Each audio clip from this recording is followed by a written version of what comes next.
bring you The Witch's Tale, written and produced by Alonzo Dean Cole.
And now let us join old Nancy, witch of Salem, and Satan, her wise black cat.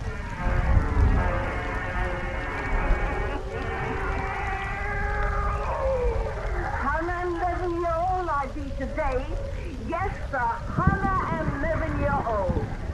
And now, Satan, if everybody'll just douse out them lights and make it nice and dark, we'll get right down to business. Draw to the fire and gaze into them birds. Gaze into them deep, and soon you'll see the hands of time turn back for 100 years. Soon you'll be up in the ocean off the Cape of Good Hope that's down in Africa. There, up on the stormy waters, rolls a ship whose captain's name is Vanderdecken. That's his name now. But soon he'll be called by sailormen the Flying Dutchman. The Flying Dutchman.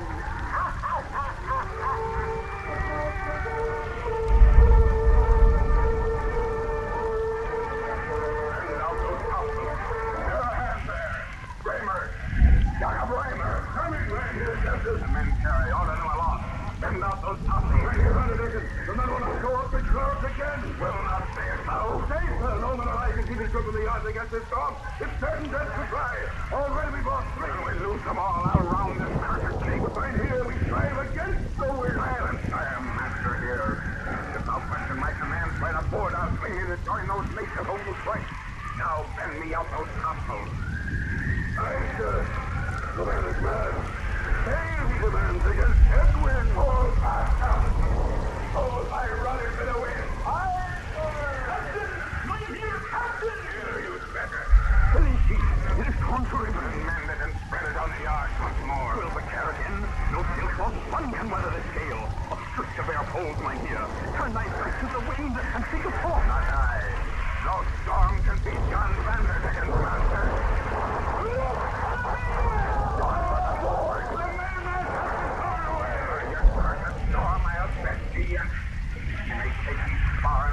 But then I'll sail the Hawkins to thy feet. Captain! Find here, Captain! Here. 2 hands, good to the side, sir, with the man! Those who are left will do their work. Bramer! Aye, sir. Give all hands back to clear that wreckage.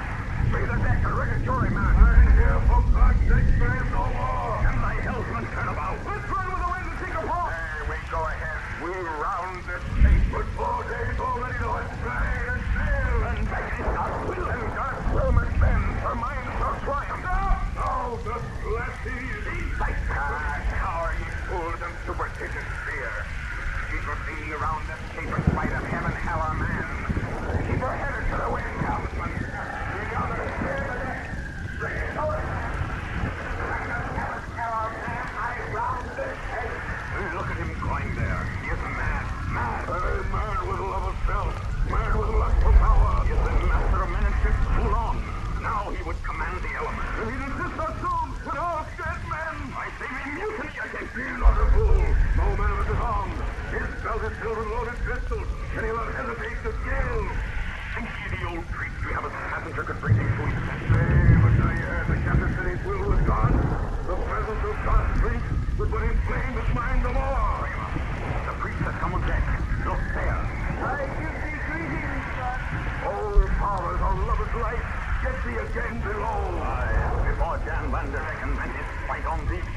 Out like the winds I must defend the nation.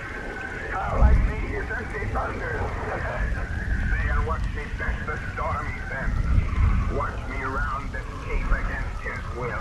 4 days have I watched and seen me fail. I shall fail no longer. I shall win my way tonight. Only he can win who striveth by faith. Faith I have. Faith in myself alone. No man can live by and for himself alone. Who shall I live for then? Another man who is selfish of himself? I know a man. I know my kind. Perhaps he should put faith in women. The best of them are devils from their cradles. But thou didst me. Have faith in God. He is the greatest lie of all. No more. That blasphemy was good as all.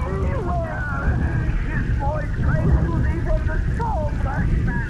It bids thee fall upon thy knees and pray his pardon. May he go, and hear the voice of John Vanderdecken answer.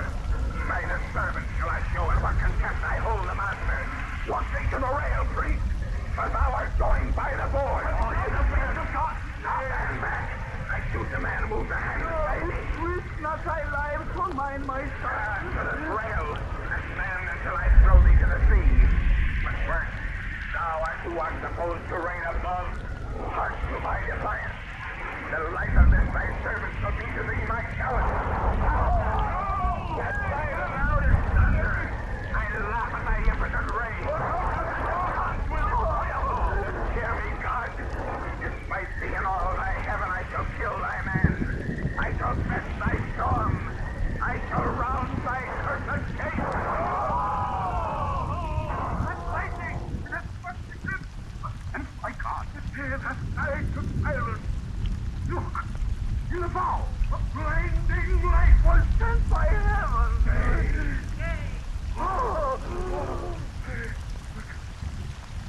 What now? Take a shape in the dark, dazzling glow. I am.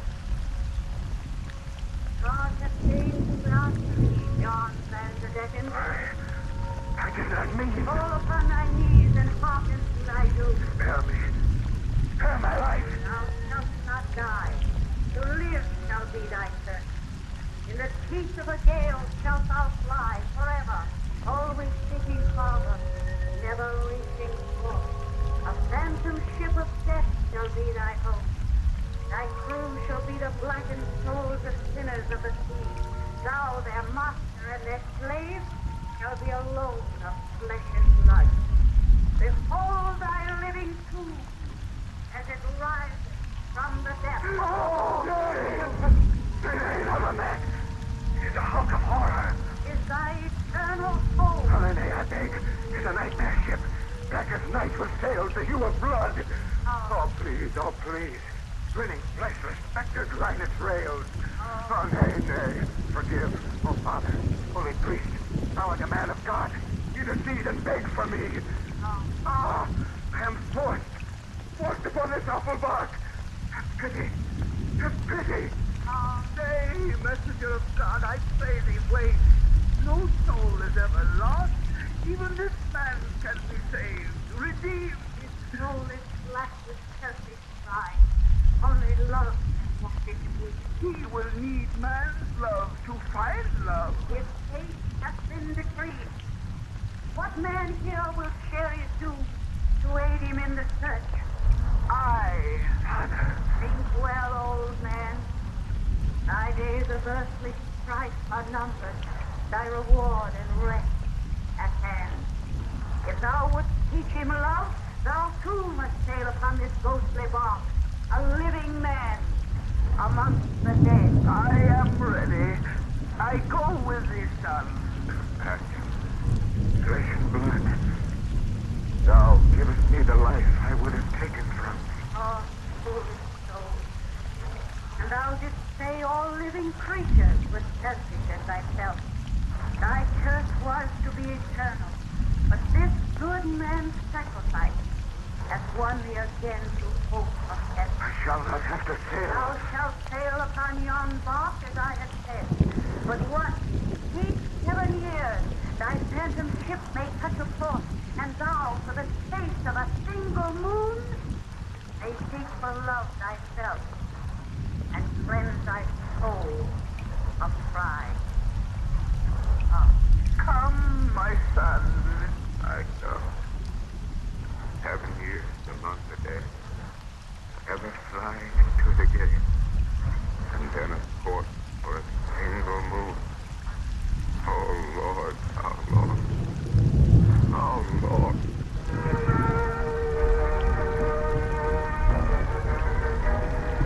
200 years a navy on this ghastly ship of death, ever flying into the gale. 30 times and 9 have I been in port for a single moon. And now the hour draws nigh when I shall rest on shore again. And bitterness is in thy soul, John.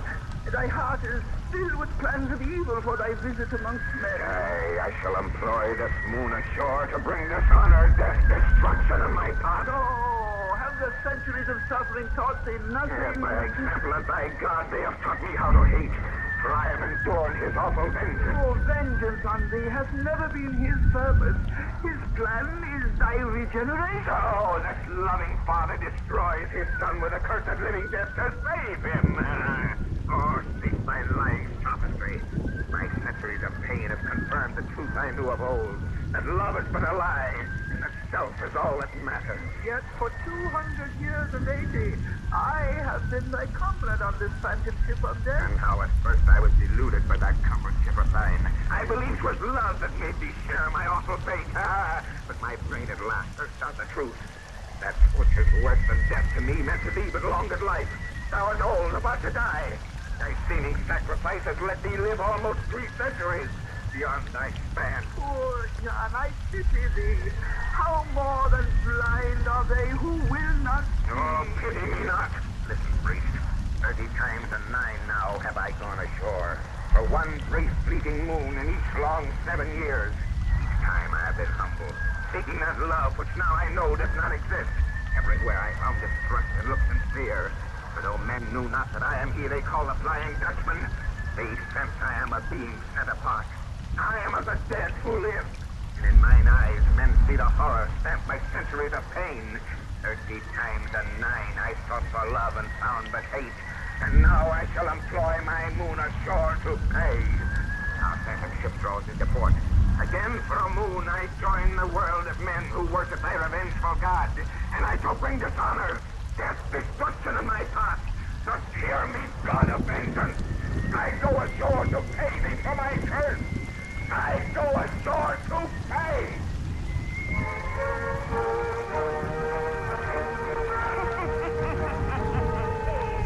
Next time I have a birthday shaken, we'll tell folks what the Flying Dutchman did when he went ashore the 40th time.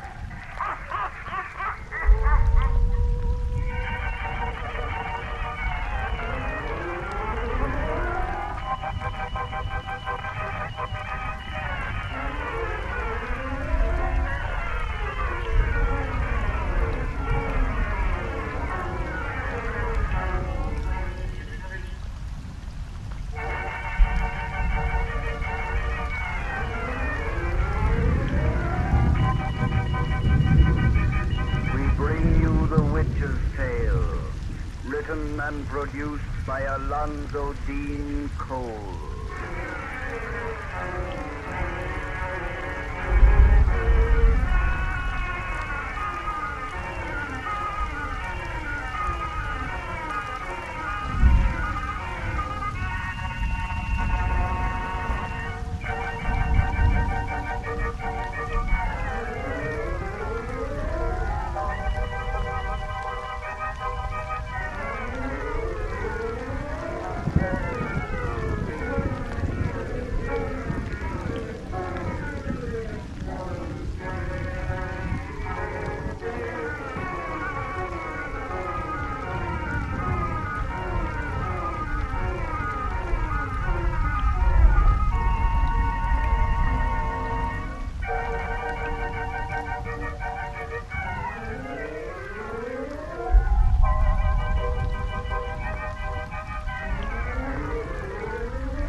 And now let us join old Nancy and Satan, her wise black cat.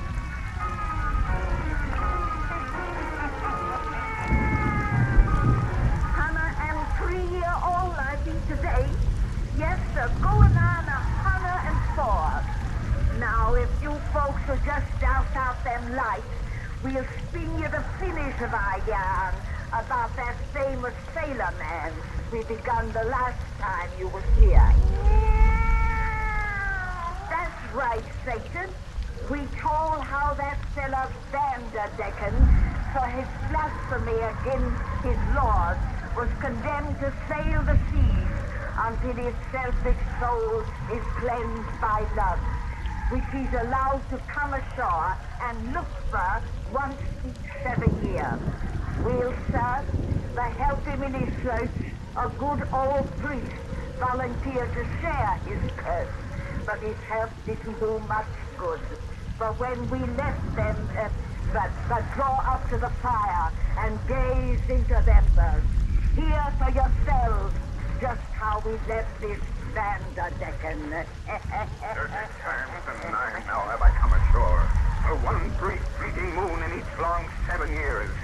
30 times and 9 I sought for love and found but hate. And now I shall employ my moon ashore to bring dishonor, death, destruction in my path. Just hear me, God of vengeance. I go ashore to pay thee for my curse.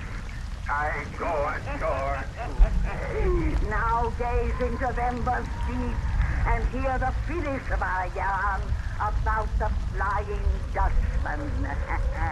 The Flying Dutchman.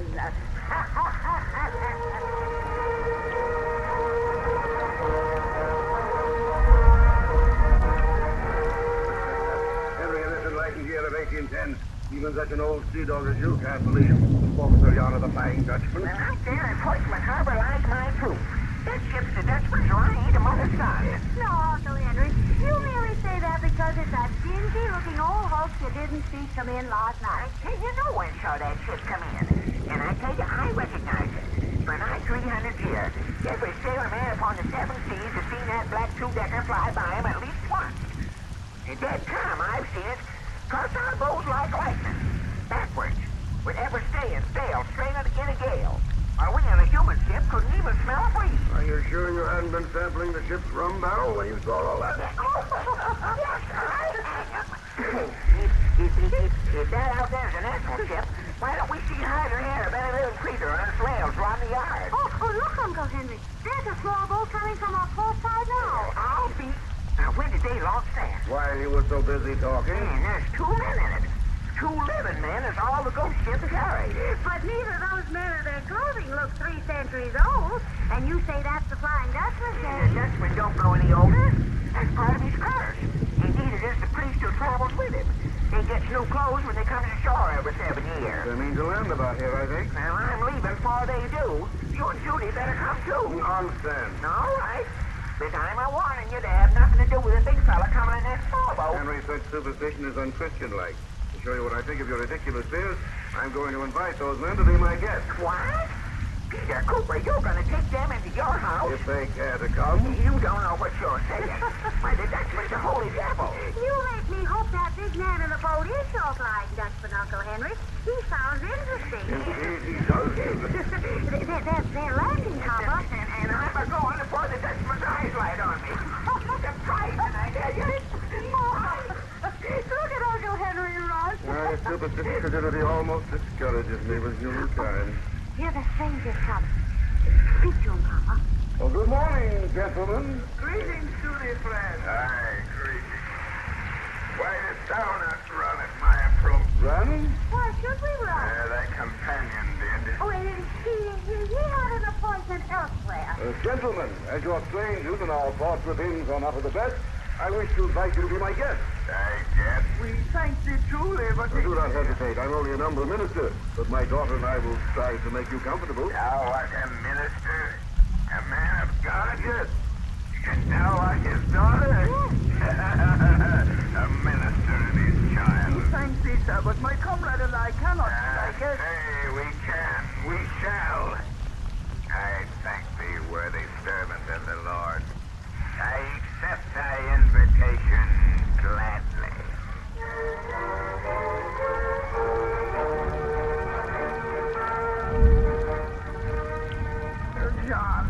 must not abuse the hospitality of this good man's house. Thou must not harm his child. I have merely suggested that she take a walk with me this afternoon. I know thou meanest wrong to her, because she is the daughter of a man who serves the God you hate. I shall warn her and her father. Tell them who and what thou really art. Listen, fool. The tale of the Flying Dutchman they call but idle superstition. Thou wilt tell these people nothing. They will not believe thee till I prove the words which thou wouldst say, and then it will be too late. Captain, are you ready for our walk? I come to thee, my child. Farewell, priest. Ere I embark again for 7 years of living death, to the god of hate who hath condemned me, I have a sacrifice to make.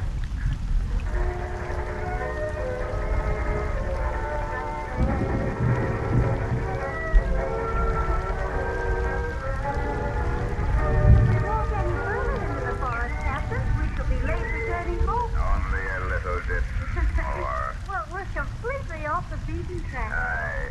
Should one die among these trees and thickets, it might be many months ere their body was found. What made you think of such an awful thing as that? The thought of one who was left alive. A father, for instance, might suffer long and keenly ere his, child, for instance, fate was known. If I were lost, it would kill my father. But of course nothing will happen to me with you here to protect me. Nay, thou dost trust me. Of course I trust you. Thou art a child.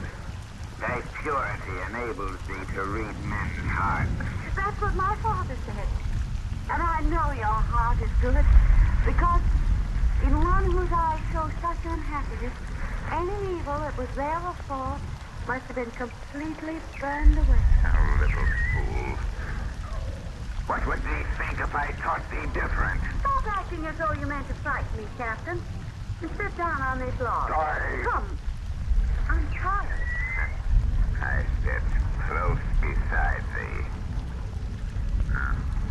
Thou hast never shown fear of me as thou... Why should I show fear of you?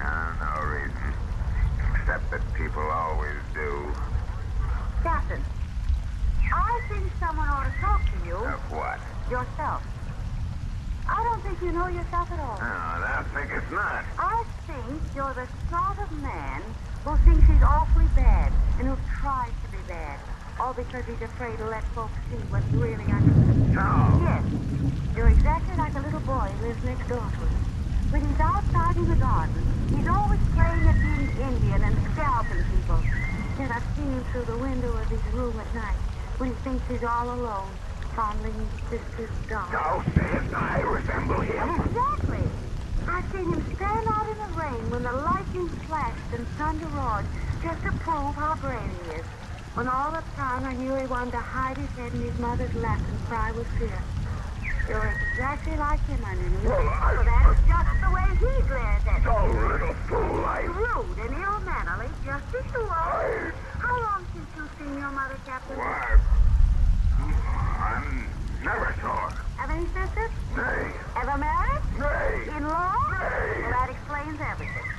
You've never been brought up. What? You've had no one but God to go to with your troubles. No wonder your eyes show such unhappiness. For God must seem awfully far away sometimes to one who has no other friend.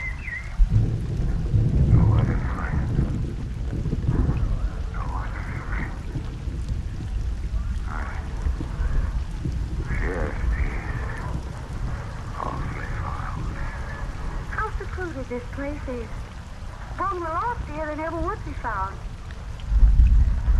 Well, Captain, why don't you kill me as you planned? You knew? Yes. I wasn't a bit afraid. You see, I knew the little boy next door. Playing Indian. Scalping people. Foolish. Suppose you put your head in my lap and have a cry. Why? He does sometimes when no one else is near. Why? Seems to help. I don't think you've cried in a long, long time. Why?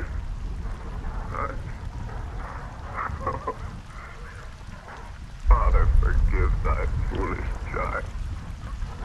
Father, forgive thy foolish child.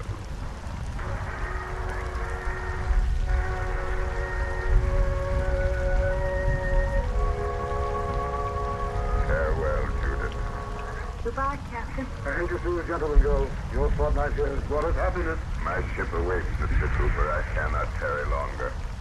But my old friend here will stay ashore with thee. Jan, my son! This voyage I take alone. Thou wilt share my punishment no longer. Thou hast found at I last! have found myself. I don't understand you, gentlemen. My comrade may explain when I am gone. And now, ere I bid a last farewell, Mr. Cooper, may I kiss thy daughter once, and the father on the brow. I will answer that, John. Kiss me as a lover on the lips. I did not mean to speak. I do love thee, Judith, love thee. And I love you. Oh, nay, I love me not. Another will come to thee, one of thy age and goodness, one worthy of thy I love. want no one but you. But, John, take me with you on your Oh, horse. nay, I cannot. Take thy arms from about me, I must go. Oh, no, John, come back. Farewell. John, wait. The black ship is not ready. I see no sign of crew. They are waiting for my coming. Oh, he's in the sailboat, leaving me. The ship flies through the water by magic. Look, already he's reached the black ship's side. Climbing up the He's ladder. aboard. Father, the sails of these black ships filled. Yet there's no wind. It's putting off the sea. Farewell, my son, my comrade! Come back to me, John. I love you. And I love thee. Farewell forever. No, not forever. Ah! This ship is sinking. Yes, sinking beneath the waters. Listen! I love thee. Love thee. Oh, gracious Father, my prayers are answered. His long voyage is at an end. Thou hast taken back his soul.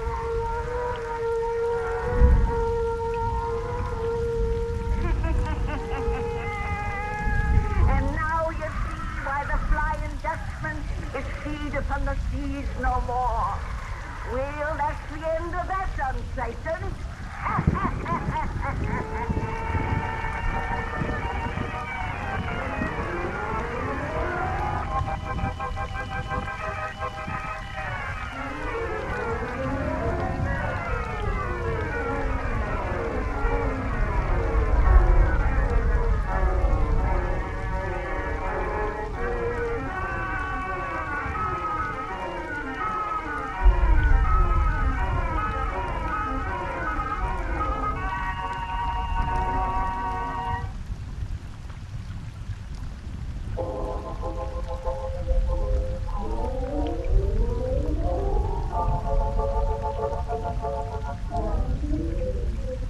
We bring you the witch's tale, written and produced by Alonzo Dean Cole.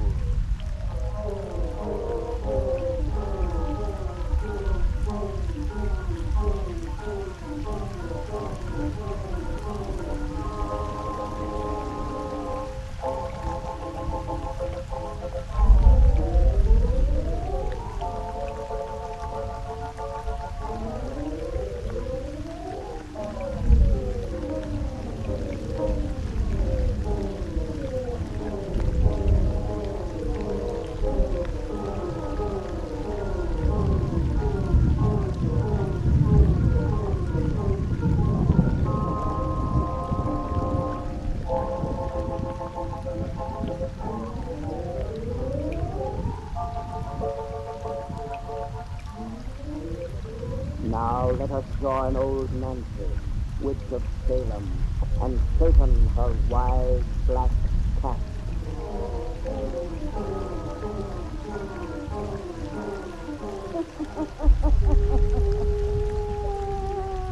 I'm 11-year-old I be today. Yes, sir, I'm 11-year-old. Real Satan. Here, all these folks together to hear one of our sexy little bedtime story.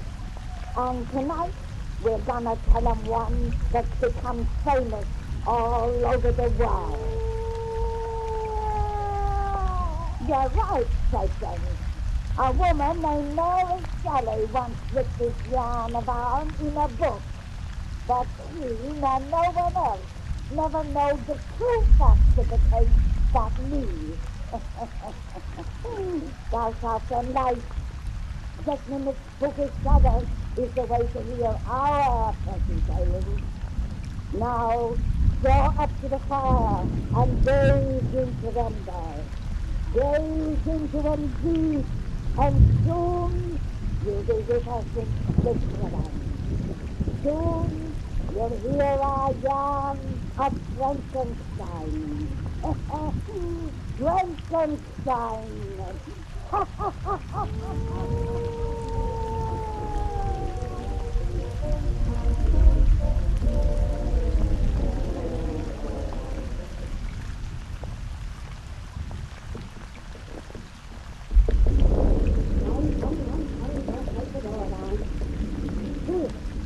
Hi, Professor Ward. Oh, Good evening, Madame Maurice. good evening. Raining cats and dogs. Step inside so I can close the door. Yes, Madame Maurice. It isn't it with umbrellas just all over my clean floor. You mean this time. But I suppose I should be used to such carelessness after keeping house for Victor Frankenstein. He's a very young scientist, Madame Maurice. Just wait until he reaches my age. Yes, so. Where is all this? In his laboratory? Is he ever anywhere else? Doesn't even come out for his meals anymore. What is he doing in there, Professor, that he's so mysterious about? I don't know any more than you do. Our Victor is a genius, and genius bears his secrets to no one. Professor Walden, I'm worried about that boy. In the last 6 months, he's changed very. Jane? Yes. He thinks of nothing but this work of his. You know how much I like his fiancée, isn't it? There's 3 times he postponed their marriage because it wasn't finished. And I'm afraid of whatever he do. I feel it is unholy. Madame Maurice. Unholy, I tell you. The business went to that laboratory of his. But he can't close up my ears. Yes, I hear frightful sounds from there. Cries of animals and things. And then from him who has always been so kind. His same self-surprise. And I've seen the same brutal-looking men here in this house. Hideous things from the slaughterhouses and the... Alas, last week the public executioner was here. He brought the body of a robber who was beheaded in his square. Yes. There is no need for you to worry. However disgusting the tools he employs, you may be sure the object of Victor's work is to benefit mankind. I hope you're right, but he's coming from the laboratory. He'll knock the door behind him. And the Terry says when we think our room, it fills with gold. Good evening, Victor. I'm so glad you received my message. You came at once. Oh, Madame Maurice. This is nothing close. I sent you to your sister. And this awful storm. Oh, is that a storm? Is there a storm? Well, then you must call a cab. I'm sorry, but Professor Waldman and I must have the house alone. This is the night for which I worked alone. The night on which I'll finish the crowning achievement of the age. Victor, you are trembling with excitement. What have you done? Tomorrow all the Switzerland shall know. My name shall ring throughout the world. And you shall know first thing, Madame Maurice. But tonight you must go. You must go now. You mean your work is over? Yes. There will be no more dead bodies coming through that door. No more horrors from the No, slaughterhouse. that's over. That's over now. Now go. Go. I'm going. Even though I touch my death of cold in this awful storm, it'll be worth it. Go.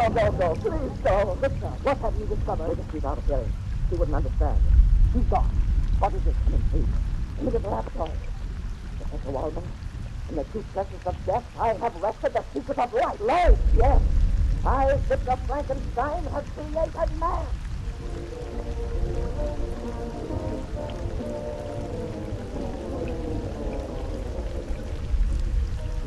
Look at him there. With my bit I touched it. His organs, his limbs, his brain, his external strength. A beautiful sleeping child, but living only until I give him life. Now the time has come. That's why I sent for you, old teacher. You pointed out the path. I know nothing of this. Yes, you sent me to the ancient for forgotten knowledge. Through them I learned of magic and the hidden truths of nature. But I have gone beyond the ancient. In a moment I shall make a man. I shall be a god. You bet. Why? The race of whom this giant will be father, Frankenstein will be God's name. God, no. For I am greater than your lord. You're mad. Bah. Look at this puny human tribe of species. They have had delicate food, long hours of rest. They're weak, decayed, scourged with sickness, a prey to heat and cold. Compared to this child of Frankenstein's great genius, men are flies living out a summer day. Immune to weather, illness, and fatigue. With a brain that will grasp in a single hour all that man must take a year to learn. This machine will give him life. I pull the lever. What? Oh, don't! In a moment he will breathe, and I shall have improved on nature. I shall have improved on God. The giant's lips goes warm. There's pulsation in his veins. Soon he'll rise and walk. Great God! Oh, great Frankenstein! The beautiful contours of his body are changing. What? His flesh is shriveling like a mummy. Becoming ugly. Mistaken, you are creating a horror machine. I'll turn it off. Too late, he breathes. Yes. May God forgive you, Frankenstein. You've made a monster.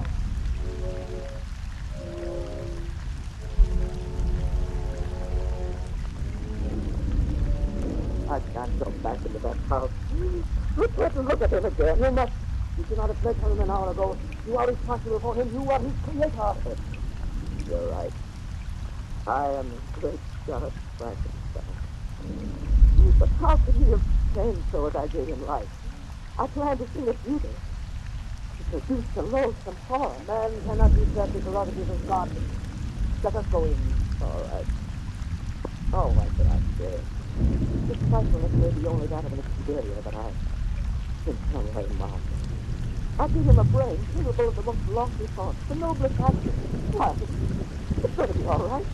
In the body of a fiend, maybe even nature of an angel. I planned this nature so. Victor, the laboratory door is open. Let's press the lock. Giant strength, he's gone. And the one, there is flying in the shadows. It's Madame Maurice. She didn't go to a kitchen. She saw him. She said to the place, Victor, he is dead. No, no! The throat has been crushed by giant hands. The monster killed her. Oh. No. I, the great God, right.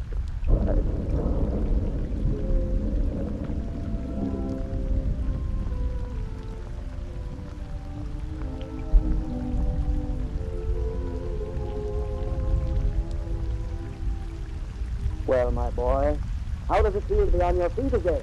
Not bad after a year in bed, I wager. A year after that off the night. Ah, here now. I forbid you to speak of that just yet. Oh, I'm quite strong now. And we must talk, Professor.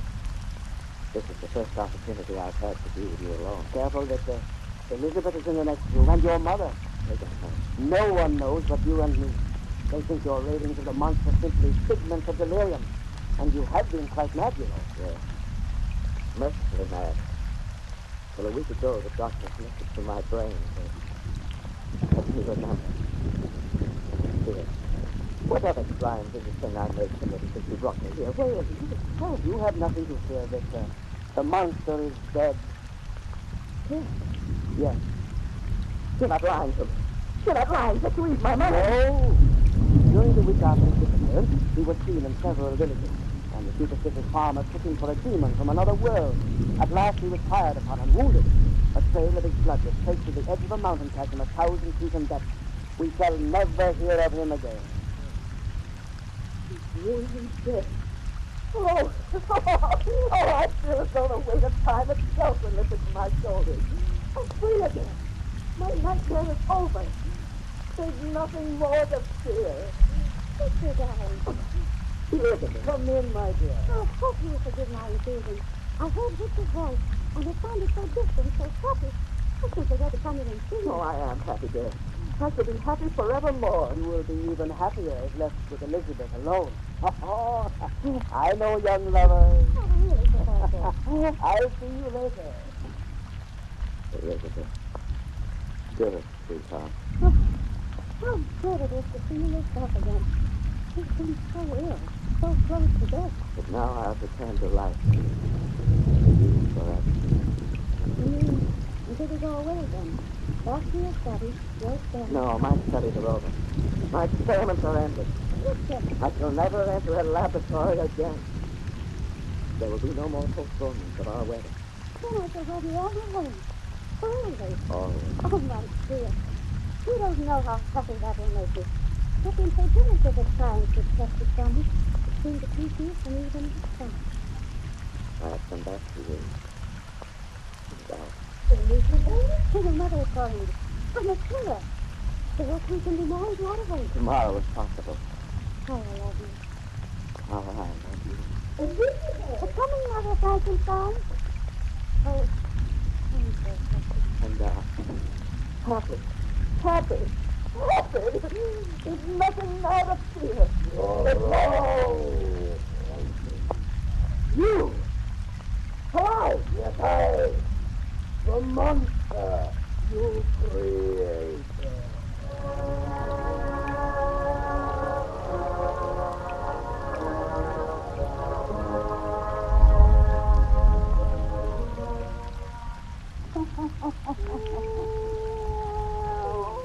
And Satan, these folks have got to wait till next time to hear the finish of this dirty yarn.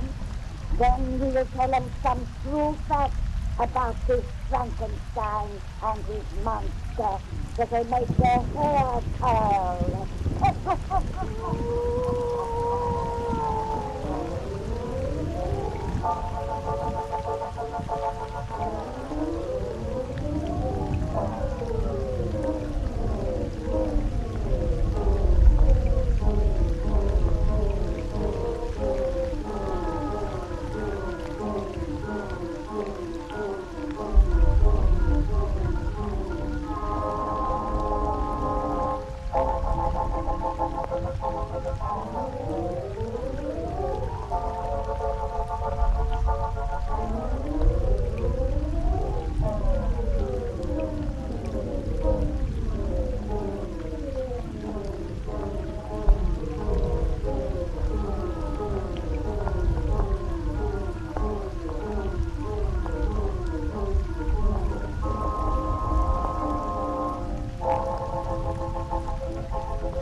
We bring you The Witch's Tale, written and produced by Alonzo D. Cole.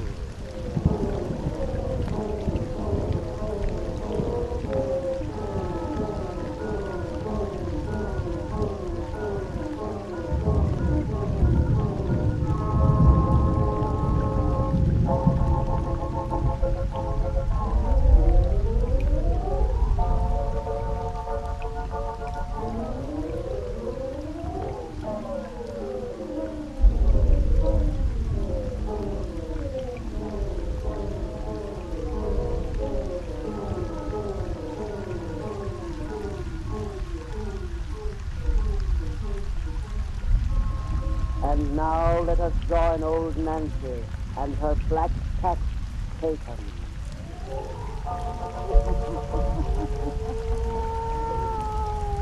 Hannah and 2-year-old I be today. Yes, sir. Hannah and 2-year-old. Will Satan, if these folks will just douse out them lights and make it nice and dark, we'll finish telling them that precious story we begun last time they were here. We already told them how that scientist fella discovered the secret of life and made a monstrous, ugly giant whose first step was to strangle our old lady. Then he disappeared, and the fellow who made him thought he'd been hit.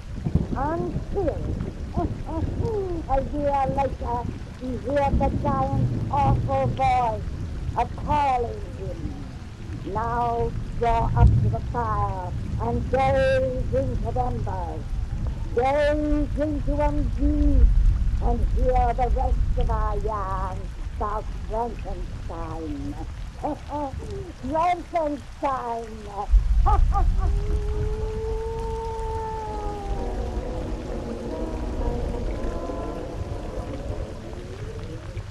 I've followed to this desolate place with your badness. What do you want of me? To show you my home, Frankenstein. This barren cave up on the mountainside, exposed to the winds and howling beasts. Here I, the monster you created, live, whilst you reside in comfort. I want to show you my solitude, whilst you are planning marriage. I thought you'd dead. You made me too strong. The fall you had killed me could not destroy my body. I simply disappeared from man because man has shut me out. Even you cannot bear to look at my repulsive being. Even you, my maker. You, my God. Great God, Frankenstein. Yes, when you made me, so you called yourself. How did you learn that I was your creator? Upon that night when I pressed you light, you fled from the horror you'd given breath to me. I was naked of your soul. I left a truth of yours about me. There were papers in his pocket, and I learned to read. I found those papers were your notes of my creation.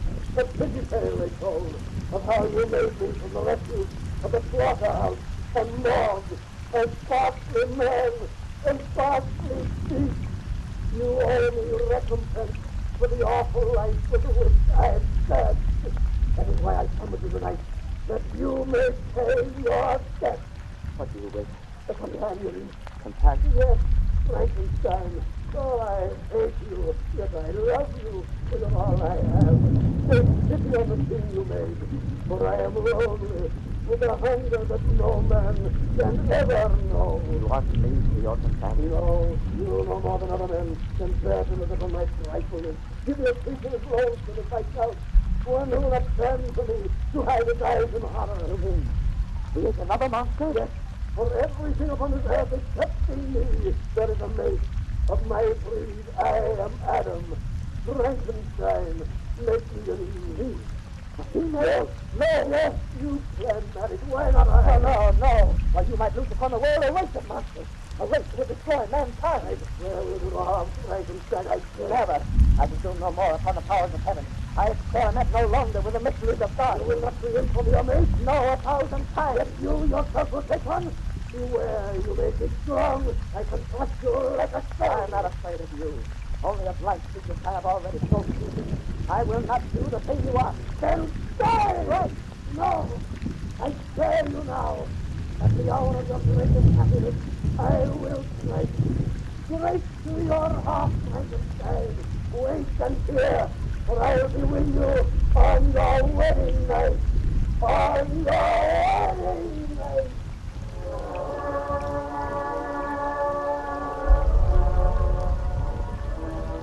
Sister, how can you be so sad tonight when all our dreams are just come true? Oh, I'm not sad, Jay. Well, how could I be when at last you are my wife? Victor, you're keeping something from Oh, me. no. You are. Professor Walton has been acting strangely too. And the grounds outside are filled with strange men who look as though they were policemen standing guard. You have nothing to fear, my darling. No enemy who would harm you on our wedding night. Oh, of course not, Doc. What could I be afraid of on our wedding night?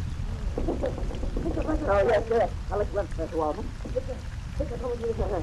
Oh, excuse me, Elizabeth. I must speak to your husband alone. What is all this mystery? Just happened, dear, and you stay here. I'll explain everything when I return. Hurry, Victor. Yes. Excuse me, dear. Victor, Close the door tightly. We must answer. The monster police have him surrounded. Good. Come on. Oh, wait. He's coming. I can't leave Elizabeth in that room alone. It is you he's going to fight, not her. And we have him in a net. He cannot get away. And leave me to him. At last, let me destroy the awful thing my hands have made. Elizabeth, quick! Stop to the front! God, keep it safe! The door is locked, Elizabeth! Close the door! Elizabeth! Lying crumpled on the floor! That open window! The monster! Right to your heart, Frankenstein! Right to your heart! Elizabeth!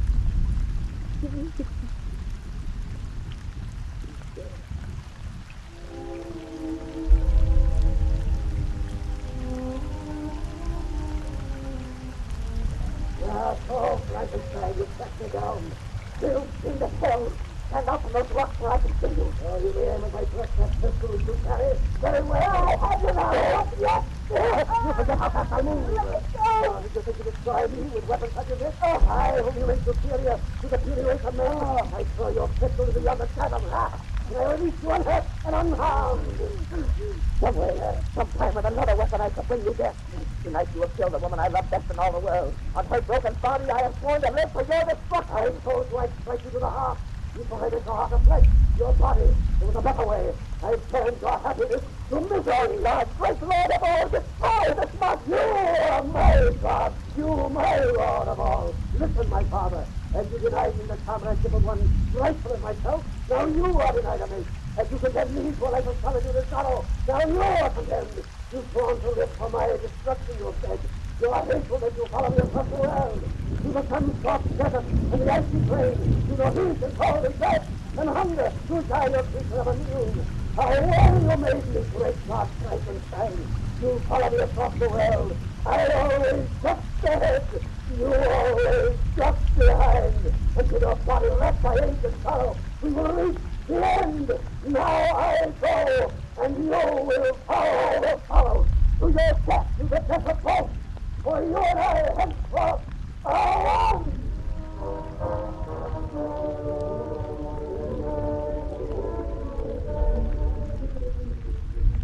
Oh, toss away! 3 points service!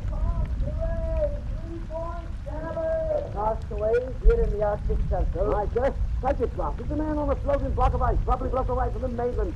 Scared. A white man, 1,000 miles from humankind. Some explorer, probably like ourselves. Yes, who's lost his turkey. He may be a companion of that strange giant we saw in the distance a week ago. If we can get him, Jay, we'll try. Man the longboat. All hands up, man the longboat. Cross away, cross away.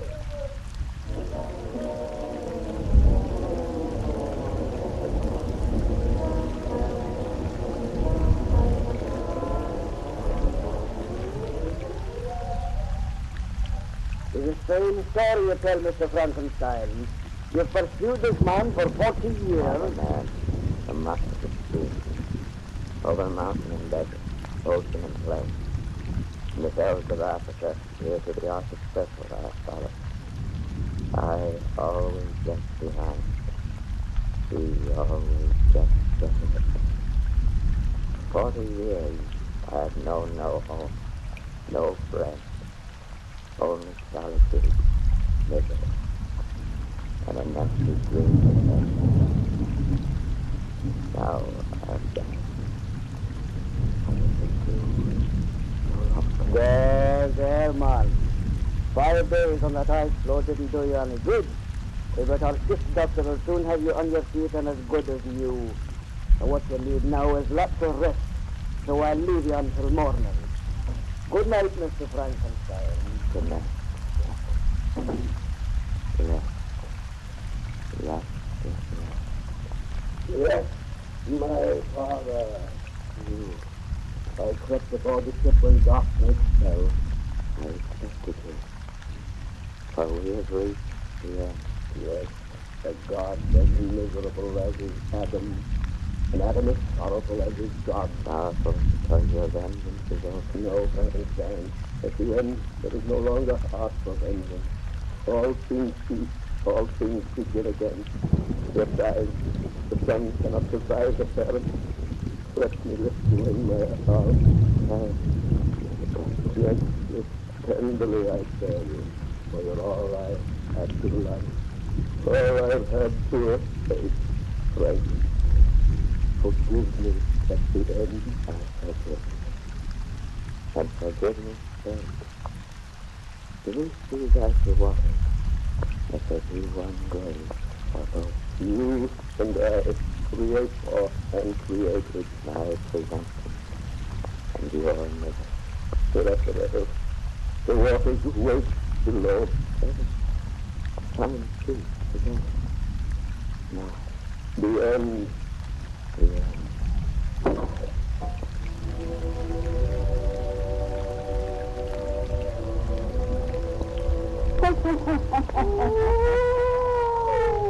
And then the true fact about the story of Frankenstein.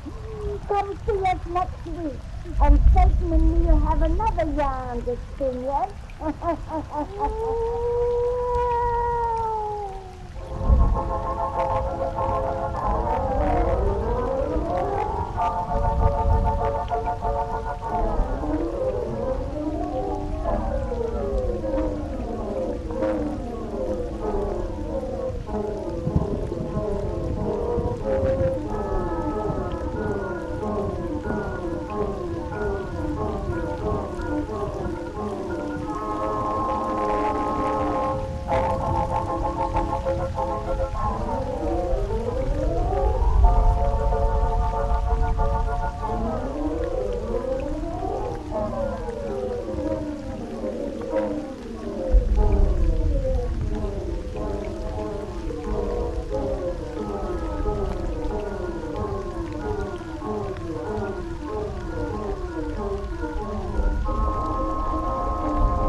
The Witch's Tale, written and produced by Alonzo Dean Cole.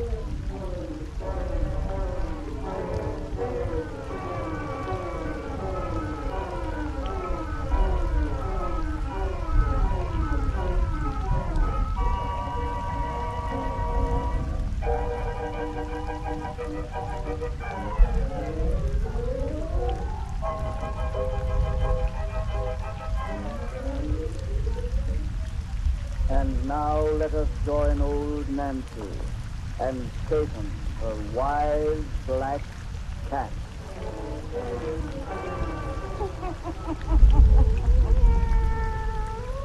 Hannah and 11-year-old I be today.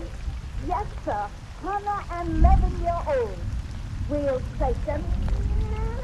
These folks will just dance off their lights now. We'll be getting down to business.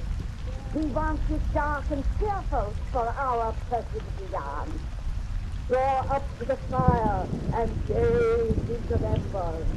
Gaze into them deep, and soon you'll see a dusty road way down in South America, in the wilds of the Argentine.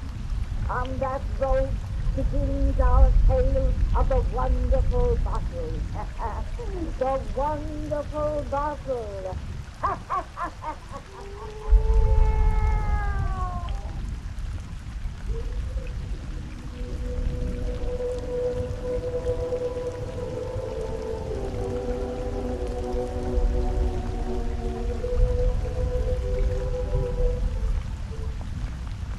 That's not a signpost, Matt. We're only 100 miles from Buenos Aires now. You'll never be able to walk it, kid. The soles is all worn from your shoes, and them feet of yours are bleeding. I'll walk it. I've got to. The hike will be easier now. Think of the load that's off my mind. I don't have to worry any longer as to whether my shoes will hold out. When two guys are as down and out as we are, they don't really have to worry about anything. God. And we left the States to seek our fortune in the Argentine. Fortune. We certainly haven't found it, have we? But maybe we'll start something in Buenos Aires that'll put us on our feet again. You can stand on your feet when we get there. Kid, you simply got to bust into that $50 you have and buy a pair of shoes. Oh, I can't do that, man. That 50 is every cent I've been able to scrape together in the last 3 months. It's got to go home to my folks. They need it terribly. I suppose you don't need it. Oh, I'm young. They're old. I really owe it to them.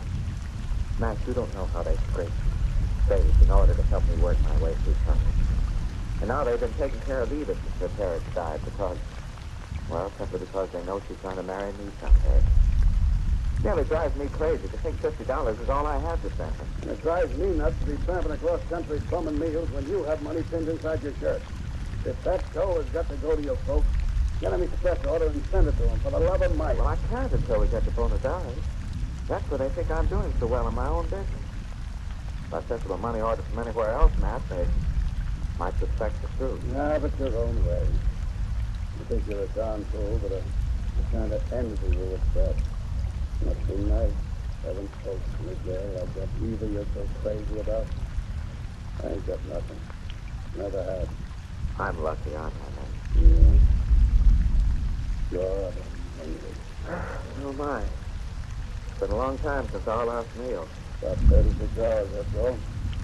Hey, here. Take a look behind them trees. Gee, what a beautiful house. There ought to be some odd jobs we could do in a place like this during a dinner. Oh, we'll soon find out. Here's the entrance gate, Matt. Come on. I'm right behind you. What's that? An old Spanish woman back there on the road. Calling to us, Matt. She's a servant on the place, I suppose, who wants to tell us no bums allowed inside the ground. Yeah, I suppose so. We can kick out a better place than this. Come on. I'm coming. Señor, voy a hacer todo. right, don't get excited. Don't you see we're coming out?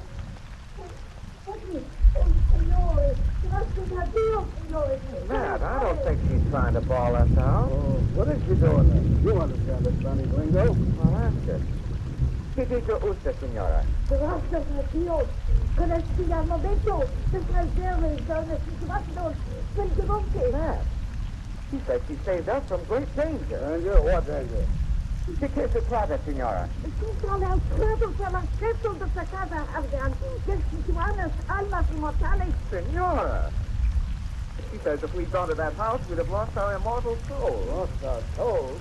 Se construía esa casa por la diabla. She says that house was built by the devil. Why, Oh, you're joking, senora. I mean, who's the house de Tronta?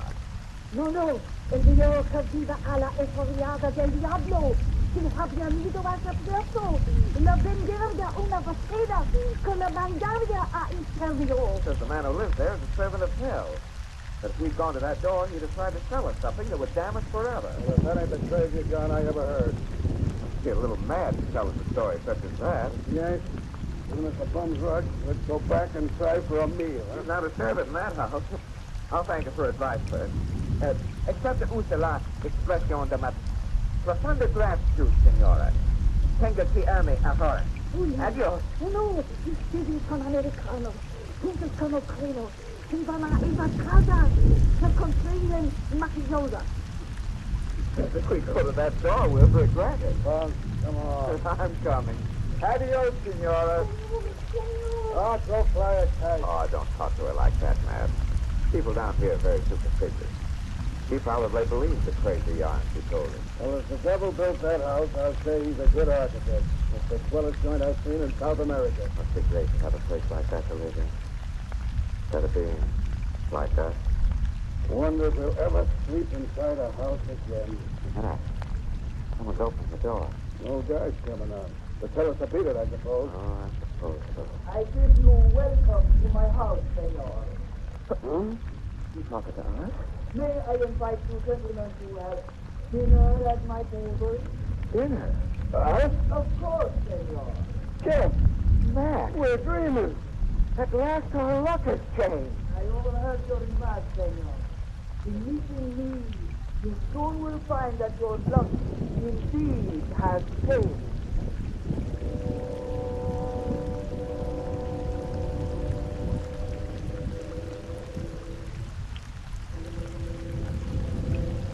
Oh, gee, senor, you've been wonderful to us. No, senor. Oh, well, we're nothing but a pair of ragged scraps. But you served us a wonderful dinner, shown us about this beautiful house. Treated us as though we were gentlemen. It has been great happiness to have you here.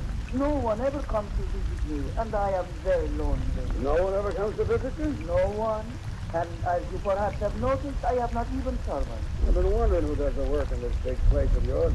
I am about to speak of that.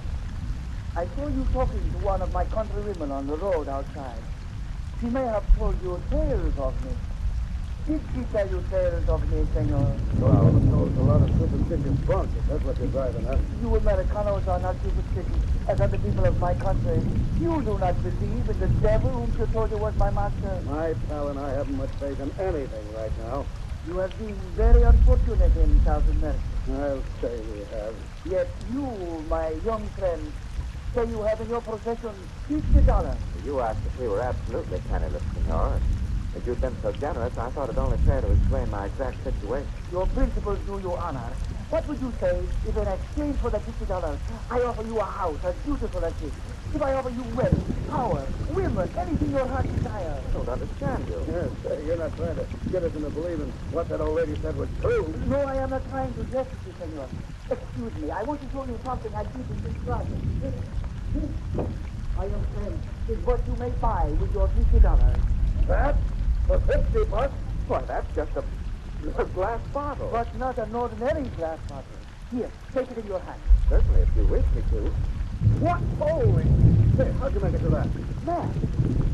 Well, the thing leaped right out of my finger. And return to mine because I am its owner. Let me see you do that trick again. It was not a trick.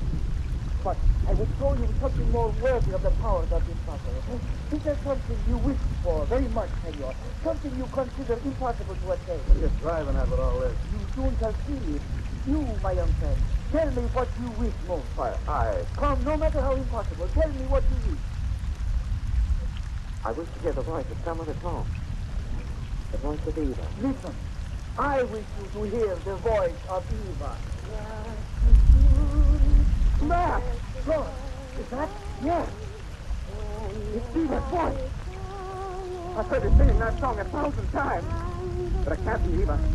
She's in California, thousands of miles away. Shall I reach up and stand within this room that you may see? No. I want you to have nothing more to do with her. Stop that voice I hear. Stop it. Very well. I wish you to hear the voice no longer. What is it, Eva? Who? What are you? I am here in the honor of this battle, and whoever is its master can have this wish come true.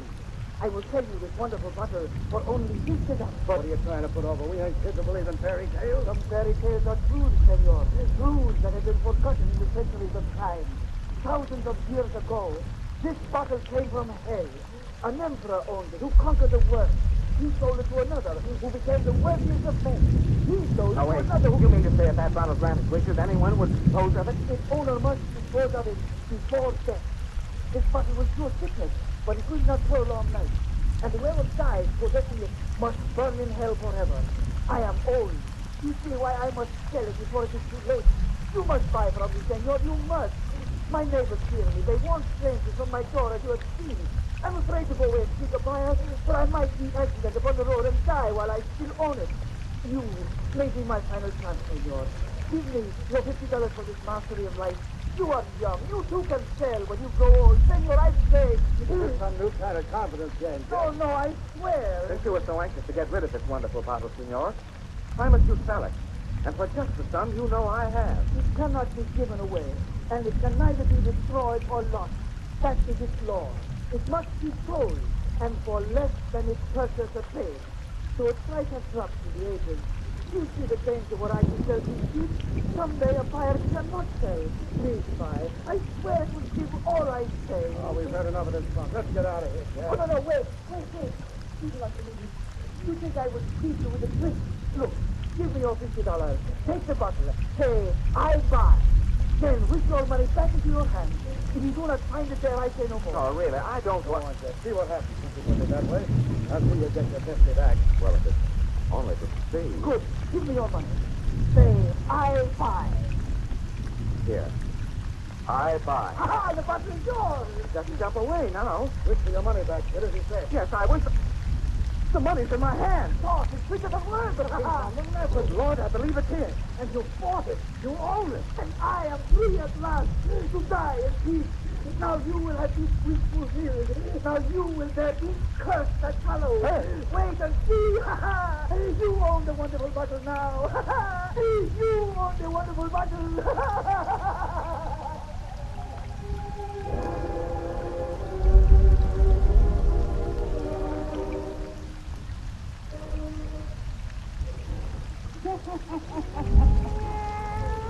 Satan, if these folks want to hear the rest of our little yarn, they got to come see us next time I have a birthday.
we bring you The Witch's Tale, written and produced by Alonzo Dean Cole.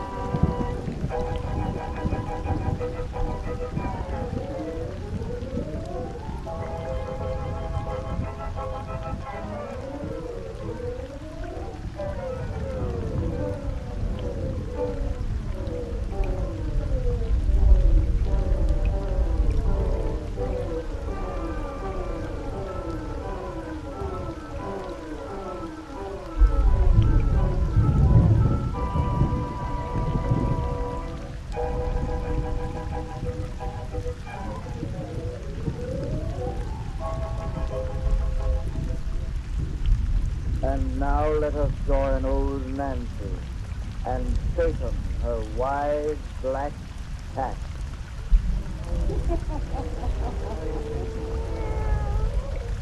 105-year-old I be today. Yes, sir, 105-year-old. And now, if you just douse out them lights, Satan and me have seen the finish of that little yarn we started last time.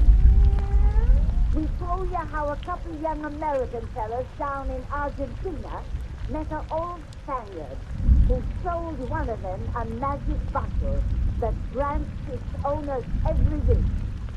That bottle was made by the devil. And anyone who owns it must get rid of it before he dies, or he is burned in hell's fire forever. The bottle can't be destroyed or lost, but it can be sold for less than the seller paid for it.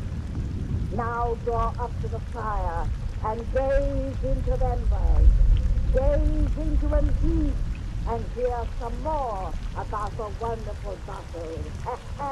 The wonderful bottle. I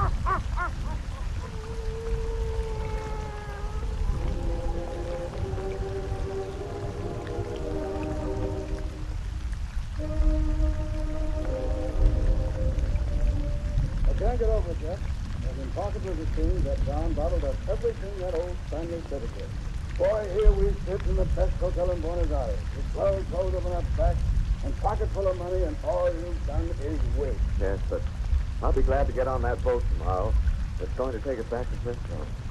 See, I'm just crazy to see my folks in Eva. You can see them, here and now, if you wish. Yes, I know, but I don't want the bottle to have anything to do with them directly, man. If there is a curse goes with it, I want it to be just mine. Oh, forget about that curse business, the old guy spoke of. Nothing but good has happened yet, has it?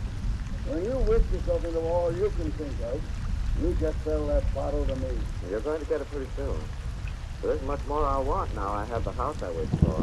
That was a darndest thing, you finding that old letter from your folks when you got here, saying how they struck oil on their farm, and it brought just the very house you'd wished for. Yeah. Everything I wished in a home they described as parts of the one they bought. No, that ain't really your home, though. It's your parents. Well, whatever belongs to one belongs to all with my family. Yeah, but you wish for a place for just you and the Diva kid. Yes, I did. Matt, I'm going to sell you this bottle now if you want it. I'm afraid of it somehow. What's the matter, kid? Oh, I don't know, only I just want to get rid of it. All right. I got $40 change. Is that all right? Yes, take it. Say I buy. I buy. Pays in my hands now. Oh, boy, what I'm going to... Come on, the door. I'll see who it is. Get it down. You, Jeff. Oh, thanks. What do you say? More good news from your family? It's Geneva. It says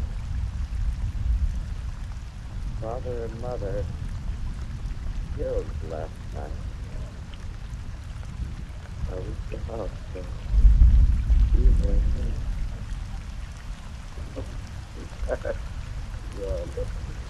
There is a curse with this bottle.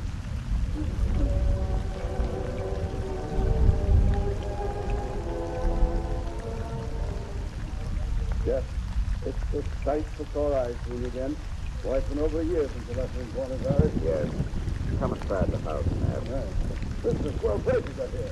Where's the woman? I'm dying to meet her. Eva and I aren't married yet. Not married yet.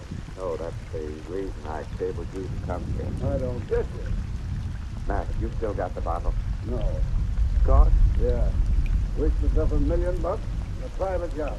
Then sold it to a prostitute for $30. I was scared to keep it. You know where it is now. You know where I can find the man you sold it to.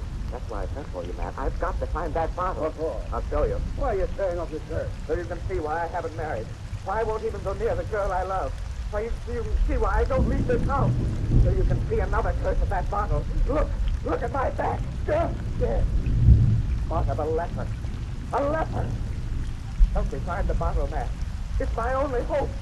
My only cure.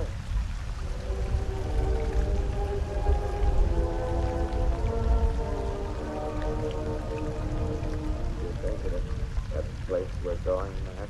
I hope so, kid. Don't lose your nerve. We've searched so long. 3 years. And everywhere we find it sold again with misery left behind. Yeah.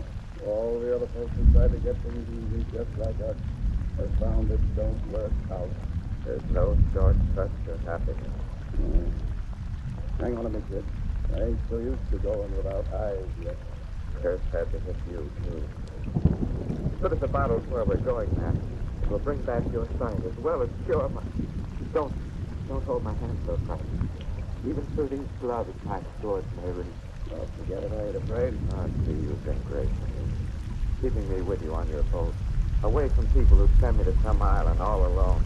Ain't no reason to send you away. You're more afraid of hurting folks than you are of being hurt. And here in Canada, thousands worse than you. Yeah, I can walk the streets there. My kind are tough. Oh, here we are, Matt. This is where the woman lives. The Dutchman said he sold the bottle to. Lead me to the door, kid. Here. Now, I'll stand back. He only has it. If you'll only tell us to. He'll sell just as we do. Just as we want to sell again. Now, next door, you gotta get it from a quick. She's an English woman, the Dutchman said. She's a muscle of that. You buy it, I'll buy it from you. They can sell it to you. Take her. Quiet, sir. Don't tell it. What do you want? Does the Mrs. Duncan live here? I am Miss Duncan. I've come about a bottle. You will buy it from me? You will buy it? The cursed bottle? Yes. Thank God. I'll bring it to you. Wait. You see, no one wants this long. I can go home to Eva, too. To Eva. You know it's law. Yes. What is its price? You'll buy when I tell you. Oh, yes. I pay 6 cents. Now the price is 5. 5 cents. Don't hesitate, Matt. 5. The price to me will be 4. I think just soon as you'll be told no I more. don't care. If I burn in hell forever, I've got to have that bottle. 5. Here, I buy. Oh, I'm free again. Thank God.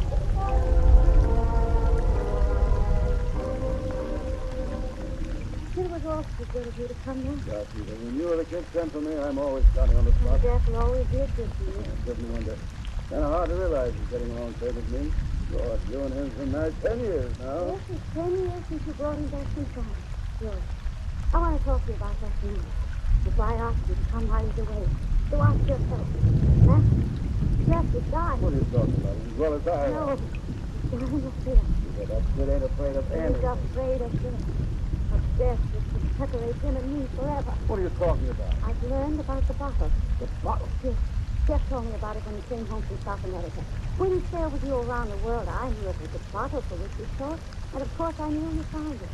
You are no longer blind. It was not till yesterday I learned he still possessed it, that he cannot get rid of it. So is it? No, I found it where he thinks it's safely hidden. Oh, but Eva, how could you know it was me, Father? There can only be one that lives in every hand except his own. Someone must buy that thing for death. What do you say for it? You know it's law? Yes. You pay 4 cents to me, And he tells the truth. and the next buyer pays for 2. And after that, one can buy 10 cents. Yes. Matt, I want you to buy and sell to me. No. You must. You say just like his reason. You think he'd accept a sacrifice from you? What do you want to know? I won't do it. Oh, Matt, please. You're all I have to go for. This won't be a sacrifice. I'll sell the bottle. You can't. Wait. The opportunities aren't as few as you think. Here, a cent is the lowest coin. But in other countries, they're smaller. I'll find another buyer, Matt. I have one now. Yes, man, honestly, I have a fire now. It's just saying. Oh, no, I swear. I'll swear by anything you say. Only get that bottle from me, dear. Tonight I love you. Just the truth. So you'll get it from me. All right. I don't know much about women. I hope you ain't lying to me.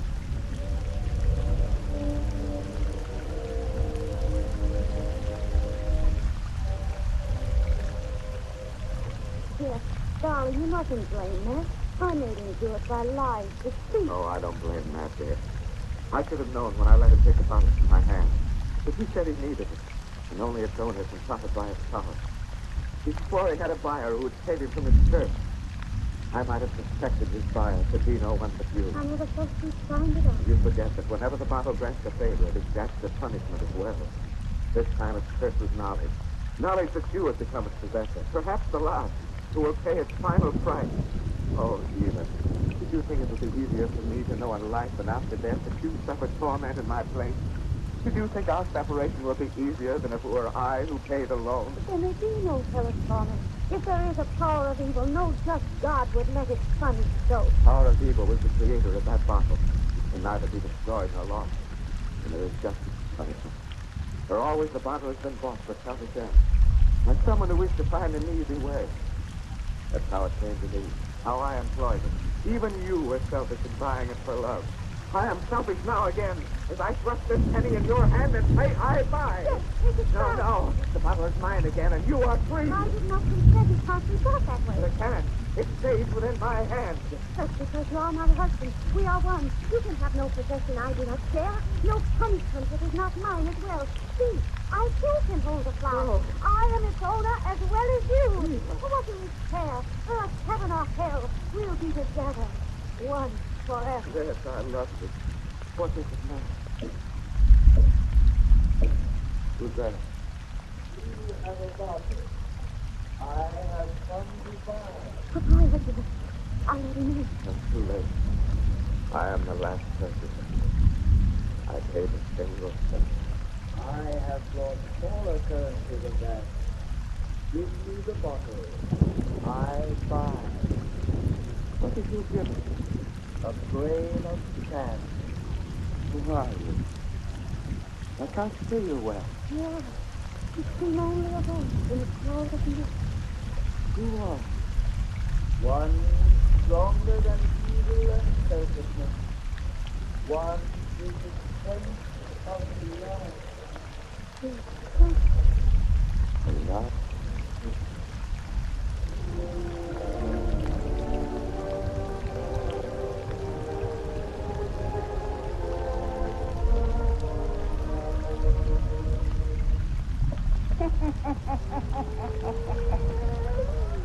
And that's why you don't see no more wisdom bottles round these days.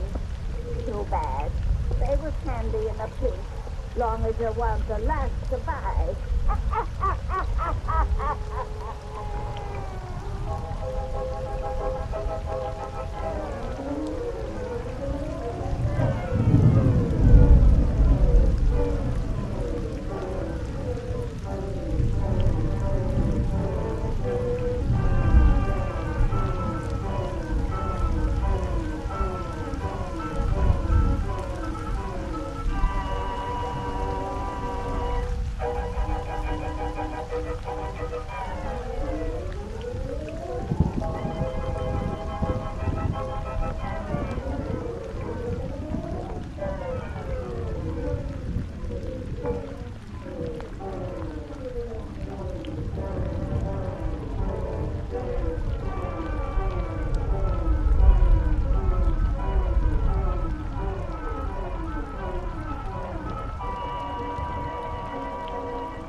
fascinations of the eerie, weird, blood-chilling tales told by old Nancy, the witch of Salem, and Satan, her wise black cat.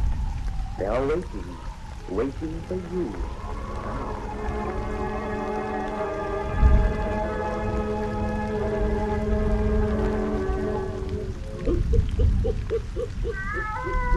And 2-year-old I be today. Yes, sir, 102-year-old.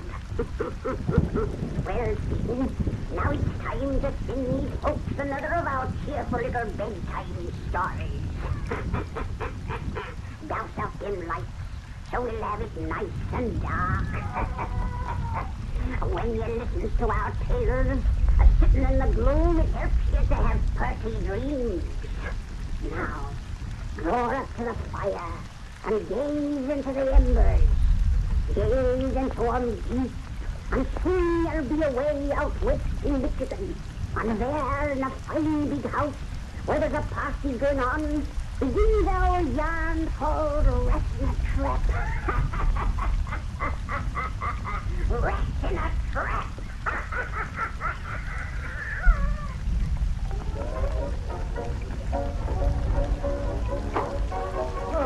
Didn't know you were out here in the family, Benny. Oh, enjoying the night air, Mr. Copper. Oh, that's as hot as blazes inside. But young fellas like you should be in there dancing in spite of the heat. I'm afraid I'm not much of a dancer. You mean when the only girl you care to dance with doesn't happen to be around, eh? Son, you're certainly a model for a husband. Too bad Lucy didn't come in with you this morning. She'd have enjoyed this. I wish she had come along the way things turned out. But you know I expected to return on the late afternoon train. I'm glad you missed that last train, so we can have you here tonight. Yes, it's nice to be here, but this is the first night Lucy and I have been separated since our marriage. Nowadays, ladies have the vote. One of the first things a rising young lawyer with political ambitions must learn is not to appear too much married. I forgot that you're trying to make me president someday. I may, but right now we'll compromise on United States Senator. Seriously, son, you have the stuff, and people have begun to talk about you. You're pretty young for the job, but I've about decided to run you for prosecutor next election. Think you can make good? I? Oh, all I can say is that I'll do my best. That's pretty fair from what you've shown so far, but, Dan, you have a couple of faults that won't fit so well in the district attorney's office. Oh, what do you mean? You know, you've shut off your mouth a lot about certain disagreements you have with our criminal code. Well, I've said that our laws are unfitted to the crimes they were designed to control. I've said that because I think it. Our penal code is wholly unsuited to cope with the 1,001 types of crime, the varied individuals who commit it. If I had the power, I'd amend that code so that it would cease to be a makeshift of political expediency and instead would truly serve the cause of justice. Doggone, that's as good a piece of campaign propaganda as I ever listened to. Oh, I meant what I said. Maybe you did, but you said it like a politician, and that's what interests me. I take back what I said about your faults. Develop them. It's getting late. Come and dance with some of those pretty girls inside before the party breaks out. I'd better telephone Lucy first. I feel a little uneasy. That summer place of ours is so isolated back in the woods, and Lucy's not alone there. No, Pete Laurelard and his wife are with her. Or if she'd been alone, I'd have hired a cab and driven back tonight instead of waiting for the morning train. Over those roads, you'd arrive tomorrow afternoon. Come on, let's go inside. All right. Oh, there you are, Beth. Oh, we've been looking for you everywhere, you and Edna. There's a lovely little blonde figure down to meet you. Oh, well, I've come gladly to save her life, but I really think I should call up Lucy once more, if you don't mind. I do mind. And so will Lucy if you call her this hour. Yes, she'll be sound asleep. I suppose you're right, but somehow Speaking of telephones, hello? Who do you want? Daniel Miller. Oh, for me, It's Lucy. Lucy? Dan, she's crying. There's something the matter. Something the matter? Yeah, give me that phone. Lucy? Yes, dear, this is Dan. What's wrong, darling? You sound hysterical. You say the Laurellards were called away this afternoon? You're alone? 3 men are breaking in the house? Lucy! Lucy! Oh, my God!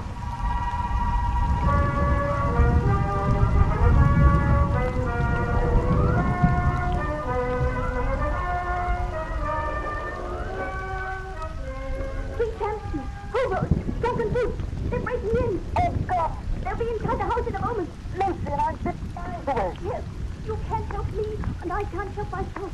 We're both helpless. Helpless, as rats in a trap.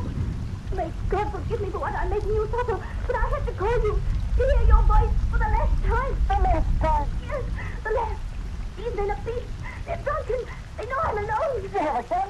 The gun I gave you. I have it in my hand. I fired all the shots but one. I saved that for myself. No, no. It's the only way. Listen, please.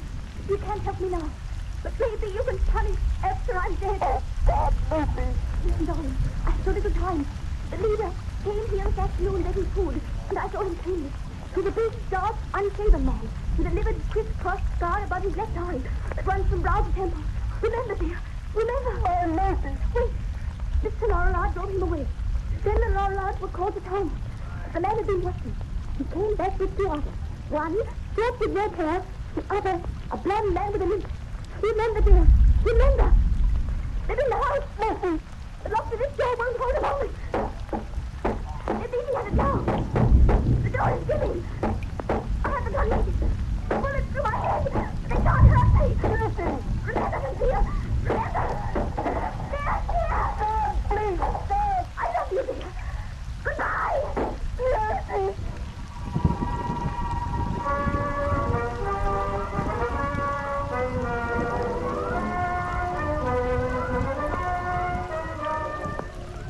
And boy, you shouldn't have come to my office today.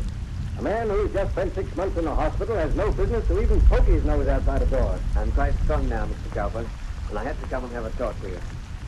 While I was in the hospital, out of what you thought was kindness, you sent the old police reports to me.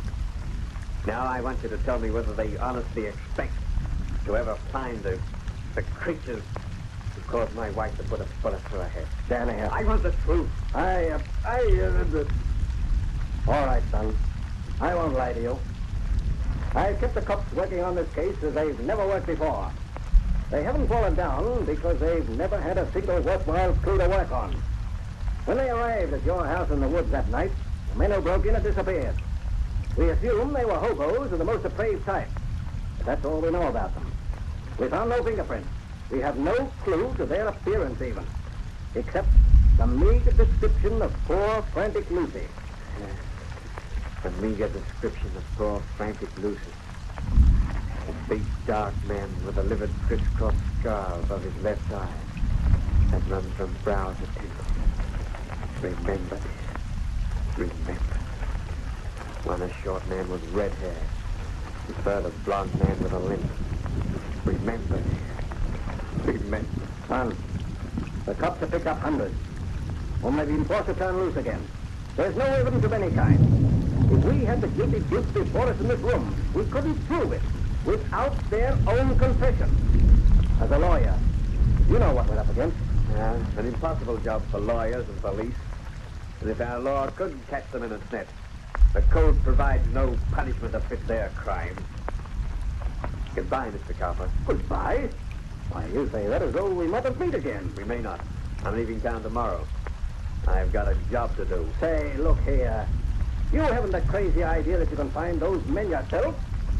Dan, to locate those three spooks and secure evidence against them, a man might have to search the hobo jungles of this country an entire lifetime. I know how bitter you feel, son. But the past is past. And grief and hatred won't unmake it. I've got big things in store for you, boy. Pick up the threads of your normal life again. Think of your future, your career. My future's to remember. My career's to repay. Goodbye, Mr. Cowper.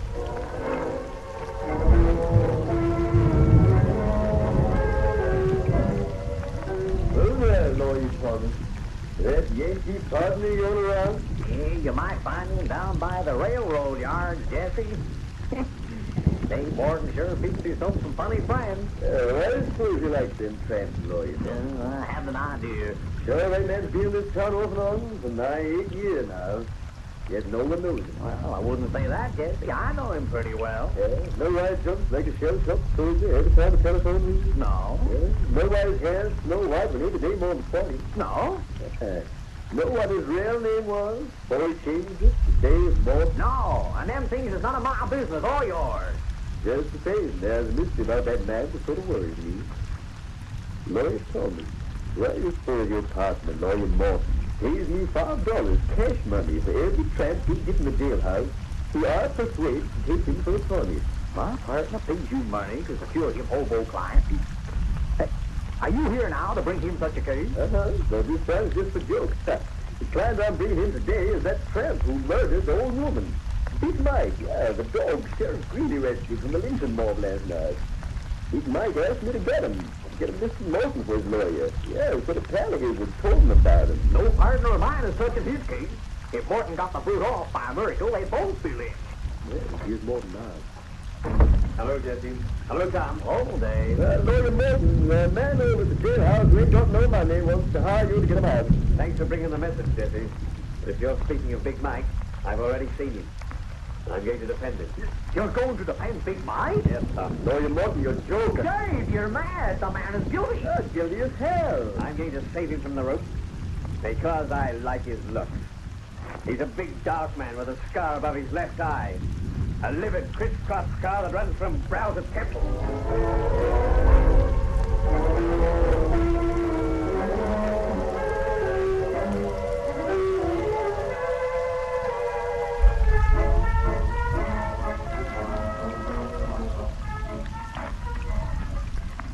Extra prayer, murder no trade, Big Mike not guilty.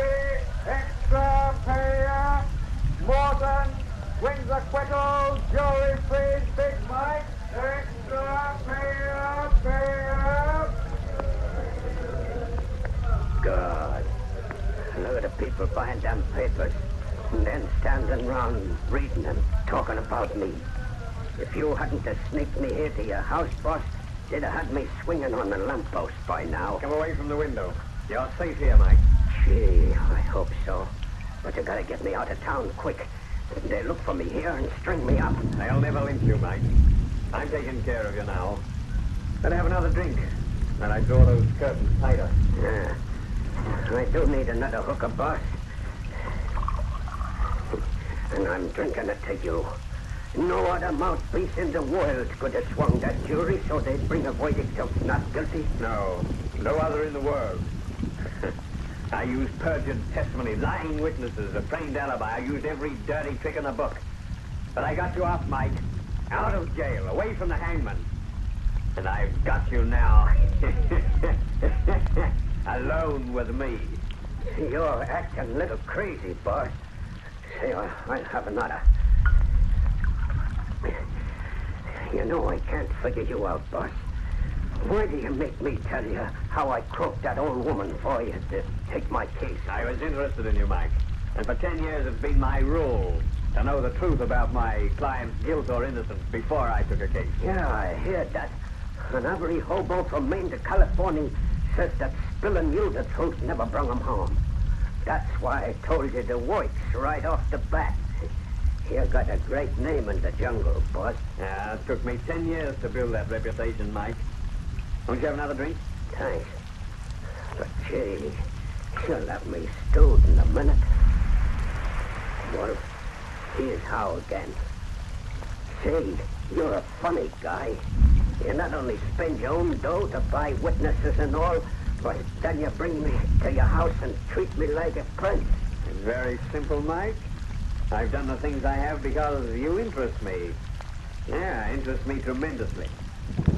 Yeah, I'd like to know more about your life, about your travels, experience. Other little peccadillos before you so neatly strangled that last old woman. Say, were you always asking me questions about what I done before we met? Are you afraid to trust a man who saved your life?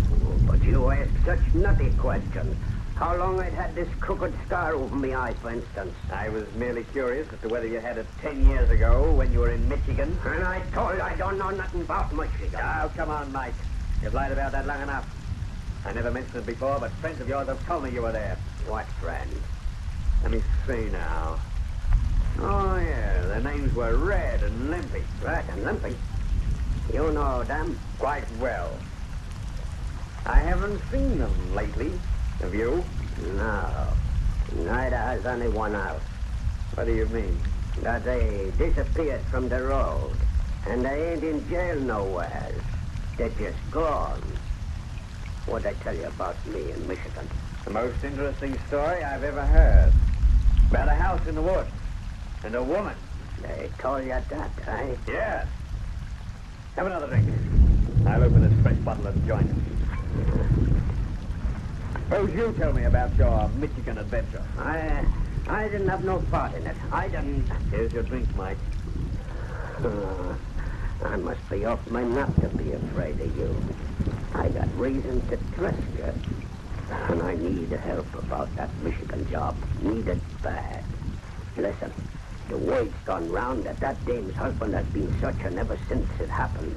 That he's been on the road with the bows and riding the rails, living in the jungles, asking questions, trying to learn who caused his wife to shoot herself. They say he did for Red and Limpy, and no one's even found their bodies. He used to be a lawyer, just like you, boss. He was... God! Why are you stopping, Mike? The notion just crossed me mind that you might be him. I must be drunk to think a thing like that about the guy who saved me from the rope. If you was her husband, you'd have sent me there. So give me that drink, Boston. I'll spill the whites. This liquor tastes funny, but it's good. It's swell. Drink your own, too, boss, and I'll tell you all about a pretty little dame in the house in the woods. Helpless she was as a rat in a trap. Helpless, frightened, like I like to see 'em. Too bad she shot herself before. Say, boss, what's eating you? You crushed that glass in your hand as if it was paper. Your eyes look crazy. See, what you pulling them curtains on the wall for? So you can see what lies behind them. Just a couple of plaster statues of two guys' heads and shoulders. But the faces is all gone, so the bones are shown through. What happened to those faces? You're going to find out, Mike. Just as Red and Limpy learned. Red and Limpy? These busts are their death masks, taken in soft plaster, after they've lain here helpless. Helpless! Helpless as rats in a trap. And you're going to lie here, helpless, while your punishment fits a cry. God, you're the guy. I'm the husband of the girl you brought to death. I'm going to get out of here. You can. You can't rise from that chair. You doped me liquor. I can't move. I'll move you. Down to my cellar below. Down to my cellar, which I've saved you from the gallows. The news for you'll be too easy, Mike. Your punishment will fit your crime. No, let me go. Let me go. What you gonna do? Your punishment will fit your crime. Your punishment will fit your crime.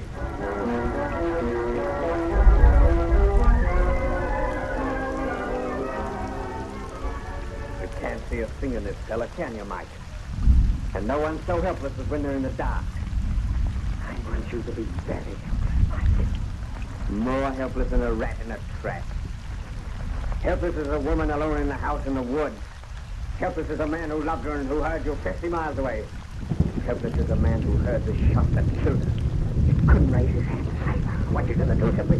Hey, you left me tied to stakes. Spreading on the floor. But how you gonna kill me? What you gonna do? You're struggling, Mike. But your buns will hold. I tied them very tight. What did you do to Red and Limpy that you're gonna do to me? And then blast the bust upstairs. What happened to their faces? Yes, Mike, yes. If you don't tell me, I'll go nuts. Nuts, I tell you, raving nuts. Oh, no, you won't. Not for many hours. I've investigated the length of time required to drive men mad. Your brain's undeveloped, so it'll take you longer than most. Help! God, if I could only see you. Oh, you're putting something over me head. Yeah, part of the little apparatus that made Red and Limpy featureless. Use your imagination, Mike. You may guess how it's done. Oh, God! Oh, God! Why don't you curse at me and beat me, kick me, and do something I can understand? What are you going to do to me when you leave me? How am I going to die? When I reach the top of these stairs, you'll know. When I open the secret panel, it'll soon be the door of your tomb. Then you'll have a moment's light. Just enough for a quick, short glimpse around you. Two skeletons beside me, the bones of Red and Limpy. What else do you see? There's a cage goes coming over my head.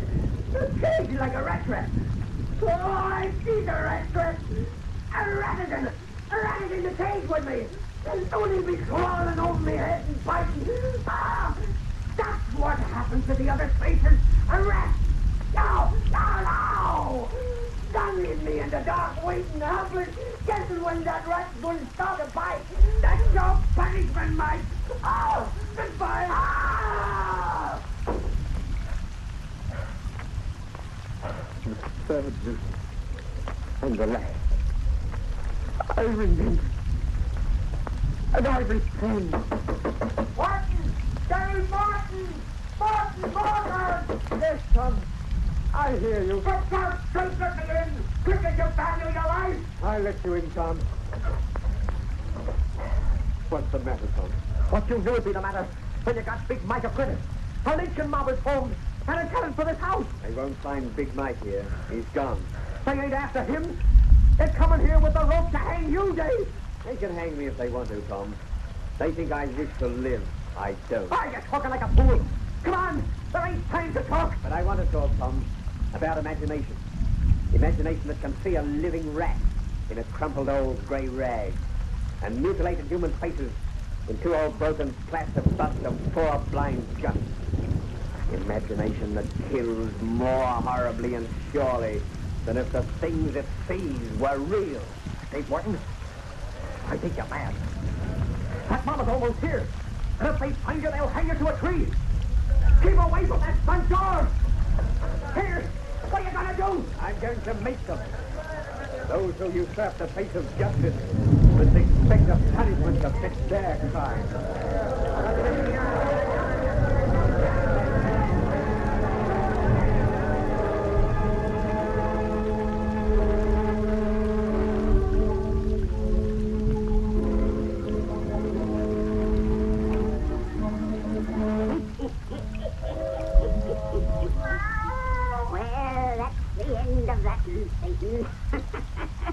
Next time we'll have another 30 yarn to spin these folks.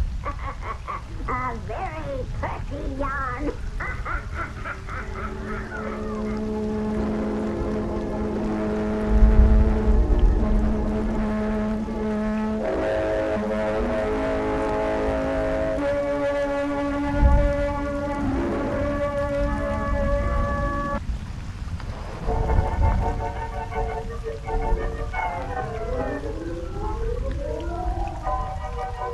We bring you The Witch's Tale, written and produced by Alonzo Dean Cole.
And now let us join old Nancy and Satan, her wise black cat.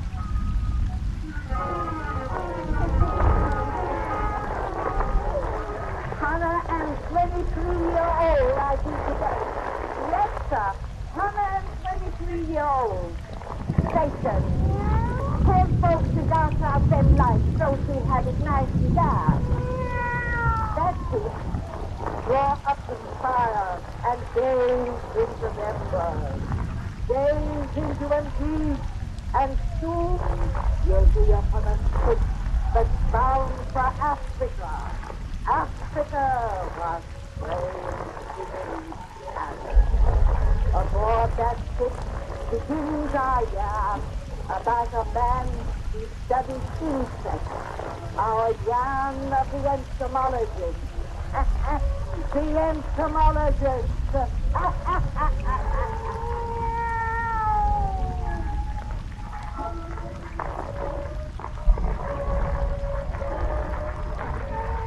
Roy, I've never known you to acquire such a sudden dislike for anyone before.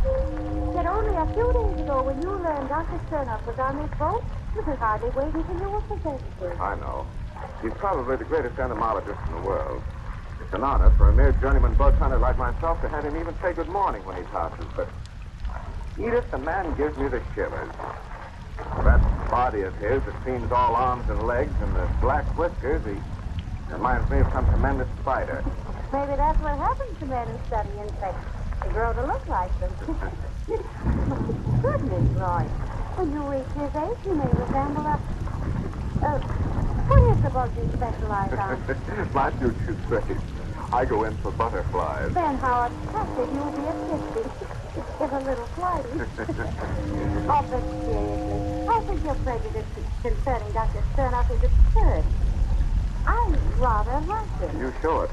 Well, I shouldn't have. His officer escorted me to Rogers Plantation from Cape Town, places me rather deeply in his debt. You cabled your brother not to meet you, that you were going to make the trip with Dr. Sternoff? Yes. It'll save Roger a difficult journey from what he's written me of the traveling soldiers in his part of Africa. And as Dr. Sternoff's own headquarters is so close to the plantation, it becomes a natural neighborly arrangement. Edith, will you let me take you to your brother's place when we reach Cape Town? Why, Roy, you're going to Natal, you said. Roger is in Tomorrowland. Well, I can study insect life there as well as in Natal, and well, I'd like to meet your brother, and well, you know the real reason. Oh. The same reason I followed you aboard this boat, that I followed you everywhere during the last 2 years. I'm mad about you, Edith. You turned me down so many times, I'm not going to ask you to marry me again now, but I'm not going to let you go traipsing around Africa with anyone like Sternoff. Oh, are you jealous of a man twice your age? No, I'm not, but I don't like the way he looks at you. I'm not going to have you alone with him. I'm going to take you to Tomorrowland myself. Oh, Roy. Eventually, I suppose I'll have to marry. The parent I can't lose. You only would marry me. I'm not going to ask you again. It seems so useless. You never tried asking me under such romantic conditions as this. Starry night, the deck of a ship, wild waves singing. Dreary road, just a roaming of the lightning. Stop making fun of me. Well, if you won't propose, I can't make you. I'm tired of hearing you say no. I'm tired of saying no. Huh? Edith. Will you marry me? Yes. What? What? Uh-huh. Oh, my. Edith, you really mean it. I do. Edith. But I'll change my mind and let you quit staring and kiss me within the next half second. Oh, Edith. Oh, darling. Oh, sweetheart. Good evening. No. It seems that I intrude at an unwelcome moment. Excuse me. Oh, please, Doctor. For the sake of retaining your good opinion, let me explain that I don't make it a habit to let men kiss me and brush my hair. Dr. Sternoff, Miss Gardner has just honored me by promising don't to... be silly, Roy. I've just decided, Doctor, that Mr. Bolton will make me a fairly good husband. So we've just become engaged. Mr. Bolton is to be congratulated.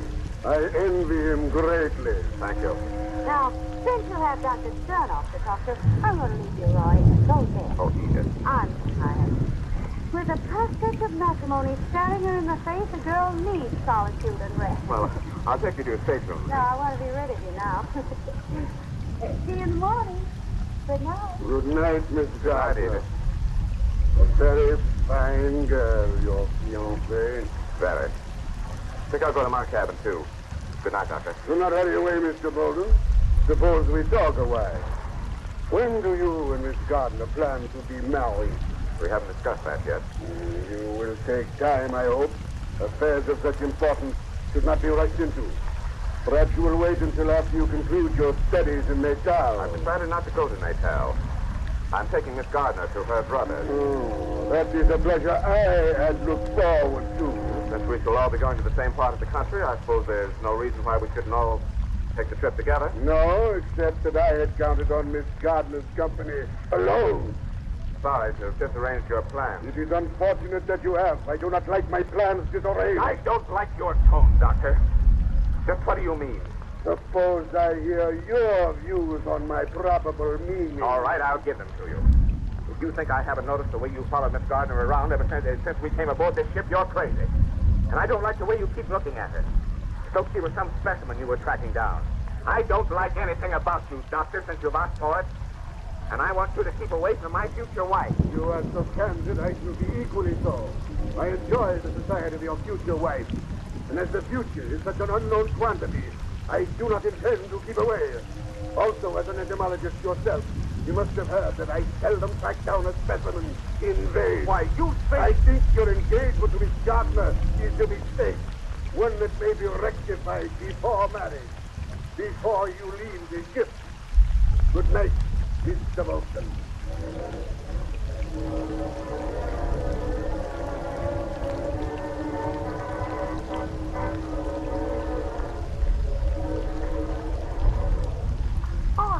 I could have heard with the ridiculous squawk. You must have sounded like small boys with chips on your shoulders. Well, that's the reason I never told you about it until tonight. It was so utterly ridiculous. But it confirmed my suspicion that Sternoff is nearly as mad about you as I am. You don't know how flattered I feel. Two mad lovers on one small ship. I don't believe you feel flattered at all. There's something too inhuman about that man for you to really want his attention. All you enjoy is my jealousy. He's very strange. A little insane, I think. You know, he's literally obsessed with a desire for power. Rather peculiar in a naturalist who's devoted his life to the study of tiny insects. Those tiny insects, if uncontrolled by man and not destroyed by their own warring proclivities, could annihilate all other living creatures. They are power, undirected. He made a remark something like that. Said that someday a genius would develop a new species that would enable him to rule the world. A genius, he meant himself, of course. Oh, boy. He feels so ridiculously bitter toward the poor man. You say he threatened you that night? Oh, he didn't threaten exactly. Simply said our engagement was a mistake that might be rectified before I left this ship. Rectified by what? By his personal magnetism, maybe. By proving to you that his charm so outshone mine that you give me back the ring I haven't bought you yet. Take his instead. Well, if that was his purpose, he's evidently forgotten it. I've scarcely seen him since that night. And tomorrow we land at Cape Town. Which reminds me, there's packing facility. Oh, don't go in yet. Oh, I must. There's so many things to get together. And I'm sleeping anyway. I'll take you to your door, then. Let's get married in Cape Town tomorrow, dear. Oh, now, don't start rushing me again. Roger's the only relative I possess, and I'm not going to marry you without his brotherly pressure. Here we are. Good night, dear. Lord, I'll let me go before someone comes around the corner. Good night, Kate. You look so romantically sad at our party with one more thing. That's all. Good night. Good night. Good evening, Mr. Bolton. Huh? Oh. I seem to come upon you always at the conclusion of a romantic moment. You seem always to be watching for such moments, Dr. Sternoff. On the contrary, they're very painful to me. I would prefer not to witness them. Well, but let us not quarrel again. Our ship lands tomorrow. Let us simply say goodbye. There'll be time for that when we dock in the morning. One never knows in the rush of departure. We may not meet. Well, when Miss Gardner and I reach her brother's place, we'll be neighbors. Farewell seemed rather superfluous, Doctor. I live but 10 miles from Miss Gardner's brother. You. Goodbye. Goodbye, Mr. Bolton. Goodbye. Hello, Mr. Berlin. Here to be a sight room. Oh, hello, Stuart. Yes, going to bed. Just saw you talking to the gentleman with the whiskers. Something important you wanted to see before I fancy.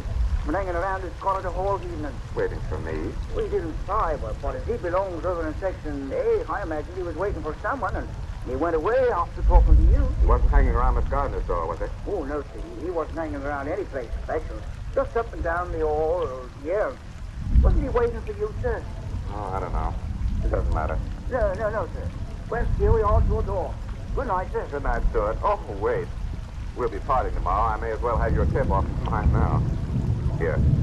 Thank you for your very excellent service. Oh, thank you, sir. Here, don't bother looking for your... I'll unlock your door, sir. Thanks. Here, now, just a minute. Yes. And now I'll turn on the light. Well, the good thing I came in, the light didn't done work. It's all right when I left this evening. It's probably a fuse down house. You just wait outside now. I'll let it get your exit. Now, the door's man, sir. I'll open it, Stuart. Just a minute, sir. I don't know if the devil's on it. Let me speak to you. The spring latch is snapped. Where till I find my key? Here. Stuart, my key doesn't work. Sit down. Oh, that's funny. Don't bother, sir. I'll help you from inside here. I can't turn the leg. Well, what's happened to this lock? Worked all right when you opened it a moment ago. I'll soon find out this. Where do I start this man? There. Oh, Stuart! Stuart! Stuart, what's wrong? Stuart! Help! Help me, someone! What's happening? Stuart, locked inside my cabin. He just screamed. Here, help me break down this door. Here, will you? Here, together with our shoulders. Now! Now, get in. That did it. Stuart! Stuart, where are you? Yes. Oh, look at that. Here's one. There he is, on the floor. Here they are. Throat has been torn up. He's dead. Oh, what killed him? There's nothing. There's no one in this room.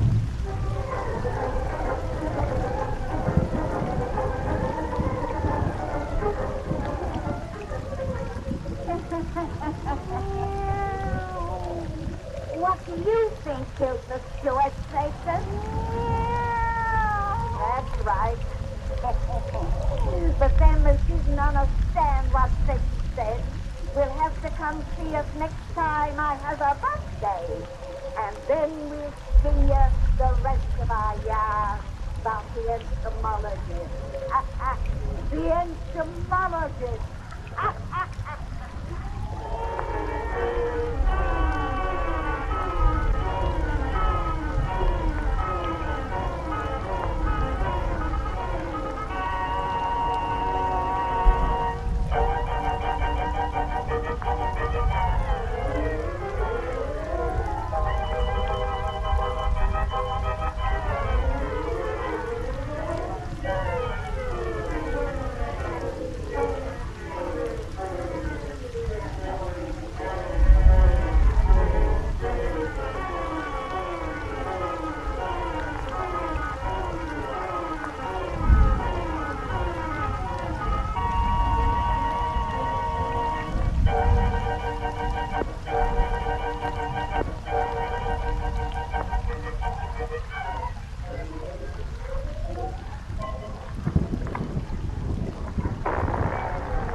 Written and produced by Alonzo B.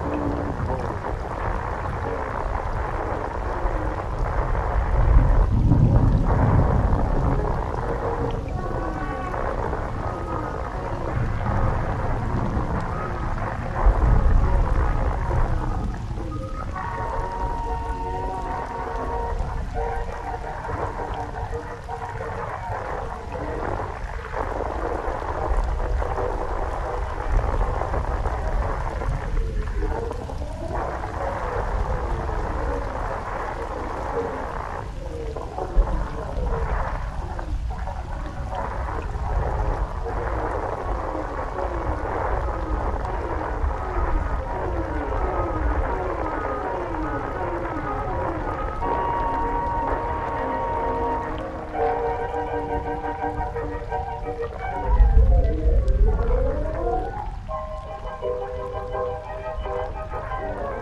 Now let us join old Nancy and Satan, her wise black cat.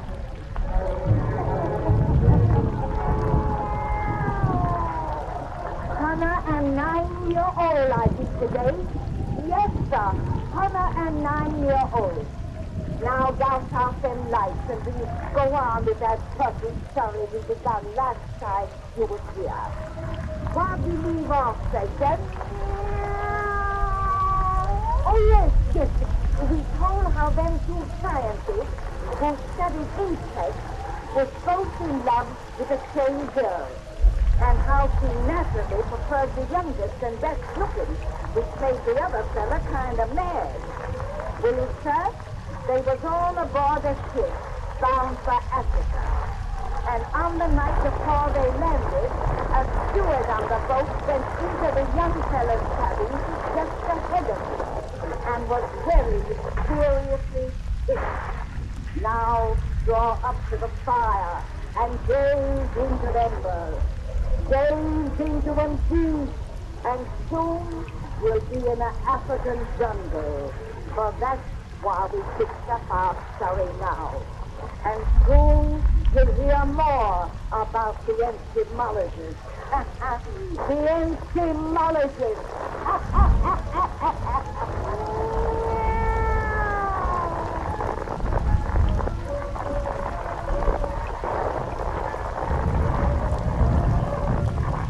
No question in my mind, Roger, that whatever killed the steward in my cabin was intended to kill me.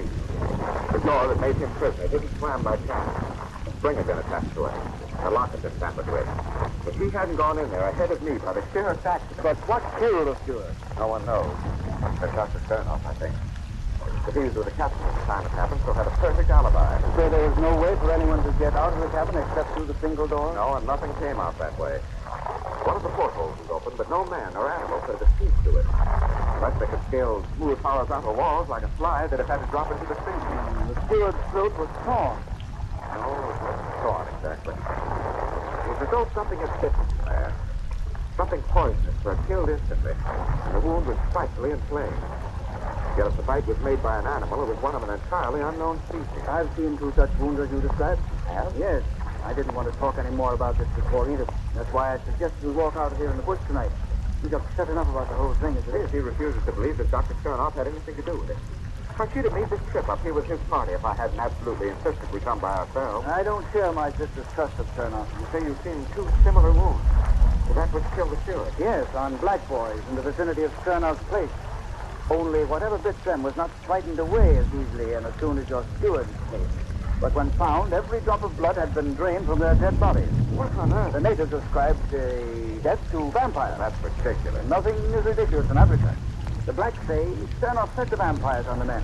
They call him the devil doctor around here. I'll be glad when Edith and I are married tomorrow and on our way to Nate to help. I don't want her even in the same province with that man. I'll hate to see you go so soon after your arrival here. But, well, I'll see a little easier myself. Well, here we are back at the house. Lights are all out. Edith must have gone to bed. We've been talking back there in the bush a long time. It's late, but someone's still up around the place. There's my houseboy. Must have something on his mind to make him run like that. Bygone, you are well of your sickness? Sickness? Yes. Yeah, you start back before your lady sister find you. What are you talking about? Where is my sister? Gardner isn't here. No, when come say Bygone sick hurt in bush. She go look see. How long ago? Half hour, maybe. Roger, where do you suppose? Who was the man who came here for my sister? Black boy come from Devil Doctor house. Turn off. Come to the house and get our guns, and we'll find out what this is all about. If he laid his filthy hands on Edith, Take your shirt on. He wouldn't dare do anything to her. What? But the door's locked. My sister locked it, Nebu? I know. So never mind. Burst it open. Now, let me get a gun and start my... There it goes. Like a light, Nebu. Never mind. I can find the gun from the dark. Oh, what's the matter? It's brushed across my face. Felt like a sticky silken cord. There's something in this room, Effendi. Something moving. Yes, I hear it. Get those guns. It's an animal of some kind. I have my rifle. A light, Nebu, a light. Me too. Oh, look! Shoot! Hurry! It's running away! Oh, there. I got it this time. God, look at it. That's what got the steward. And your boss here. It was put in this house tonight to kill us. But no such monster can exist. It's impossible. It did exist. There's its dead body. A giant spider, 2 feet long.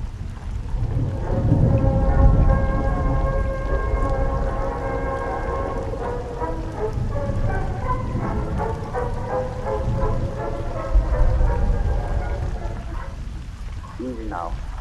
Sternoff's house lies right back of that high fence. You don't think any of those spiders are loose out here? I hope not. God, where did such a monster come from? I think Sternoff made it. Made it? Yes. The man is a scientific genius. I believe he's found a way to increase the size of a small, ordinary spider. I remember a paper he published some years ago hinting at the possibility of such a thing. That cord was thrust across my face with the strand of its web. You hadn't felt that. It was stumbled right into it. Then, Don't speak of it. now I know why the black found head here has been drained of blood. The lobster of a spider is too small to assimilate solid food. So he sucks the juices into his prey. I'd rather believe the native vampire theory. More present of that. And think, burn off the monster who will turn loose such things as Edith in that house. We'll find her safe. She only wants to be rid of us. In love with her. The gate's unlocked. Quiet now. He thinks we're dead. We get him unaware. He got the drop on us before. But if he does, Nebo has reached Sumet by this time, and he's on his way in out constabulary. Absolutely, where harm has promised us to turn on. One of the blacks that spider killed was Nebo's brother. I'm sorry. I want to get my hands on Stern. He won't escape. He hasn't got a chance. Well, I have their guns. Find their arms. Go! It is useless to struggle, gentlemen. My black boys were selected for their strength. They are bound to send me. You see, gentlemen, it is you who have no chance. You're not going to get away with this. I must contradict you. You have been very lucky twice, Mr. Bolton, but no luck holds good forever. Here, Sternoff. You'd better turn my sister over to us and let us go while you have the opportunity to save your life. In half an hour, the Sumet constabulary will be here. They'll tear you to pieces if you harmed us. I anticipate no trouble from Sumet. You see, I have here another prisoner besides yourself and Edith. Nebo! Nebo! There's a Nebo on his head, Effendi. Lord! My boys brought the faithful servant down almost directly he left your house. Now, Mr. Bolton, I intend to prove that your engagement to Miss Gardner was a mistake. A mistake that shall be rectified tonight forever. Take these white men to my laboratory. Yes, as a student of insect life, Mr. Bolton, you will appreciate the specimens I am about to show you, whom you will meet intimately. Spiders, gentlemen. Giant spiders. Monster insects that will make me master of the world.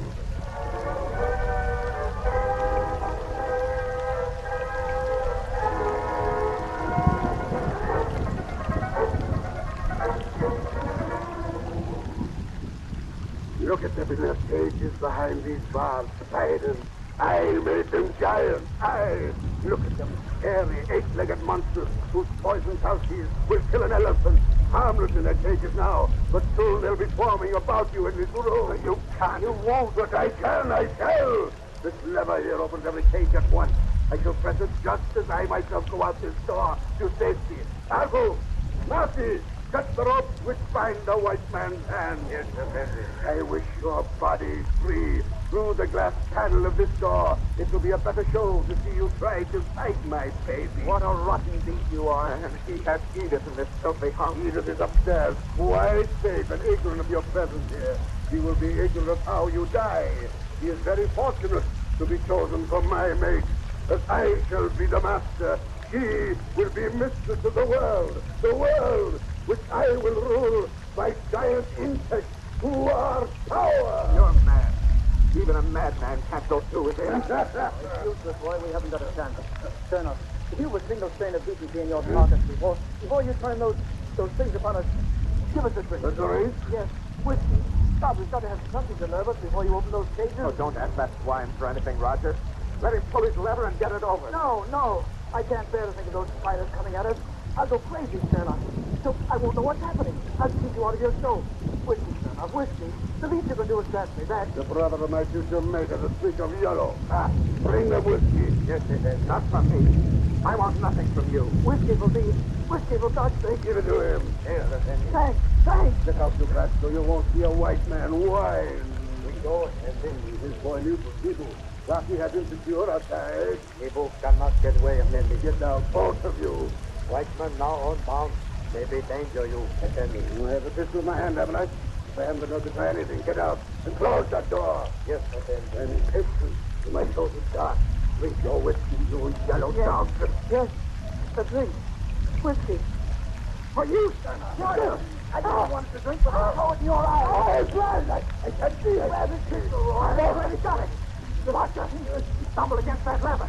The cages are opening. Quick, out that door. No, we're not. He's locked it. Open that door, son of you fool. Those spiders will kill you as well as us. Oh, no, I'm their master, their creator. Get that teeth on him, Roy. Oh! Cornered among those spiders. They're coming from their cages, coming from all sides. Come, my babies, with your poison eyes. Roy, smash that glass panel in the door. Yeah. Quick, They're almost on us. I have it. Wait. The fever one night. I'll tell you. He's free. He's opened the door. No. You cannot get away. Edith. Evil, how did you set me free? Nemo, you were a prisoner, too. How did you... Dr. Frank, you set people well. I have hit a knife. They're dead. Come on, away, quick. Out of this place. No. Those spiders! This is it, baby. Don't let them get away. Run. I'll tie this up. The spiders are everywhere. Get them, my babies. Get them. No, not these. Spiders have some turn. Keep away. I made you. I am your master. Keep away. Don't look back, Edith. Run. Oh, Rhonda, what are you stopping for? You upset this lamp. There. Set the place on fire. The only weapon that will stop those things. It's catching everywhere. We're safe outside. At last. Goodbye. Eat people, eat devil, don't. Those spiders. Oh, please, God. Kill everyone.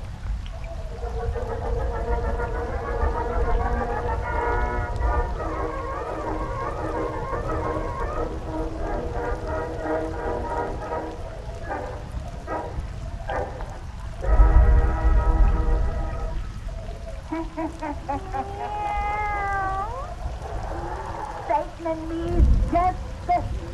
That if you ever goes to Africa, after hearing this dirty yarn, he'll take along a can of insect powder.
Written and produced by Alonzo Dean Cole.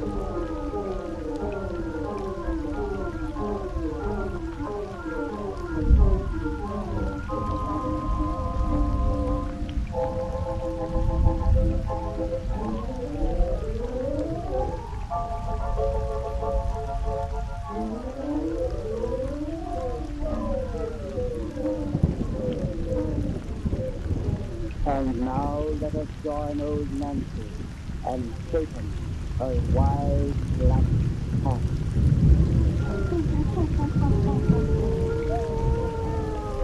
and 2-year-old I be today. Yes, sir, 102-year-old. Dear Satan, what kind of a cheerful little yarn will we sing these folks tonight? A love story? Well, if you ain't a sentimental old chap. You say you're not too old to be romantic? I never know the male trick of the glove in his mind. Now set yourself down in the corner, Satan, and I'll see the kind of pay you ask for.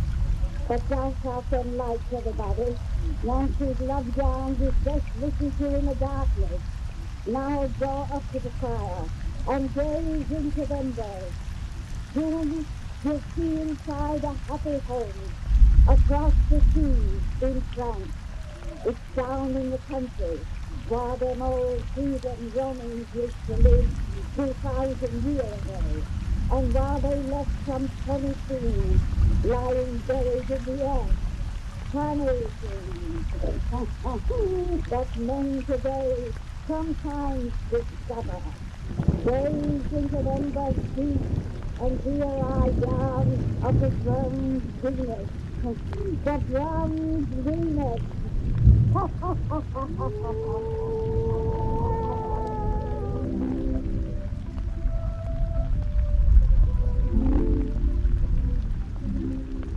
Mama, hurry, should you hear any minute? If you don't hurry, I'll stop you just in time to meet him. Stop swearing if you want me to finish. Oh, I'll be glad when all these hits you off my hands. Then I won't have to tie ribbons on a teacher who can't stand still a moment.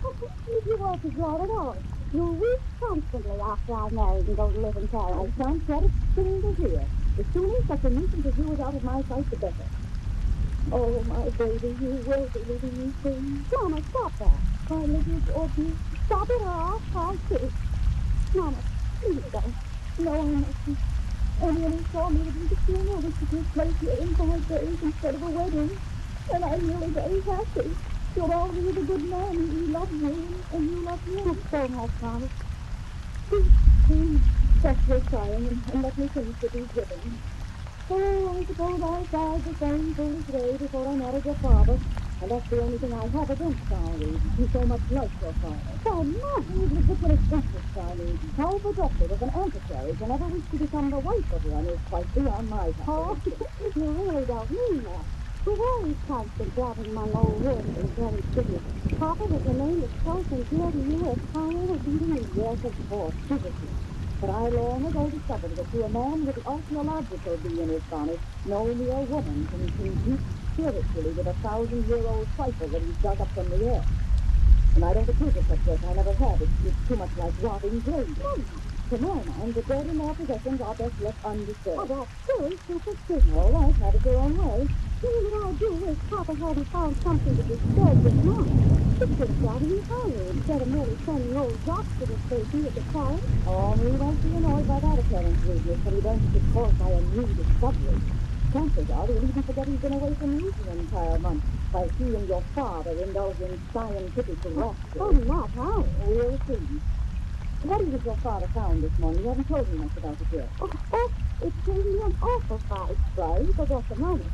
This time was purely accidental.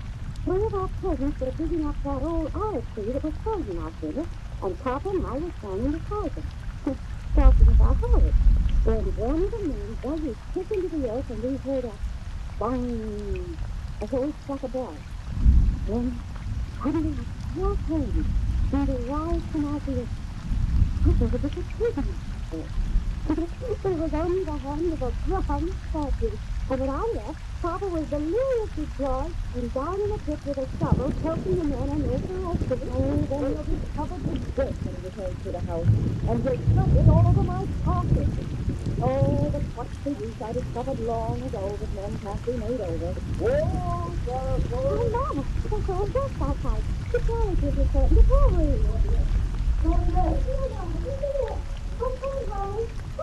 I'm right behind you. Oh, God. Oh, my little sweetheart. Good afternoon, Marie. Welcome, Dad. Welcome, Master. Absolutely. Don't waste your kisses on an old woman such as I. I'll tell this girl of mine how much you wish. Oh, I already know, Mama. For I know how gracefully Agnes did. How do you do? To me, every moment that I've been away, it seems an hour. The hours like days, the days a year. The very pretty speech for an antiquary. I hope that after your marriage you won't neglect to tell Georgette the same charming lies. Lies? Your mother's only joking, dear. She knows that nothing is important in my life, excepting you. Hey, Oh, here comes your father, Georgette. Covered with dirt from head to foot. Only, you have arrived. No, Monsieur de Marseille. And no thanks to you, Francois. You should have changed. You didn't even explain to Oh, I have been doing something more important. Something that will make others' eyes grow wide with envy. What on earth is that, Father? The men are doing it as well as you see. Do what's that? It is going to tell you of my find. Oh, we just left in the tree.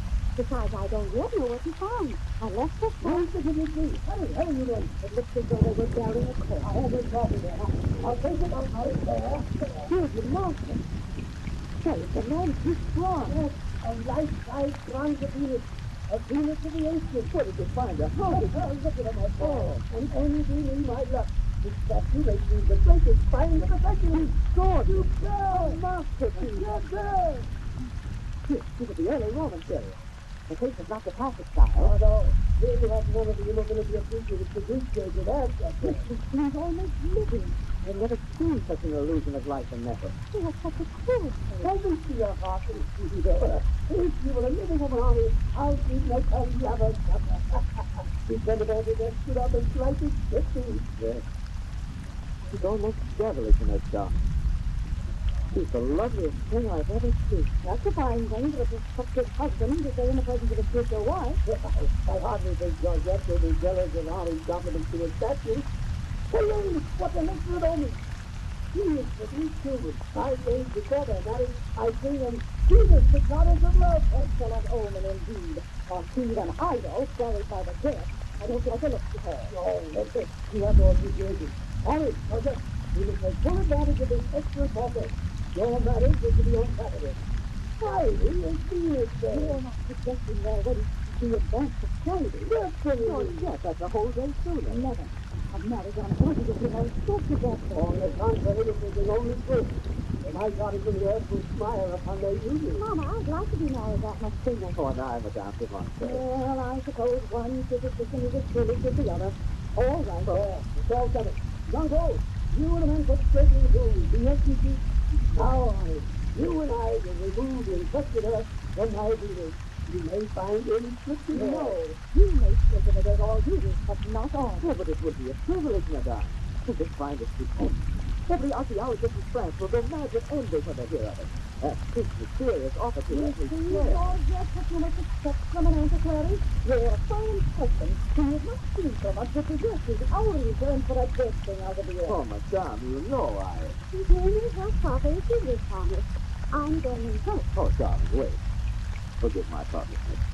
I won't touch the statue or even think about it. Instead, you and I will take a stroll in the garden and talk. How does that sound? It's changing inside my Venus. Some loose fragment of a hollow form must have fallen and struck against the metal stand. Coming into it all, it seems a protest against your possession of it. The protest or not, I am deserving. Well, get along then. Ollie, when you and Georgette reach the garden, try to act like a lover instead of an archaeologist. I'm going in the house. I shall take your advice, Madame. Come, Georgette. Oh, later, if your daughter permits me, dear, I shall be delighted to return and help you. I shall be delighted to help you, honey. You would rather stay without all expecting out and be with me. You know I wouldn't, darling. And we couldn't feel bitterness toward anything that's been so kind to us. But she's about our marriage today. You don't believe us, Mama, does. That Friday is unlucky. If your love for me is as strong as mine for you, nothing can be unlucky. Here. Here, I brought you some carrots. That really funny little finger? Uh-huh. Oh, I'll give it to you. Let me put it on. No, not yet. It will only leave my finger for that if I will. It won't be yours for 4 whole days. It's to be my wedding. Yes. There's a Latin inscription inside that means yours forever. Yours for me. And I will be yours. So, after that. Just 4 short days. Oh, it would seem terribly long if your father hadn't found that statue. Fortunately, I can occupy my time assisting him with her. Oh, you're thinking more about that statue than you do of me. Sure, sure. Mama was right. To such men as you and Papa, nothing matters but dead things from the earth. Oh, please, you're ugly, Venus. I hate it. What was that? What? Oh, Tom. Tom. I came to not speak to you back there. Your father, John Paul, must have struck it to the school. I suppose so. But if she seemed to protest against me leaving her a while ago, now she seemed to answer what I said. You really do. But if you think she has understanding, I'll anger her still more. You think I could give that ancient lump of metal a single thought when you are near? If she were the living Venus, goddess of beauty, to me you'd be more beautiful. And I'd love you more than Venus, the living goddess of love. It's fine again. Come on, come. Papa! You give me those pretty gloves. Papa! He's not here, say, Papa. Venus, go. No, I'm lying on the ground. He's trying See the monster. What is happening? That's your father, John Paul. He's not. Oh, he's done that. He's bleeding. Georgia, things up without the baboon. The papa. I don't know. For no reason, all my Venus toppled over. And my own eyes are flames. What do you mean? Before she fell asleep, her bronze arm struck out in rage, blindly, as a person of temper strike when something is said to anger them. It happened when you said you loved me more.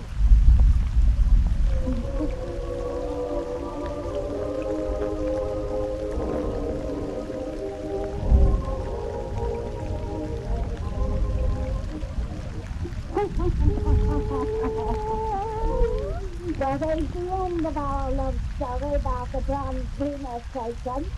But if these folks want to hear the rest of our talk, they got to come and see us next time on Her Birthday. Come in 4-year-old, I'll be real soon. Come and 4-year-old.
We bring you the witch's tale, written and produced by Alonzo Dean Cole.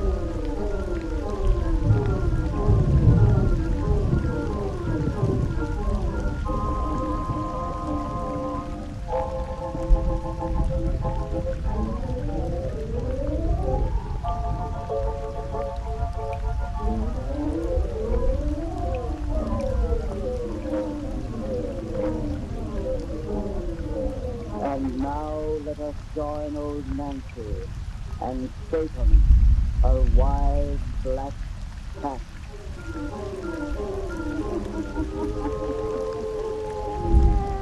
Hannah and 11-year-old I be today. Yes, sir, Hannah and 11-year-old. But instead of celebrating my birthday with a good rest taken, we've got to go to work and tell the fears of that turkey love story we began last time these folks were here. Let's see. You keep track of our romantic yarn, Satan. Where do we leave off? That's right. We told about that nice young girl who was fixing to marry a young archaeologist fella, and how the girl's father, who was also in the archaeology business, discovered the statue of a heathen goddess. It was buried in the earth. It was an awful lifelike looking statue. And right while we left off our yarn, the king visitor had got mad and struck a man with his metal fist. Douse off them lights so we'll have it nice and dark for the finish of our tale. Now draw up to the fire and gaze into them bells. Gaze into them deep, and soon you'll be back with us in swamp, while washed and healing Romans live. Soon you'll see once more the bronze Venus. The bronze Venus.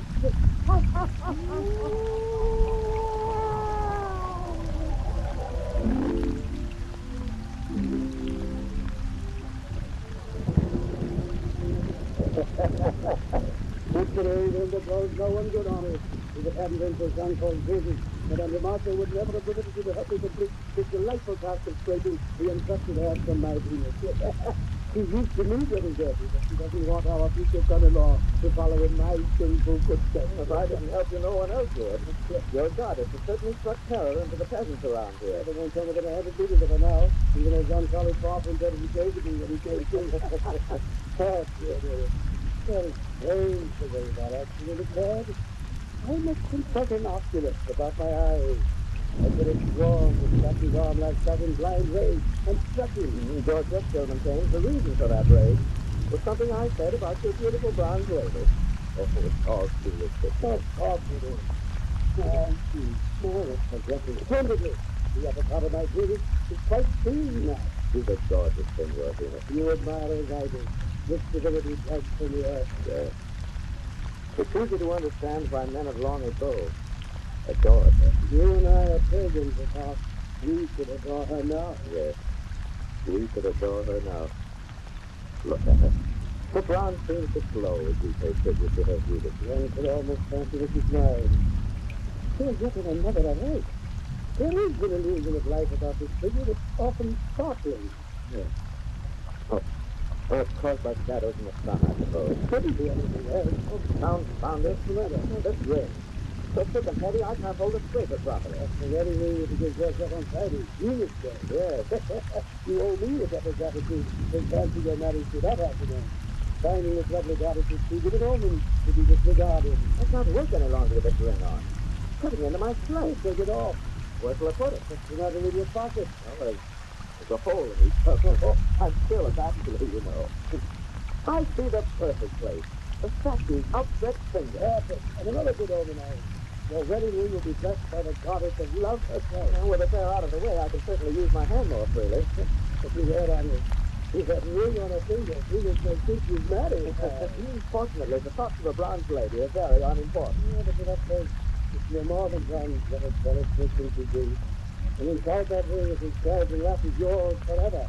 The Latin is her language. And I refuse to worry about that. Say, we must be getting to work in earnest if we hope to find an inscription. There isn't any to be here from the bench, but I guess it's Just begun there. it's good idea to see the other body first. I know. I wanted to see how she really looked. She's so beautiful, even underneath the dress. So beautiful. So beautiful. Hey, your dress is coming to join me. Darling, I thought you said you wouldn't come near our goddess again. I don't want to, but I'm not going to let her take you and Papa away from your house. Sweetheart, as though anything could take me away from you for long. Daddy, please don't say anything like to me and she's so close. George, yes. No, I'm serious. It must have been coincidence that John Cole was hurt by her, and you said you cared more for me, but I'm afraid of you somehow. But that's so utterly ridiculous. Holly, look, what? An inscription. No. You might say that that's uncovered. Here, let's see. Here. Now we can learn something of my beautiful history. Badly worn, very Think you can make it out with joy, young fellow. Yes, I can. Yes. It reads, Have they a mention? Have they a mention? That can be translated, Beware of who loves you. No, wait. More likely translation is look out for herself, yourself, if she loves you. You like that's it. No more. Not that yet. You talk to your sister, too. No, I couldn't tell a story much. Oh, yes. Sit down. Hurry. Come away. Don't stay near her any longer. Yes. Please. Keep away from her. She's more than better. She looks almost alive. And she's dead. Hurry. Oh, Yes, yes. now read. My wedding ring is on her finger. Oh, well, it impeded my work. I You could have said it would only leave your finger for that of your wife. And she has it. She's only a statue. More than that. She's a symbol of a goddess. People built temples to her. She was worshipped, honored, feared. The worshippers are dead, but maybe hope goes on. Perhaps the shadow of her face still lives.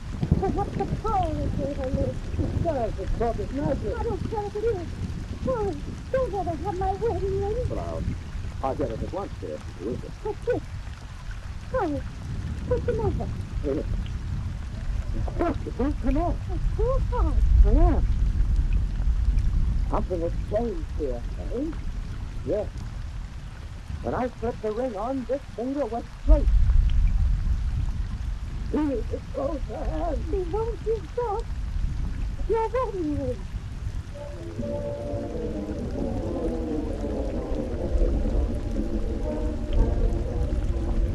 Francois, come in here and shut the door. He didn't leave our guests just before the wedding. Wedding. It's my very funeral that will take place here today. The big song, it suppressed everybody to dinner. No, you know what's close. Because the hand of my statue was accidentally dead, so the thing had to be taken off. There's no reason for everyone to be mistaken. You could keep it better. I've been your wife for nearly 30 years, Francois. You can't hide your fears from me. I can wait. You know the metal thing there that no fire can touch was not accidentally done. I don't know how it... Oh, what are we going to do? Oh, he has acted like a man in trance today. It has been some awful eerie. I guess it's pale and trembling. She was ghastly in her brightest red. The world is eating all our hearts. There's nothing to be afraid of, nothing. It's simply imagination, that's all. The imagination now. Not imagination, say that. Next pagan goddess in our garden is not imagination. I can see her from this window, and as the lightning plays about her, she says something to tell. It's only a metal statue, just a metal statue that can't do any harm. That's there. That sound is coming from your room. Oh, she's caught by the rain. She did it for proper time. It's been raining for hours. We haven't heard that sound before. Oh, it's very hard on her. That must be the reason for that sound. There's nothing else to cause it. It's growing louder, as though she wanted someone to hear, as though she was calling someone. Hey, you're talking madness. Francois, I'm so afraid that you're just in the man she loves. My dear. And then... Your coffee takes a time. The chair is ready to begin the ceremony. We should come at once, Mary. Now you're busy. Everything should be all right. Come, my dear. The daughter is waiting for us. Yes, waiting to perform a marriage. On Friday. Venus. Yes.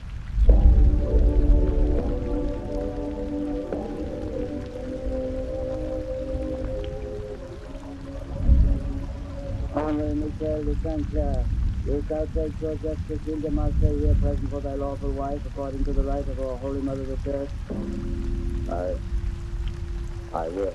Georgette Cécile de Marseille, wilt thou take Henri Michel de Saint-Clair here present for thy lawful husband, according to the right of our Holy Mother of the Church? Oh, yes. Join your right hands and repeat after me. I, Henri Michel de Saint-Clair, take thee, Georgette Cécile de Marseille, for my lawful wife. I, Henri Michel de Saint-Clair, take thee, Georgette Cécile de Marseille, for my lawful wife. To have and to hold from this day forward. To have and to hold from this day forward. For better, for worse, for richer, for poorer. For better, for worse, for richer, for poorer. In sickness and in health, until death do us part. In sickness and in health, until death. Death! Death! No! Venus, I am yours forever! No! Venus! Stop him! Hurry, come back! He ran out of that storm. He's going to that statue. Oh, the statue is moving. He's out the clock. He'll fly from here. Let's come for his embrace. He's in her metal arms. She's crushing him to death. Oh, my God. Don't yet.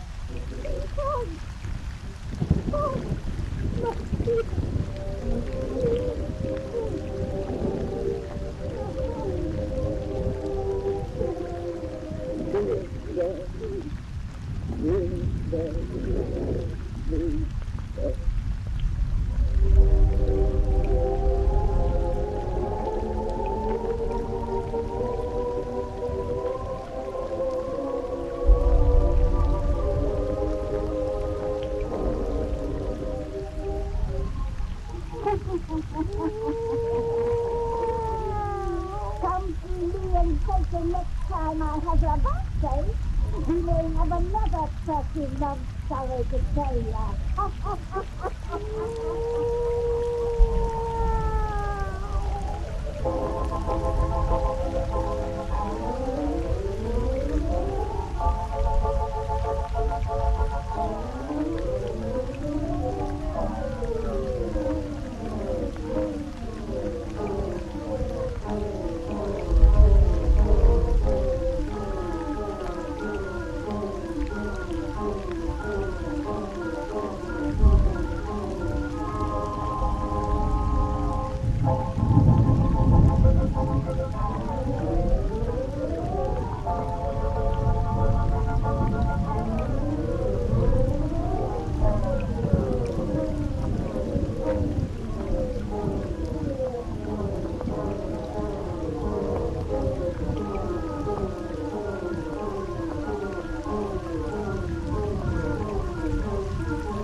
We bring you the Witch's Tale, written and produced by Alonzo Dean Cole.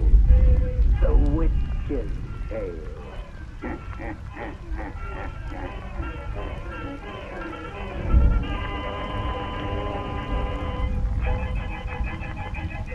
It is our purpose in these programs to perform a double function by providing thrilling entertainment and also by bringing you important information in a brief message. Tonight's message may save you or other members of your family needless suffering from distressing pain. As for the pains which you recognize as rheumatism or neuritis, or discomfort in the kidneys and the back. Now, most of you know that for many years, wealthy people were sent to famous European mineral springs and came back reporting enthusiastically that the expense of the trip was well worthwhile. Those European mineral waters relieved them of the pains of rheumatism, neuritis, and kidney troubles, and renewed vital energy was reflected in their faces and in every step they took. Now, I've reminded you of this so that you will understand why Crucian salt relieves pains of rheumatism and similar ailments so quickly and effectively. You see, Crucian was developed to duplicate the therapeutic effects of those famous European springs. Crucian contains those elements in a balanced combination of 6 mineral health salts.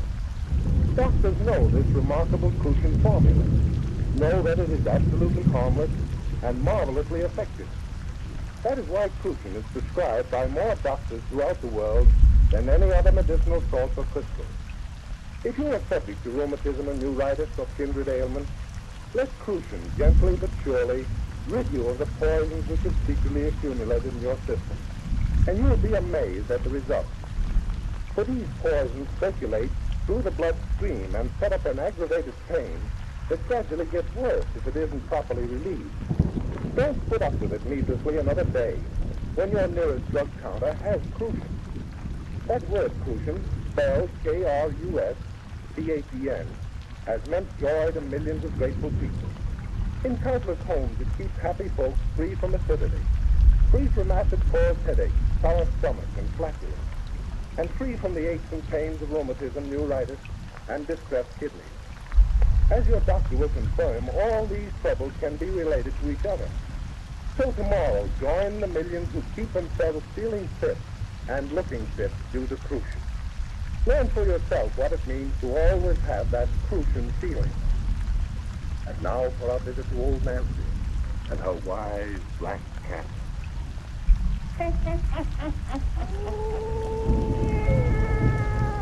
Hannah and 5-year-old I be today. Yes, sir. Hannah and 5-year-old. Real station. It's a real bedtime story we got for folks tonight. Everybody's out them lights, so we have it nice and dark. Our little tales is best listened to amongst the ghostly shadows. Now draw up to the fire and gaze into the embers. Gaze into them deep, and soon you'll be across the sea in England. Star begins our yarn of Rockabye Baby. Rockabye Baby.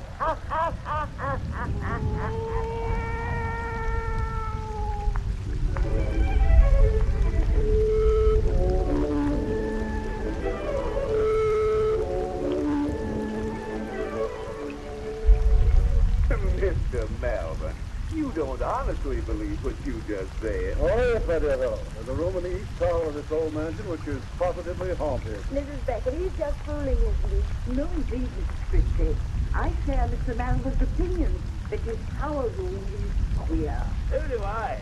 I wouldn't enter the place at all sundown for 20,000 pounds. Robert, I never heard of such a thing. 3 grown-up people believing in ghosts. Well, everybody's entitled to their own opinions, honey, but I warn you, ladies and gentlemen, that my wife and I came from Missouri. Missouri. There are so many Americans say they come from that great state. It must be very popular. But George, I understood Mr. and Mrs. Christie to say their home was in, such a difficult name. Robert and I were born in Kentucky, Mrs. Beckett. It's only since you mentioned spooks that we've been from Missouri. But I don't understand. I do. But whether you believe it or not, Mr. Christie, the fact remains that no one can pass the night in the room I'd speak of. You mean to tell me that I couldn't stay there? My dear fellow, you'd find it an utter impossibility. Is that so? Well, say, now look here, Robert, I'm you just... be quill. Let Mr. Malvin tell us about the place. What's supposed to happen is so scary, Mr. Malvin. Wait till we have another drink to make the yarn seem better. Yes, Ladia, I'll be the barman. You better not taste any more drinking. Of course I'm having more. But this will make you sick this evening. Well, what if it does? I know how to handle my liquor, Susie. When I hear you married couples quarrel, I truly appreciate my bachelorhood. Oh, please don't think that Robert and I were quarreling, Mr. Malvin. Oh, I should say not. Our little arguments never mean anything, do they, Rockabye Baby? Rockabye Baby? Now, that's just a little family secret. Yeah, one that goes way back. Way, way back, don't it, honey? But now, Mr. Malvin, suppose you tell us what awful things happen in that haunted room of yours. Yeah. Just what sort of a person is your family ghost? Well, it's the uneasy spirit of an ancestor of mine. His portrait hangs here upon his wall. That old gentleman in the red suit? Robert, he looks just like pictures of Sir Walter Young. He lived at the same age. His like Raleigh, he died by the headsman's axe. His head was chopped off? Yes, he went to the block for murder. I blush to admit that my ancestor was a cold-blooded killer of the most depraved type. He was a sadistic strangler. Whom did he strangle? Old records place the number of his victims as between 30 and 40. That room in the tower was the scene of his crime, which may be the reason his evil spirit lingers there. Oh, fun. Pardon me now, but you can't convince me that spirits linger anywhere on Earth. Still, the fact remains that no one can remain in that room after nightfall. You said that before, so I reckon you believe it, but I'll remain in your haunted room any night you say. If I permitted it, you wouldn't see it through. Is that so? Say, you a betting man? On occasion, why? Because I'll bet you $100 that I'll stay in your tower room tonight. Me too, Robert. I wouldn't miss it for the world. Sorry, old chap, but I never make a wager of less than £1,000. £1,000? That's $5,000. Well, if Mr. Melvin insists on throwing money away, I'll just take him for $1,000. Very well. I'll make out my check. You cover it. And Beckett here will hold the stake. I'll cover it. Where's the fountain pen? Use my note The terms are that you will remain in that room from midnight until sunrise. If you fail, your wager is forfeit. And when we come down cheerfully to a late breakfast, you forfeit yours. Exactly. Here's my check, Beckett. Here's mine. Right there. It's nearly midnight now. Take us to your tower, Mr. Melvin. I'm just dying to see the play. Very well. There's no electricity in the room, but you have plenty of candles. You'll be quite comfortable. At first. Oh, do you carry a pistol, Christy? A pistol? What would Robert be carrying a pistol? Since you have none, I'll lend you one of mine. One has a feeling of security with a gun in his possession, even though it will prove of little value against the dead whom you may meet. Well, will you listen to this man, Susie? If he keeps Tony Lamley pleading, it is go. Believe it you like, but at the first indication of something abnormal in that room, I advise you to consider your lives rather than your wager. If we see a spook big enough to drive us out of that room, I'll consider it worth £1,000. That's why we came to England, because we hoped something different would happen. I have an idea, but tonight you shall see something very different, Mrs. Christie. I am quite positive that you shall.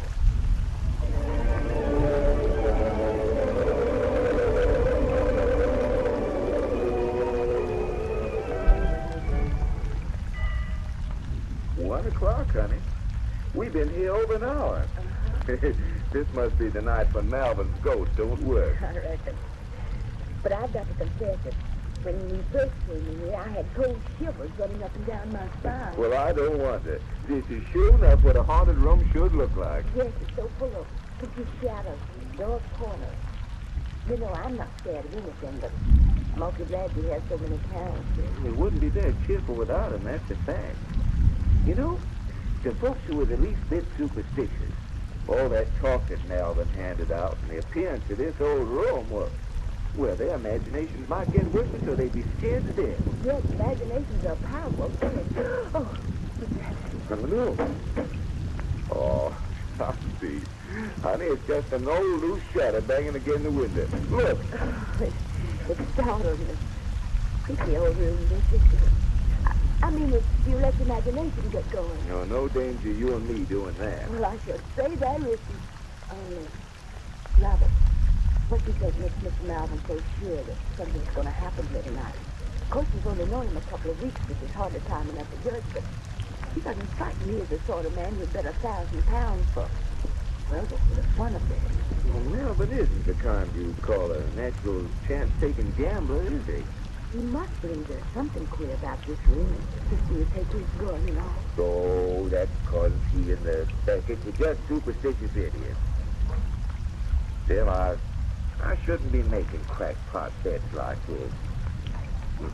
Guess I've been drinking a little too much lately, Susie. I'm afraid you have been, Robert. Oh, I don't care about the foolish things that makes you do like betting, but, Robert, it's pulling you away from me. Oh, no. Yes. We're drawing away from one another. Away from the time we used to hold me on your knees. Sing your rockabye, baby. Like a crazy lunatic. Yes, but it wasn't crazy. It was something different. We were just kids when we sang it in the church. I was only 5. When I was 9. With a mother instinct. Don't make fun about it. You did it because you love it. As we grew up, we kept on doing it all the time we were going together, while we were engaged, and first after we were married. You haven't a very good singing voice, Robert, and you helped me uncomfortably most times, but that song was a foolish, wonderful secret between us two. It was a kind of symbol of our love, and I haven't forgot our love, Susie. And I haven't forgot our thoughts. Come here, my knee, honey. You're going to be rocked in my arms right now. Robert, you're mussing my head. What do we care about no dress and there's important singing to be done? I love you, little sweetheart. Darling, I love you. Rock-a-bye, baby, on the treetop. When the bough... I don't know. Oh, it's just the wind that's slipping in the wind. Yeah, but it sure ruined my song. Say, look here, honey. If you're getting nervous about that room, this old room, that 1,000-pound bed don't mean anything to me. I'm not nervous. Why should I be when there's nothing here to be nervous? Robert, shoot out the candles just for now. Candles? Yes. Oh, the wind must have blew. Light them again, will you? There isn't any too much light here when all of them are going. That's the fact, eh? Say, Mr. Becker found my matches and forgot to give them back. Take one of the candles that's going and relight the others for me. That's an idea.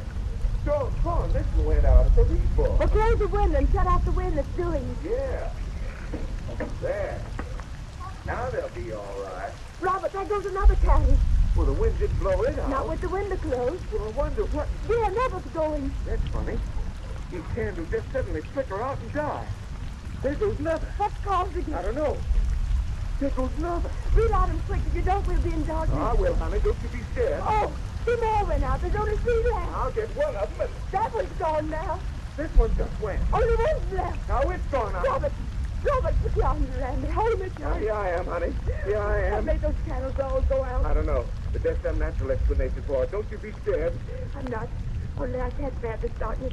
Take me to the window where the moon's shining in. Yeah. Quick. Come on, we're getting the light. There's shadows all about us here. Such ugly shadows. There's only shadows, Susie. This is just a plain old room. Nothing here can hurt us but our own imagination. I know it. It isn't possible that old murderer who lost his head for strangling folks will come back here from the grave. Of course it's not. Imagination is all that ghosts are made of. Imagination. It's imagination.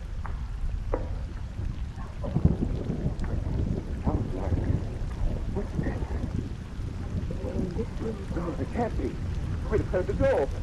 There's only one door through this room. Something scared don't have to come through there. Oh, honey, no. Don't say that thing. Robert, look! It's just a shadow. No, it's a man without a head. Whoever you are, keep back. I have a gun. I'll take you full of lead. It's moving towards us. No, don't let it touch us. Woman, don't stop it. It's a dead. Come back to it. It's reaching out his arm. It's strangling your head. Well, I'll throw.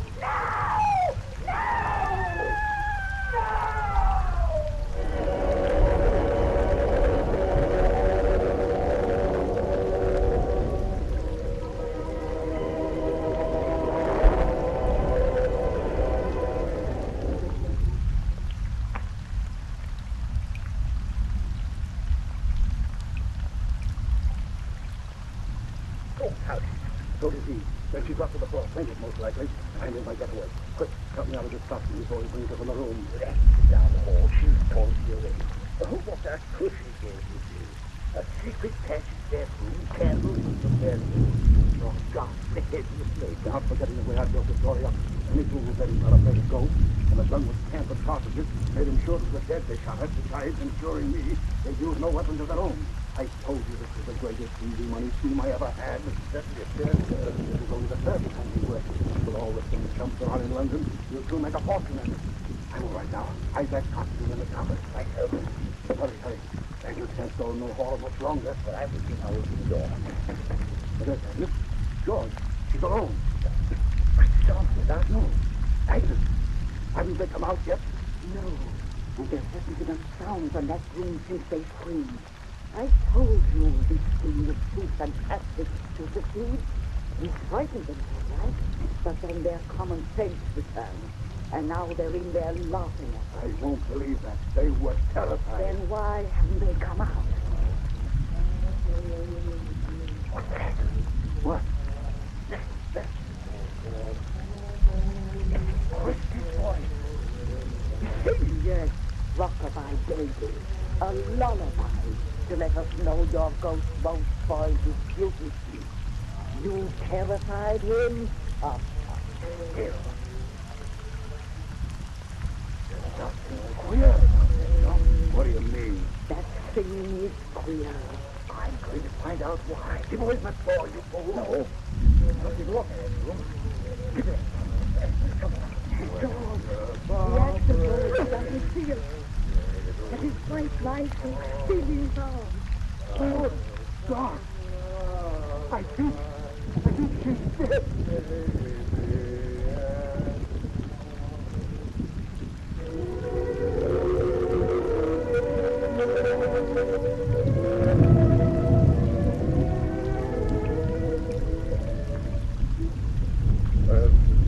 Get him right. He was mad, a childish innocent. God, I can still hear that lullaby he sang over and over and over as he rocked her body in his arms. Second when I left England next morning, I've been here in Paris ever since. 5 years. But that's a quick thing, you say. Yes, train wreck and fell 6 months after the Christie thing happened. Unfortunately, it didn't happen sooner. Before Judge got drunk and blabbed the story. I wasn't known otherwise. That's how you came to hear of it, I suppose. Indirectly, yes. But it's only recently I learned that you were married. I have to change my name. Christie's relatives were looking for me. People who used part of the state to win for vendetta, like the crossing in Bad City, I've heard. But since you're American, you probably know more about Kentuckians than I do. But I know their reputation. Christie himself is dead. Yes, I saw it in the paper. Died singing Rockabye Baby, I suppose. So, let's not talk about it anymore. I wouldn't mention the thing only to sort of drag it. You shouldn't mind discussing anything with me. I don't. I trust you. You're my kind, the wise, an easy money schemer. The only bit of luck I've had in the past 5 years is with you. Luck for me as well. To meet such a clever, imaginative fellow who can use his wits to get what fools must work for. Joan, will you marry me? Marry you? Yes, I'm mad about you. We'd make a great team with your looks and my experience. The easy money would just roll in. Oh, no, but this is so sudden. I forgot I'm wearing shabby, worn-out clothes, and I'm down and out. I have been. On my word, I don't know why you even sit and talk with me in such a public place as this cafe. If you can get back your nerve, you won't be a has-been any longer. My nerve? Yes. The Christie thing broke you. You've admitted since that night in England, you haven't had a bit of luck. It isn't luck that's been against you, but your mind. I'll tell you why it makes me here each day. It's because I think we would make a great team. Now then, if you can prove to me that you're a man and not a coward, I'll go along with you. I'll marry you. Joan, you mean that? I'll do anything you say. All right. Tomorrow we go to England. I don't dare. Nonsense. 5 years is a long time. They'll have forgotten why you ran away by now. And we're going back to living in your ancestral estate of Malvern Manor. No. Yes. Your scheme of a haunted room and headless ghost is the greatest I ever heard. We're going to work it for everything it's worth. I'll never try that again. You will. It's a perfect rap. Only a man of imagination could have planned it with like that. Imagination. Yes, I have an imagination, all right. An imagination for 5 years has kept that room before my eyes. Just skimmed it into my ears. A madman's song. All right. It's so nervous. I never did that. All right, then. You and I Oh, don't do that. Oh, don't go away, Joan. I'll do anything you say. Then you go to Malvern Manor, and I marry you, on condition that our bridal night is spent in that tower room. Right. In that tower room? Yes. As you regain your nerve, you'll also gain a wife and partner. That appeals to my imagination. You see, I have imagination too. It's a great thing.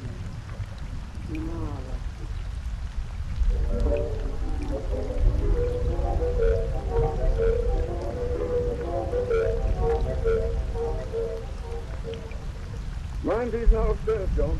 Don't want my brand new wife to have a fall. Glad it's good to be in this old house again. I knew you'd enjoy your return to Malvern Manor. You're right. Make me come here. Has given me back my nerve. What a stump I was to stay away from England all these years. The Christie affair simply made the Navy Pier believe that old room is really haunted. Good example of how ghostly legends start. Yes, imagination meets that grain of sand below the mountain. So here we are, dear. The tower room. My bride. Yet I've waited a long time. All right. What's the meaning of this dress with all this hand? Not a very careful place. But it was your idea that we occupy it. Let me close the door. We're alone. I wonder if we're alone. Of course we are. How can you be sure? In a room where you've seen a ghostly looking. Aye. Where did you find Robert Christie singing Rockabye Baby? Joan, let's not talk about that now. I wish to talk about it, for your nerves break. The room is still. So for the Yes. What gave you the idea to play on fool's imagination? What's that? I think the shutter blew against the wall outside. Oh, that just startled me. Back to this room. Anything might happen here. Especially in the dark. Joan. What? Their candles are set out. Eh? What's the drop? Well, it's possible the windows are closed. There's another. What made them go out? Well, perhaps their wits have been tampered with, like those which you once do. No, have any reason to play such a trick on me. Of course not. But you know easy money in it. There's another candle. And another. There are three at once. Where are my matches, Joan? You borrowed them. And all the candles have gone out. Let me find the door. What? You're not afraid to be in the dark? Afraid? Oh, what's wrong? You brought me here to prove my nerve. I'll show you it's all right. Only, Joan, come here, where I can see you by this little bit of moonlight. Where are you, Joan? What's that? Joan! Is it your footsteps I hear? Is it you who's walking toward me? John, why don't you answer me?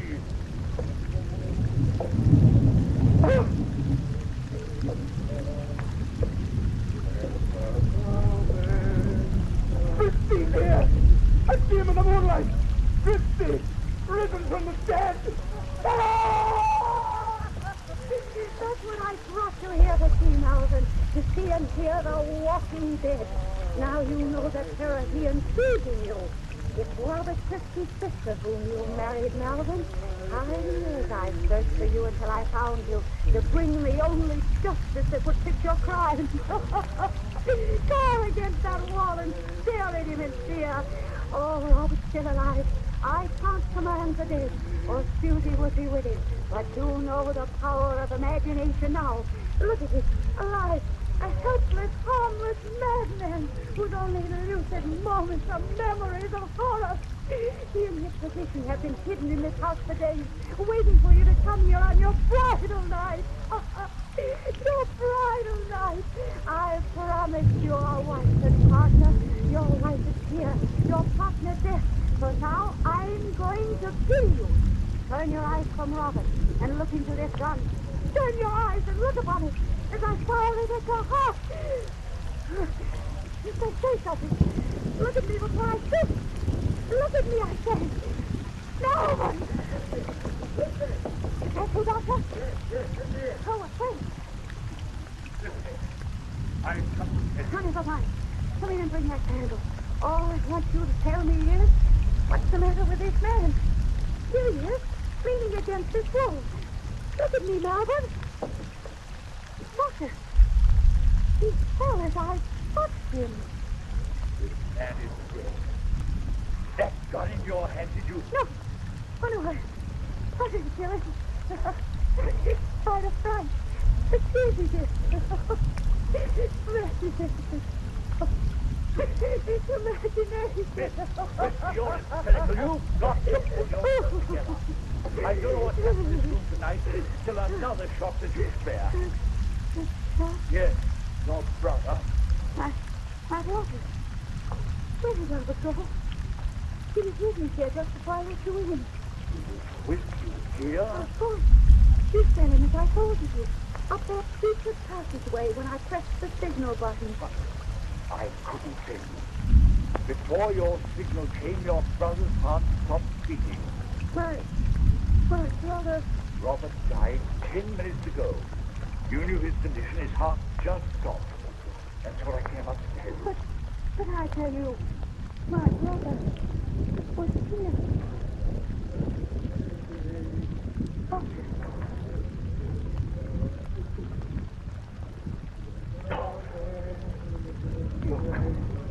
Look!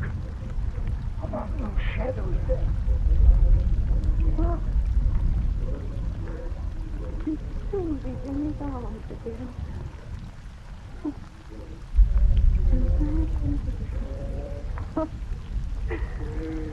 Imagine.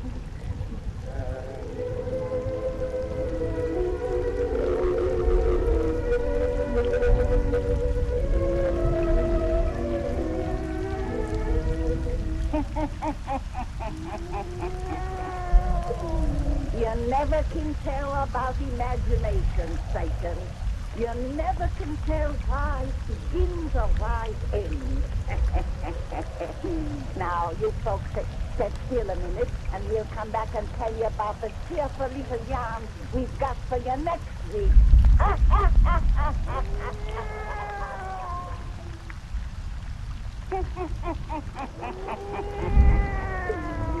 Satan, next week when these folks come to see us, we're gonna take them to Chinatown in San Francisco. To Chinatown. And we're gonna spin them our yarn of the concession. The concession.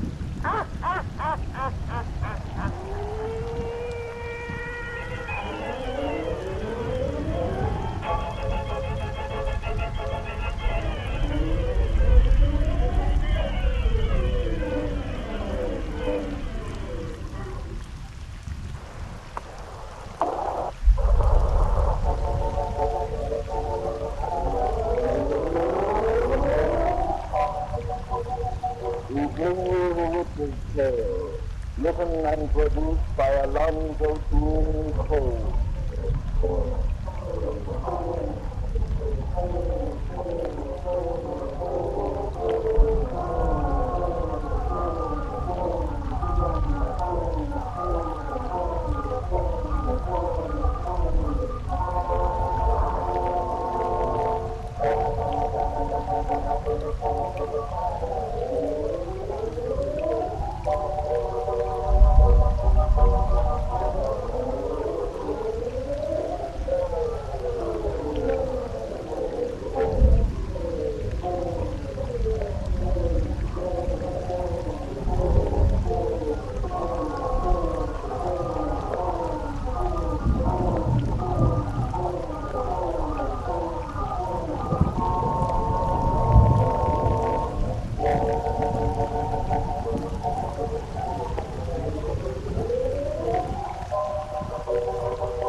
And now let us join old Nancy and Satan, her wild black cat.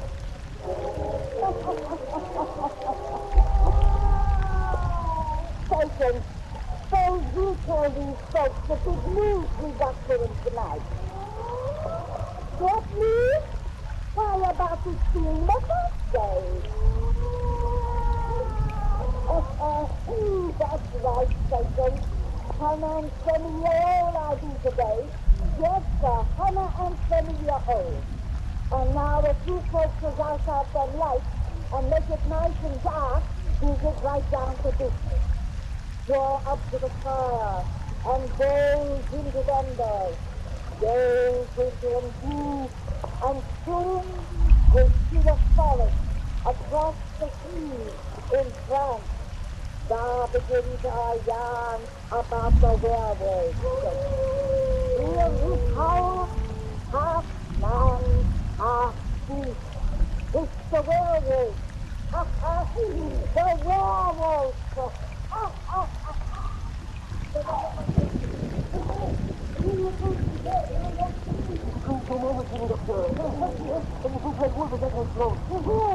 You're done about you're done. Holy Mother got my aim. You're finished. He's all right, I'll take him home. He's running away. Finish it. I have done that. I told you. You're coming to the back. I expect you to get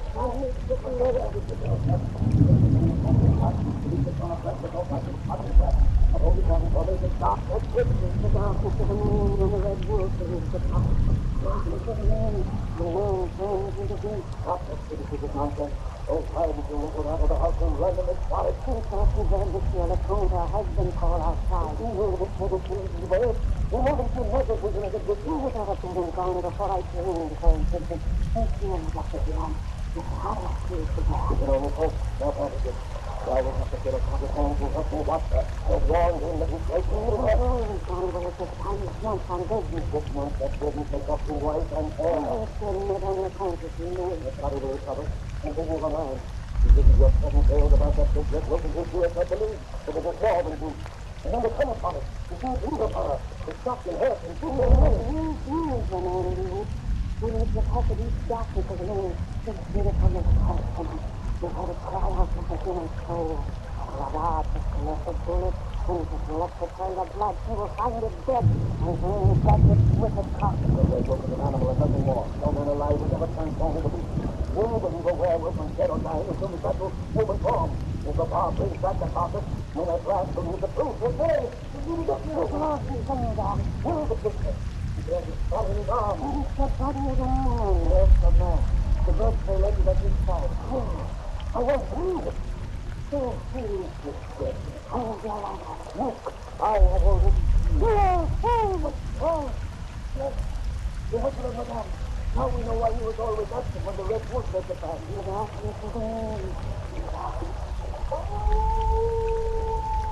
Those wolves have lost their leader. The human beast is dead. Don't get us to that body. I have already seen it. The great Red Wolf is dead. But he can live again. Our mind is gone. The werewolf shall live again. The werewolf shall live again.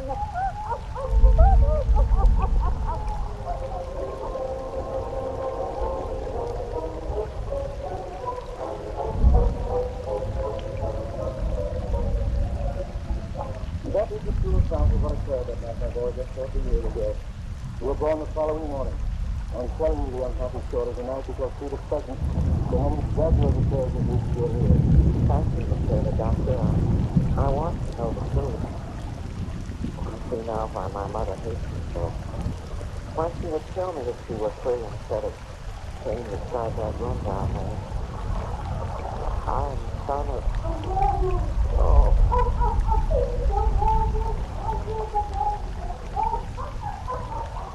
She cries that night and day. She's a hopeless maniac, really. If her husband took her breath, she's not responsible for what she says and does. My mother hates me. There, my boy. That's the best time. I'm through you now. I'll pull you. Don't go yet, Mr. Doctor. There's wolves outside. They're far off in the forest. You know they cannot harm you. But I'm afraid of them. I've always been afraid. Please, stay and talk with me some more. Not very well. What was all about? About my father. You've been fooling him again? Everything. His hair is red like mine. It looks just like his portrait there. The head set portrait looks better if you remove. Oh, no, please. I like to have it in my room. I like to dream of my father. He was a good man, Mr. Doctor. If he was what the peasants say, it wasn't his fault. He was a nurse.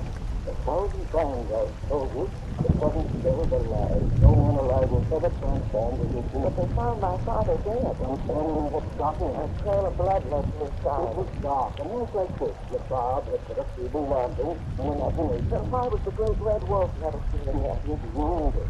By the law of the pack, its own followers devoured its carcass. That's the practical explanation of the whole mad story. Now go to bed and sleep. Oh, please. Don't go. There's wolves. You must conquer the foolishness before the council will. I'm not just afraid of the wolves tonight. It's something more, Mr. Doctor. For 3 months now, when the moon was gone, I felt strange. You're more this time. Please don't go, me. You're overly imaginative because you're at the age of change right now. In the past 2 months, you've been growing the man from size. What's the matter with you?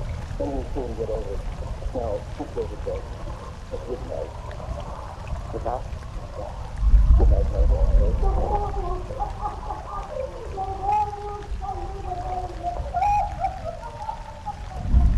My mother.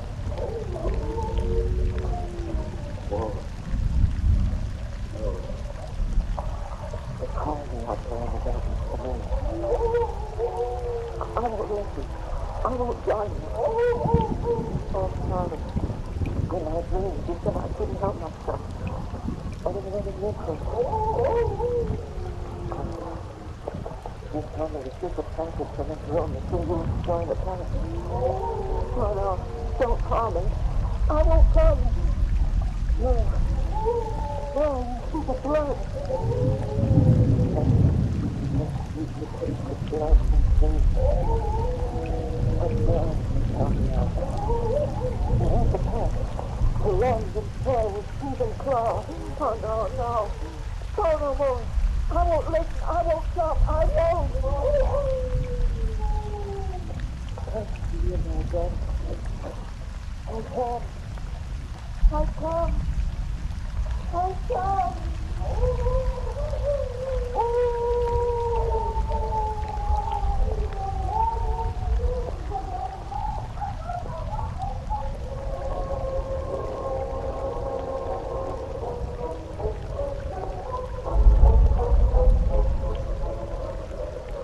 But my dear Monsieur de Garaget, you're a man of education.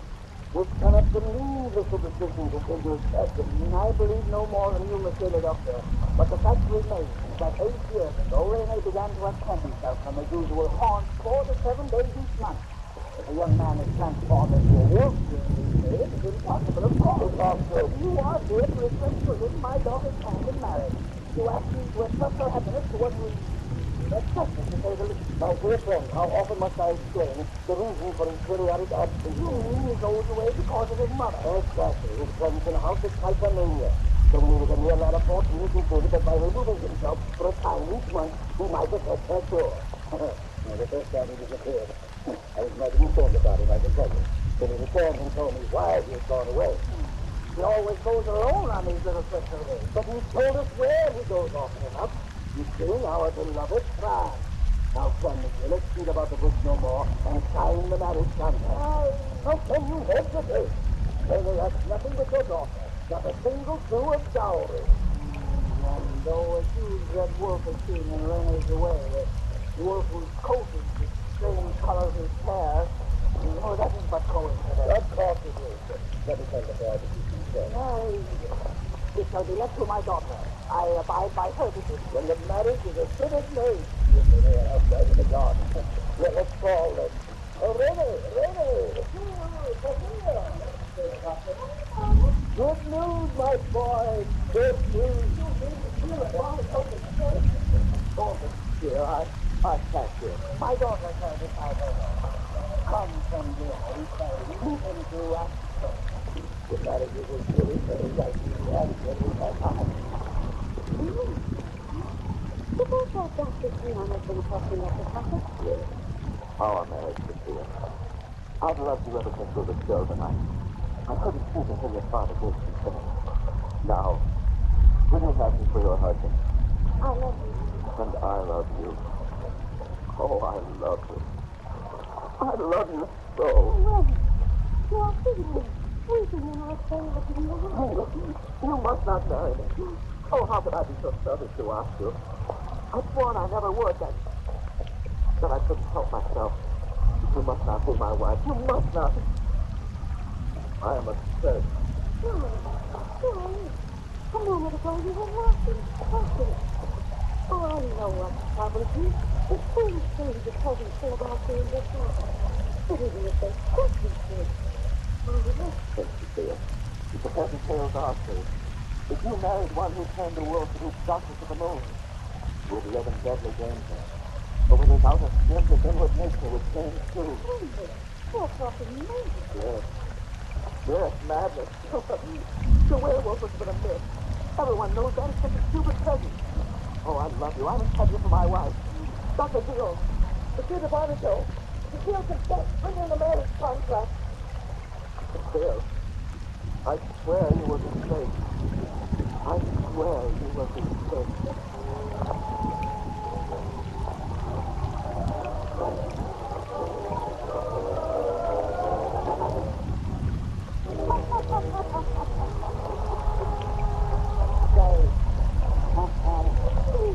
Come see Satan and me next time I have a birthday, and we tell you about the marriage of a werewolf.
written and produced by Alonzo D. Cole.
And now let us join old Nancy and Satan, her wild black cat.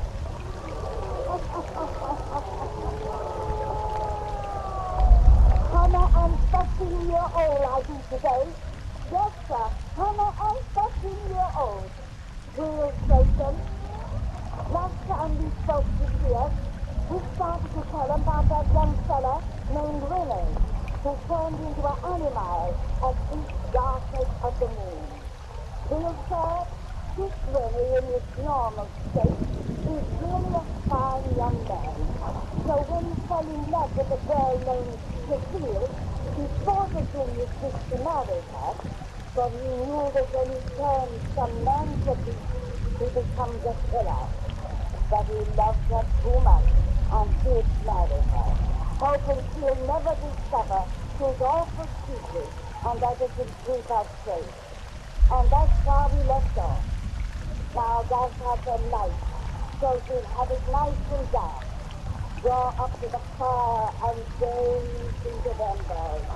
Gaze into them deep, and soon you'll be back with us in France. Soon you'll hear the finish of our yarn about the werewolf. The werewolf.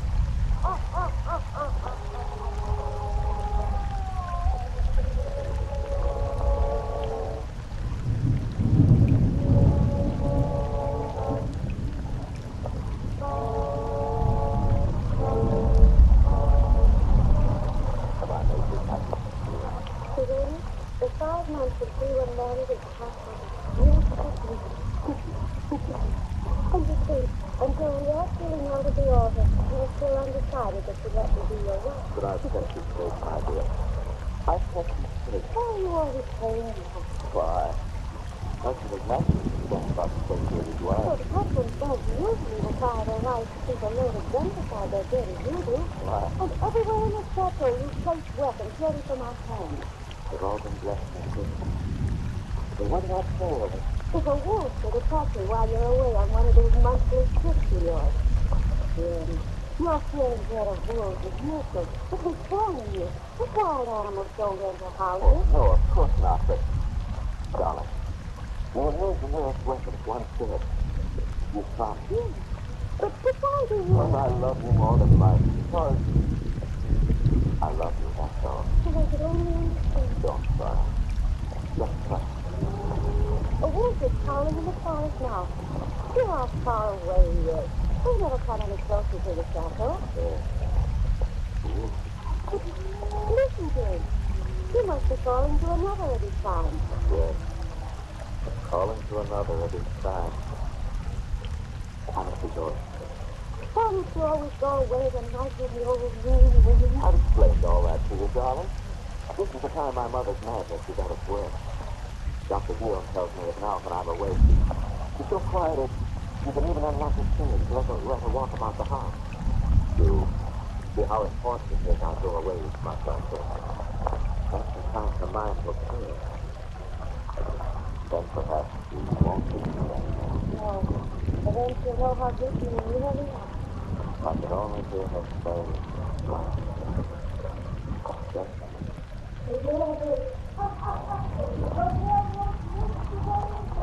I'll close the door so you won't hear. Oh, no, don't bother. I'm accustomed to that kind of cry I've heard. I've heard it ever since the days were first. Listen to that voice out there.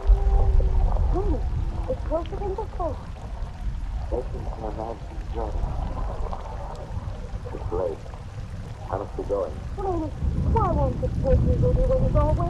Yes, I told you why. But your explanation seems so foolish when I turn them over in my mind. I'm your wife. You say you love me. Why don't you watch me with you every minute? I do want you, but, darling, please don't question me. I'm so now. It's growing late. Wait, I can't help question you.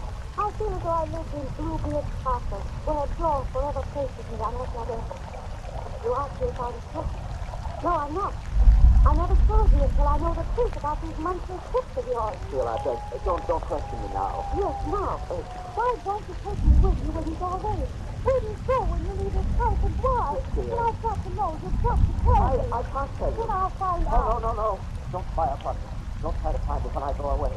You mean that. You hear me, it would mean death. Yes, I love you. I couldn't keep you safe. Where is it? What? Don't try upon me. Where, Cecilia? I beg you on my knees. Where? It's late. I have to go. No one would breathe like that except the one who feared discovery of some awful secret. Cecile. No, I won't promise. I pray you. If you like, but don't attempt to spy upon me. No. Now I know you'd like me. Yes. But there's something to find out. And I shall find out. No. Yes. Oh, my God, have pity. I must leave you so. Wait. Come back. I'm late.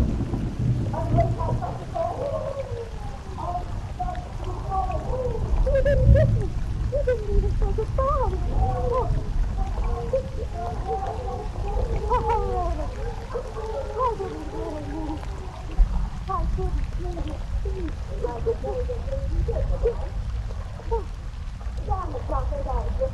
People, you ladies made some paradise. You will bless that. As a matter of fact, the door was wide open. A bad practice, and I Mr. Thompson. Why did you close that door? Because we've been inside of the now. John wishes to learn about her husband's monthly absences. I may be of some assistance to her.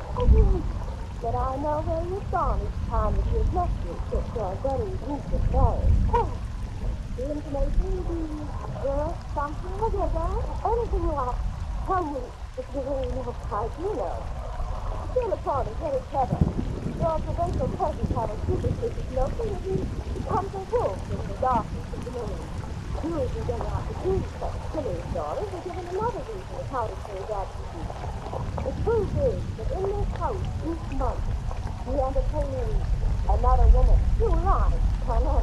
The last time you thought he went away, I learned his secret. I really skipped until he went away again tonight before I spoke, so that I could offer proof. Proof, yes. My husband moved this house to the railway station, so he says. But he circles back here and hears it himself know by a secret passage from outside. The secret passage leading into that room where his father's portrait hangs. Not keep telling into the wall. But I have found a key to the picture. You saw it enter through a secret passage, plainly as I see you now. And his door a room. Not exactly. The night was very dark. But some minutes after he entered, I heard a rustling in the bushes at the passageway and could make out a faltering creaking fall. Then the wolves were howling in the forest, and I was frightened all alone and came away. It must have been what it said. Who else? Well, there's a man. Come, get up home. Wait. He will not be there for a minute yet. But when he was seeing me later, a good friend of mine outside was locked the passageway, so he cannot leave again. He was talking in that room. I told him I'd find out. I told him.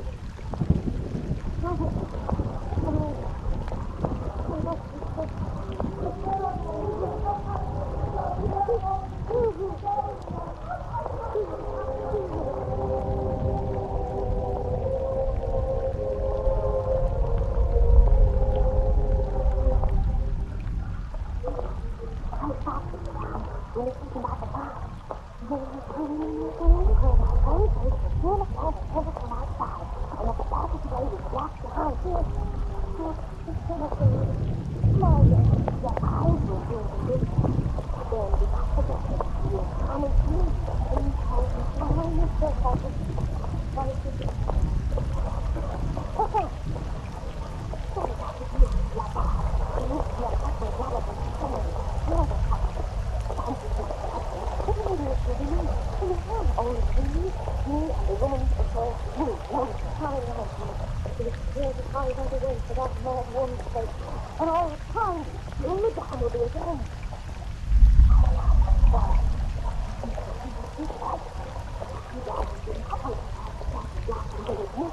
No, I couldn't give it to the woman. Oh, never to let him know I found him out and never see it. Tasted dead. No, I left it. Hold it, please. Go on now. Open it up, please.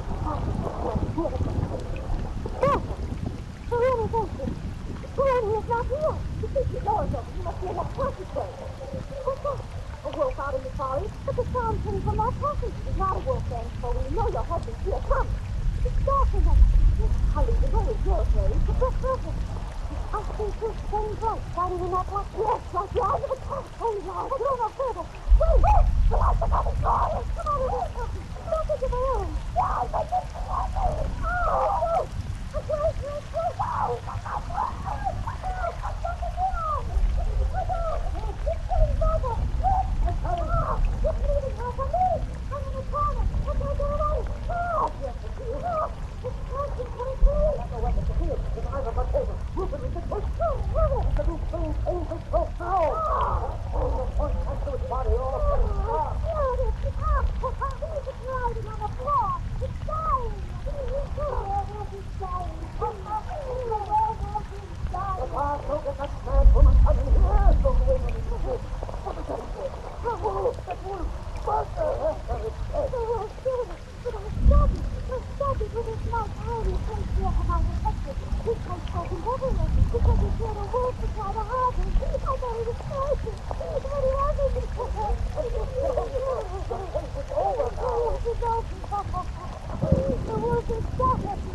Written and produced by Alonzo Dean Cole.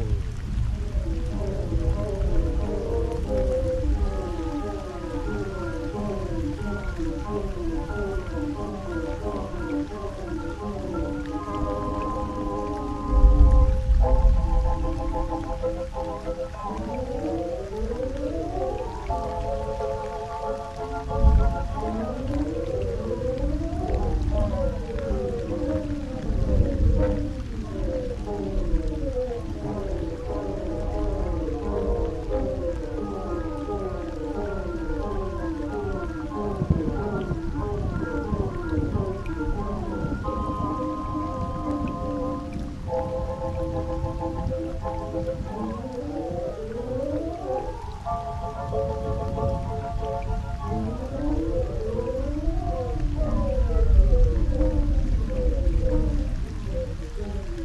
now let us join old Nancy and Satan, her wide black cat.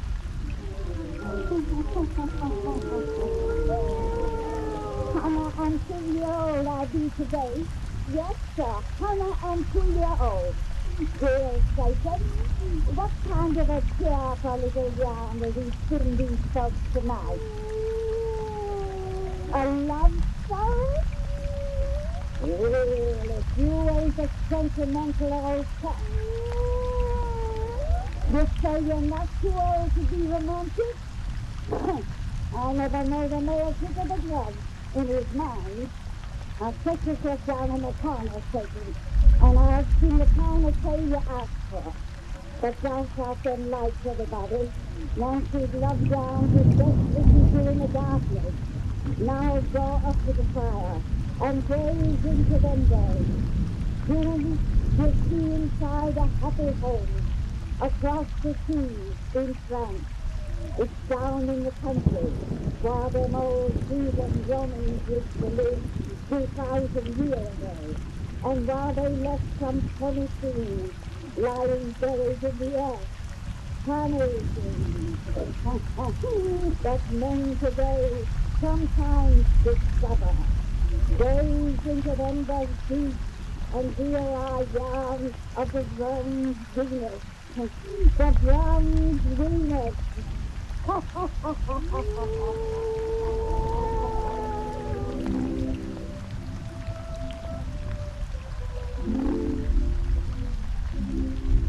Well, hurry, should be here any minute.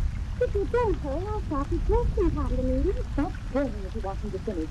Oh, I'll be glad when I always take you off my hands. Then I won't have to tie ribbons on a teacher's stand still. If you want to draw it all, you'll weep constantly after I marry and go to live in Paris. I can't get it soon to hear. The sooner such a nuisance as you is out of my sight, the better. Oh, my baby, you will be living me soon. Mama, stop that. My little orphan. Stop it or I'll cry too. Mama, please don't. No, I mustn't. Anyone who saw me would think it's being over to take place here in 5 days instead of a wedding. And I'm really very happy. You're always a good man. We love you, and you love me. That's so much, Mama. Please, stop your crying and let me finish with these ribbons. Oh, I suppose I died the same food today before I married your father. And that's the only thing I have against Charlie. He's so much like your father. Why, Mother, his ridiculous interest, Charlie. How productive of an antiquary can ever wish to become the wife of one is quite beyond my power. Oh, you really don't mean that. We've always tried to driving among old ruins in very cities. Papa was a name that's close and dear to you as power would be to me. Yes, of course, physically. But I long ago discovered that to a man with the archaeological bee in his bonnet, no mere woman can compete spiritually with a 1,000-year-old trifle that he's dug up from the earth. And I don't approve of such work. I never have. It's too much like robbing graves. To my mind, the dead in their possessions are best left undisturbed. Oh, that's very superstitious. All right, have it your own way. See, what I do is Papa hadn't found something to disturb this morning. He could have got him in fire instead of merely sending old rocks to the station at the car. Oh, no, he won't be annoyed by that apparent rudeness, but he don't think it's caused by a new discovery. Chances are he'll even forget he's been away from you for an entire month, while he and your father indulge in scientific philosophy. Oh, not how? We'll see. What is it your father found this morning? You haven't told me much about it yet. Oh, it's really an awful fight. Right, but what's the matter? This time was purely accidental. Three of our peasants were digging up that old olive tree that was frozen out there, and Papa and I were standing beside them, talking about olives. When one of the men dug his stick into the earth, and we heard a bang, as though he struck a bell. Then, suddenly, a small hand seemed to rise from out the earth. I thought it was a prison. It was only the hand of a bronze statue. And when I left, Papa was delirious with joy and down in the pit with a shovel, helping the men unearth the rest of it. Oh, then he'll be covered with dirt when he returns to the house, and he'll sweat it all over my carpet. Oh, but what's the use? I discovered long ago that men can't be made over. Whoa, Sheriff! Oh, no, there's all this outside. The carriage is returned. The hurry! Oh, no. Oh, Oh, Georgia, God. Oh, my little sweetheart. Good afternoon, Harvey. Welcome back. Captain Master, how delicious. Don't waste your kisses on an old woman such as I. But tell this girl of mine how much you miss. Oh, I already do, Mama. For I know how gratefully I've missed you. Have you, dear? To me, every moment that I've been away has seemed an hour. The hours like days, the days a year. A very pretty speech for an antiquary. I hope that after your marriage you won't neglect to tell Georgia the same charming lies. Lies? Your mother's only joking, dear. She knows that nothing is important in my life, except in you. Hey, Oh, here comes your father, Georgia. Covered with dirt from picture. Only, you have arrived. No, Monsieur de Marseille. And no thanks to you, Francois. You should get changed to be in a state. Oh, I have doing something more important. Something that will make others' eyes grow wide with envy. Yes, I know. Thank you, Father. The men are doing it just ready for you to Yeah, do what's that? Goodness, Georgia, tell you of my find. Oh, you just left him a tree. Besides, I don't yet know what you found. I left it Where's the hidden tree? Hurry, you men. It looks as though they were burying a corpse. I have your coffee there. I'll take it up out there. Here's the monster. Say, it's a man too strong. Yes, a life-size bronze Venus. A Venus of the ancients. Where did you find her? Oh, look at my boy. And envy me my luck. This statue makes me the greatest find of the century. God, You go, masterpiece. You're dead. she's of the early Roman period. The case is not the classic style. Although, here you have none of the immobility of feature which the Greek days of ancestors. She seems almost living. I've never seen such an illusion of life and metal. She has such a cool face. Tell me to your heart and see there. If you were a living woman on it, how she'd make a lover suffer. She'd send about her desk, stood up and slightly kissing. Yes. She's almost devilish in her style. She's the loveliest thing I've ever seen. That's a fine thing, but this husband is the only person who could go why. I hardly think Georgette will be jealous of Harry's confidence in his statue. Hello, what the next would omen? She is for these children. 5 days together, that is, I bring them Venus, the goddess of love. Excellent omen indeed. Seed and Hido, very fine and good. I don't like a look to her. No, that's it. You have no appreciation. Harry, Georgette, we must take full advantage of this excellent offer. Your marriage was to be on Saturday. Friday is Tuesday. You're not suggesting they're ready to be advanced to Friday. Definitely. Yes, that's a whole day sooner. Never. A marriage on Friday would bring all sorts of bad things. On the contrary, this will bring only good. The my goddess of the earth will smile upon their union. Mama, I'd like to be married that much sooner. Oh, and I, Madame de Montfort. Well, I suppose one superstition is as foolish as the other. All right. Oh, it's all settled. Now go. You and the men get straight in the room. Yes, you. Now, you and I will remove the infected earth from my Venus. You may find inscription. No, you may think of it as all you wish, but not all. Yeah, but it would be a privilege, Madame.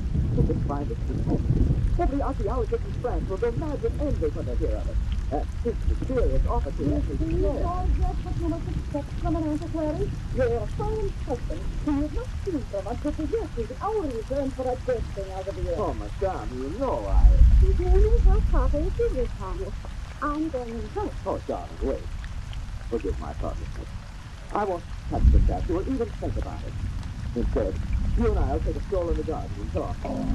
How did that sound? It's changing inside my Venus. Some heat fragment of a hollow form must have fallen and struck against the metal side. Coming as it did always, it seems a protest against your detention of it. The protest or not, I am determined. Well, get along then. Ollie, when you and Georgia reach the garden, try to act like a lover instead of an archaeologist. I'm going in the house. I shall take your advice, Madame. Come, Georgia. Oh, Elizabeth, your daughter permits you here. I shall be delighted to return and help you. I shall be delighted to help you, young man. You would rather stay without all expecting now than be with me. You know I wouldn't, darling. And you couldn't feel bitterness for anything that's been so kind to us. Think she's about our marriage today. You don't believe it, Mama, dear. That Friday is unlucky. If your love for me is as strong as mine for you, nothing can be unlucky. Here. Here, I brought some carrots. That really funny little finger? Uh-huh. Oh, I'll give it to you. Let me put it on. No, not yet. It will only leave my finger for that of my wife. It won't be yours for 4 whole days. It's to be your wedding. Yes. There's a Latin inscription inside that means yours forever. Yours will be mine. And I will be yours. Forever. After forever. Except 4 short days. It would seem terribly long if your father hadn't found that statue. Fortunately, I can occupy my time assisting him with her. Oh, you're thinking more about that statue than you do of you. Sure. Mama would like it. With such men as you and Papa, nothing matters but dead things from the earth. I'll fix your ugly Venus. I hate it. What was that? What? Oh, Tom. Tom. It came from that statue back there. Well, your father, John Paul, must have struck it with a tool. I suppose so. But if she seemed to protest against her leaving her a while ago, now she seemed to answer what I said. You silly little goose. But if you think she has understanding, I'll anger her still more. You think I could give that ancient lump of metal a single thought when you are near? If you were the living Venus, goddess of beauty, to me you'd be more beautiful. And I'd love you more than Venus, the living goddess of love. Oh, fine again. Come on, come on.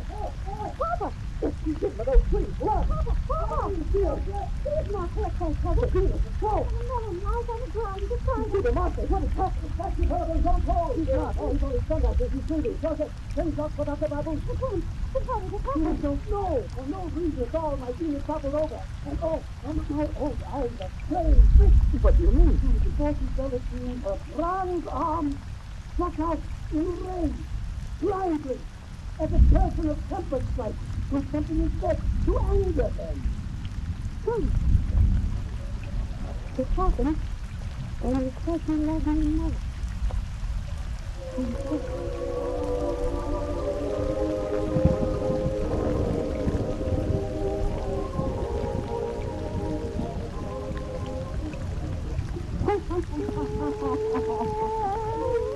That ain't the end of our love story about the bronze Venus station.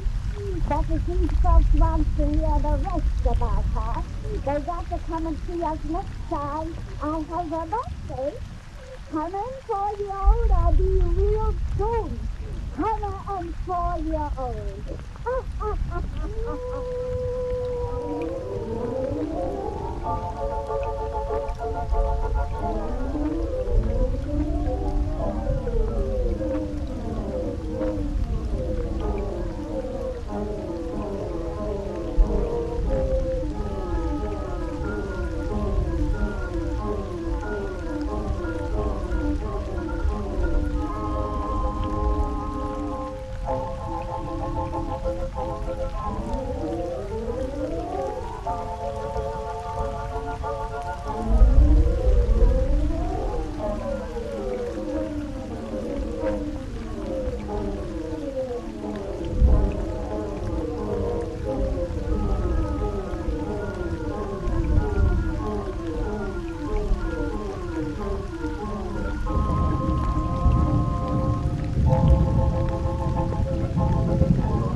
Written and produced by Alonzo Dean Cole.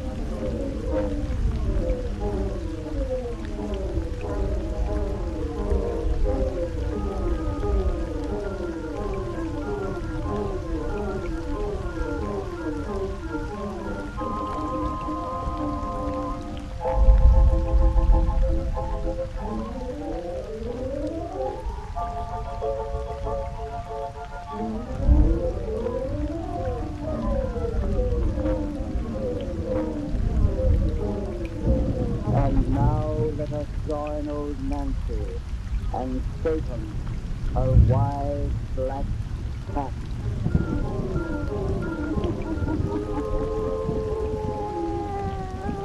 I'm 11-year-old, I think today. Yes, sir. 111-year-old.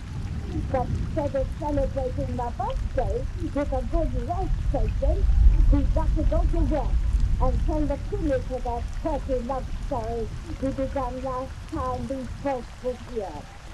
Let's see. You keep track of our romantic yarn session. Where we leave off. That's right.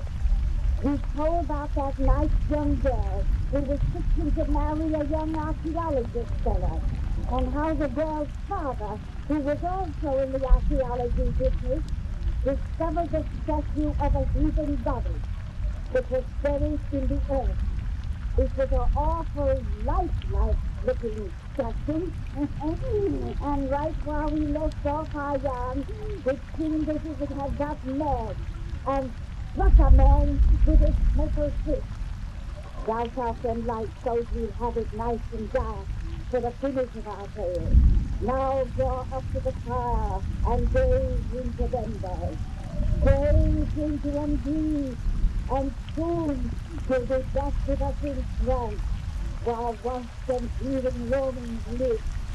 Soon you'll see once more the bronze Venus. The bronze Venus.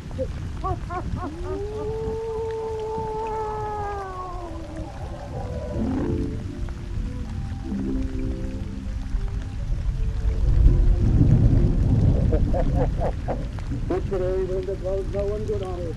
If it hadn't been for some called Susan, Madame Lamarche would never have been able to help me complete this delightful task of scraping the encrusted earth from my penis. She's used to me getting dirty, but she doesn't want our future son-in-law to follow in my sinful footsteps. If I didn't help you, no one else would. Your goddess has certainly struck terror into the peasants around here. Yeah, they won't tell me that I haven't treated her now, even though John Collins far from better he gave to me when he came to. Very strange the way that actually occurred. I must confess an oculist about my eyes. I could have sworn the statue's arm lashed out in blind rage and struck him. George Westfield maintains the reason for that rage was something I said about your beautiful bronze lady. Oh, it's all foolish. That's awful. I see. Now let's forget it. Splendidly. The upper part of my beauty is quite clean now. She's a gorgeous thing, your Venus. You admire her as I do. This stability touch from the earth. Yes. It's easy to understand why men of long ago adored her. You and I are pilgrims of heart. We should adore her now. Yes. We should adore her now.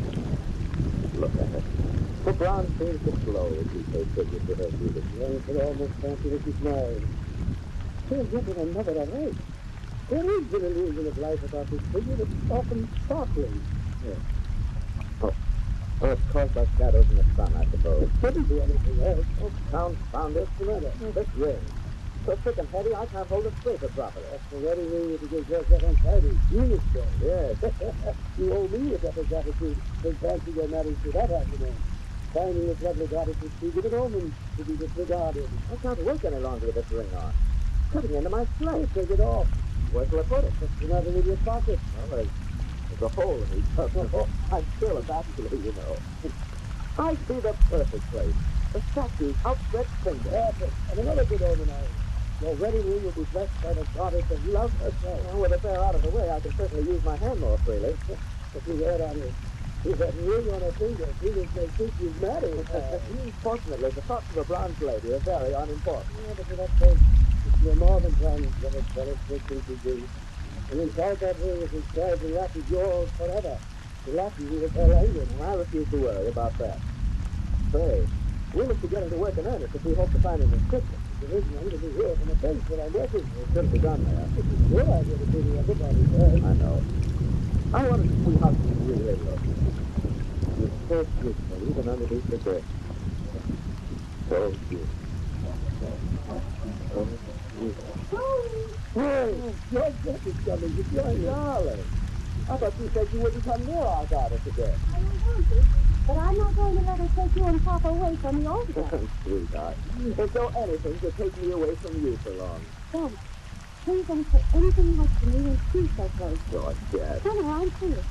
It must have been coincidence that John Paul was hurt by her and you said you cared more for me, but I I'm afraid of her somehow. But that's so utterly ridiculous. Molly, look, what? I'm in grip. No. My scraper just uncovered. Here, let's see. Where? Here. Now we can learn something of my beautiful history. Badly worn. Very thick. You can make it out with your young Harry. Yes, I can. Yes. It reads, have they a mentor? Have they a mentor? That can be translated, beware of him who loves you. No, wait.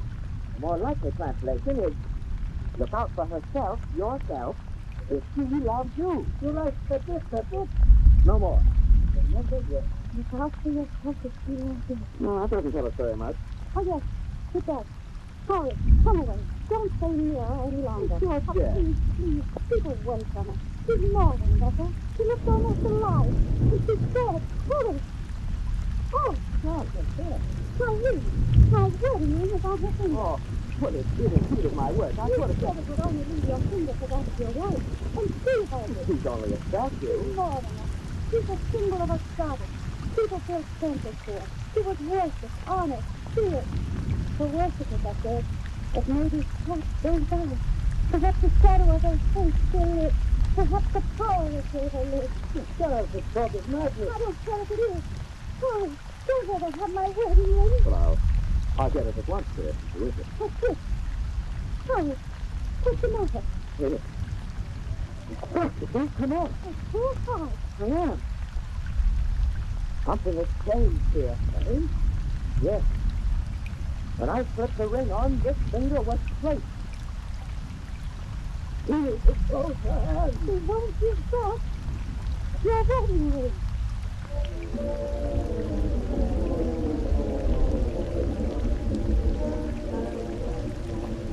Francois, come in here and shut the door. He didn't leave our guest just before the wedding. His wedding. It's more as though a funeral would take place here today. It's a song. It suppressed everybody together. No, you know what's called. Because the hand of my statue was accidentally dead, so the thing can't be taken off. There's no reason for everyone to be in a state of stupid terror. I've been your wife for nearly 30 years, Francois. You can't hide your fears from me. I can know that. You know the metal finger that no fire can touch was not accidentally done. I don't know how. Oh, what are we going to do? Oh, we have acted like a man in strength today. It has been some awful eerie. I was it pale and trembling. Ghastly in her brightest way. The air is eating all our hearts. There's nothing to be afraid of, nothing. It's the imagine things, that's all. The imagine things now. Not imagination. Let's take and goddess in our garden is not imagination. I can see her from this window, and as the lightning plays about her, she's like some scene that glows. It's only a metal statue, just a metal statue that can't do any harm. That's that sound is coming from your beam. Oh, it's caused by the rain. You get the top of time. It's been raining for hours. We haven't heard that sound before. Oh, it's raining hard in it. That must be the reason for that sound. There's nothing else to cause it. It's growing louder, as though she wanted someone to hear, as though she was calling someone. Oh, you're talking madness. Oh, Francois, I'm so afraid for your gift and the man she loves. My dear. And then, let's have you take the time. The chair is ready to begin the ceremony. We can come at once, Mary. Now you're through. Everything will be all right. Come, my dear. The spirit is waiting for us. Yes, waiting to perform a marriage on Friday. Really.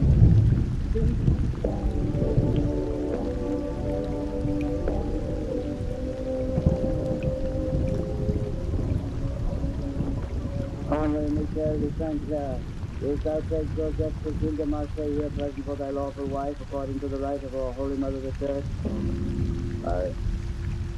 I will. Georgette Cécile de Marseille, wilt thou take Henri Michel de Saint-Clair here present for thy lawful husband according to the right of our Holy Mother of the Church? I will. Join your right hands and repeat after me. I, Henri Michel de Saint-Clair, take thee, Georgette Cécile de Marseille, for my lawful wife. I, Henri Michel de Saint-Clair, take thee, Georgette Cécile de Marseille, for my lawful wife. To have and to hold from this day forward. To have and to hold from this day forward. For better, for worse, for richer, for poorer. For better, for worse, for richer, for poorer, in sickness and in health, until death do us part. In sickness and in health, until death. Death! No! Venus, I am yours forever! No! Venus, your life will be coming to you! No! Only come back! You ran out to that stone! Where is that statue? Oh, the statue is moving! Oh, please don't the clock! Your life from here has come for his embrace! He still has not alone! He's dragging him to death! Oh, my son! Not yet! Son! Son! No,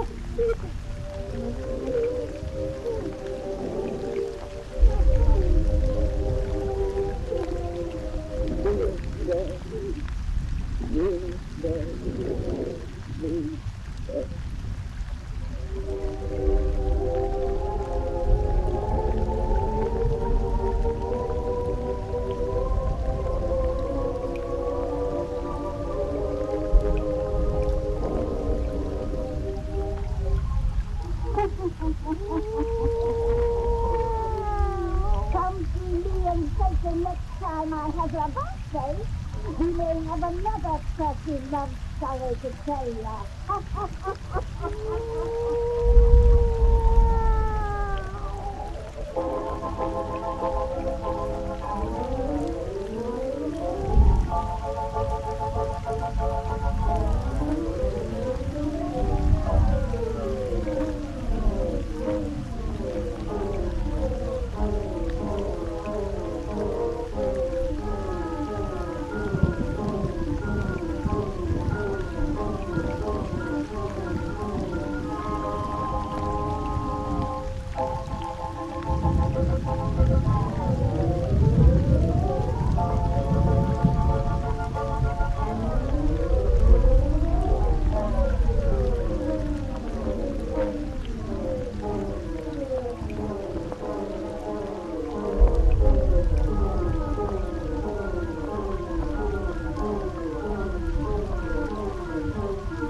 written and produced by Alonzo Dean Cole.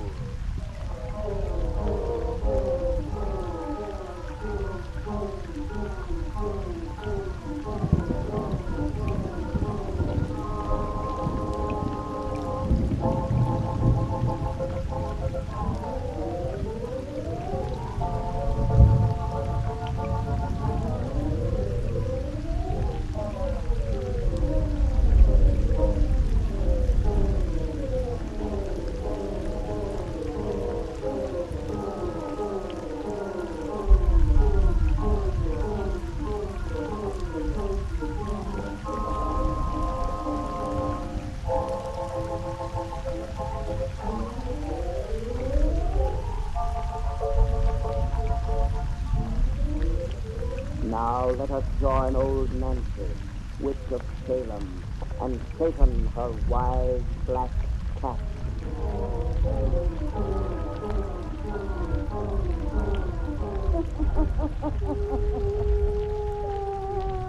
Hannah, 11-year-old I be today.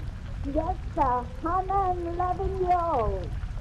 Will Satan, will all these folks together to hear one of our pretty little bedtime stories. And tonight, we're gonna tell them one that's become famous all over the world. You're right, Satan. A woman named Mary Shelley once wrote this yarn of ours in a book. But she, and no one else, never knows the true facts of the case but me. Thou shalt then light. Sitting in the spooky shadows is the way to hear our fairy tales. Now, draw up to the fire and gaze into them there. Gaze into them deep, and soon you'll be with us in Wasteland. Soon you'll hear our yarn of Frankenstein. Frankenstein!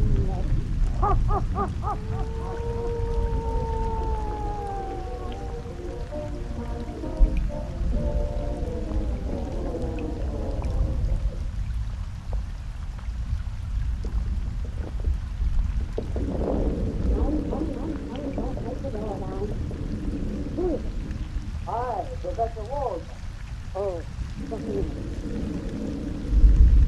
Oh, good evening, Madame Maurice. Good evening. Raining cats and dogs. Step inside so I can close the door. Yes, Madame Maurice. It isn't it with umbrellas all over the clean floor. Oh, you man, this time.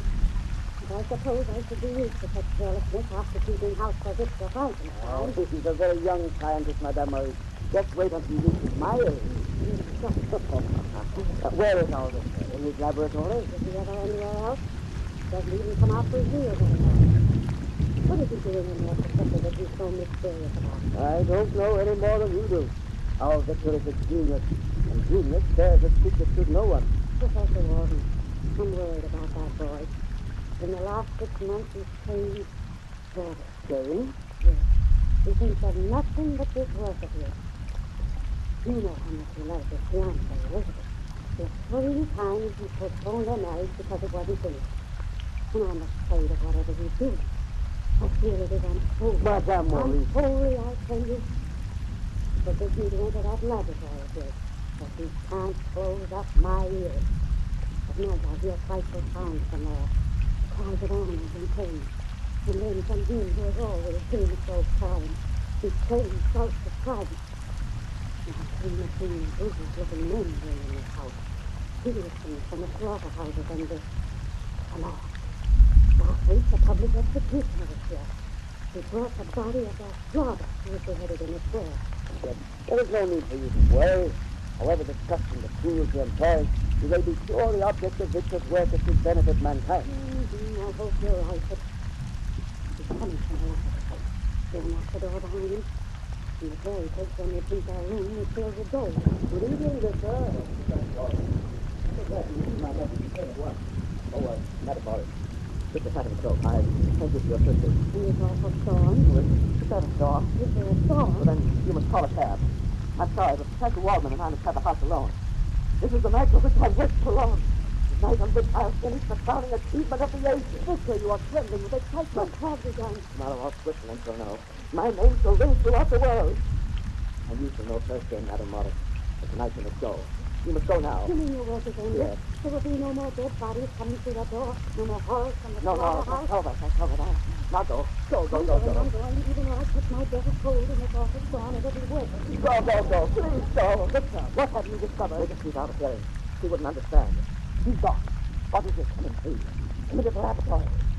Professor Waldman, in the true presence of death, I have wrested the secret of life. Life, yes. I, Victor Frankenstein, have created man.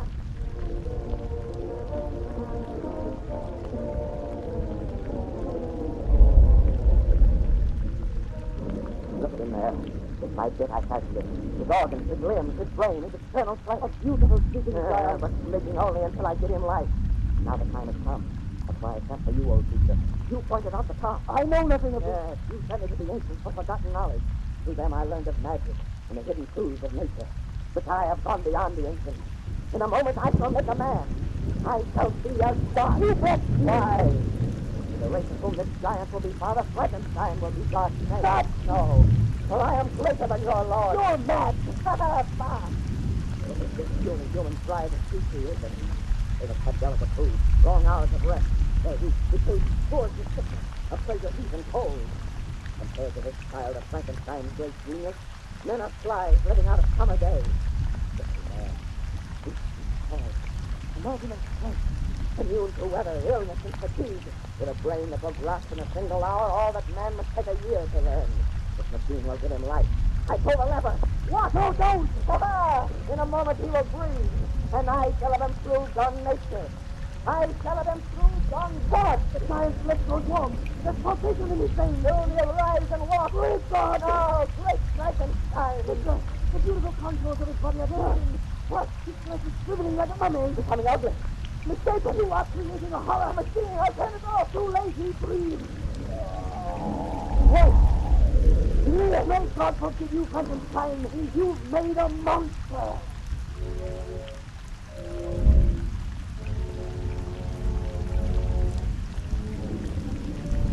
I can't go back into that house. You can't look at him again. You must. You could not have fled from him an hour ago. You are responsible for him. You are his creator. You're right.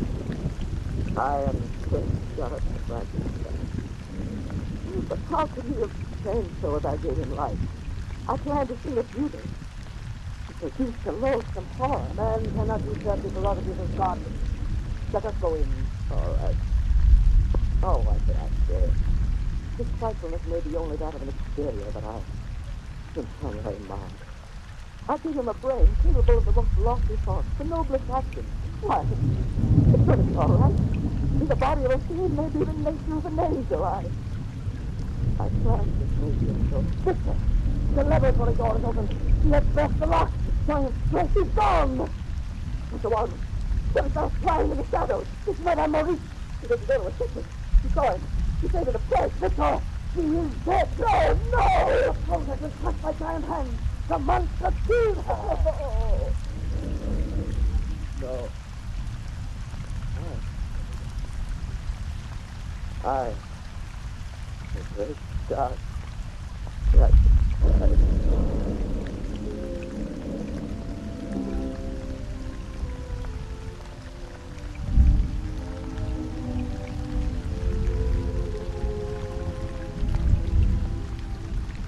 Well, my boy, how does it feel to be on your feet again? Not bad after a year in bed, I'll wager. A year after. Here now, I forbid you to speak of that subject. Oh, I'm quite strong now. And we must talk together. This is the first opportunity I've had to be with you alone. Careful that Elizabeth is in the next room, and your mother. They don't know. No one knows but you and me. They think your ravings of the monster simply figments of delirium. And you have been quite mad, you know. Yes. Mercifully mad. Well, a week ago, the darkness lifted from my brain. Let me remember. And the fear. Whatever crime is the thing I may have committed since you brought me here? Where is it? You just tell me. You have nothing to fear. That the monster is dead. Yes. Yes. You're not lying to me. You're not lying just to eat my money. No. During the week after his disappearance, he was seen in several villages, and the superstitious farmers took him for a demon from another world. At last he was fired upon and wounded. A trail of his blood was traced to the edge of a mountain chasm 1,000 feet in depth. We shall never hear of him again. He's really dead. Oh, I feel as though the weight of time itself would lift it to my shoulders. I'm free again. My nightmare is over. There's nothing more to fear. Sister, darling. Oh, Elizabeth, come in, my dear. Oh, hope you will forgive my intrusion. I heard Victor's voice, and it sounded so distant, so happy. I think I had to come in and see you. Oh, I am happy, dear. I shall be happy forevermore. You will be even happier if left with Elizabeth alone. Oh, I know, young lover. Oh, really, Professor. I'll see you later. Elizabeth. Good, sweetheart.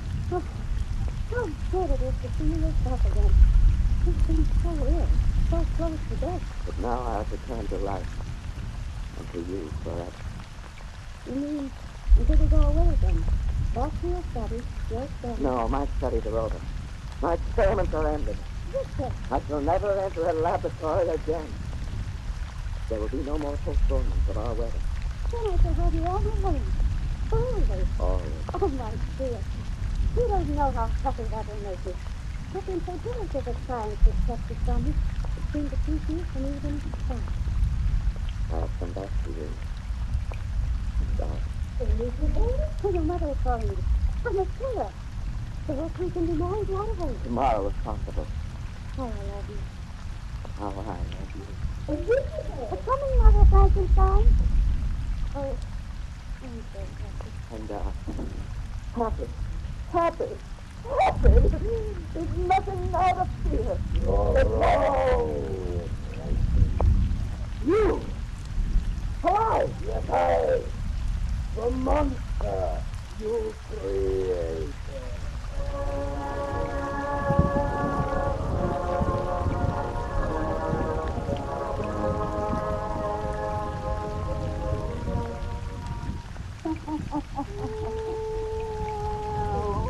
And Satan, these folks have got to wait till next time to hear the finish of this dirty yarn. Then we will tell them some true facts about this Frankenstein and his monster, so they make their hair curl.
We bring you The Witch's Tale, written and produced by Alonzo Dean Cole.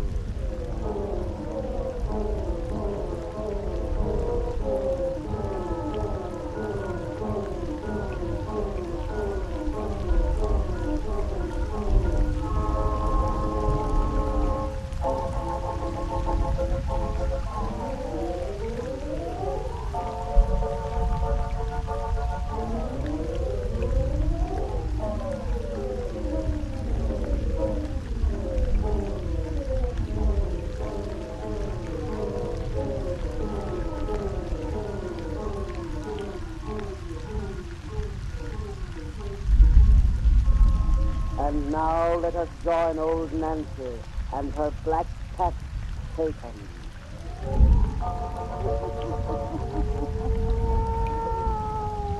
Hannah and 2-year-old I be today. Yes, sir. Hannah and 2-year-old. Will Satan, if these folks will just shout out them lights and make it nice and dark, we'll finish telling them that precious story we begun last time they were here. We already told them how that scientist fella discovered the secret of life and made a monstrous, ugly giant whose first step was to strangle our old lady. Then he disappeared, and the fellow who made him thought he did it. Until, a year later, he heard the giant's awful voice calling him. Now draw up to the fire and gaze into the embers. Gaze into them deep and hear the rest of our yarn about Frankenstein. Frankenstein!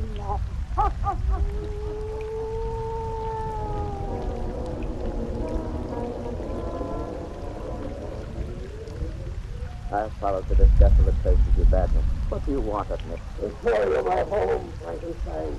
This barren cave up on the mountainside, exposed to the winds and howling deep. Here I, the monster you created, live, whilst you reside in comfort. I want to show you my solitude, whilst you are very married. I thought you'd say. You made me too strong. The fall you had had killed me could not destroy my body. I pity the faithful man, because man has shut me out. Even you cannot bear to look at my repulsive being. Even you, my maker. You, my God. Great God, Christ. Yes, when you made me, so you called yourself. How did you learn that I was your creator? Upon that night when I cursed you light, you said from the horror you'd given breath to me. I was naked as a soul. I read the truth of yours about me. There were papers in his pocket, and I learned to read. I found those papers were your notes of my creation. A pretty tale they told of how you made me from the refuse of the slaughterhouse and morgue, a ghastly man, a ghastly beast. You owe me recompense for the awful life with which I have served. That is why I summoned you tonight, that you may pay your debt. What do you wish? A companion. Compassion? Yes, Frankenstein. Oh, I hate you, yet I love you, for you're all I have. Take pity on the thing you made, for I am lonely, with a hunger that no man can ever know. You want me for your companion? No, you no more than other men can bear to look upon my frightfulness. Give me a creature as loathsome as myself, one who will turn to me to hide his eyes in horror. He is another monster? Yes, for everything upon this earth except in me, there is a mate.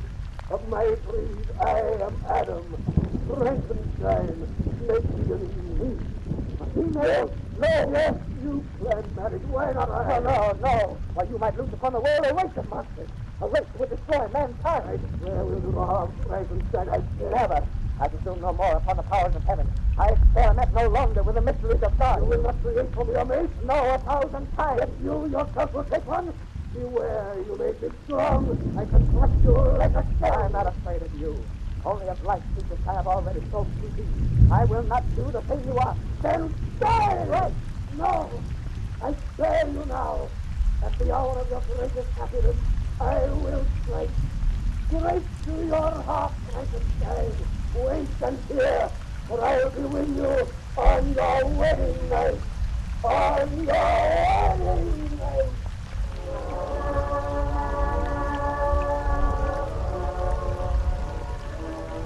Sister, how can you be so sad tonight when all our dreams are just come true? Oh, I'm not sad, Jay.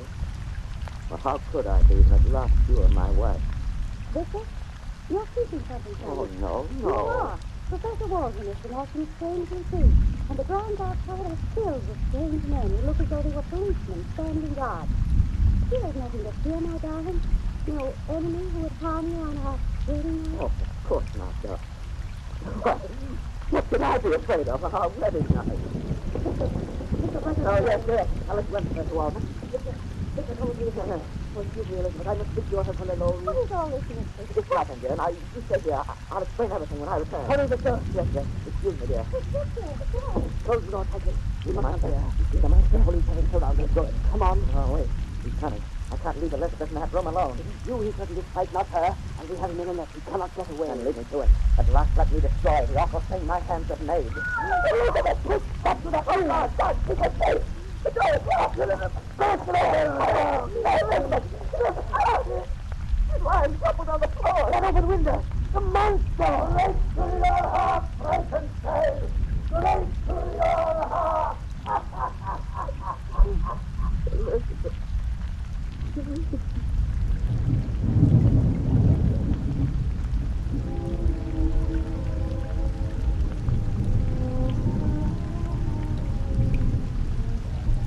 Oh, Frankenstein, you shut me down. You see the hell. Stand up from those rocks where I can see you. Oh, you may have my dress, that pistol which you carry. Very well, I have you now. Yes. You forget how fast I move. Let me go. Did you think to destroy me with weapons such as this? Oh, I, whom you make superior to the puny race of men. Oh, I throw your pistol to beyond the chasm. And I release you unhurt and unharmed. Somewhere, sometime with another weapon I shall bring you death. Tonight you will kill the woman I love best in all the world. On her broken body I have sworn to live for your destruction. I told you I'd strike you to the heart. You thought I made your heart of flesh, your body. There was a better way. I've turned your happiness to misery. God, great Lord of all, destroy this monster. You are my God. You, my Lord of all. Listen, my father, as you denied me the comradeship of one rightful as myself, now you are denied of me. As you condemn me to a life of solitude and sorrow, now you are condemned. You've sworn to live for my destruction, you said. Your hate will make you follow me across the world. To the sun-scorched desert and the icy plain, to the heat and cold and thirst and hunger, to die your creature of a mule. How well you made me, great God Frankenstein. You follow me across the world. I always just ahead. You always just behind. Until your body wrapped by age and sorrow, we will reach the end. Now I go, and you will follow. To your death, to the death of both. For you and I henceforth are one.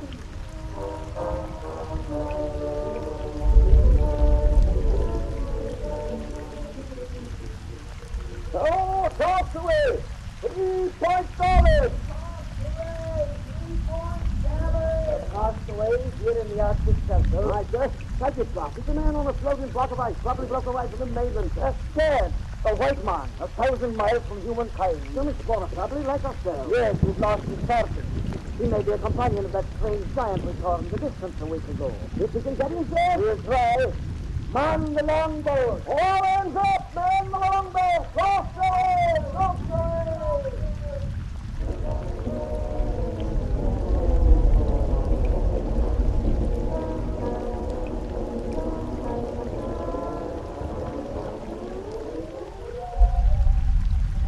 It's a strange story you tell, Mr. Frankenstein.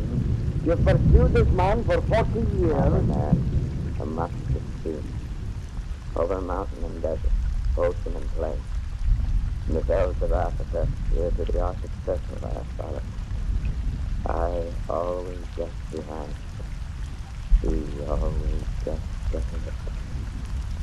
40 years I have known no home, no friend, only solitude, misery, and an empty dream adventure. Now I've done. I can pursue no longer. There, man. 5 days on that ice floe didn't do you any good.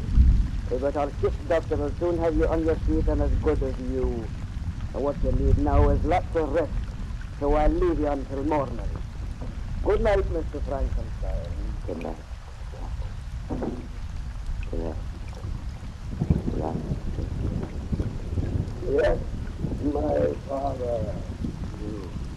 I crept aboard the ship when darkness fell. I trusted you. For we agreed. Yes. Yes, a God as miserable as his Adam, and Adam as sorrowful as his God. Sorrowful because your vengeance is over. No, Frankenstein. At the end, it is no longer heart for vengeance. All things cease, all things begin again. You're dying. The son cannot survive the parent. Let me lift you in my arms. Carry me to the death. Yes, yes, tenderly I bear you, for you're all I had to love. All I've had to faith. Right. Forgive me at the end. I forgive. And forgiveness sake. Beneath these icy waters, let there be one grave for both. You and I, creator and created. My presumption, and your misery. Forever. The waters wait below. Time cease together. Now, The end. the end.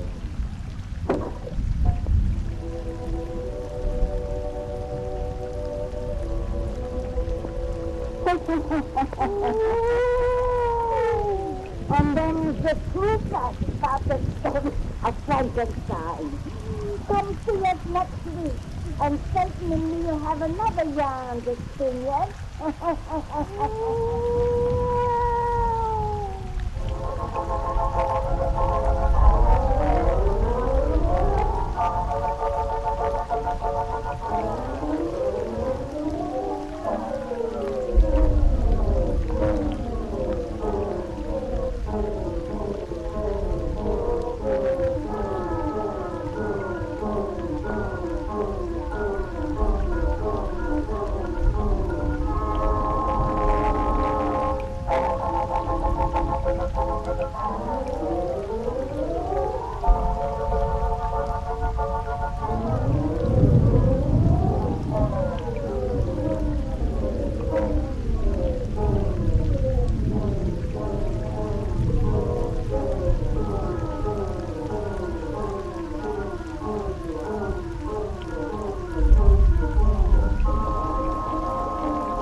of the eerie, weird, blood-chilling tales told by old Nancy, the witch of Salem, and Satan, the wise black cat.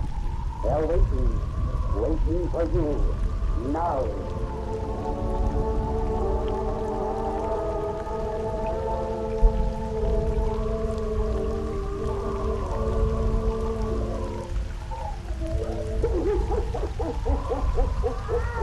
I'm 17-year-old, my youth today.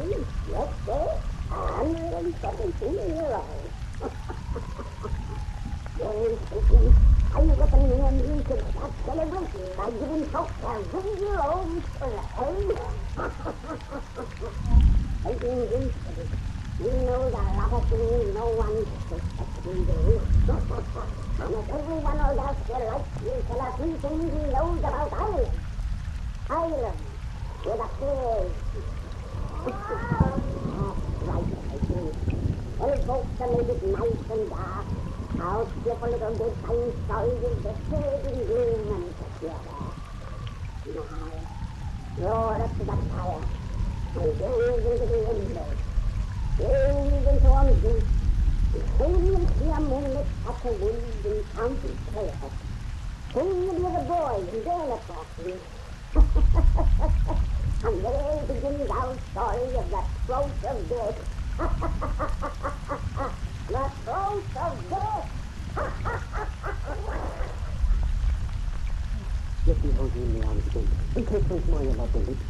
Nora, Alana, pity me. Oh, will you take us back? You know I always let you have your way. Oh, my Christmas. Oh, I love you, darling. Love you so. No more now. Listen to us. No. Oh, please.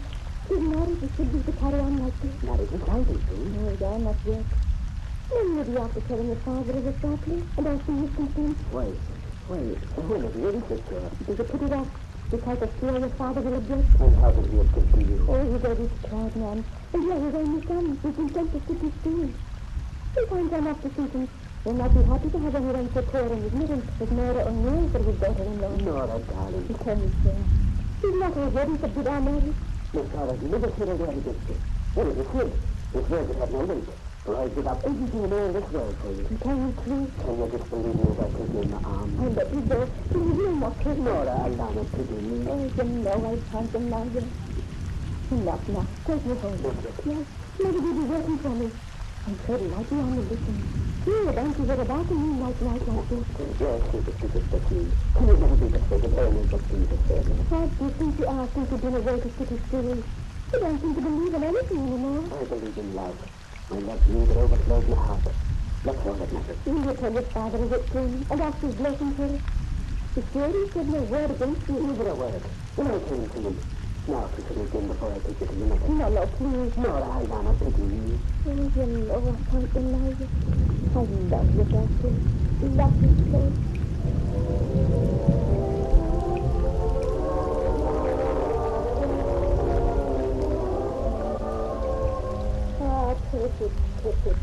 Curtis back in this house is I, your Curtis.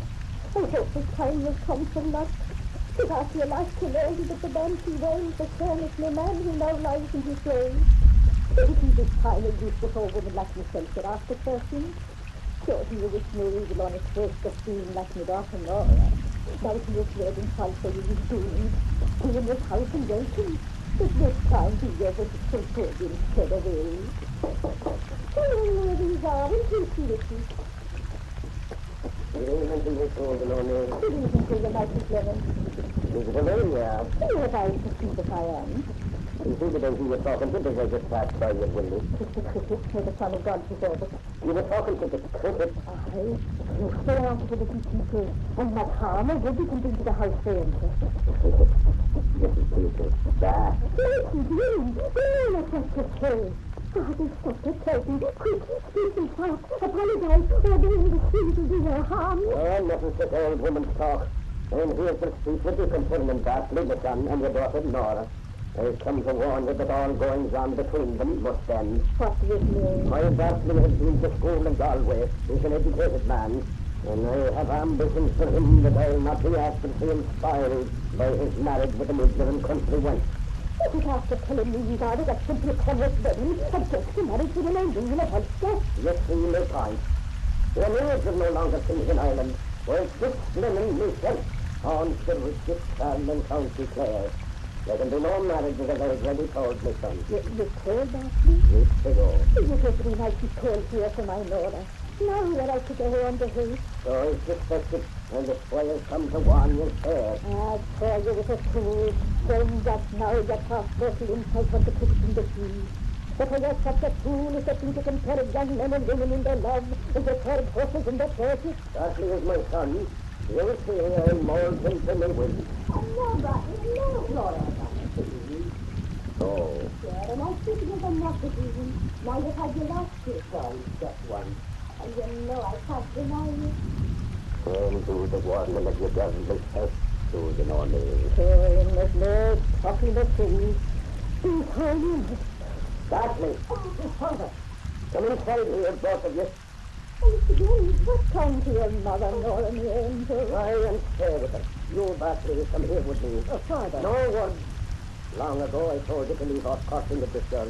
Bartley, you said... Long ago he knew me wish, and now this night he'll know me will. Either he breaks off seeing you forever, or he's no longer son of mine. Away from him I'll take everything that I've given, the money from his pocket, and the roof from over his head. Father, wait. You've heard me well. Say what you type, but say it now. Father, you don't know what to ask. Speak me. Tell him, Bartley, Nora. I leave this house. You either follow me, or you stay behind for good. No, Father. You either come with me now, or stay. Father, wait for me. Bartley! I can't leave you, Father. Oh, Mother. I can't believe the lies you told me. I left Nora and the angel. Oh, you come night alone with an omen when you touch the curtain. Again, you brought over to this house and on the way.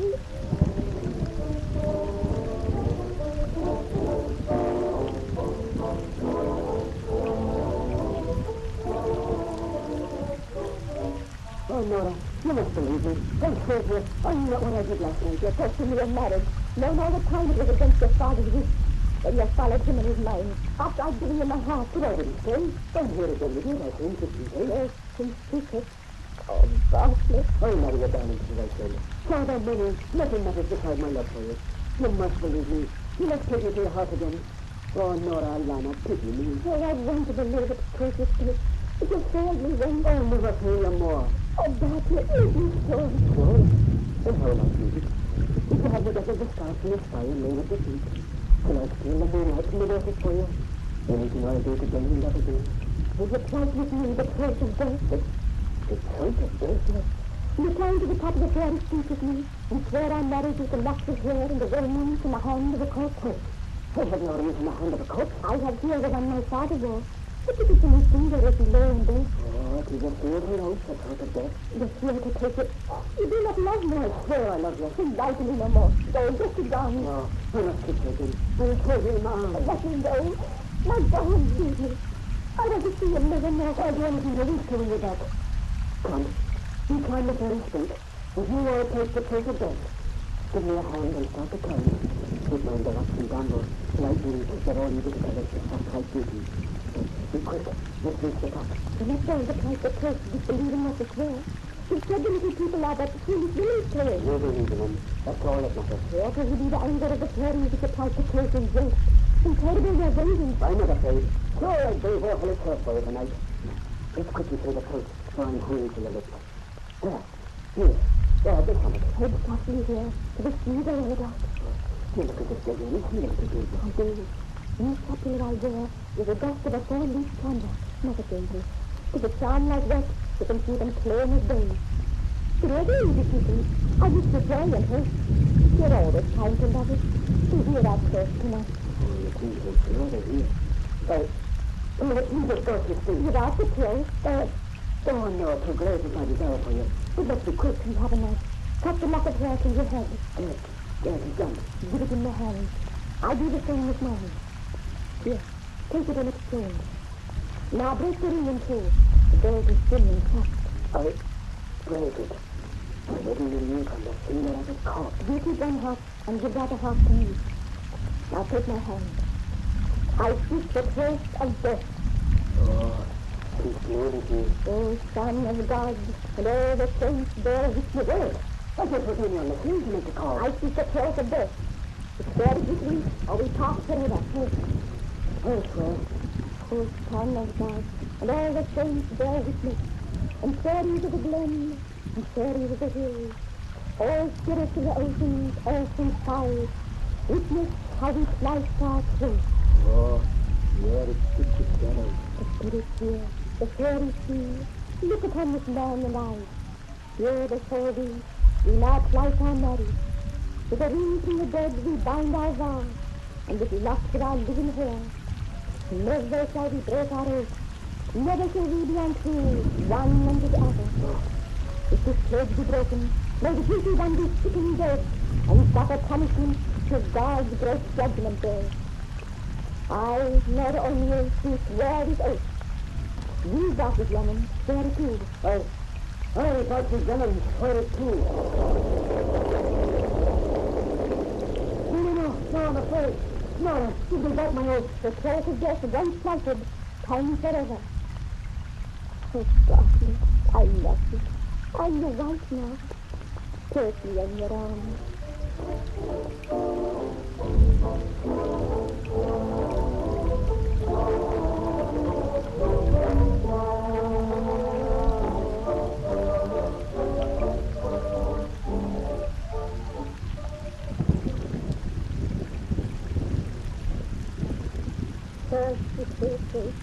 It wasn't enough when you were in this poor house since 2 years ago you came before. And for all I spoke the dirt you can do your dirty fault. Come in, whoever you are, and go see with you. Oh, to you, my sweet Lemon. Oh, so is an O'Neill. Is it hating me forever you'll be because it's the black-hearted son I brought into this world? Why have you come to this house of pain and sorrow? To tell you that his ship is coming home. Well, as you know, I didn't want him to marry your daughter. But I'm asking you to believe that when I sent him away 2 years ago for a voyage round the world, I didn't know the harm his lying tongue had wrought. I'm a hard man, but a just one, and that's why I come tonight. Yes, he's but a man, neither hard nor just, only vain and foolish. So that's your life. Where's Nora and the babe? Outside the fairy street. Every day she goes there, hoping your doctor will come back to fulfill his vow of holy marriage. I hear you coming now.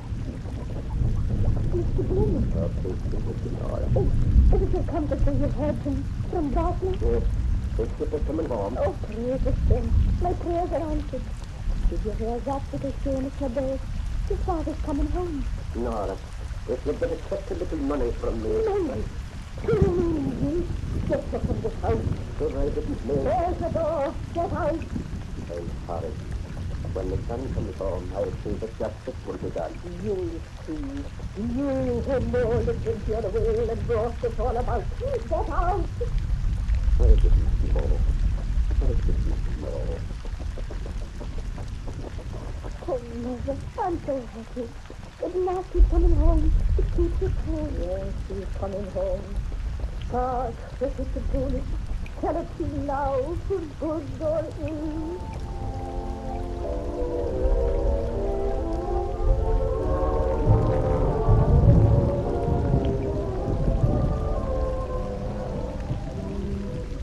So, Patrick, my lad, tell me out another thing. Don't think the blow, so you have to make a little find the glass. I've got it. Yeah. And now, Patrick, tell me some more about how you're in the game. So I can tell about how the system. The first you got to tell the thing that he's the most beautiful creature on all God's finger. Then if he remains cold, or a thing to get me. Well, if you're not into a female business, but also to a sympathy. So my little guy falls better for people now if you get things Mirage with a picture to it. Money, or Bridget, or Katrina too, getting people their eyes. Oh, Lana, to you. Can it work, my lord? Can it work? Lana is that happened I hooked it for.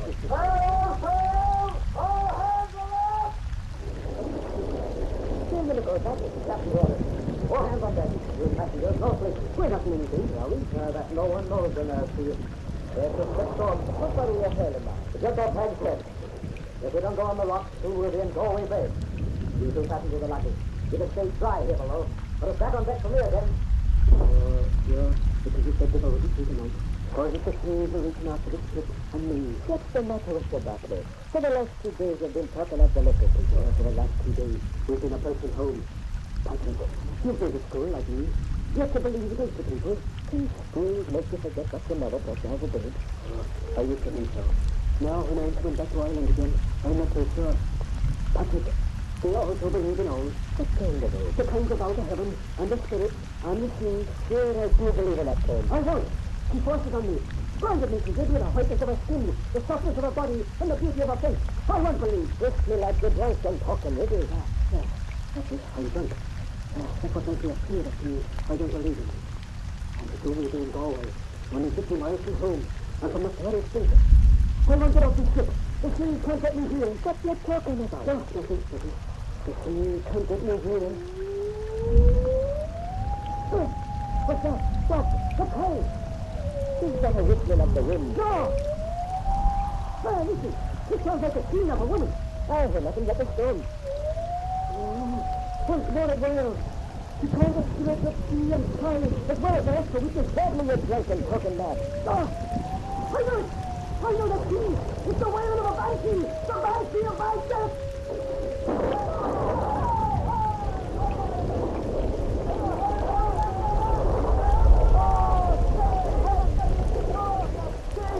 Let me live. Everybody have a chance of our. Don't put it to the ghost of judgment day.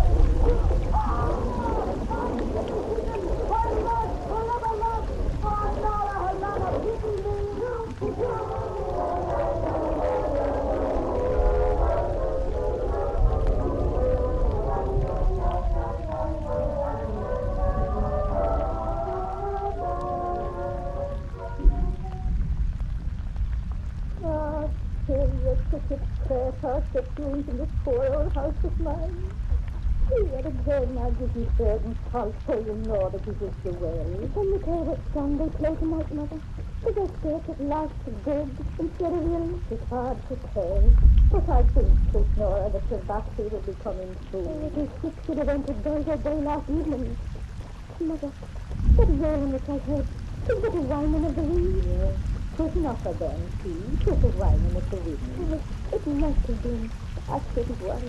But there's always danger for the men who sail in ships. And over that a tree would be too good for one of his black hearts. I'd never believed his heart was black. It was only weak and thoughtless. And I love him, dear. You love him. You sure it was just the wind that wailed last night, and not the banshee of his death. Oh, Mother, you know how I prayed for him to come to you at last. He'll come to you. With knees and bowed the face of death. And so spirits from the sea will bring him to our shore. Isn't it nice and kind for us women to be in bed? I'll be staying up a while. Who knows? He may come tonight. Who knows? Here, the little people know and do all things. Good night, sweet Nora, and God bless you. Good night, Mother. And the blessed friend Cricket. Good night, Cricket, for home. Please, heaven, your thoughts for good this night. The little children know and do all things. Oh, fairies of the glen and fairies of the hills, spirits of the ocean, earth and sky, bring my darkling back to me.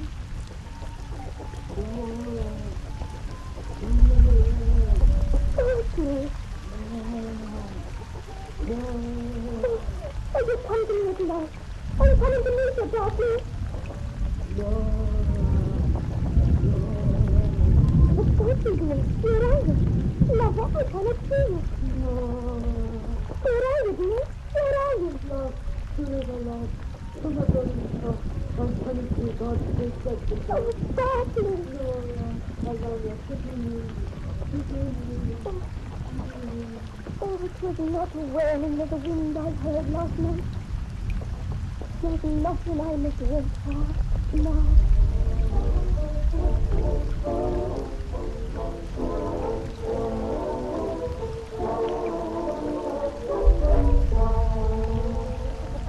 Ah, Cricket, again you brought the banshee wailing by the house.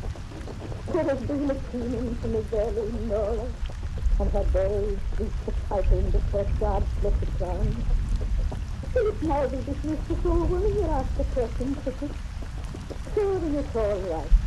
When you get it over with, this heart will be yours alone. Come in, whoever you are, and please be with you. Good evening to you, Mrs. Lemon. Good evening to your stores and all here. Do you mind if I sit down and get some look on? Just yourself, and welcome. Where's the cat? The cleaning over. Your son, his dad. And my daughter. She couldn't live without me. And the bird, our grandparents too. I was grandson. Just the man I was, you once said. Never had no death, only warm and cool. Yes, just a man, cold a fool. With lonesome around and all alone. We won't have long for lonesomeness. Nothing is long except eternity. No, no, no, no. Every night he walks across the formless ghost that none can see. No, no. That fool for the always that his head is round, but never will he find her till the judgment day. Together to his saints, oh Lord, whose sorrow will mine to punish. Yes, it is the crackles, is your tears and soul.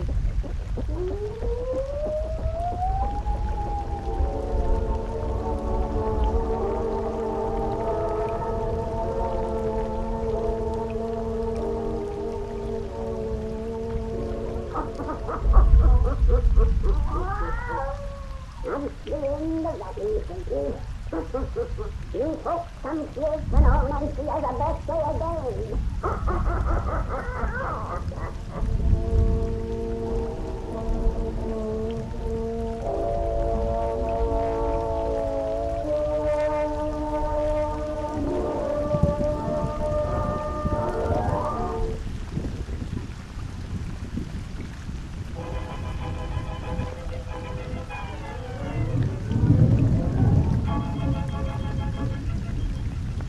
We bring you The Winter's Tale, written and produced by Alonzo Dean Cole.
And now let us join old Nancy and Satan, her wise black cat.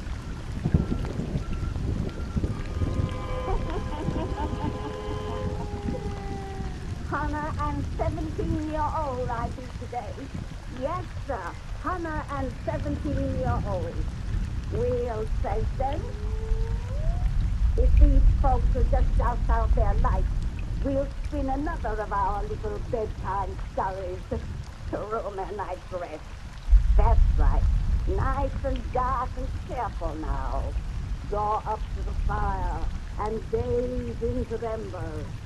Gaze into them deep, and soon you'll see an island in the center of a lake in Michigan. Not so long ago, the Red Indians owned that land out there and worshiped the spirits of its waters and its skies. And they're what we're gonna hear about tonight. The spirit of the lake. The spirit of the lake.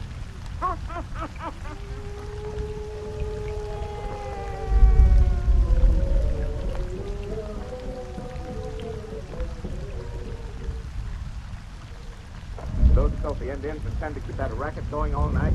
Surely their chanting doesn't annoy you. I was just thinking how really beautiful it sounded coming across the water. Beautiful. Oh, I'm sorry you don't like it. You'll hear it every evening, as long as the new moon casts its reflection on the lake. It's a pleasant prospect. You're terribly bored here, aren't you? Oh, naturally I'm bored. I'm not accustomed to living in a wilderness where I see no one but stupid savages all day. Now you say I'll have to listen to them all night. The reason I purchased this island so close to the Indian reservation was because I thought you'd find their customs interesting and picturesque. Roger, why don't you take a trip east? Then come back to me when you're over your restlessness. Fine idea, that would be. My friends would crucify me for leaving you alone. Is that the only reason you stay here with me? You do love me, don't you? I'm married to you. Husbands are supposed to love their wives. I'm in no mood for romance, Dick. I don't suppose an invalid can expect her husband to be in a mood for romance, ever. But I won't be an invalid much longer, dear. I'm getting better every day. It's really very seldom that I cough anymore like that, but in a little while I'll be completely well and we can return to New York together or travel in Europe, anything you want to do. Oh, I mean to give you such a good time, to make up for the dreary months you spent out here because of me. Thanks for reminding me that to have a good time, I'm dependent on your money. I didn't mean that. You know I didn't. Oh, all right. Let's not talk anymore about you and me. No. We don't seem able to talk of you and me. God. If I have to listen to that savage caterwauling much longer, I'll go start raving mad. Perhaps if you know the reason for the chanting, it might interest you a little. The two horses told me all about it this afternoon. You know, he's the old Indian who comes to see our housekeeper. He was present, I think. And Roger, it's the funniest thing, but they call me White Goose. Now, what about the time? Oh, yes. Well, it's a ceremony the tribes hold each year at this time to appease the spirits of the lake. The Nibanorbades, they call them.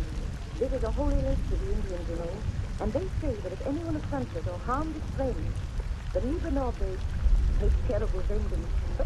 Two horses spoke so convincingly of terror, I made a peace offering. Peace offering? What do you mean? I cast a bouquet of flowers on its waters. Instead of prayer, two horses told me. No wonder he called you White Goose. Another month in this wilderness, you'll be going about clothed in a blanket. Roger. No, I'm going out. I'll prowl around in the canoe and try to work my nerves off. Nama can sit with you. You'll enjoy her Indian grunting more than you would my conversation anyway. Now, Nama. Come in here with Mrs. Benson. I'm going out. Roger, why not take me with you in the canoe? Oh. We haven't been together on a lake in a week. Some other time, not now. Don't wait up for me. I may be late. Good night. Roger, wait. Well? You're not going to be your hunting storm again. What do you mean again? Why, I know it's not all right, dear, but, well, there's been a little talk about you and that girl there. Oh, there has, eh?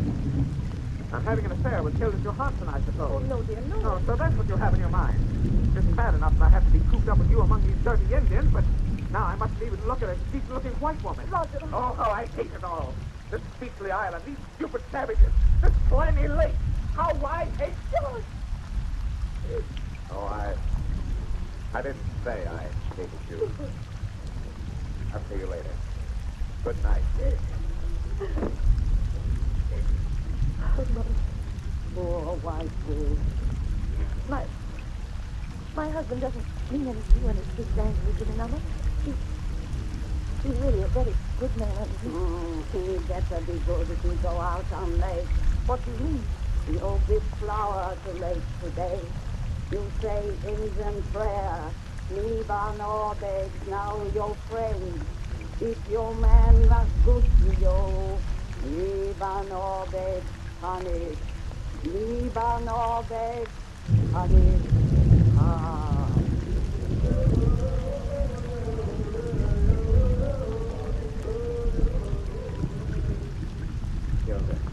Hilda, I'm mad, insane about you. Why do you hold me off like this? Because you haven't any right to be insane about this. You're a married man. Oh, we're not children. You know I don't care a hang about my wife. Besides, it's only a question of time before she Well, Before she'll die, you mean? yes. She thinks she's getting better. The doctors don't tell her, but they tell me. The moment I'm free, I'll marry you, Hilda. I swear I will. I can't wait for you forever. I've got to have you, Hilda. Let me go. You'll only have me as your wife. I told you that before. Well, if you really mean it, why don't you stop making a fool of me? Why don't you stop meeting me here with this late each night? Playing with me as a cat does with a mouse. Because I hope you'll not always be a mouse, but a man. You take what he wants. What do you mean? Simply that if you're so mad about me, as you say, you'll not let a woman that you hate stand between us any longer. Well, what can I do? Divorce is out of the question. Of course. And our money would be taken from you. Oh, I'm not thinking only of money. I'm not thinking only of divorce. What are you thinking of? Of how mistaken doctors are sometimes. Your wife may live for years. Unless an accident should happen. An accident? On this lake, for instance. It's very deep. And there are sharp rocks near the surface that can rip a canoe to pieces. You might be paddling with her in the moonlight, not knowing those rocks were near. You told me your wife don't swim. She might drown before you could save her. Yes. I'm only talking. But if such an accident should happen, you'd inherit all our money. Have me for your wife. No. I won't. I couldn't. You are a mouse, not a man. I'm going. No, Hilda, wait. Hilda, don't leave. I'm leaving you for good. No, Hilda. Oh, listen, you fool. I'm not satisfied to be just the daughter of a Swedish farmer. I want money. I want to live in a fine house like your wife is built in the center of this lake. I want to be a lady and swell it over people who despise me now because I'm poor. All my life I've dreamed of that, and I'm going to have it, for I have youth and looks and brains. You don't give me what I want, somebody else will. You say I played with you? Well, I play no longer. You won't see me anymore. Goodbye. No, don't say that. Come back. Hilda. No, I can't lose you. I'm bad about you. Hilda. Well? You say an accident. I have it. Accidents are common. You will marry me as my wife. I'll marry you when your wife is dead.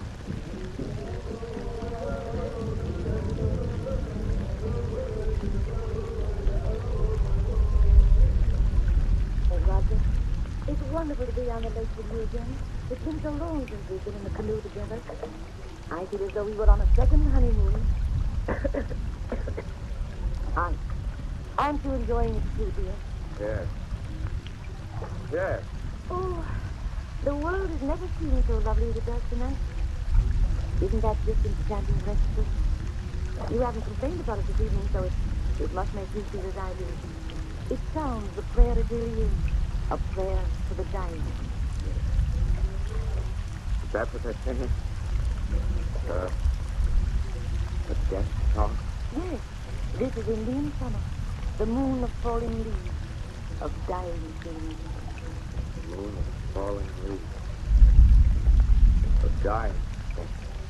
Dear, why you're frightfully nervous tonight. Your hands are shaking as they work the paddle. No, I'm all right. You're not. You're so unhappy here. But soon we'll go back to... We'll only come to the island for a day each year, so that I can renew my office to the spirits of the lake. But I'll take a relief for Nathan. They're seriously, for I'm under their protection now, according to Nama's two horses. Oh, dear. Oh, be careful where you guide us. We're close to the sharp rocks the Indians call the Spirit Challenge. They say the roads to the villages of the happy dead lead over such rocks as that. Rocks with a knife-like edge on which only the good can keep their belief. The bad fall off into an abyss of eternal torment. Stop talking that savage rock. Stop, I tell you, it can't fight me. Dear. I'm not afraid of spirits. They can't hurt me. And men will say it was an accident. Roger, you're mad. An accident. That's what they'll say.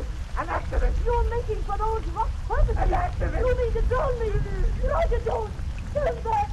Turn back. We're going to die.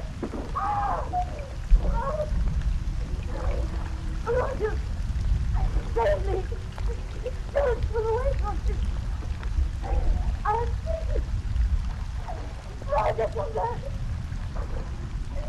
Oh, God, I pray thee. Oh, spirits of the lake. Honey. Honey. But...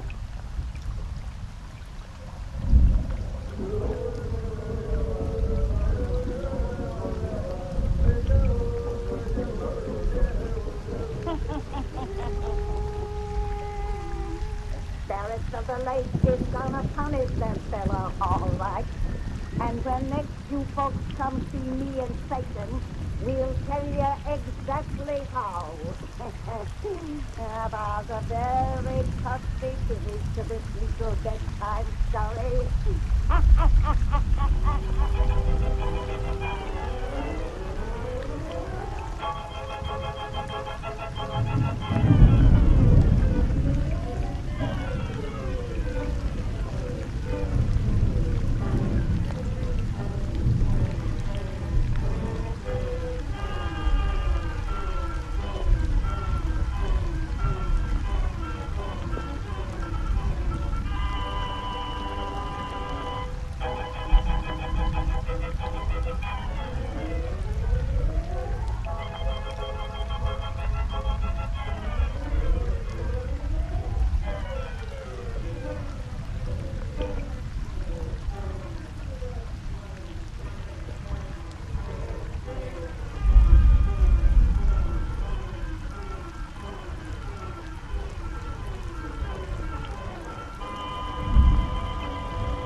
Written and produced by Alonzo Dean Cole.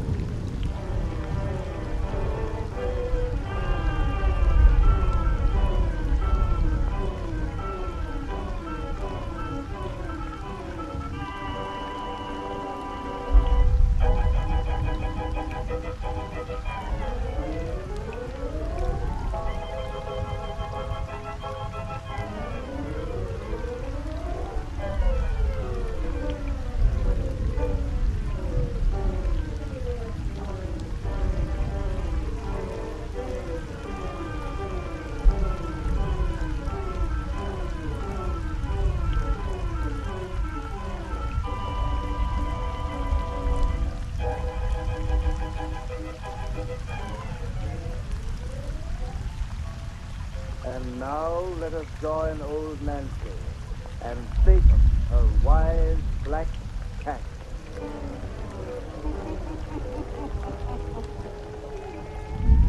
Hannah and 5-year-old are you today? Yes, sir. Hannah and 5-year-old. Real Satan. Suppose we get right down to business and finish that cheerful little story we begun when last we folks was here. Down south them lights. Old Nancy here on town desk when hers in gloom and shadow. Let's see, Satan. Why'd we leave off? Oh, yes. We told about that married couple who was living on an island in a spirit-haunted lake. A tribe of Indians wanted. The wife, who was an invalid, was pretty friendly with the Indians, and they taught her to make friends with a Neva Norway, which is their name for their water spray. Well, sir, her husband went northward and fell in love with a girl named Hilda, and this Hilda gave him the idea of drowning his wife, so he'd inherit her money and be free to marry again. And as we left off our story, that's just what this no good fella went and done, making it look as if her death was accidental. Now draw up to the fire and gaze into the embers. 2 years has passed since that fella killed his wife, and now he's married to the other woman.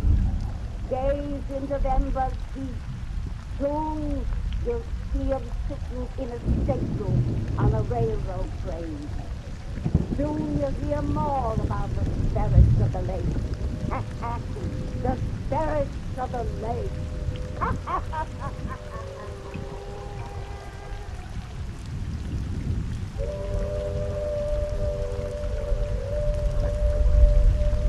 Only a few miles now. Anyone would think something was going to happen to you on the island, the way you're whining about going back there. Oh, I don't want to go back there, Hilda. If you were anything but a human cake of ice, you'd understand my feelings about the place. What a durable conscience you have. After 2 long years, the accidental death of your former wife bothers you as much as ever. Hilda, for God's sake, don't talk. Oh, don't worry. I hardly think anyone is listening at our stateroom door. You fooled the law for so long, it's not apt to get wise to you now. Oh, won't you ever let me forget? It was all your fault anyway. You planned it. You drove me I to had it. nothing to do with it. I wasn't even there. In fact, I know nothing about it. Snap out of this and get our bags together for the porter. If my folks are at the station to meet us, I don't want them to see you looking like a frightened cur. Hilda, couldn't we stay with your family while we're here instead of on the island? Live in a dinky farmhouse when I can swell it over the neighbors in that big house on the island? I guess not. But, Hilda, I told you I'd buy you a nicer place somewhere else. Look, I'll buy you anything you want. Don't make me go back You could there. buy me the most expensive mansion on Park Avenue and wouldn't give me the kick of living on that island, owning that big house there, swelling it over the people who knew me when I was poor. You kept it from me for 2 years, but now at last I'm going to have it. You don't understand. Oh, yes, I do. It isn't just conscience that troubles you. You're afraid of the place. Afraid of an Indian superstition. No, Why? Your other wife made you believe there were spirits in that lake. Some sort of Indian goblins who made you pay for what you did to her.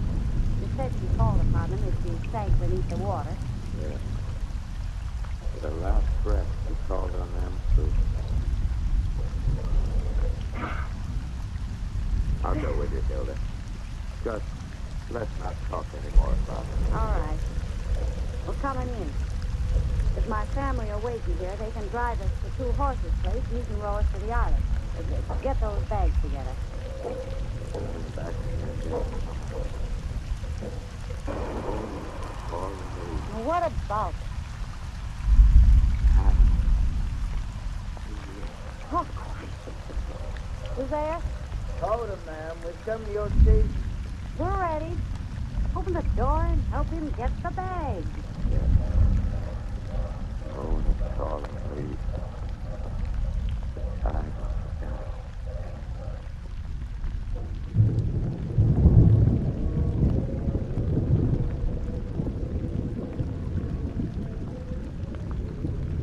The house looks simply great, Norma. Never knew it had been vacant for 2 years the way you kept it. I've been over every inch, Roger, and it's spotless. This was worth a raise in wages. You like me for a boss old woman? Oh. Nama, your people are singing their prayer to the spirits of the lake. It's from the moon of falling leaves. Yes, I know. And it's dying. You go now. Oh, run along. 2 horses is waiting for you in these rowboats. Mind you bring back everything I'm sending you for, too. Oh, Nama, wait a minute. Is the canoe in good shape? If we wanted to leave the island... What do you mean, if we want to leave the island? Hilda, You all Go on, get out. You go. Haven't any sense at all? Well, you've acted since we landed here. Even those stupid Indians know you're scared to death of the place. You want them to suspect the reason why? Oh, I think they've all suspected. Now we're alone here. You and me. No, what of it? Get out of this kitchen. You better lay down a while so you can pull yourself together. I'll try. Where till I put down this window? I can't stand that noise of those drums, that chanting. Oh, I'm not crazy about it myself. Looks like a storm is blowing up. Come into the living room. My living room. No, Hilda. Oh, I forgot that's where they brought her when they found her in the lake. Yes, they laid her on the divan in there. I had to go in and look at it. Hilda, you think I'm mad to believe there may be spirits in these waters, as the Indians say. Spirits who love Bernice, who would punish those who hurt her. There was something queer about the way they brought us from that lake. What do you mean? It's as though the lake had taken care of her. As in, taking care of her? Yeah. You know the slime that coats the surface in this month of falling leaves? Green, tilted slime that rises from the bottom and covers all it touches. Beneath its clothes were sodden. Weeds were entangled in a matted hair. The ugly slime had never touched her. The lake had not defiled the one who loved her. What a booby you are. Your mind is so filled with crazy notions about the place you're only a step above a lunatic. Now that you're here and can see for yourself, there's nothing to be afraid of. You make some of your senses. Come on. We're going in that living room. Oh, you must be right. There can't be anything to be afraid of. Of course there isn't. Come on. Just wait. What's the matter? But I heard a cough. Cough? There it is again. There's someone in that room. Well, now... Wait. Don't open that door. What's the matter with you? You wanted to cheat. Hilda. That's the way she used to talk. You're crazy. It's probably Nana. She's come back in the house from the other door. Look out the window. Nana's with 2 horses in the middle of the lake. That's funny. Don't see how anyone else could be in the house. I inspected every room. Cough again. I'll soon find out who's doing it. Taylor, don't open that door. Get out of my way, you coward. I thought so. The room is empty.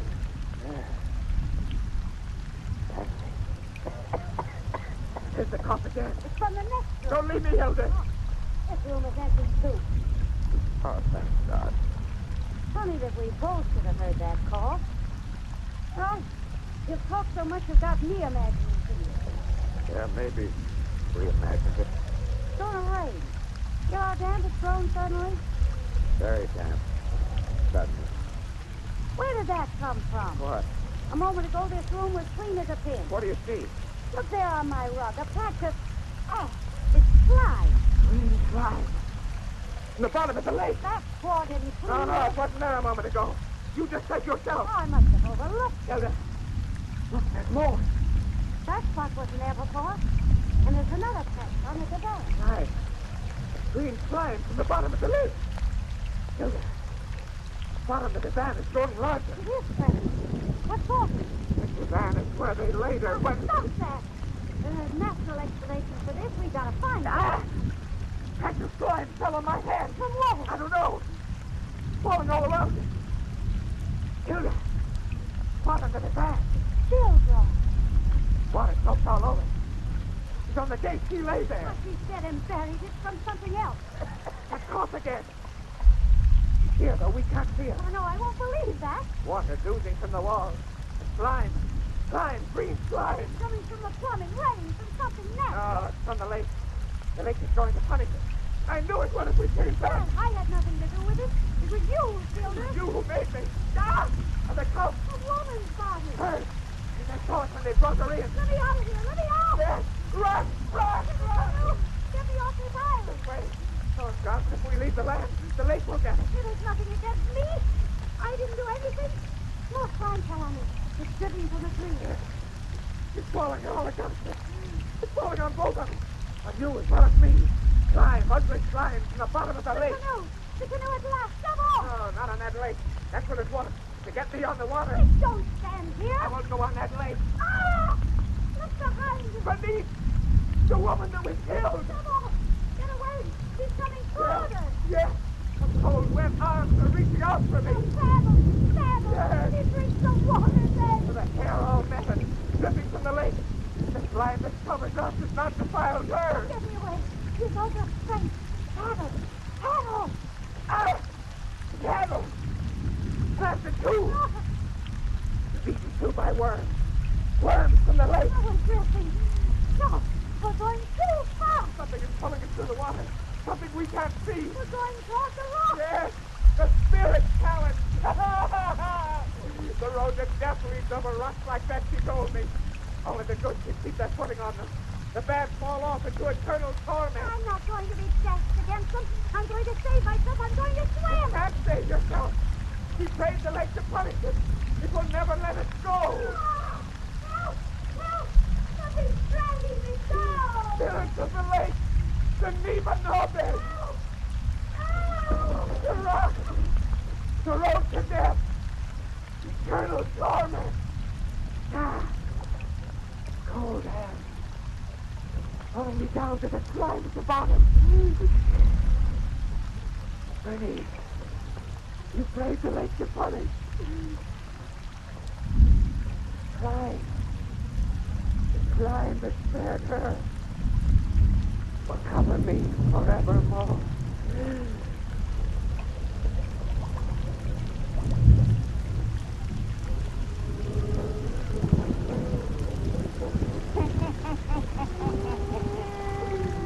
Well, Satan, the moral of this story is that crimes don't pay. Especially if you lived around the Indian lake. For if the law don't get you, then the spirits will. Come see me next time I has a birthday, and we'll have another 30 yards to spin you.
The witch's tale.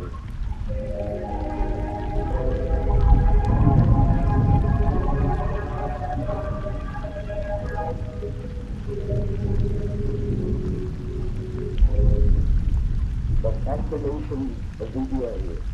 Years blood-chilling tales told by old Nancy, the witch of Salem, and Satan, her wild black cat. They are waiting for you.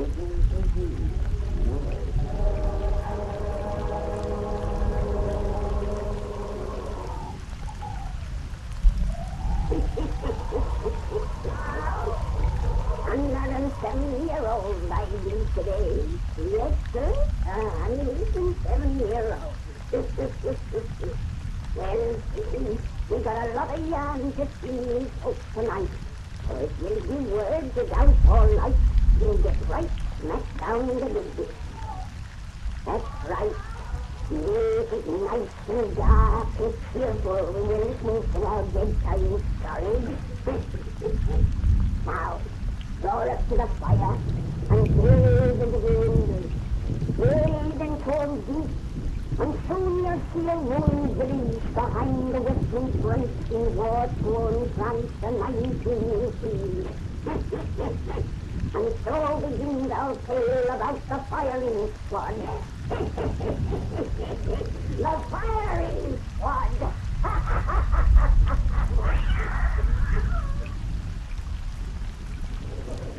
God! Oh! Why you make me look at this man? Because that man is traitor thieves. But why should I watch him die? God. Blindfolded. Against the wall, fired. One of the men, will you? All right, Captain Mason. Let's hear it. God. And what's this execution? That's an order. Yes. Fire! Fire!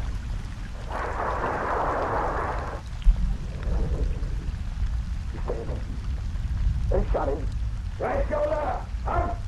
He told his people he's a thief his pay. Forward, left, right, up!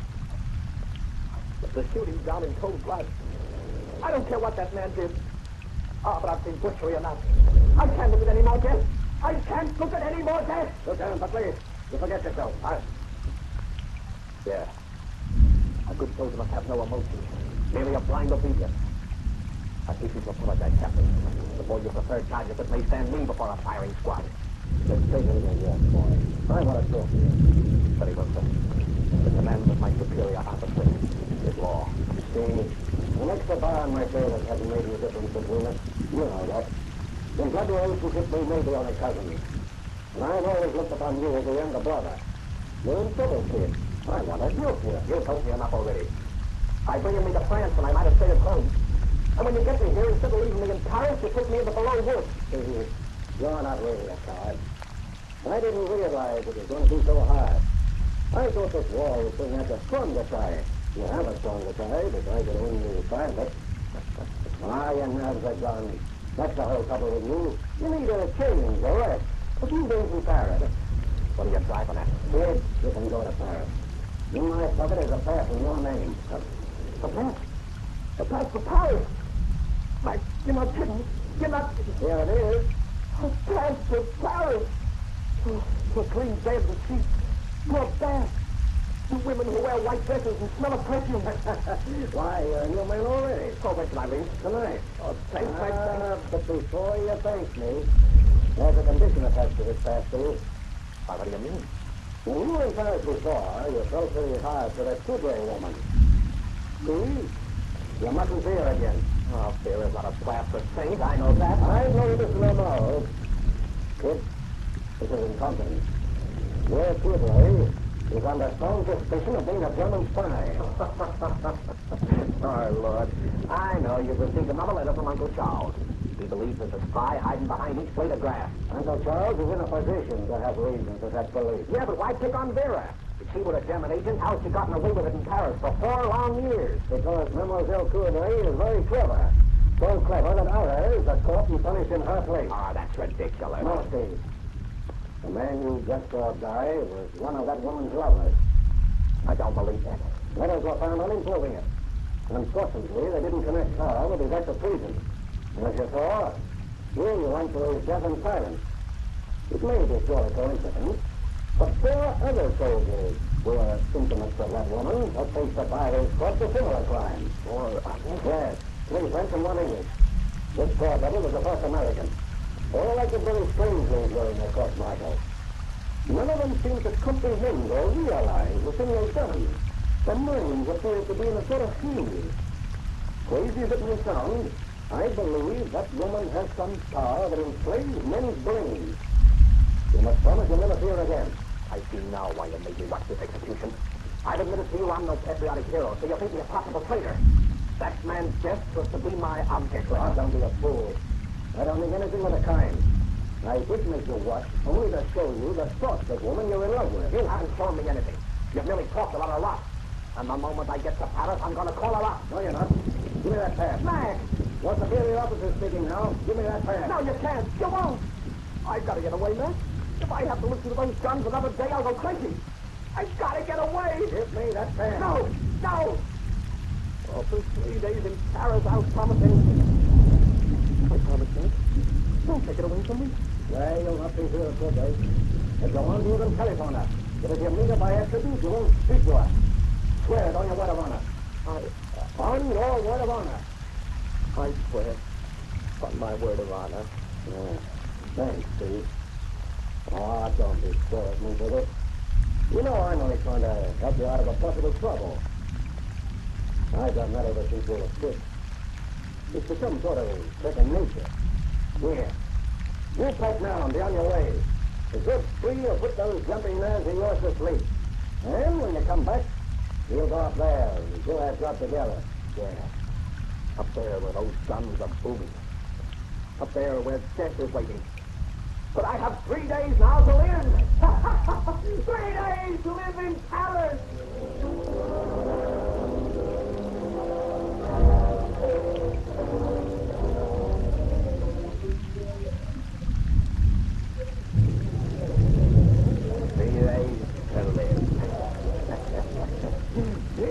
To live in Paris.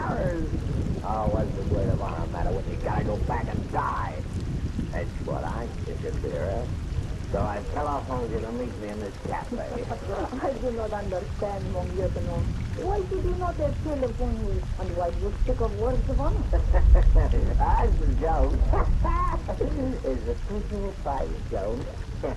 I'll don't make to try and run my life. And if you only knew the silly reason he gave for wanting me to promise it.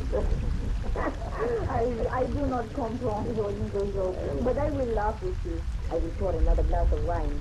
Then perhaps you will tell me all about it. Yeah, pour me another glass. Hey, Vera, you only had one drink all the time we've been here. Don't you like this wine? I prefer to remain quite sober, as I can enjoy your happiness the more. And you are so happy, mon cher, to be away from the awful sun. I'm so happy I can sing. Say, let's both sing, Vera. Wait. Your glass is empty again. You will sing better when it is once more full. I do my best. Drink, mon cher. Your company, your what you call illusion. I am so ignorant of military terms. When you return, it will occupy the same place in the line as before? I don't know. Why you all the time asking me questions about the front? Or why you remind me I gotta return? I want to forget that. I don't blame you. Oh, mon, you did not say wonderful if this wicked war was over? This war is never gonna be over. It's gonna last forever. I'm gonna be killed. How do you think such things? Why, are you were taken the war would be over in 1 week? What do you mean? Oh, the boys are only 70 kilometers away. If they could break through where your so brave American troops hold the line, this war would have to end. They won't break through. No, I suppose not. Here, monsieur, you must have one more little drink. All right. Thanks, Vera. Your aunt, the Major General, what did he say about this dangerous situation? You have told me you write letters to your cousin and tells me things when you see them. Your cousin tells you about these letters, huh? Yeah. Yeah, Mac tells me to look out for spies. Everybody's a spy. You're a spy? Yeah. He made me promise not to see you. Now I told you, Vera, we can laugh together. Hey, he said you had strange powers that inflame men's brains. Why aren't you laughing, Vera? Why are you looking at me like that? So steady. Oh, look at me. Yeah. I like to look at you. I'm crazy about you, Vera. You know you've got the most wonderful eyes. Looking into them indeed. What? Your eyes are awful wonderful, Vera. I feel so funny. Your eyes make me feel funny. They make me Go into them. Do not try to look away. You cannot. No, I cannot. You are very much in love with me. Yes. You trust me absolutely. Yes. You are afraid of death. You wish this war to end. Yes. Yes. And you believe that I can show you how to end it? You believe that I can show you how to end it? Yes. And you will do anything I tell you to bring it end about. Say, I will do anything you tell me to bring it end about. I will do anything. I will do anything you tell me to bring it end about. Now, let your waking mind remember that. And forget that I have made you to remember. No, amigo, wake up, wake up. Is this the proper way to entertain a lady? I fell asleep. You were what you call don't do the world. Come, let us leave this stuffy place and go to my apartment. It is pleasant there, and we will talk. Yeah. Yes, it's just you and me, Vera. I'm crazy about you. I'm only 3 days to live. Then I gotta go back there and die. No, monsieur. You will live to see this war all ended. Hey, dear. But you know, the idea that come to my mind that maybe you and me could end it.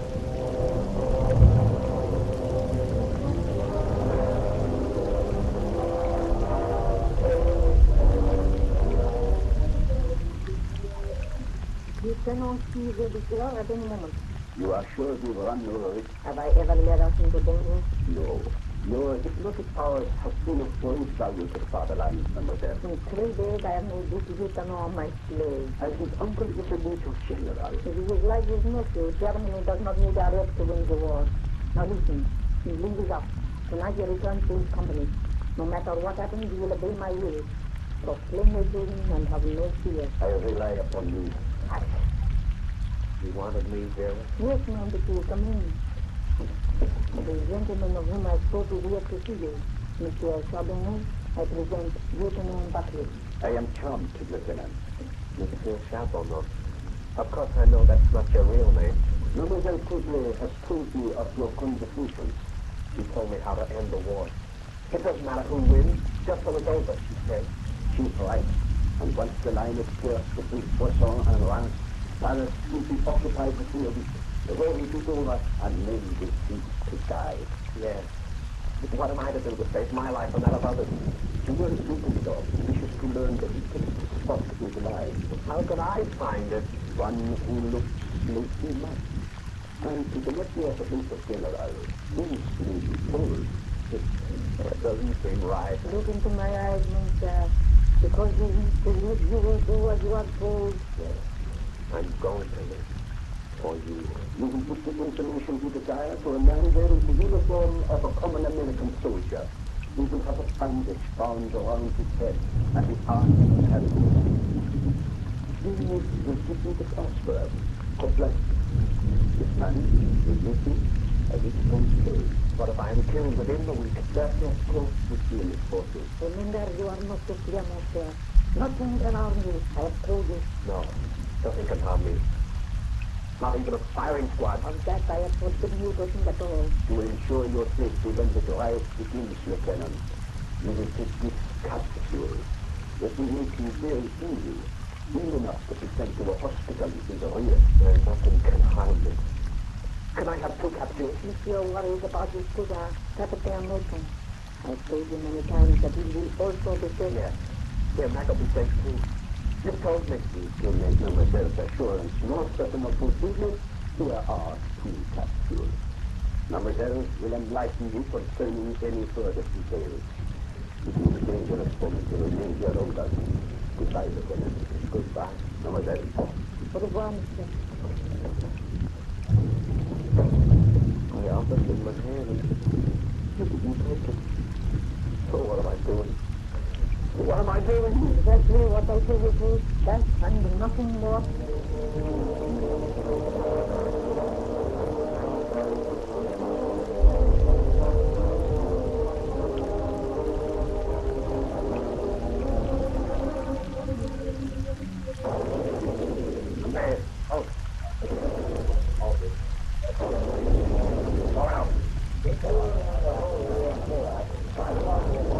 Everybody in, please? Yeah. All in. All lines in. Let it over now for a while. Get out of the lines again.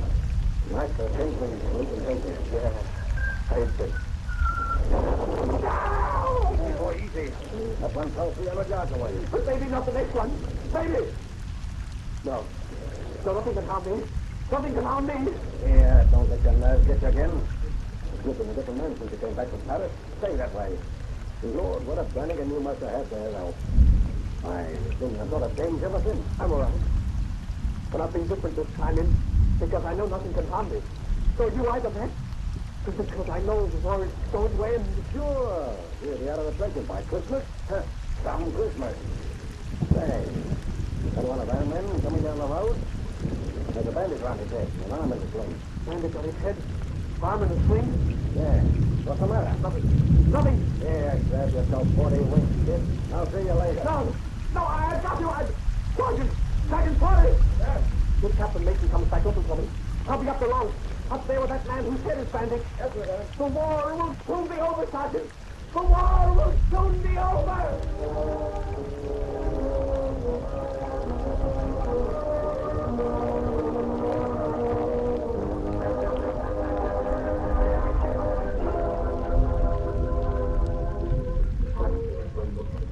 I remember I said to be careful, just as she told me. It is all very clear.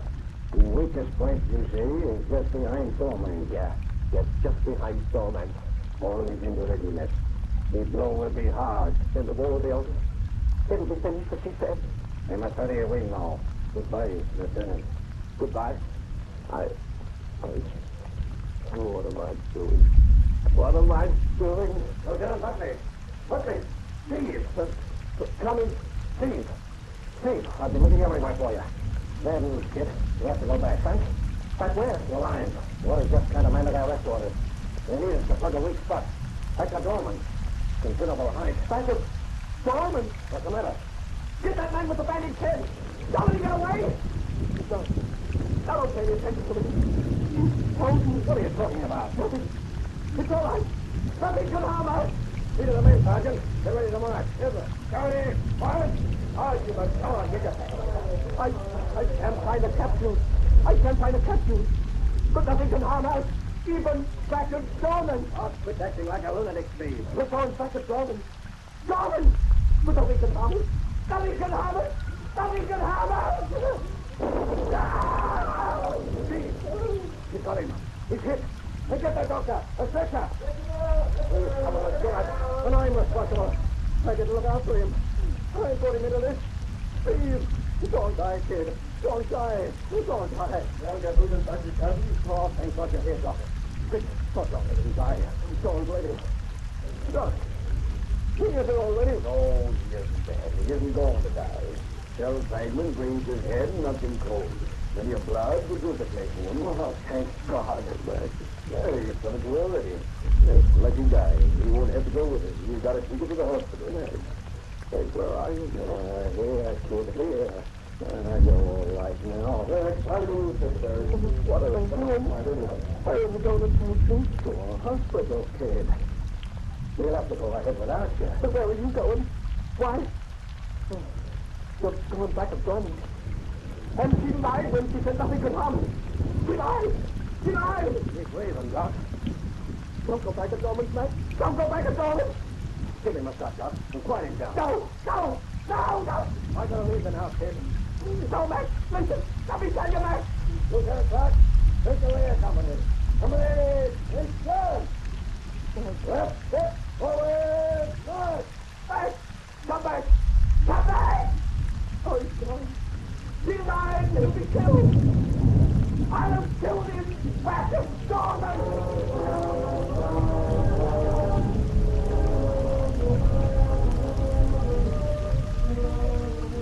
I didn't do us no favor when they brung that nutty lieutenant to the hospital.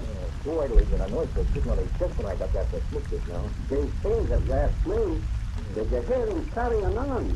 Claims his skipper standing by his bed with a big hole in his stomach. And that his outfit's been wiped out. All but 18 men. Yeah, I heard him. Quicker with that car. Yeah, they're the same. I'd hate to be imagining things like he is. He's an ambulance is coming. Come on, stand over the driver down a bunker somewhere. Yeah. Come on, you guys, go on. There's plenty there. What? Well, what's the matter? You got a crowd full there? Yeah, more coming. Big fighting like a Dorman here. Come on. Okay, help me get these poor guys out of here, will you? All right. This belongs to bottom boy. Oh. Hey, wait a minute. Well, hey, dumbbell, you ambulance guy. You thought you know it better than to be hauling stiff? What are you put a stroke on me? Hey, look at him. No wonder with a hole in his stomach like that. There. He's got bars in his shoulder. The captain he was. Yeah, well, he ain't no longer. He's got his dog tag and having with these other guys. Sam, wait a minute. He said we Captain Necklin Mason. That's who that crazy news that was standing by his bed. How did he know this guy was hit in the stomach 20 kilometers away?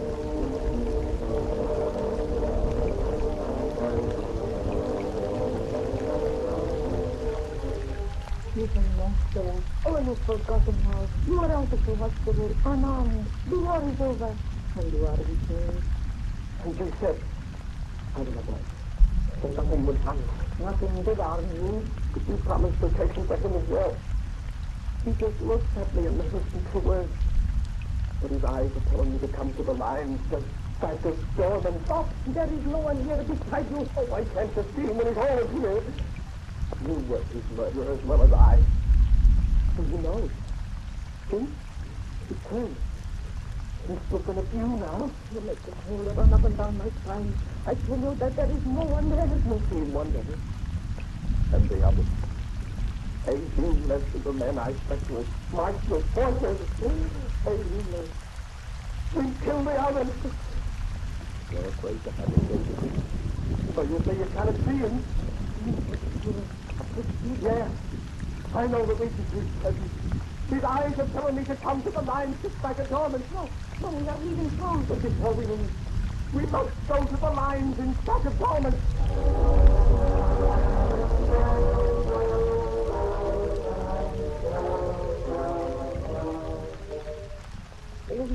This terrible idea of yours that has brought us to these muddy tears tonight.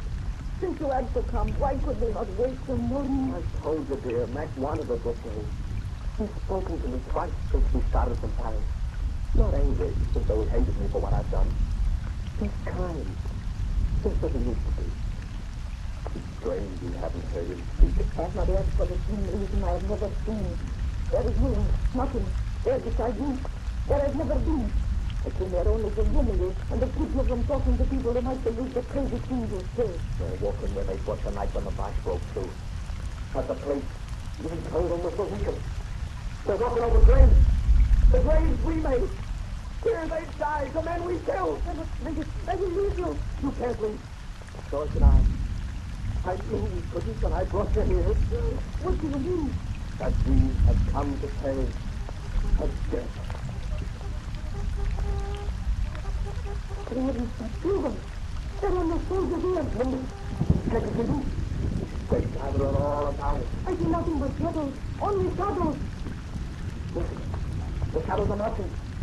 Here comes our firing squad. Oh, you are not insane. I see them coming towards us, and I see your sabotage too. Let me get away. Oh, I cannot move. We told our people. Now we receive our pay. No. Rosie.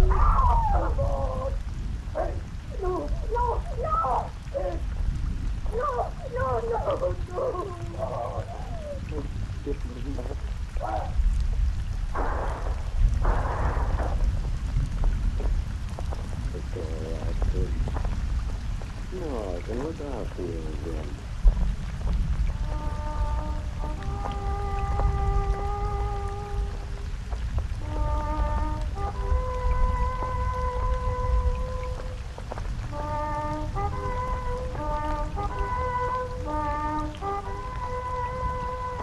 And in the morning, 2 bodies were found lying on a deserted battlefield.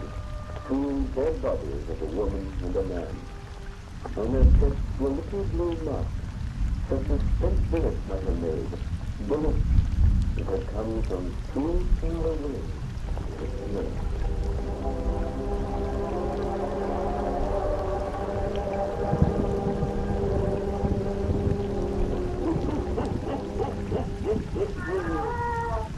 Well, that's the end of that mystery. You folks come here next week when I have the birthday, and you'll have another cheerful yarn to sing.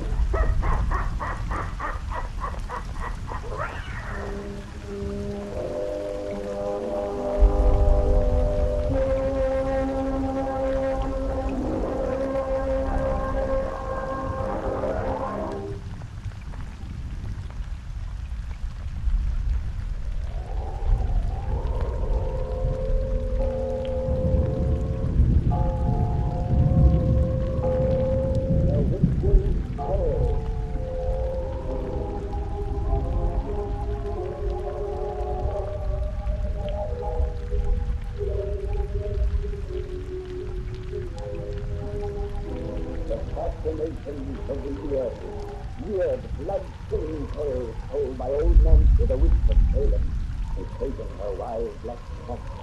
They're waiting for you. Now.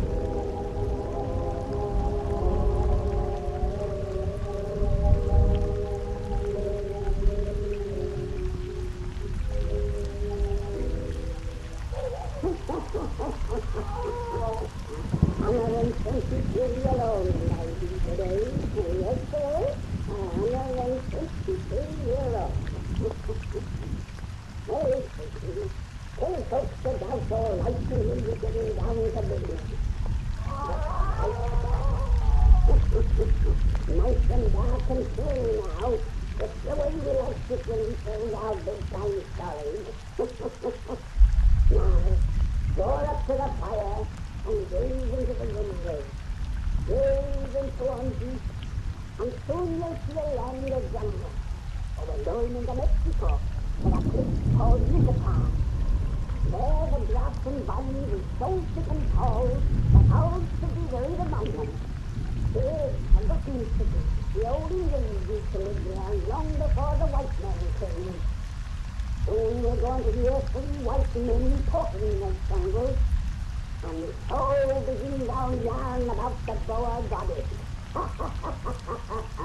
The boa goddess.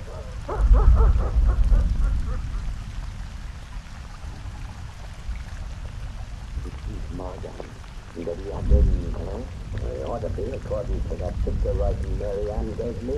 Hold up that torch, Doc. No, I don't see no blood stones yet, but he said we got to find. If that girl had only come along to show us, we wouldn't have to fool around like this. Yes, you know, monkey, long enough to know they are willing. They're not someone to take ground. It seems the high priest's daughter, you think she'd take a chance on the taboo? Especially with her loving me the way she does. Yes, they can chance another, you see. You will find what he seeks and get away into the jungle. They will know it was by their aid. Then, like you do. What of it? It's only a squaw. Still, Mary Ann is a quick little trick at that. You got such a sense of humor, Morgan. Every time you call that Indian girl Mary Ann, I got to laugh. That's your story. Unless you know what will happen. It's just unconscious. It is kind of comical, Doc. But I call all my girls Mary Ann. And not being able to speak this one's lingo, I don't know a real moniker anyway. Why, you be careful. We're safe enough. Every man in the village is out in the jungle for that ceremony they're holding. Yes. It's darling, it's called For us the man, we will let it both constitute the crash and man to bear. Listen. On the door. Don't mean to look at you hard to kill that fellow now. Yeah. God, if my folks back in jail really knew their darling boy was living among a bunch of Yucatan Indians who just made sacrifices to snakes, they turn over in their graves.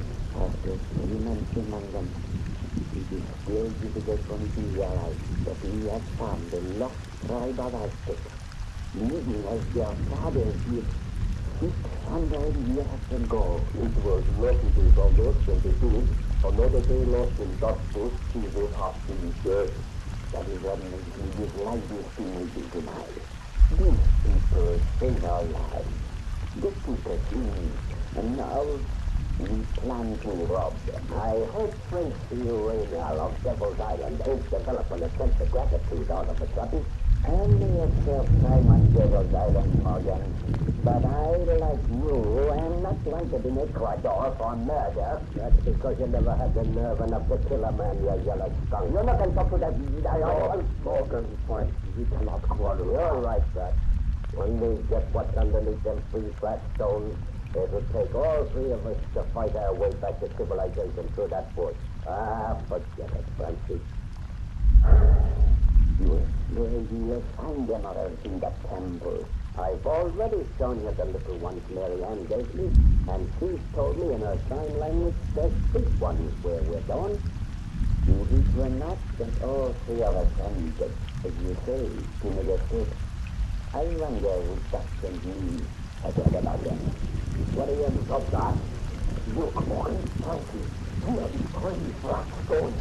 This is the place. We found it. Now don't try to listen. There's a trick to it. He showed me in the picture writing.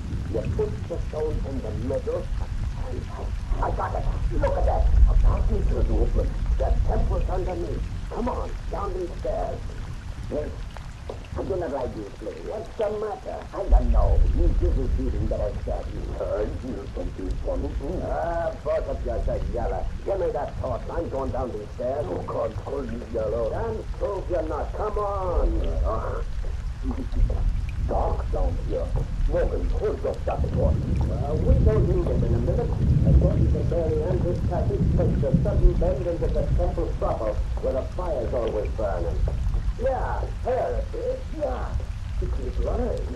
you came for? Someone's here. My God, good Lord. A big deal for our lives. Yes, wait. Wait, poor dumb idiot. It's only a statue. Statue? Yeah. But it had me going for a minute. It's so natural looking, I thought it was a real honest-to-God snake coiled up his trunk. Oh, if you can hide your hat, the inner of the boa gather. Hold up that throat, Morgan. The storm snake has a woman's face. And Marianne told me the truth. The idol's eyes are emeralds. Is there one can I have ever seen? If there's a snake that is joins the woman's face, there's a necklace. More emeralds. You shall be Henri, millionaire. Let me climb up there and get him. There, what was that? What chrome? It sounded as you touched the ear. There ain't no one but a drum in here. This is just a big bare room. This is a warning. You're in a secret, please. You must not defile the holy night. Frank, hand me your knife, Doc. What you going to do? Cut off that necklace and pry loose them emeralds. No. Oh, that's what we came here for, you fool. Here goes. Jesus, Morgan, Johnny, it's time for you, Colonel. You take those stones. Morgan, there's something for me in this place. I'll go when I get these stones. No. It's all right, I got them. Look, those from the eyes are as big as hell. I'm rich. Let's get out of your tree. All right, I've got all I want now, and I'm a millionaire. Oh, yes, let's get away. Could you come from inside this? Yes. Sometimes, yes, sometimes. Like the agate in the bush outside. It means the boa goddess will take soon a human sacrifice.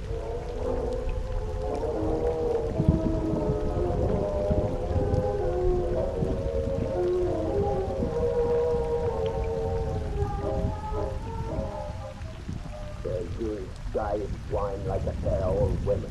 We got away from the Indians all right, didn't we? And with another day's chopping, we'll be out of this jungle and safe in civilization. Forget that story about a curse and something following us. Yeah, not that one, there is something following us, Morgan. I feel it all about it in the bush. It's something I know is death.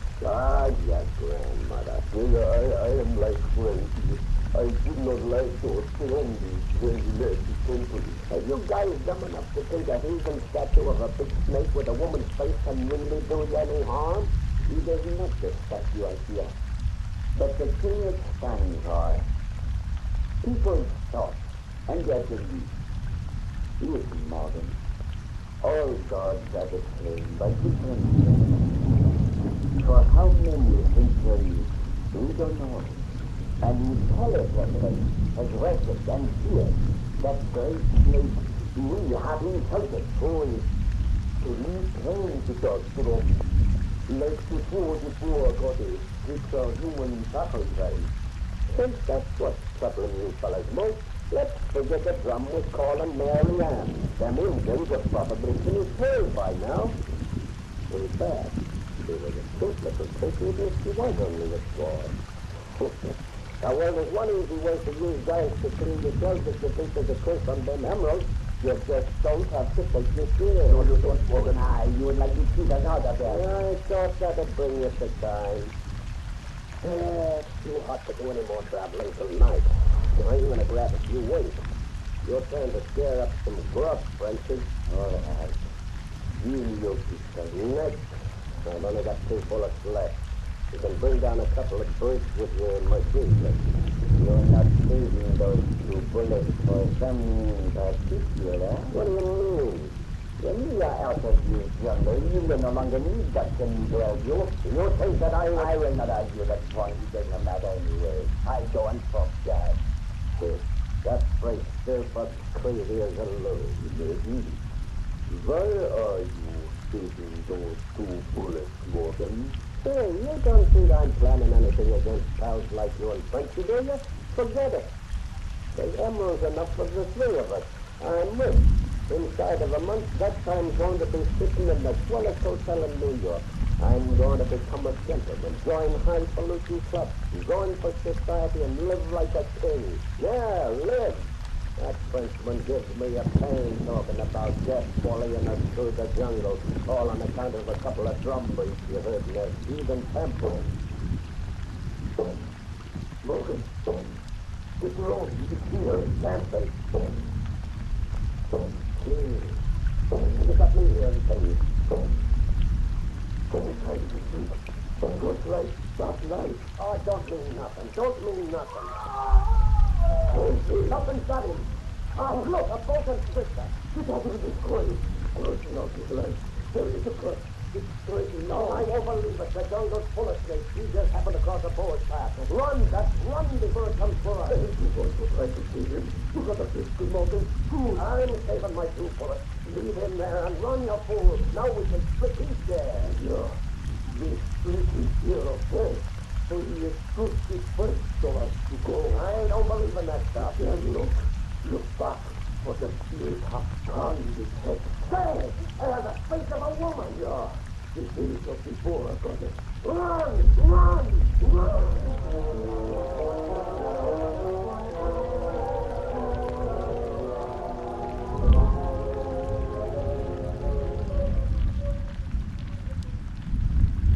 Sure, young fella. I'm not stuck up like ordinary millionaires. I'll be glad to give your newspaper the true story of how me and Dutch got here to New York. I'm certainly much obliged, Mr. Morgan. You realize how interested the public is in the man who owns the largest emerald on Earth? Yeah, but I don't want the papers printing no lies about me. Don't you be like those other fellows who wrote that I'm a nervous old man because they saw me pacing up and down the room like I'm doing now. And don't you say I'm afeard of anything in town to me, always looking over my shoulder and jumping at funny noises. That is just habits of mine. And don't you dare write there's a curse on my emerald. There ain't no Indian curse. Of course not, Mr. Morgan.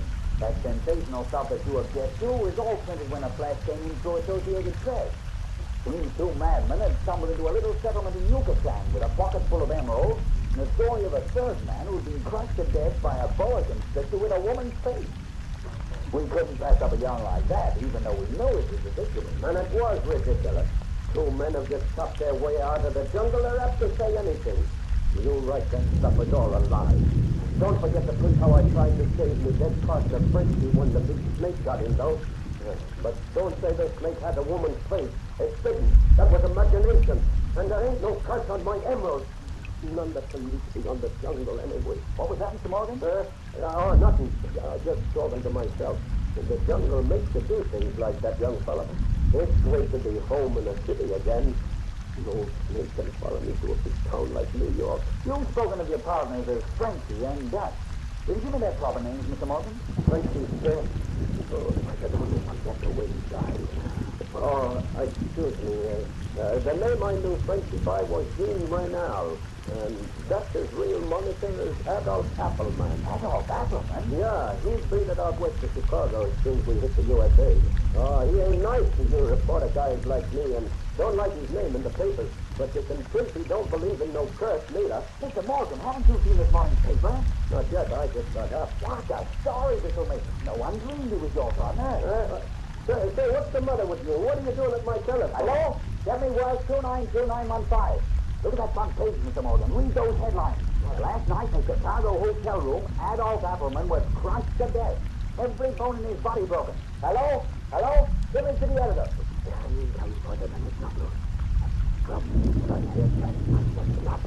Did he get this? Whopper of a story. The guy crushed to death in Chicago last night was a partner of the man who...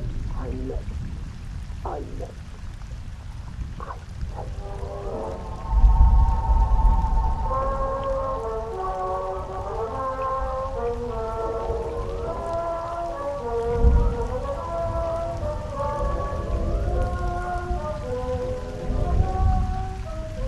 Look here, Mr. Morgan.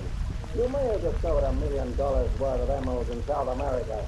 But that gives you no license to come here to Chicago and try and tell the district attorney's office how to run its business. But I gotta know what Pete got. Why did you have his body cremated before I got here to see it? For one reason, because his wife ordered it done after the inquest. His wife? You've already been told that Appleman was married to a Miss Smith a few hours before his death. Another reason was because the body was too hardly crushed to serve any real purpose as a clue to the method of murder. Crushed like frenzy. But you say it couldn't have been a snake that done it. You swear it couldn't have been a snake. My dear Mr. Morgan, despite the wild newspaper theories, boa constrictors do not crawl promiscuously around Chicago. And if they did, there could have been no way for such a monster to have entered or left Mr. Appleman's room. No, and no way for it to come here from the jungle. Where was Justice White when it happened? Out of the room at the time, she says. But no woman on earth could have crushed your partner as we found him. If that's what you're driving at, it is. I was just wondering if you'd seen anything. If I could only know the way he died. Come in. Excuse me, sir. Mrs. Appleton to see you. Well, ask her to come in. Now, Mr. Morgan, you can talk to her yourself if you like. How do you do?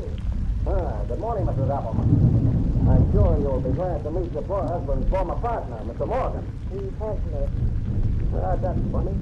I feel that you and me have met someplace before. I meant the doctor's speaking of you. Oh, I see. But your face has come out familiar. What was your name before you married him? My first name is Mary Ann. Mary Ann? Poor doctor told me it's the name you prefer for women, Mary Ann.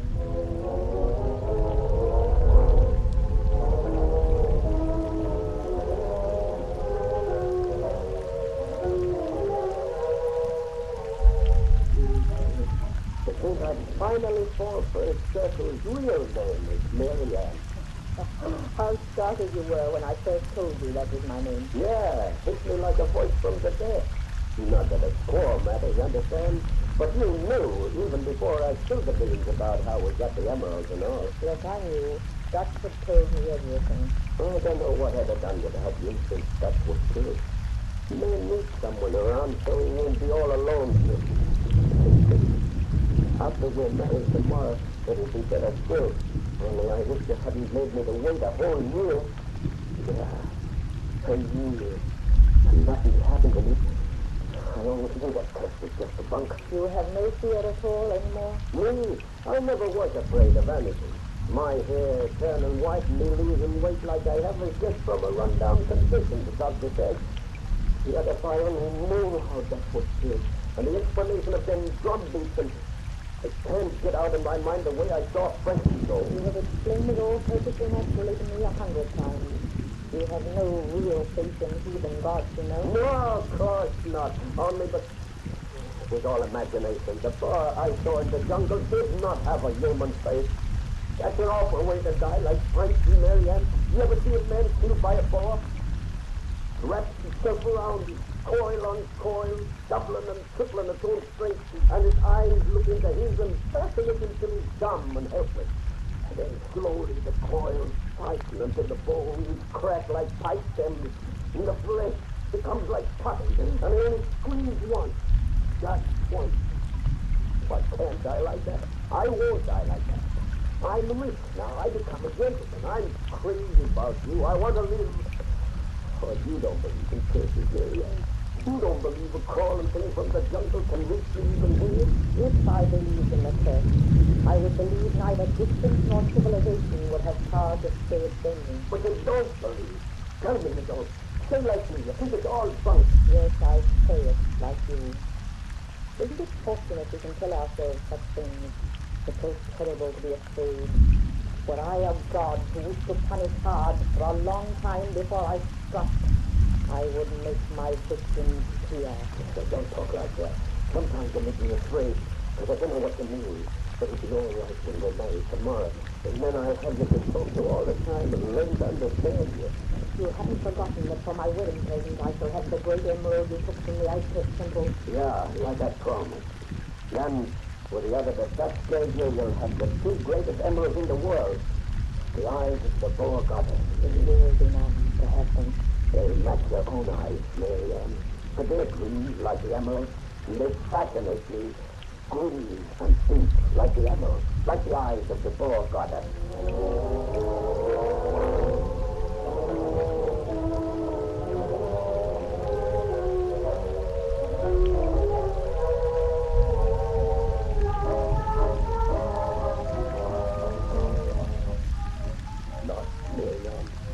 Everybody's gone again alone.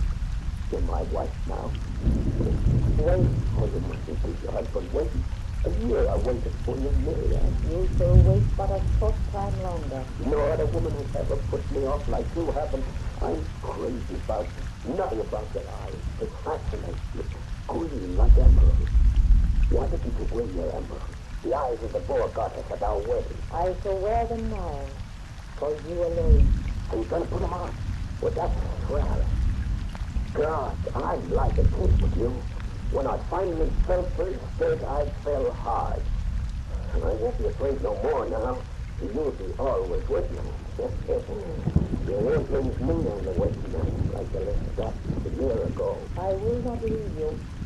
I did not leave him. If you hadn't left him, you'd have known what killed him. I do know what killed him. And why ain't you never told me? Say, what you talking that way for? Why you standing there with your back turned to me? What you doing there, you? You seem to be growing tall. Here, somehow. And what you doing? Turn around, let me see you. Let me look into your eyes. Look. Them emeralds are your eyes. Yes. You're the boar goddess. That drum. That drum. That's me. I claim my final sacrifice. No. No. I can't move. Only stare into your eyes. And your body blanks in them. Changing into a monster snake. Soon I will coil around you. No. Fold over fold. And you will only gaze in my eyes and whimper.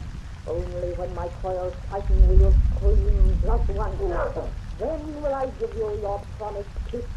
The kiss of death. For the mere land who was only a squaw. Oh. I begin to coil. Oh, so cold. So cold. No, I can't die.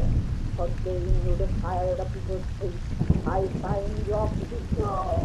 For daring you betray the people's hospitality, I find your wrath.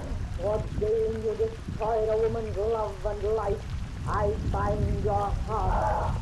For this you have been left the last of the three. Today, as you yourself love, as after a year of mortal fear, you aspire to happiness and peace. Today I toil about your worthless soul and crush.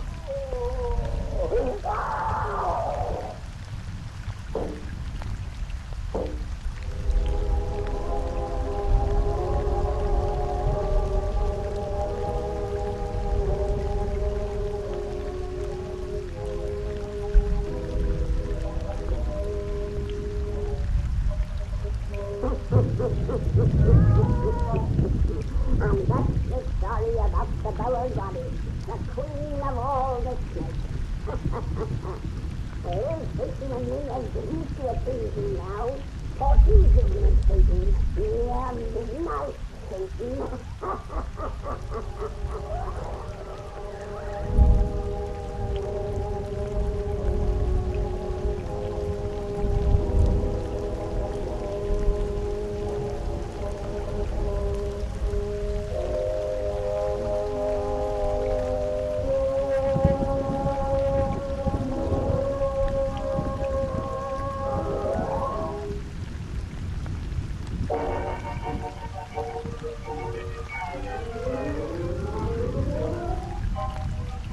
We bring you The Witch's Tale, written and produced by Alonzo Dean Cole.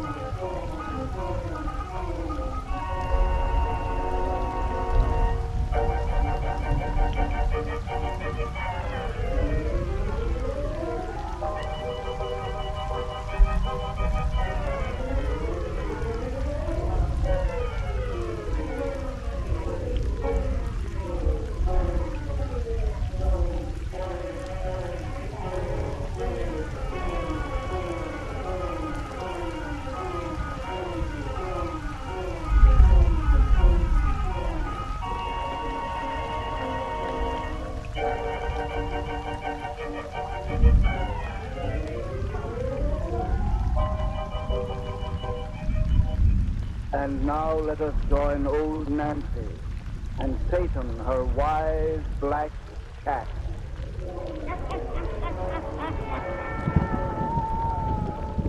111-year-old I be today. Yes, sir, 111-year-old. Now, if you folks would just douse out them lights, Satan and me'll seen the finish of that cheerful little yarn we started last time. That's right, Satan. We told how them young newlyweds from America went to England and rented a house which everyone says is haunted. But they wouldn't believe in such a thing as a haunted house. Even when they learned 7 murders had been committed there, including a particular pleasant killing by a fella named Serene, who cut his wife up with a knife. No, sir, our newlyweds didn't believe in haunted houses until on the first night they spent in the place, some funny things begun to happen. Now go up to the fire and gaze into the embers. Gaze into them deep while we tell you the rest about Honeymoon Cottage. Honeymoon Cottage. I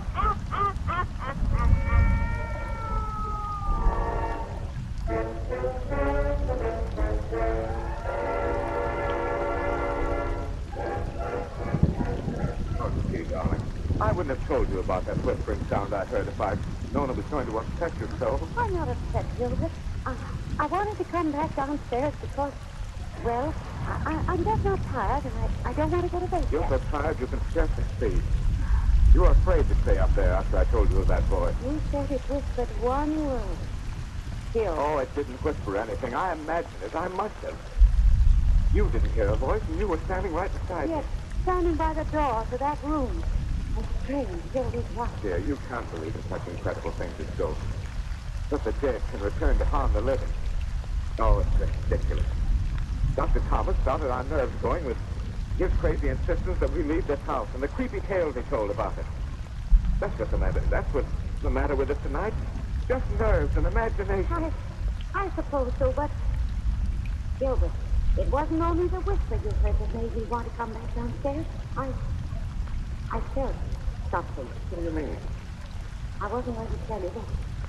When we went in our bedroom after you heard that whisper, it seemed as though something passed me. Passed you? Yes.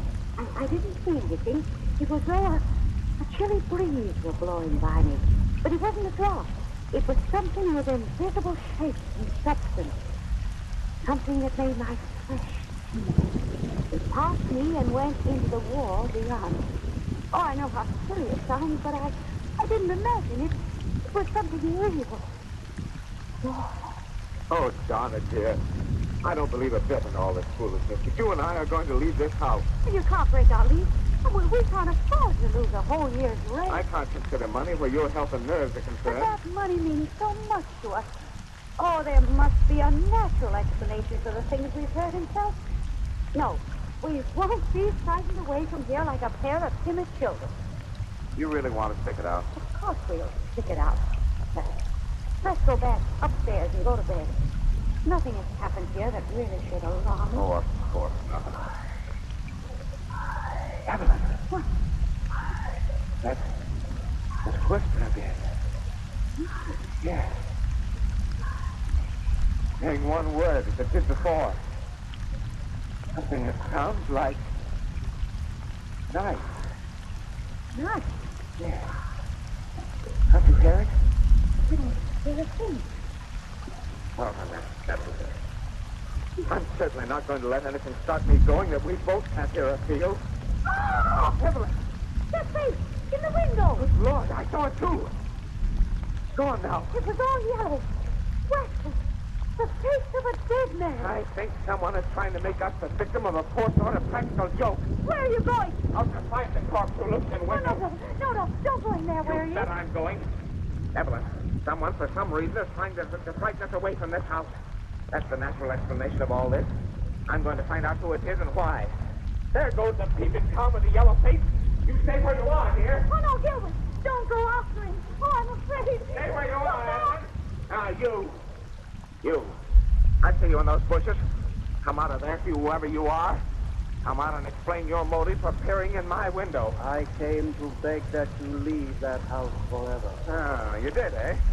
You, like Dr. Thomas, are trying to frighten me away. I have come a long way to warn you of the harm that lies there. Beware of whispers. What did you know? I know too well. Don't listen to whispers. Don't obey whispers.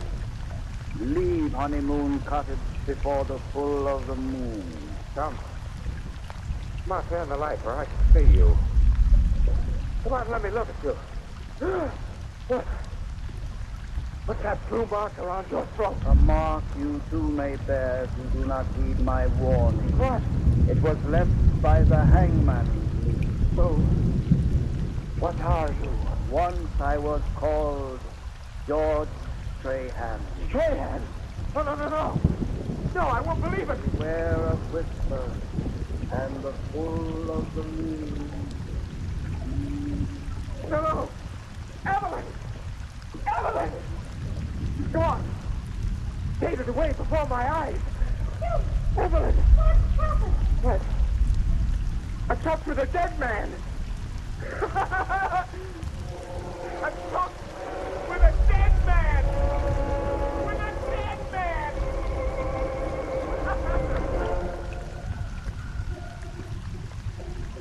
No way to see your voice, Dr. Thomas. You didn't want me to bring you here, but I had to see you and to have you see him. You say stuff like this ever since that shock you received in the garden? Almost continually. And that was a week ago.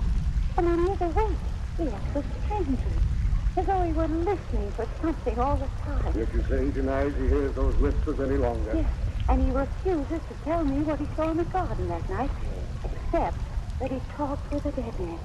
We were going to leave this house immediately, but he was so ill I wouldn't permit it.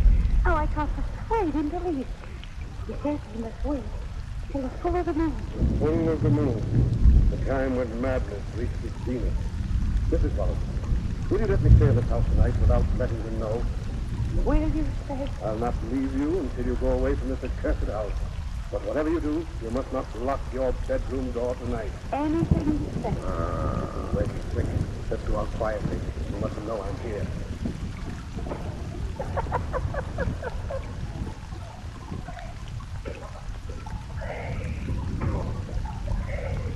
You come standing again. You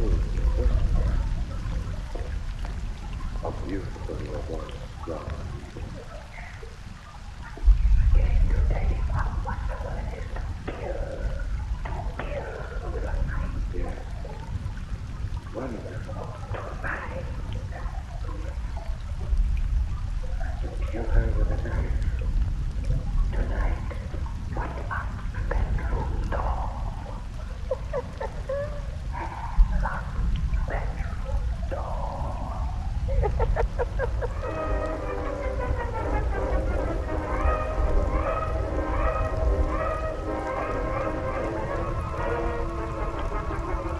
But, darling, don't stand there at the window any longer. Moon is a bit full tonight. Oh, boy. Oh. You look so strangely, so intense, as though you were listening to something I can't hear. I'm listening to nothing. Please come over here to me. Don't you love me any longer? Say that as though you didn't know what love means. Gilbert!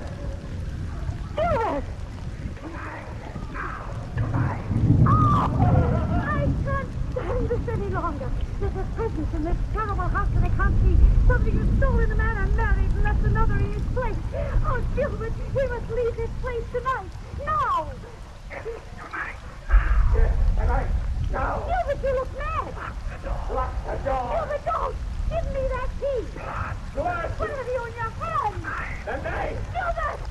The kill. Wait! The kill. Help! Knife. Help! With that knife! You don't know what you're doing! Help! Help!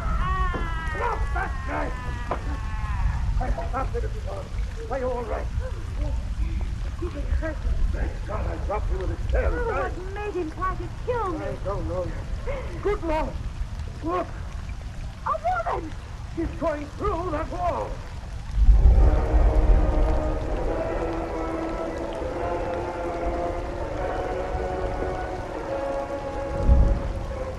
So you were right.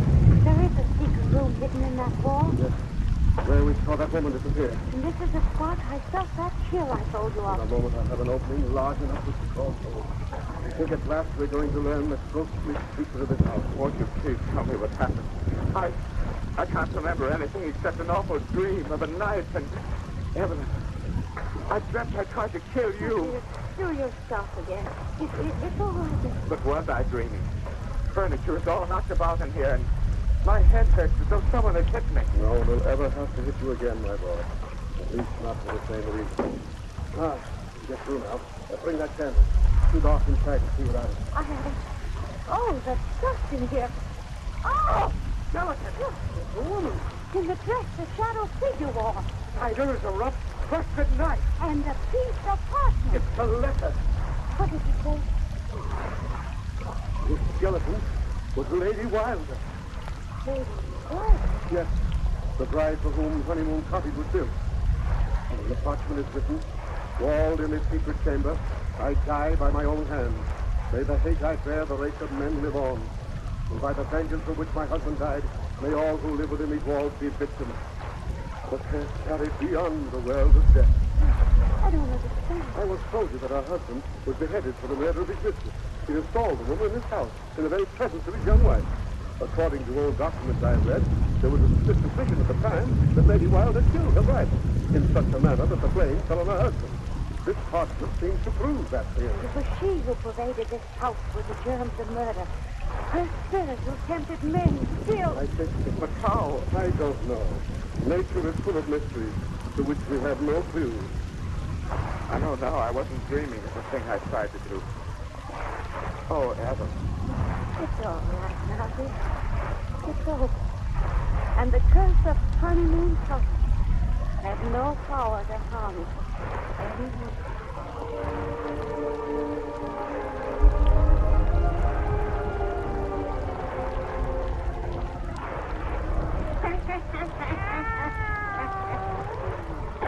And that's our yarn of Honeymoon Cottage. It's torn down now, and the bones of Lady Wilder has been laid in a proper grave, while they can't do no more harm. But she still makes a nice bedtime story, eh, Satan?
One of the most gratifying things about selling a meritorious product to the American public is their fine sense of gratitude when that product lives up to their best expectations.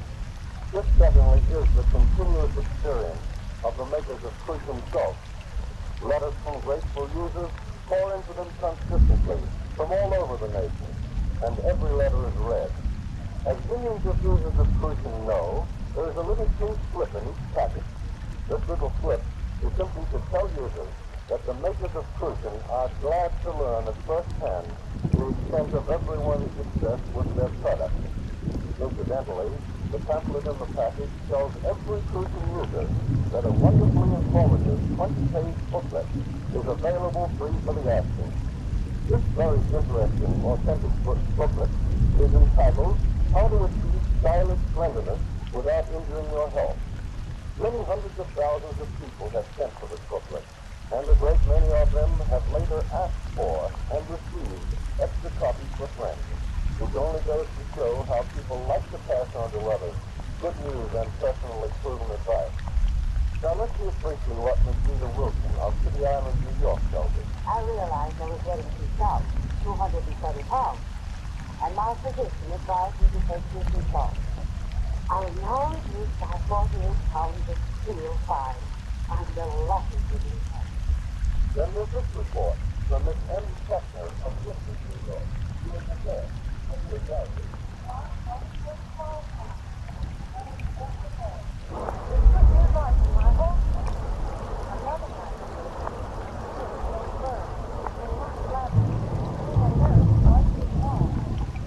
Your famous trainer to be bred and handicapped by unwanted fat altogether unnecessary nowadays. When you can get rid of it so easily with fruit, it's the sure and tough only with conception.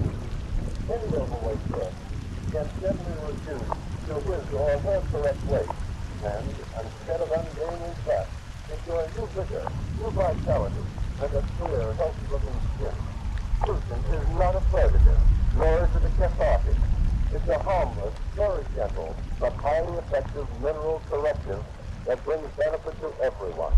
With Crucian, you need no starvation dieting, no fatiguing exercises, no alteration of any kind to your regular, sensible way of living. Start with Crucian tomorrow.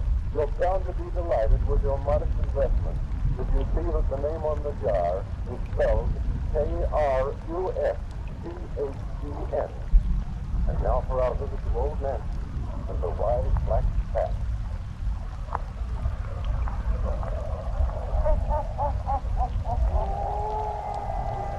Hannah, I'm 13-year-old I do today. Yes, sir. Hannah, I'm 13-year-old. Real station. If you tell folks to walk out their life, you'll be getting down to business. That's it. Make it nice and dark. Yeah. Now draw up to the fire and gaze into embers. Gaze into an east, and soon we'll be in California, the land of the setting sun. And there you'll meet some people from the land where the sun gets up. The Chinatown, dear boy, to the Chinatown of San Francisco. And there in the house of two good Catholic priests begins our yarn of the confession. The confession.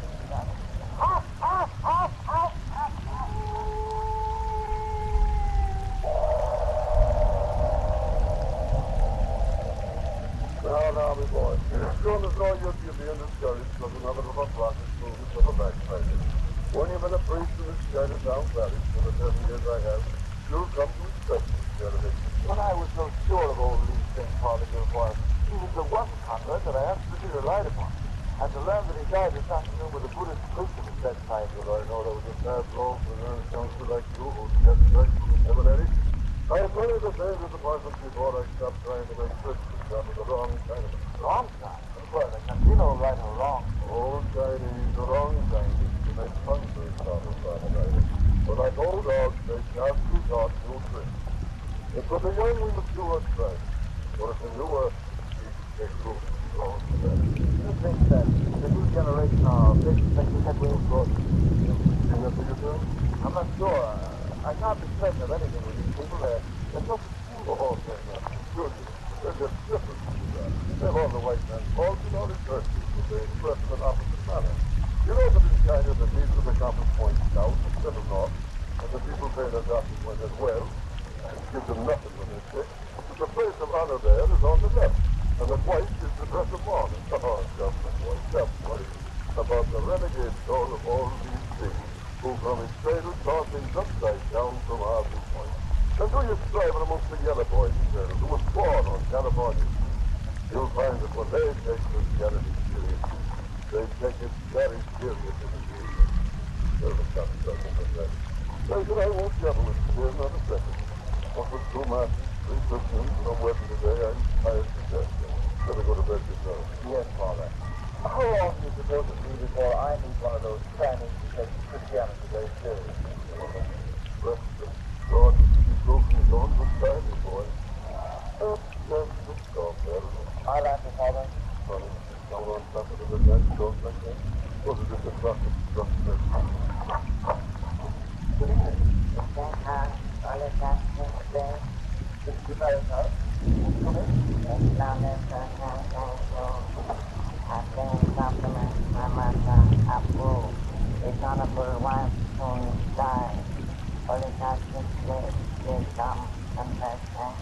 What is the father, I?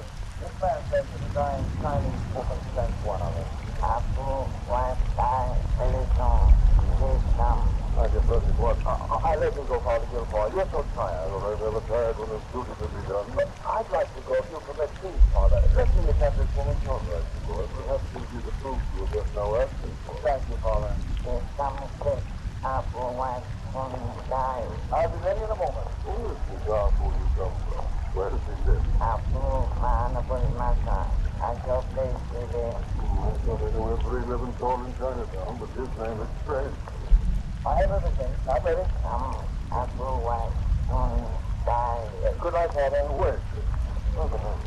It seems like there's something strange about this message. Strange? There's no Chinese. Awfully old. Looks like it's right up on me. There's something about it.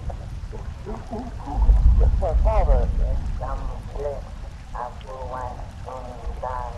don't like that message. He comes from a dying woman, Father. A Chinese who's not a backslider. I must go. Show me the way. Good night, Father Gilfoyle. Good night, Father Ryan. Go right back to it.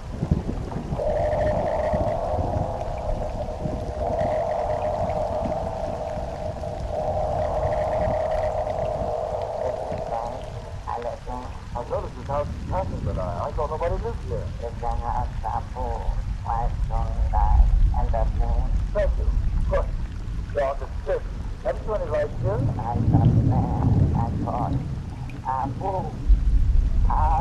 Oh, there's a light showing up.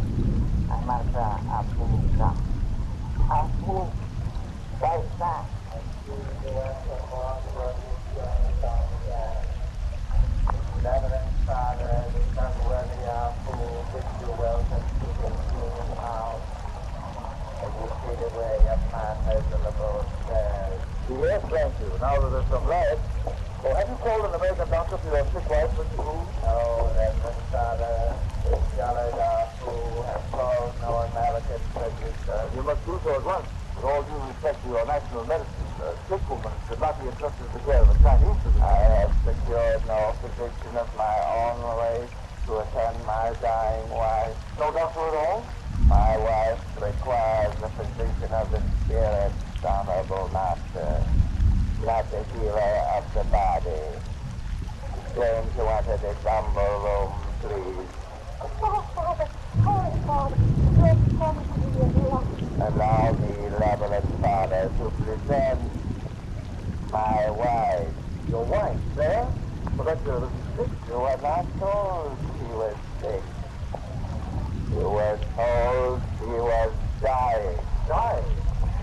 What, as well as I am? She is dying, worthy superior, because I am about to kill her. What?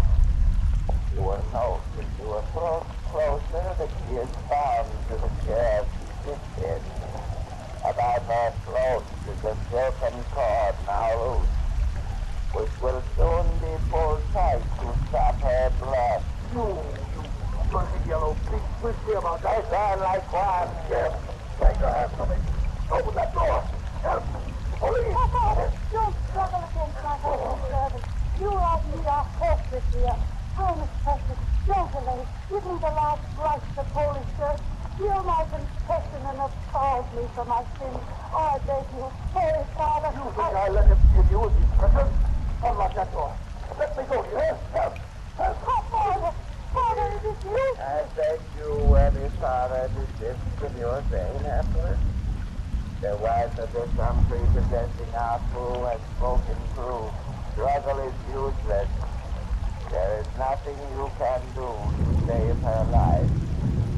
But if she is of your Christian faith, you can prepare what you call her soul. Oh, Father, please, God, give me absolution. Then you can go. You may call the police. Call anyone you wish. Yes, then you may go and tell anyone you wish. You mean when I hear your wife's confession, you let me go to bring the police upon your head? Yes, I swear it on the blood of a white cock. And that is an oath which no Chinese will break. I don't understand this. This must be some joke you're playing. An unholy joke on a priest that loves your people. Oh, no, Father. No. We play no checks on you, my worthy friend. But if you meant to kill this girl, you wouldn't swear an oath that I'd be released to tell. You also say more natural. There's a horrid something in this room. Something I can only feel. What is it that's so awful here? Confess me, Father. Oh, give me absolution. Its duty is to console. I need consolation, Father. Oh, my knees is great. Hear my confession for the pounding of my spirit. I'll hear your confession. But if this is a trick to mock the Holy Church, may the curse of God fall on you all. I swear with no trick. Confess me, Father. Very well. Leave us alone. I stand. Be quiet. My servant, proceed. I regret that I must remain. No. My husband already knows what I am about to tell you, Father. And if he left us here alone, you cannot help me to escape. Escape is quite impossible. I have prepared myself for this contingency. Because advising you, this chair will not let you kneel before me. Those cords, unfortunately, cannot be removed. We'll see about that later. Proceed, my sister. Bless you, Father. For I have sinned. A sin that has brought me unto death. Bless you, Father. In nomine Patris, Filii et Spiritus Sancti. I have been sent to Almighty God. The Blessed Mary, ever Virgin. That I have loved, not my husband, but another.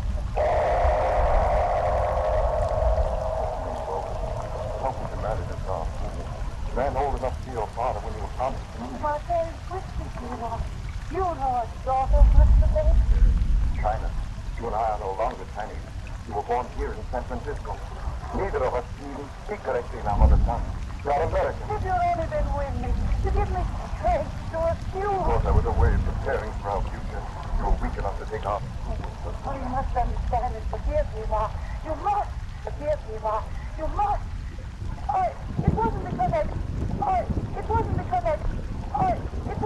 I didn't love you. I shall always love you.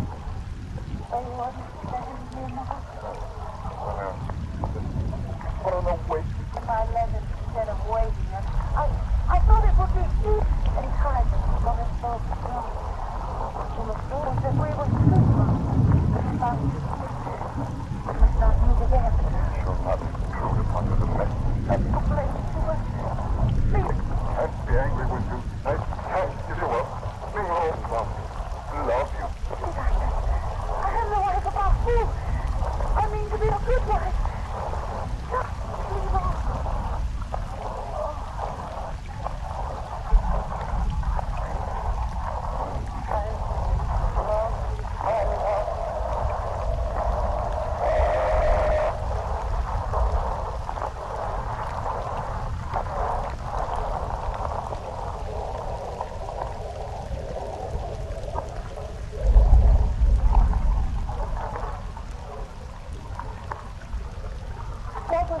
Meeting, Holy Father, after I was married another minute. I couldn't stop loving you, Ma. I Tell me where my husband went away. But they were all the different. After all, you know I speak the truth. But through you I speak to God. Proceed, my sister. One afternoon, about a month later, when you and I got to see you, I got a careful impression of them. And that night, our two was exchanging with us. I had been listening behind that curtain. I had your eyes, for you were my honorable wife. Yes, I was your wife, inside and inside. Then the remark came again. For the last time. I investigated the record. I found your marriage is not registered according to United States law. No license was ever taken out. But Oswald's name and mine were written on tablets and bound together with a red cord. That is the marriage way of China. You live in California. You, like me, are a Christian. Have you forgotten the precepts of your faith? Oh, I've been afraid to go to church. There, I know I'm not married to our faith. There's no claim at all upon you, other than foolish papers bound with a foolish cord. You and I will be married by a priest with a license and a ring, like the Americans we are. Our people would dishonor us. Of course, first of all. We have our lives to live, not theirs. Our faith will be humiliated. We will lose faith. Who cares? We have no right to make you a decision. We will try to offend himself. Let him try. I don't fear him. You will be my wife in the eyes of God. Oh, you must be right. We are the land of finding, protecting people, and the soul of our skin. And I love you.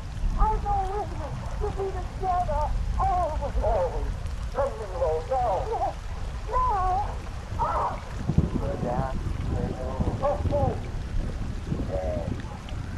The husband who is not married to his wife in American Christian eyes. The poor Chinaman who will lose faith when Negro leaves him for another man. I can't strike one. Let me go. Take your hands for me. Bind him to that table. No. Tie my wife to that chair. Gag that man. You are no longer trying to accept and feature in the power of your skin. Do not realize what it means to one who believes that wicked, honorable ancestors who lose faith. That you are about to learn how that disgrace can be avoided. One.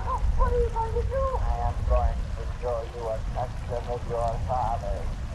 One is old-fashioned marriage by the papers in the court which you despise. But your American eyes will not find it either so amusing or so meaningless. Thank you, Juan. What did you say? A little night. A game of chance. The chance of the dead. Oh! Oh, heard about that. Oh, no, no! Your lover's eyes are just two as hers. Yes, imagine the happy selection. It is filled with dark little knives from which each bears the name of some member of the body for which it is intended. One by one they are drawn from the bag unseen and used as indicators. Sometimes the night marks final death is the last that comes to hand. Oh, no, you would not torture us so. Torture you? No, honorable wife. The bag of the happy selection is for your lover alone. You have merely to watch. No! I draw the first little knife. It bears the name of the right guy. I use it so. And using isn't it? One draws the knife slowly and carefully. A man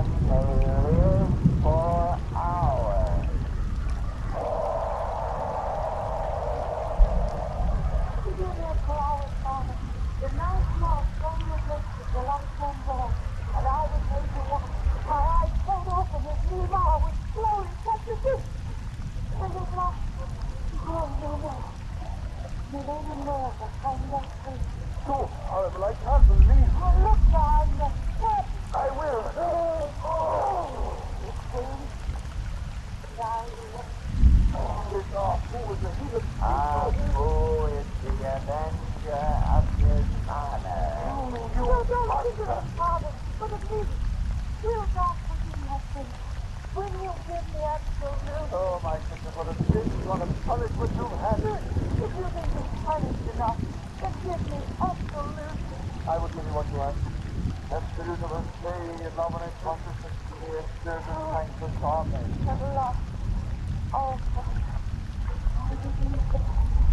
need have no fear of this. I pleaded this guilty house and you're going with me. I regret that for my honorable wife I have made contrary plans. That cord about her neck is to be used for the teaching of another ancient custom of my people. The 1,001 painful death. I've heard of that plan, Coachman. You would slowly take the cord and she'll scream no more. Then unloose it and bring her to. Then repeat the process again and again. That cord shall not be used. I'll see that. I stand likewise. Don't put your bloody hands on me. Let go of me. Your unworthy servant regrets the necessity of restraint. Thank you, Glenn, release me. You talk of your kindly honor. I have your oath and I shall be allowed to pass free through that door. I shall keep my oath, and you may summon the police if you will. They will come too late. So I stand. The door is open, Sir Reverend Father. You are at liberty. Now, like one, the first of the 1,001 painful deaths begins.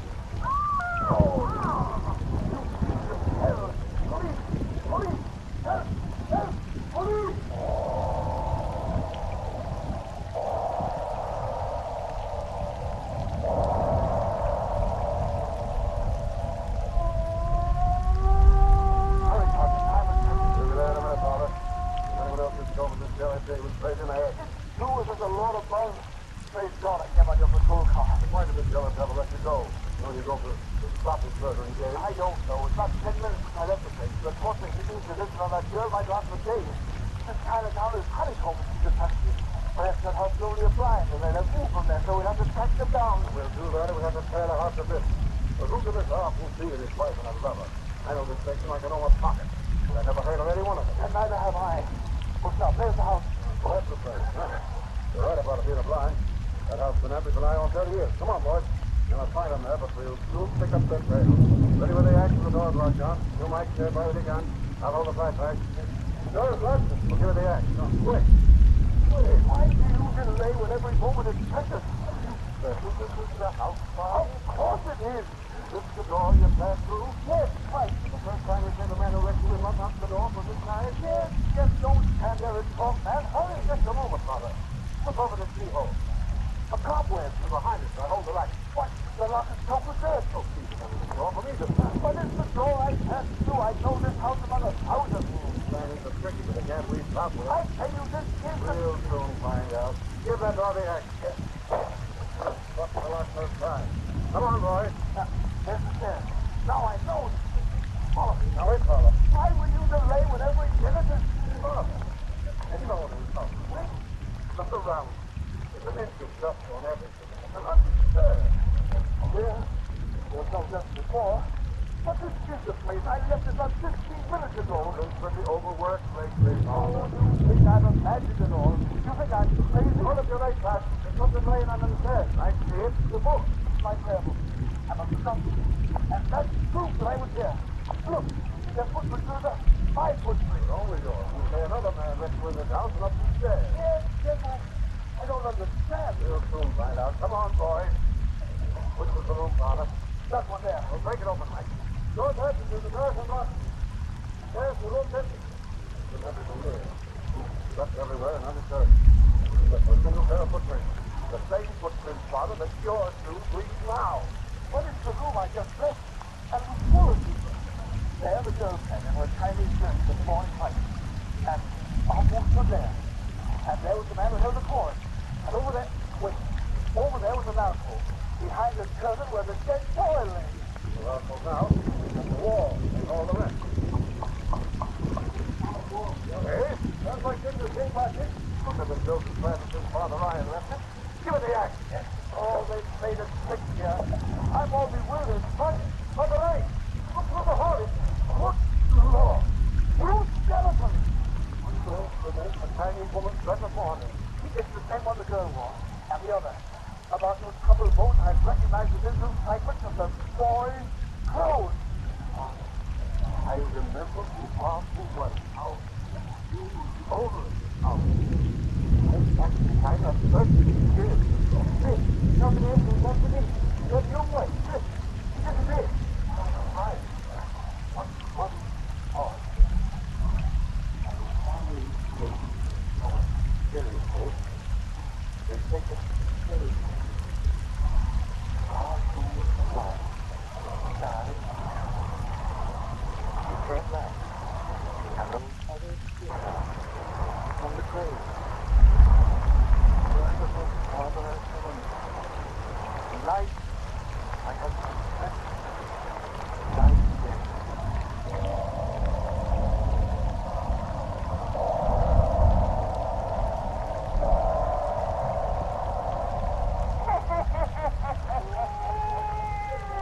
Well, that's the end of that sensation. Clever. Angry. Now you folks sit still while Satan and me goes out in the cemetery and figures out in a tossy yarn to tell you about next. We'll come right back and tell you what we sunk up. It has often been said that man is what he eats. And of course that's meant to apply to women too. But the fact is that this saying alone isn't altogether true. In many homes may be found two people who eat about the same amount of the same food. Yet one of them is overfat and the other one is thin. You see, it isn't only the food you eat, but what your system causes you to obtain from that food that counts. Now, it isn't right for anyone to accumulate a lot of excess fat on his or her body. It isn't helpful to either your happiness or your health. In fact, it's very likely indeed to be dangerous. Sooner or later, very fat people usually get high blood pressure, and at any time they are more likely to contract disease than are people of normal weight. That's why life insurance companies are so interested in the subject. They know, too, that excess fat causes an undesirable extra strain on the heart, as well as affecting other vital organs. So, if you are overweight, resolve definitely right now that you will begin the simple, safe, crucial treatment tomorrow.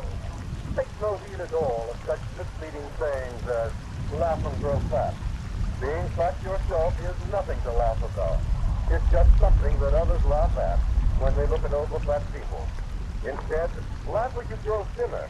Or to put it more correctly, you'll be altogether happier when you notice how crucian helps you to bring your weight to the correct amount. You'll be happier because you begin to feel much better very soon after you start taking crucian. More alert in mind and body, more anxious to go places and do things. You'll feel more useful and look more useful. And all you have to do is to take a half teaspoonful of crucian in a glass of hot water once a day. That's all there is to it. Go easy on very fattening foods, of course. But don't let anyone talk you into freak diet or anything else that would weaken you. With the simple crucian play, you should become stronger and begin to enjoy life more from the very outset. Remember, crucian is also taken daily by millions of people who are not overweight. They take a tiny pinch of crucian in their morning coffee just to keep them feeling fit. Remember, too, that crucian is prescribed by more doctors throughout the world than any other medicinal salt or crystal. So don't hesitate. Don't miss another day. Go to your nearest drug counter, get a jar of the original, genuine crucian salt, and begin taking your half teaspoonful in a glass of hot water tomorrow morning. You'll soon see just what vivacious people mean when they say they have that crucian feeling.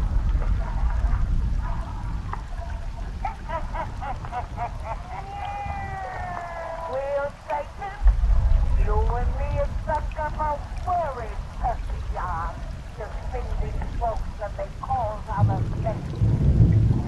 It's a cheerful story of black magic, and we call it Devil Hands. Devil Hands.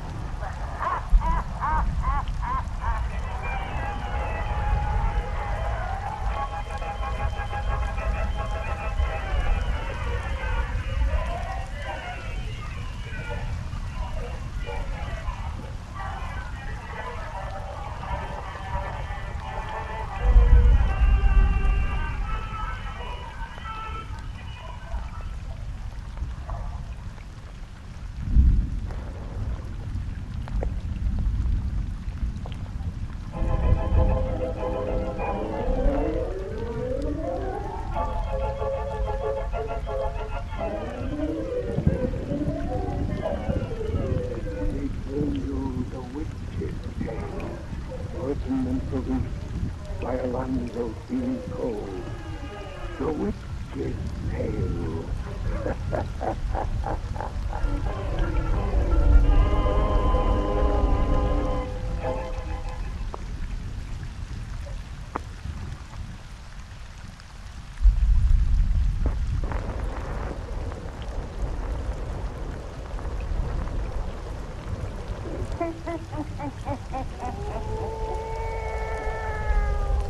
Hannah, I'm 11-year-old I've been today. Yes, sir. Hannah, I'm 11-year-old. Will Satan, this be a nice dark night to tell folks one of our pretty little yarns. You folks shout out your lights so that we can listen to our tales as we set it amongst the shadows. That's the way to hear our bedtime stories. Now draw up to the fire and gaze into the embers. Gaze into them deep, and soon you'll see the hands of time come back through Hannah here. Back to the days of pirates, stolen gold, and sudden death. Soon you'll see a crossroads by a little bay, a crossroads where a gallows stands, from which 2 corpses hangs in creaking chains. Below it, men are covering up a hole which looks like a new-made grave. Through the darkness of the night, offshore shines the light of a pirate ship, while men are singing. Here and there, so begins our story of share and share alike. Share and share alike.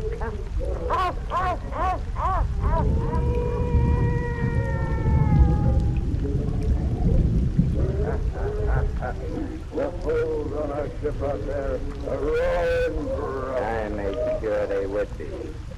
For the cask of rum I gave them leave to open early left, they're not apt to be curious about their captain's whereabouts. You're the slick one, Dandy. Yeah, soon we must return to them.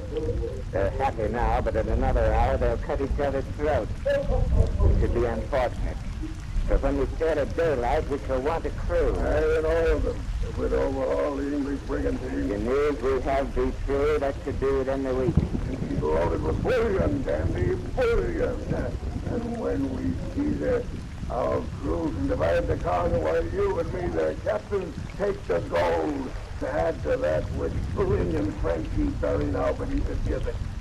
Think it's safe there? Most safe. For there we're ever short of guardians for our treasure. You mean our bony friends who squeak so in their caves as they dance upon the wind? Aye. If one suspected that beneath their dead and dangling feet lay something worth the taking, he would still hesitate to argue its possession with such ghostly bankers. Well, but we should have come here alone, just you and me, to hide this stuff. My dear Jack, with pistol and cutlass you have your points, but you'll never make a gentleman. What do you mean? You forget that they're turning, pirates. I had what is sometimes called breeding.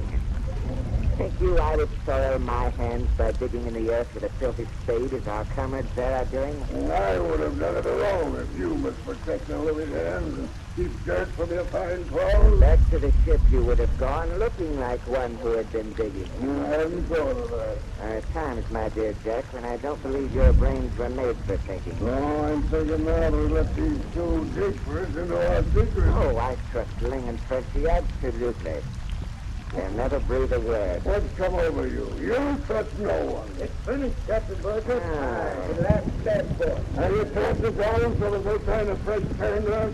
Say for yourself, Jaguar. If they had not watched it being done, even those hearties who danced above would not suspect. You've done very well, my good boys. Now back to the ship where warm rum awaits. And mind you, not a word of this, or I'll cut your gullet. Oh, Jack, please. I trust these good boys. Hey, go ahead with your spades, Ling and Frenchie. We shall follow. Aye. Oh! Dandy, you shot them. And my aim was a miss. one had time to scream. Both dead. Didn't tell me it was your plan to kill these men. I told you they would bear no tales. You were a devil, Dandy Burgess. And you were a fool. Too soft-hearted for our profession. I may be a fool, but I'll never turn my back to you, as those two did. You fear me. You whose huge hands could crush my puny bones to jelly. Aye, when I'm sober, as an Indian, they say the cobra to me. You flatter me. Look, you. You're as full of greed as I. Yonder in the ground lies a king's ransom, its whereabouts unknown to all alive but just we two. I had 3 pistols in my belt. Here on the ground, I throw the one still loaded. And there are my cutlass. I'm disarmed if you would have the secret to yourself. As if I had wished your death, it could now be mine alone. Take back your weapons, Dandy. Oh, you're truly my friend, as I've always thought. Oh, yes, you big idiot. I don't know why. Perhaps it's because you're such a lout, a child, my opposite. Because you amuse me and admire me. Dandy, we'll always be my friends. My brother, will you swear it? It will make you feel any better. What shall we swear by? We who do not fear the devil and have broken all the laws of God. I had not thought of that. No, you wouldn't. Oh, wait. We'll swear by justice, the thing we both fear most. Justice is a silly word for schoolboys. Since you wish it very well. We'll swear by justice, which for you and I means death upon this gallows tree. Aye, with our hands upon the chain in which dangle those bleak outlaws. Better yet, with our hands upon the corpses we will swear. Brother of the stretched neck, excuse the liberty. I grasp what was formerly your foot. I touch the body too. By justice, by the gallows tree, by death we swear, to be brothers, friends, inseparable, to share and share alike on earth, or down in hell. I swear now you. I swear. Yeah, now let's come away. The odor of our dancing friends is scarcely that of flowers. You must put our good boys, Ling and Frenchie, in the small boat, Jack. When we strike deep water, you can toss their bodies out. No one will see them in this darkness. Nay, daylight we sail. The English merchantmen and gold. Which we'll share and share alike. Which we'll share and share alike.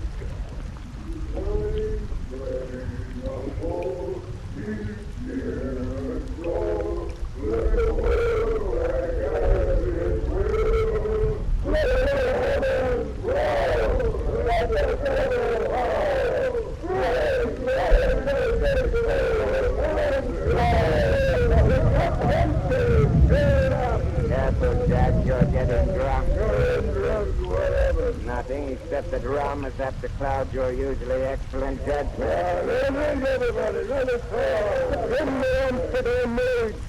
Just let them going a blasted wine. I tell you, call me Simple Jack. I'm master here, as well as Dandy Burgess.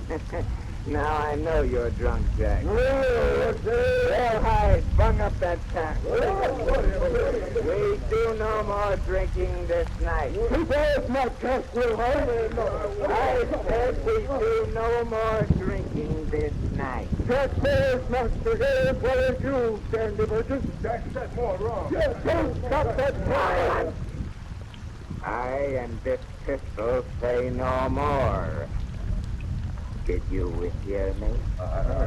Uncut that pistol, Captain Burgess. Go to your post! All of you. The English merchantman should be along tonight. He's armed, and in this fog we must have our wits about it. Take your men to the guns, Dick Howell. You, Hans Swartz, see the grappling hooks are ready. Yeah. Say, sir, when you speak to me. Yeah. Well, get on that side of you. Captain Gore is giving his orders. Obey them, please. It's me can handle those villains, Dandy. Well, now they're gone. You and me'll have a drink alone, huh? I'll have one. You've gone your limit. What do you mean? Rum makes you overbold. Oh. Very excellent, this rum.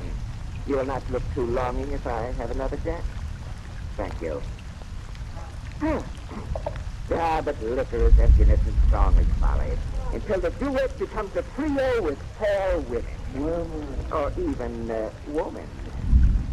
How your eyes shine, Jack. And they think you will be women on this merchant wouldn't we hope to see? Mayhap if the devil looks after his own. Women. And for all your fine clothes and gentleman's ways, I guess the same as you. You've sworn we'll share and share alike. With women, that might be inconvenient. You've sworn. You're not trying to cheat me. Don't worry, only we better cross that bridge when we come to it. No, cross it now. I know you. You take him from me with your handsome fist. We'll cut these cards and see who gets first choice. Very well. I'll shuffle it. Oh, shuffle. I wronged you greatly when I called you drunk. One cut, I count. The one who gets first choice is the woman on that break. Very well. Cut. I've drawn a 10. I've drawn a knave. I win. You shuffle. The choice is mine of the women on that break. Here, Benny, and we fight it. Captain Basis, the English merchant from God. Get a pause, step rhythmic. She's lying hard aport. And she's sighted us. It's all right, you fool. Our master's flying the flag of Holland. Tell Big Howell not to break out the gun. If she remains unsuspicious, we can drift close enough to grapple with a hook. I think then we'll fall with a cutlass hand to hand. That's what I love. To fight, to kill. When we have prisoners to torment, the sport begins for me. Come on, Basis. Hey, the beer cut cord. Breaking out a gun. You can fix it, huh? You open up fire. Give us back up broadside. Take down that flag of Holland and hoist the Jolly Roger. Cutlass, kill! Prisoners from me, from the yard down to the on-brick, I've reached the dance upon the wind. Hey, prisoners from me, and monster! Ha, ha, ha, ha! And monster!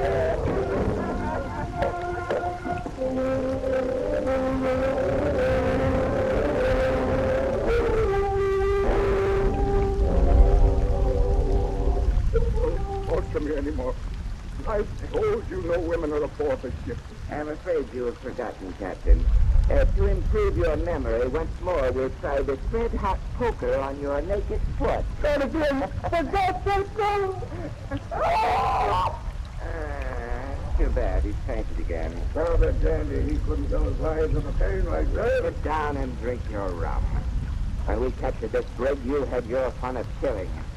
Now I have my sport by making the survivors pay for death. Yeah, but can't you kill this man now and have it over with? We've got the gold. You said us where it was when you strung his legs up in the yard. But the minuet dance. Yes, he's given us the gold, but he's yet to show us where the women hide. I don't believe there are any women. Yes, there are. I found a woman's glove upon the deck. A woman's glove? The woman must be on this ship. How astute you are. And I thought that liquor clogged your brain. Our friend is coming to again. Women, they're all women. Well, Captain, the poker has had time to heat once more. Is your memory better now? Use it again. Don't. I'll tell you what you want to know. There are two women hid back of my cabin. A panel there. Concealed the secret door. Women, no. Thank you, Captain, very much. That's And my aim's improved. He never murmured like poor Frenchy. Two women behind the panel in the cabin, and I have my choice. I come, but leave your bottle here, friend Jack. The ladies might not like a drinking man.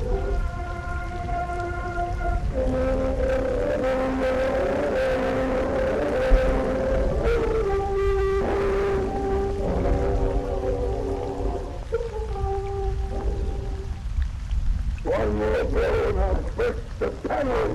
Hey, wait. Yay! Now, you fool. The women hear your act. The tower inside the wall. But they know it's coming. Oh, wait there, Jack, and let them fear the long. Yay, I want the price. I want a woman's kiss. Hey, you're flogged. If you know the life in that deadly terror. I have the light of a woman in my arms. And die of her tears. And back. What the screams! Good evening, gentlemen. Well, but woman. It's not you who screamed. I'm not the kind who screams.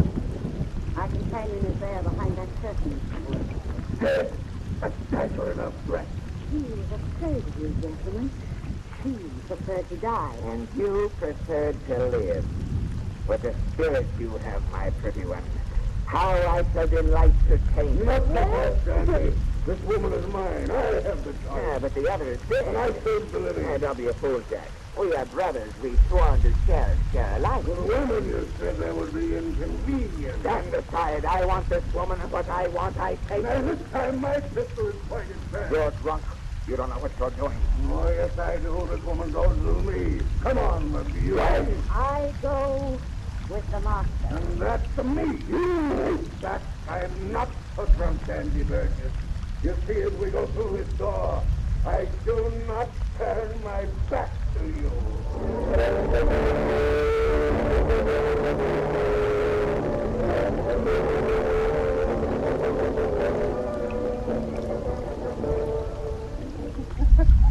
Really, little man, you're too amusing. Be careful. Do you think to frighten me? The week I've spent aboard this ship has quite accustomed me to pirates, even the fearsome kind like Captain Gore. But for cabin boys like you... You'll drive me too far. Listen, Wendy. I tell you that until the night we took you from that English brig, Jack Gore was my dog, my slave. That I was master here alone. Possession of you has turned his head, so that now he tries to rule here in my place. You will be master once again. Why do you not take me from him? I go with the master. So you shall. And the master will be me. Hi, Andy Burgess. Captain Burgess, you dog. So you say Captain Gore says to keep away from his woman. You, mistress, he bids come to his cabin. His cabin, swine. Where he sits, always facing the door with pistol cups and ready. He seems unwilling to ever turn his back to you, Captain Burgess. Laugh. Laugh as you go to him, you. Always facing me. When tomorrow we enter Nassau Bay, I shall teach him to face always. Yet see me not. And you, Mistress Kate, will find I am the master.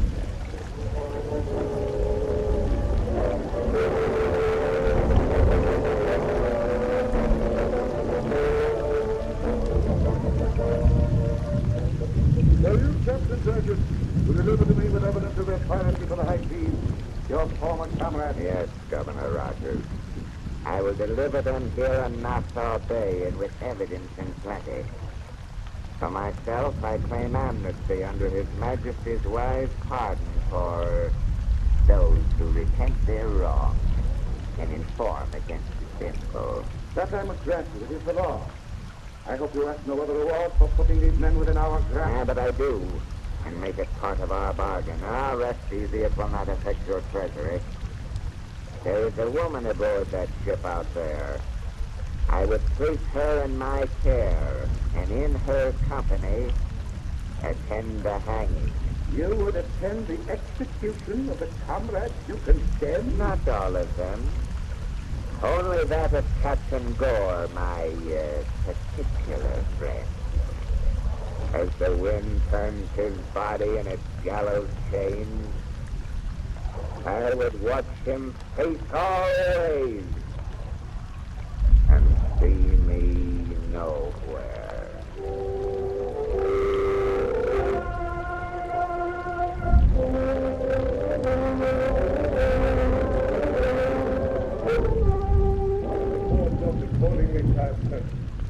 As you, the said Jack Gore, be carried to prison, from whence you came, and from thence to the place of execution, where you are to be hanged by the neck, till you shall be dead.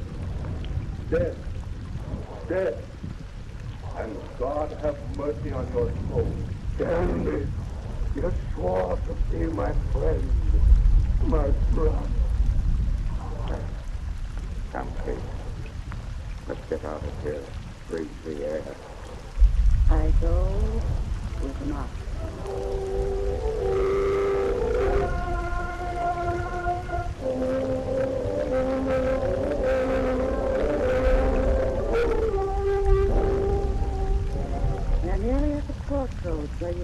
your very trigger line. I see the giver there. Out and alone it stands by night. Our friend Jack, who was hanged upon us yesterday, will be grateful for our company. Hear the creaking chains and swinging. Beat the fireworks. Wait. Why do you stop? Now, let's go back. It's just dirty work to fly a spade. It goes against my grain. It's all in my hand. You want no one else in the secret of the treasure that you and he buried here so long ago? Oh, nay, but to dig for it at night and dark, the unaccustomed work, I cannot see. I did not know my master's courage. I would think he was afraid. Oh, what have I to fear? Not man, surely. And in your pocket lies a pardon from the king. Nay, and I do not fear the dead. Here's the thing. How plain you can hear those rusty strings. It is like that another night. The night on which we swore by the gallows and death and justice. Friend, share and share life on earth, upon and hell. I meant it when I swore that oath. I meant it though I laughed and mocked. It was all your fault I did this thing. Effie and I met you. We were as brothers. Jack was such a fool, a lout, my opposite. He amused me and admired me. My fearful master. Take a little tighter. Still, another man has feelings. In the lowest speech, can I not be one tiny bit of God? I have not to do with that. Who are you who would tap my strength and make me weak? My name is Kate. And I told you long ago. Yes, that's all you told me. What came you, woman? From the cabin of an English priest, some wicked pirate took a cross. You infamous wench. Turn not your back on me and walk away. Did I turn my back? That's who I was with. You!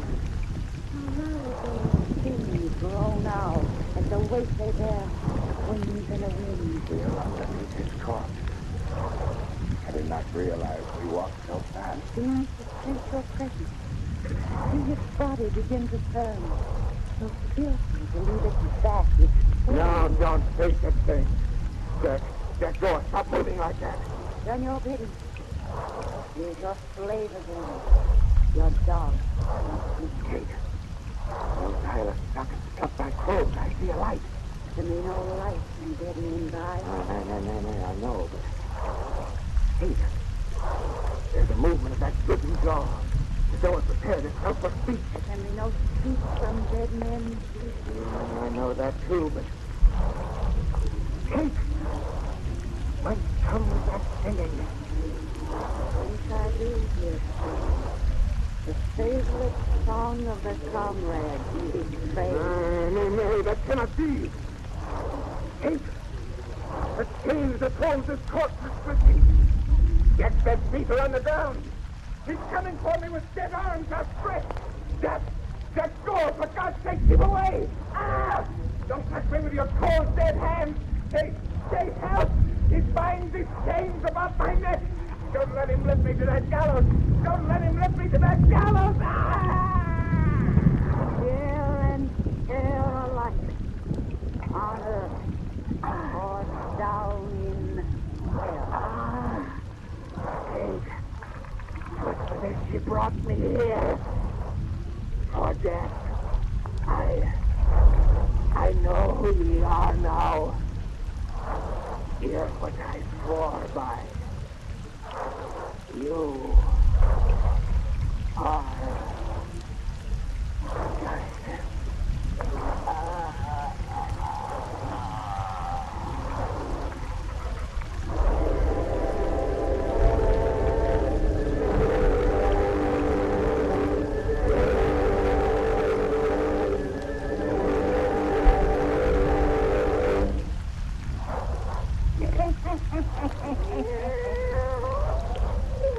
You know, them old Greek people had a notion that ideals sometimes walk the earth in human form.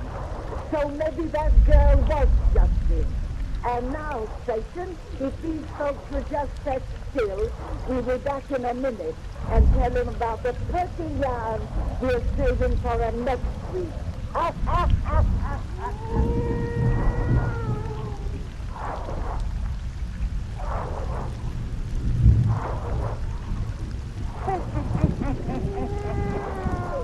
We're Satan, instead of telling folks what we're gonna let them see next week, just a little bit of them for themselves. Gaze into them with our fire. Gaze into the endless deep and listen. Oh, there's something in this room. No. It can't be, Susie. You and me alone here. No, we're not alone. Look at my shadow. Good Lord. There's a man without a head. Ah! That's part of our yarn about rockabye babies. Rockabye babies.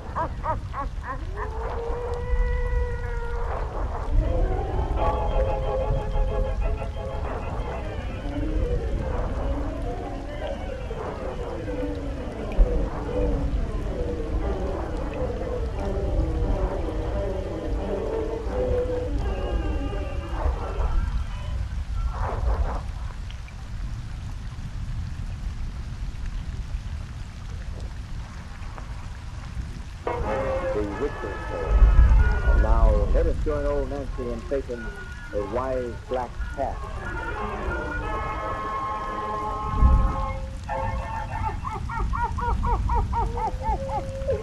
I'm 15-year-old lady today. Yes, sir, I'm not 15-year-old. Well, Satan, oh, it's kind of a nice, cheerful little bedtime story. We tell these folks tonight. What's that? A Scotch story. Why Scotch?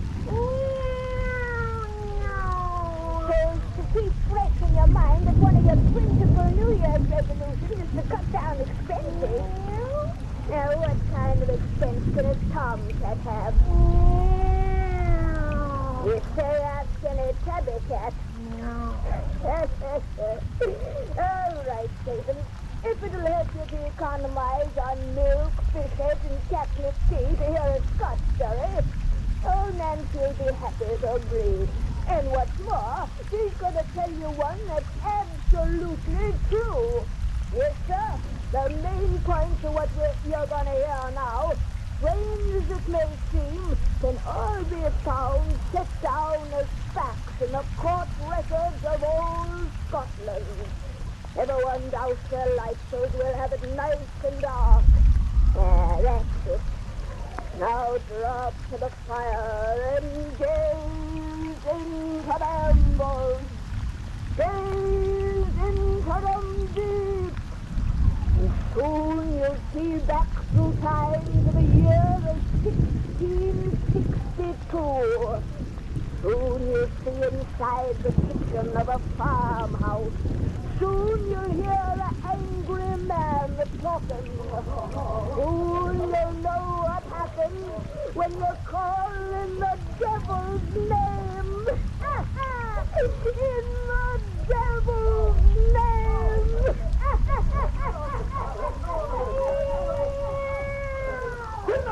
Get to be calm, I will be calm. With all due respect to you, Mr. Gordon, and my lad Bart, I cannot be calm. Not to be accomplished for your anger, Johnny Dowdy.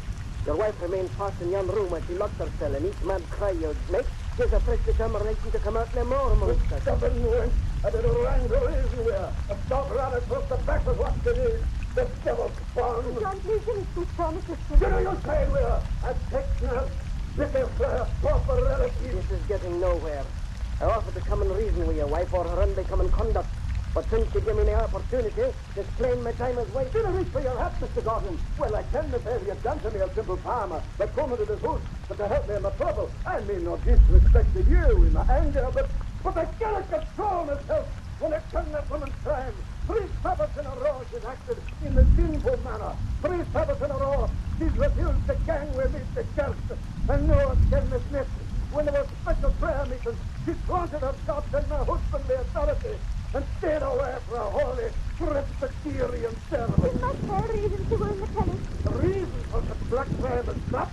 The only Friedrich Herzen would not the Harry Bob. You would dismiss when you look soon for his book, but in blinder empty pew. What did it say? You heard him, he said, Business in a drunkard cat, 3 Sabbaths in a row, and again for special prayer meetings must be out upon the devil's business. Such words are dangerous coming for the pulpit, particularly now that our countryside is plagued with witchcraft. And a fine thing it is for me, the richest farmer in Albience, that should be cried upon by people as the husband of a witch. You shouldn't say such things. You both can will, but Isabel is nothing of the kind. The idle talk as it grows into guilty tales. You should have come to the ears of the king's message. But they're good king, and they took it up. So they were at the state with some caliber of their pride. Enough of this. If you want, I should try fair talk with you, Aunt John Goday. You and Mr. Annie gang out of the sight and hearing while I try to persuade her to unlock yon door. Then I don't wish to be disturbed. I go, but she's the devil's own, and can you have a small success? Come on, please. Now, Mr. Goday, will you come out now? I'm here alone. I tell you, these walls be thin, and I heard all the said. All I heard, that I am the devil's own. A witch! Ha ha! If my husband would like to take a rest to me, if he ever stared, Oh, won't you please come out and let me talk with you, Mrs. Goldie?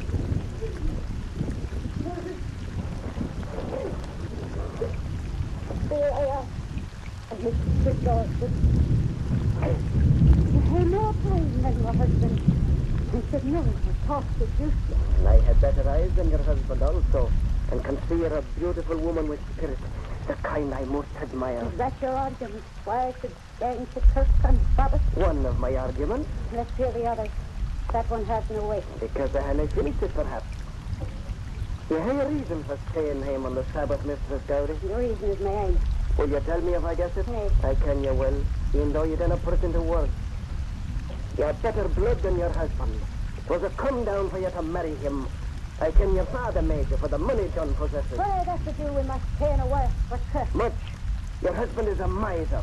And the richest farmer's wife in all our being has many a decent dress to wear. I said you'd tell me if I guessed. Yeah, you speak of it even though you are a lad. I dare you smile at me as the women smile when I pass amongst them in his old green rags, the only frock I own. I'd rather they thought me a witch than feel their sneering eyes upon me one more Sabbath. You just married me. I'm ashamed. Ashamed to get used to this post looking like a beggar. I do not smile as the women do. I understand and sympathize because I am your friend. Friend? The thing I've never known. You know one now. Dry your tears. You must believe me. Oh, Mr. Gordon, I'd like to believe you. I'd give anything to have friends, anyone, anything, some living creature I could talk to, lean on. My sister loves me as I love her, but she's too young to realize the way I feel. And I am nobody else. I'd like to be. Mr. Gowdy, you have me for friends, and I shall promise things if I prove more. I can give you pretty dresses with a score, send you the cut in your own coat, and your neck and arms with precious jewels. That's why I ought to be alone with you this night. Not because I said if you ever listen to preacher Master Force again, but because I'm mad about you, Isabel, because I want you. No, you want the goods that I can give you, and for them you'll give yourself to me. No, I want you. You went. You struck me. Aye. And again you lay hands upon me, and this kitchen knife will find its way into your filthy heart. Say, this is your friendship. I might have known, for all that's ever come to me has had its bitter price. To you I would sell myself for a dress from gaudy trinkets, and to you, another old man like my husband made. Once I have been sold. If I be again, it shall be for my own price. And to one who will set me high above such beasts as you who only wish me in the mire. So, you old fool. Get into this house with your wrinkled, ugly body and your dirty soul. Get out! Before I spit. You'll pay for these insults. So you better see ere I gang away, my lad. Come down, come here. I know you would have me tell my husband what to do. You tell him your tale. You tell him your tale, and I'll tell mine. What do you mean? You call Mr. Gordon, and you convinced the wench that she must come with Nay, and for this next cook will have her. Master Fox was right. She is the devil's end. Oh, with the hell. But no, she tried to play her wiles on me. I made lots of me, she did. Just the run. I can get say that. But yon kitchen knife she holds is fruit. She threatened to stab me with it because I will not kiss her about one thing. Hey, John, Annie, you cannot believe I will have anything off devil's wish you wouldn't again to touch. A spawn of hell, you break the can of strike you. Well, I strike you new upon your wanton face. Aye, John. You took me as I said you'd never dare. Anyway, Annie. You struck me, John. But some way, somehow, I'll strike you back. I'll strike back at all of you for this. But you, my husband, was treated me as dirt. As you, my lad of power, who had seduced me with your lies, and if you, my sister, who stood with me in my death. Isabel, I didn't have 3 of you to pay for this. Oh, what I was, a devil's witch that you accused me. If I had the power of hell, I'd strike you dead before me. Now I can only say that God was just all. I could you, thank you, thank all. Oh, don't lock me out. Let me in, I can't even call it. Come away from here, and let me tell you the full enormity of what she tried to do to me today. I was already prepared a 15 Oh, God, I pray thee. Curse them all. Curse them. Stop. Yes. I pray to thee no more. Thou hast never listened for the time I was a bairn. They say I am the devil's witch. Oh, to hae the credit as well as hae the name. Oh, to hae the power they say the devil gives his name. With a foul black fiend to hell I pray for torment and all them who curse me. In the devil's name I curse them. In the devil's name. And I serve it, Mrs. Garden. One who was prompt in answering worthy prayers. You came in this room. In the well-known place I'll mention for the moment's part. You are... The name I most prefer is Lucifer. Especially when I deal with ladies. It has a more romantic sound than my other titles, don't you think? Get me gone. Didn't I really mean to call upon you? Oh, of course you did. And if thou should send me away before we really become acquainted, I will never forgive thyself. No. Be not afraid.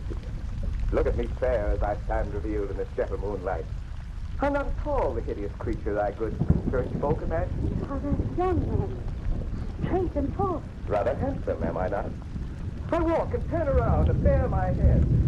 Thou seest no suggestion of cloven hoof or tail or horn. In fact, I'm the sort of young lover thou hast often dreamed would come to thee someday. Your great dog-piercing eyes. You are the handsomest man I've ever seen. Thou art hungry for love as well as power and vengeance. Wouldst have me for thy lover? These black eyes seem to burn into my soul. Far into thy heart, which is more important than a soul with women. Wouldst have me, Isabel, and give thyself to me? Not simple frocks and gaudy trinkets do I offer. I will set thee over them who wish thee in the mire. Slow and wondrous eyes. Will give thyself to me, soul and heart and body, forever and forever, in exchange for power and vengeance. I swear it in my name. I swear it in your name. The devil's name. Not even ask the price you'll pay. Well, there should be none unless you win it so. Except this mark I place on all my own. I brand it on my shoulder with a kiss. Your lips burn. It's the fiery thrill thou longest wanted. Aye, a thrill that means you like. A life quite different from thy past. But rebirth has just begun. Now for thy first sweet taste of vengeance and the power witches know. Come, we go to where my court on earth holds revel. To the Dooney Hills. I'll go with there. The windle straws blow in thy window. Seize one as I do and place it twixt thy feet. It's done. And heart thou to the charm I speak. Horse and hattock, mount and go. Horse and hattock, be it so. In the devil's name! Try two horses. These dismounts to move my window to the sky. We are two mighty forces. Lords of earth, both you and I. I am a witch whose credit has been claimed. Aye, by the power of my master's name. Look yonder, there our journey ends. To the Downey Hills my horse descends. With speed of thought we traveled here. Thought is another name of mine, my dear.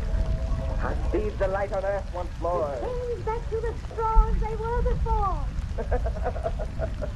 Well, what think you of this place, my Isabel? To hear the pictures dancing forms. Human folk I see. And fearsome creatures not earth. Oh, be not afraid. For witch or warlock, fiend or demon, all here do call me master. Kneel all, and make obeisance. Here I am God. Here is my heaven. Look ye on my kingdom, woman. See but awful ugly, Mr. Booth. Ah, you do lost your handsome looks and are a monster that men call. Oh, nay. Gaze deep into mine eyes again and see that I am Jesus. Your eyes burn deep into my heart. And thou dost not detest thy pardon. I deny your strength. Then enter in thy glory. Rise, ye witches, warlocks, usurers.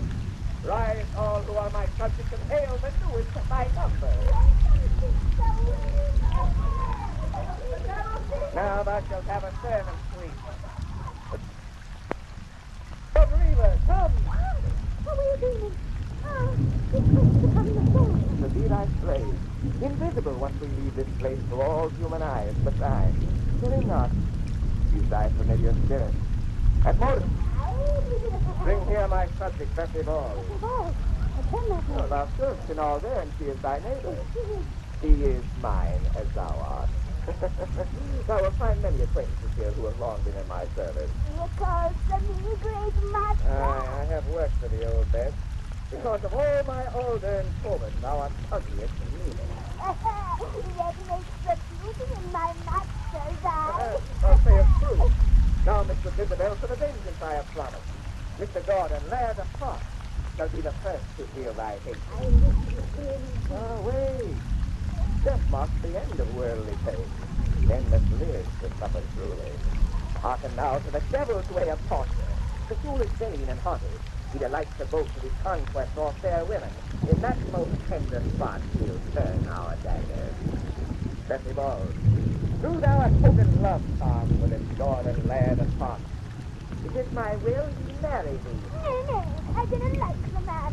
I promised him and you wish with pleasure, but I want to make a husband. Thou art particular, my toothless hag. Toothless I may be, and ugly, but I have a right to choose my mate. Thou hast no right but what I will. Twas ne'er a bargain that I be wife of man I live. Silence! But the devil gives, he can also take away. Obey me not, and I bereave thee of thy power.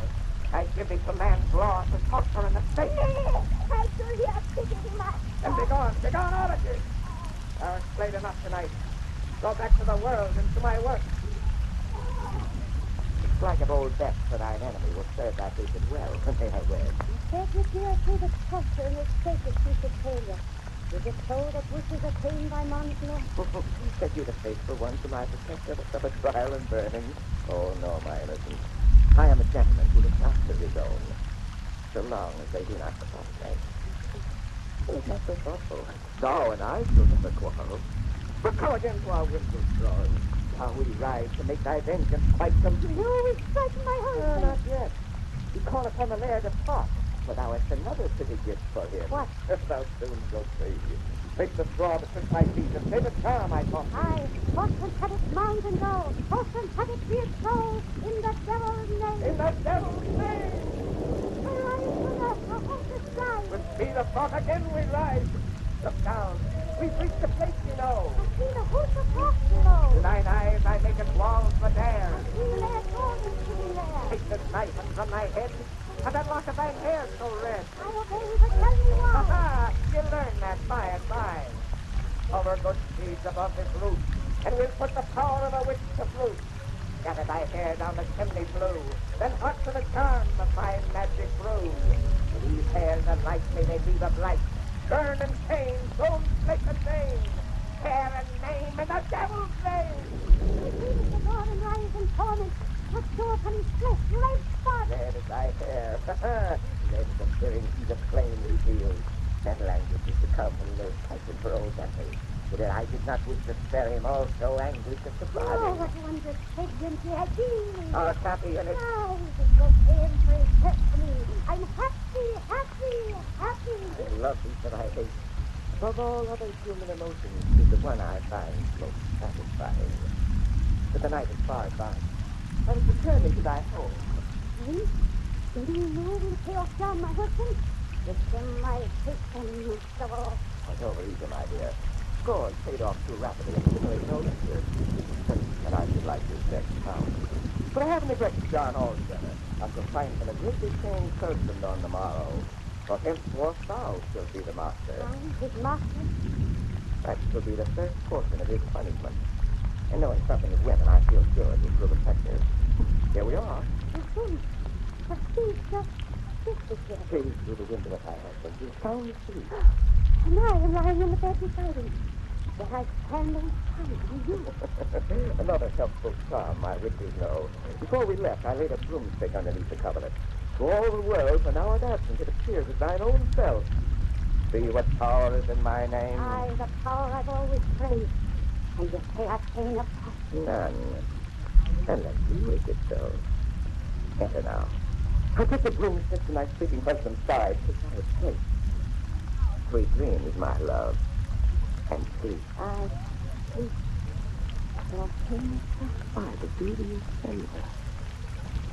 She's my own. And now this week against my presence, kindred reaver thy familiar. It infects me in my name. dear. That's it. In the devil's name.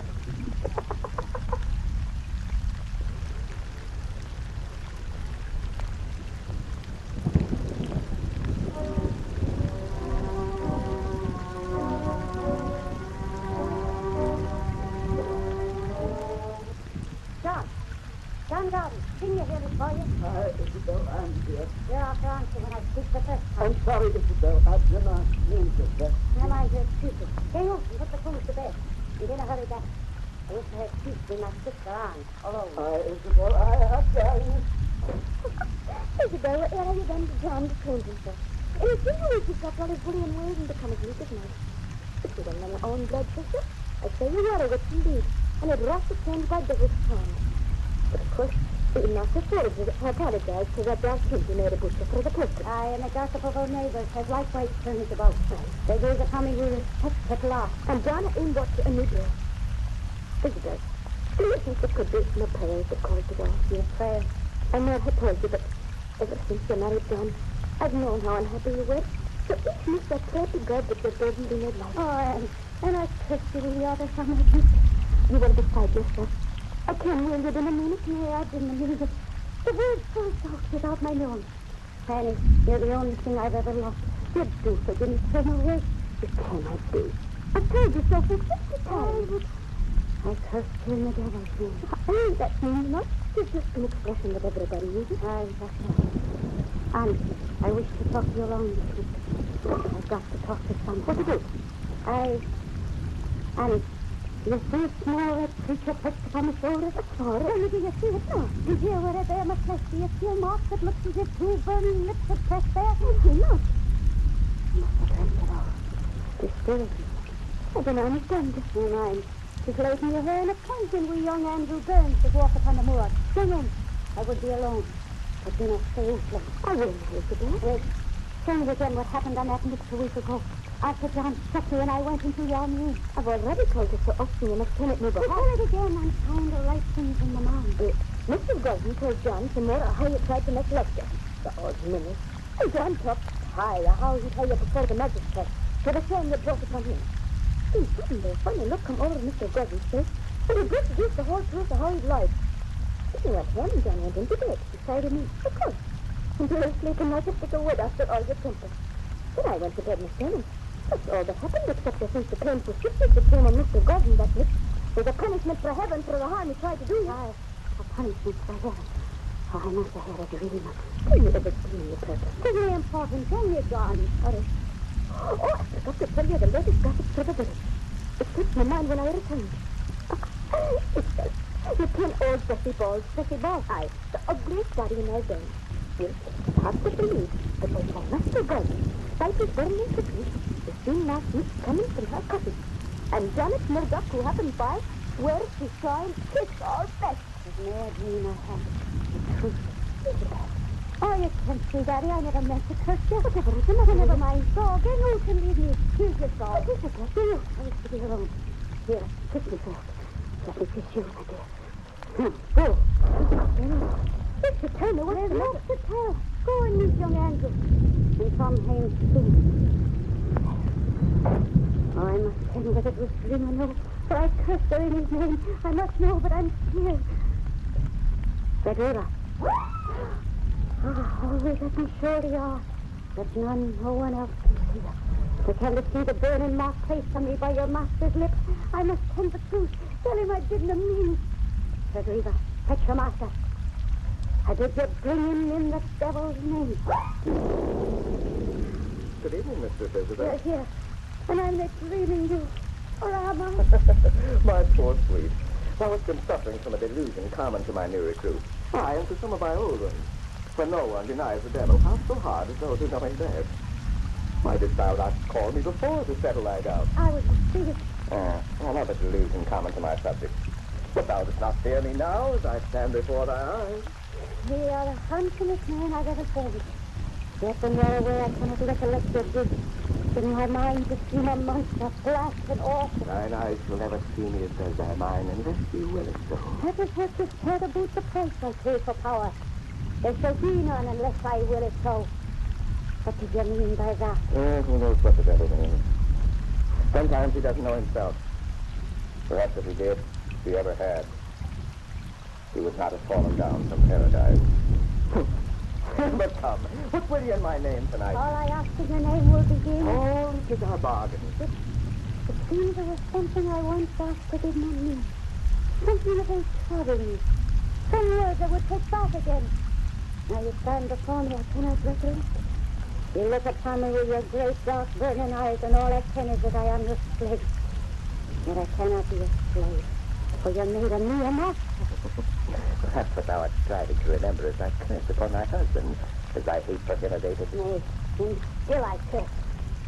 There was someone else. Thou saidst to the laird of Parr. Nay, him too I wish to suffer. Who in the air thought you cannot bring to mind must be the final vengeance when thy husband is too long delayed. That must be it, my Isabel. For hate is all that matters to me. Hate for him who trampled on thy pride. Hate for him who struck thee. Hate. Hate is all that matters. Hate. Come, we'll pay thy score to God. You must suffer like a laird of Parr. You'll suffer more. You do. I've never seen men hunt the stag. First the great fight his foe. Then an awful terror turns and runs. The hunter follows, pursuing it through brambles, running streams, and over jagged rocks and hills. Hide all torn, feet cut and bleeding, lungs bursting with exertion, heart but one great beat of fear. And stands with hopeless, pleading eyes, beneath the death that knew when escape begun would be his fate. I've seen that, Isabel. Well, the stag is noble game, but the greatest hunt of all is man himself. He shall hunt thy husband's soul. He shall be the quarry, we the house. Then thou art my true disciple. Come, we seek him out. Here, fix the broomstick in thy bed, so none shall know you leave the house. I lay the beacon in the devil's name. It shall be as I till I come home. Now fetch John's floating window straw. My feet I can it draw. Horse and cattle, mount and go. Horse and cattle, be it so. In the devil's name. In the devil's name. Aha! Oh, the hunt where man is game. Rend him through the name. Death to all, ye hate or blame. Death to all I curse in the devil's name.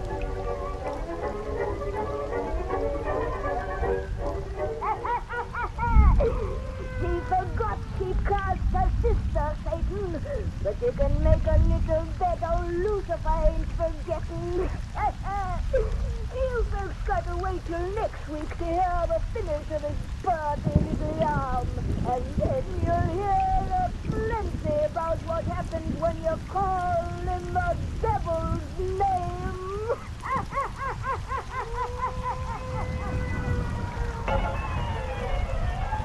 This concludes part one of the two-part drama and the 265th broadcast of The Witch's Tale, written and produced by Alonzo Dean Cole. The conclusion of In the Devil's Name will be brought to you at the same hour next Friday evening. The announcer is Roger Bauer. This is the Mutual Broadcasting System.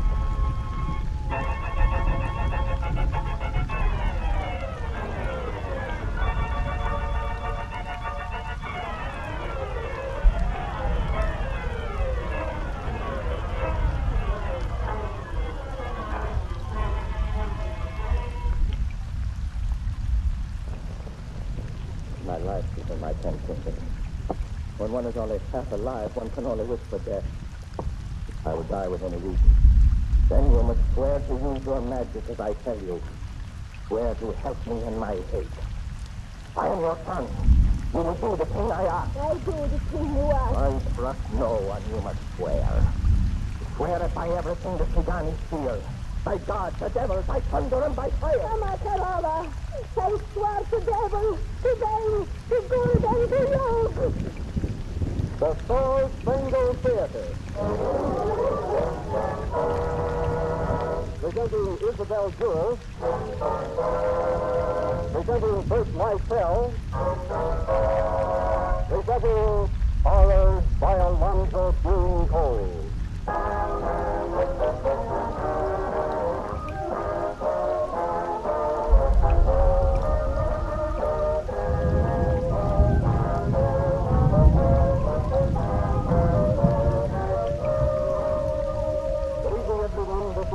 Martin, giving you welcome once again to your Red Letter Date for Sunday evening at Star Spangled Theater, and taking in my shoes still from having heard the rehearsal of this evening's performance, which is why, with dispatch and relief, I turn you over now to your master of ceremonies, Mr. Bert Lysell, while I go looking for a copy of Elsie Dinsmore. Bert, it's all yours.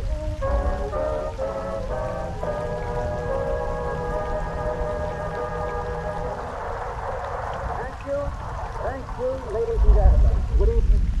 And don't mind Mr. Martin's nervousness, though I should recommend you send all the children to bed early.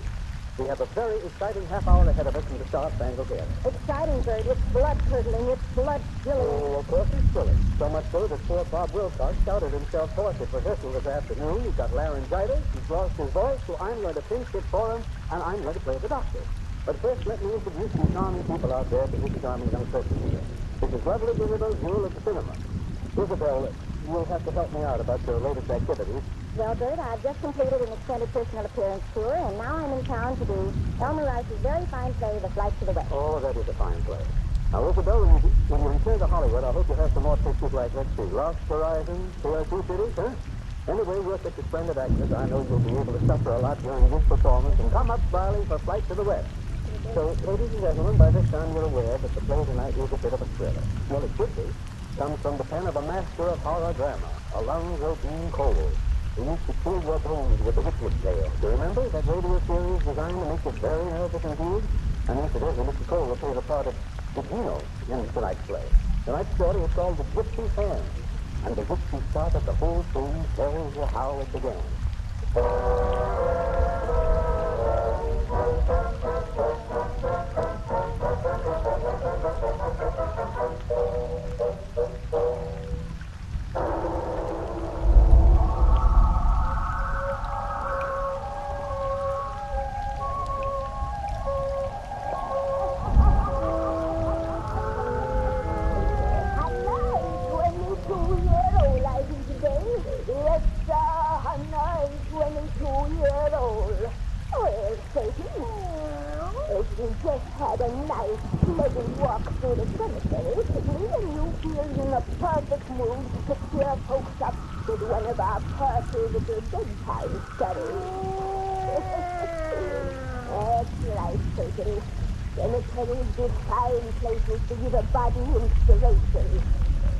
Now tell everyone to douse their lights and we'll get right down to business.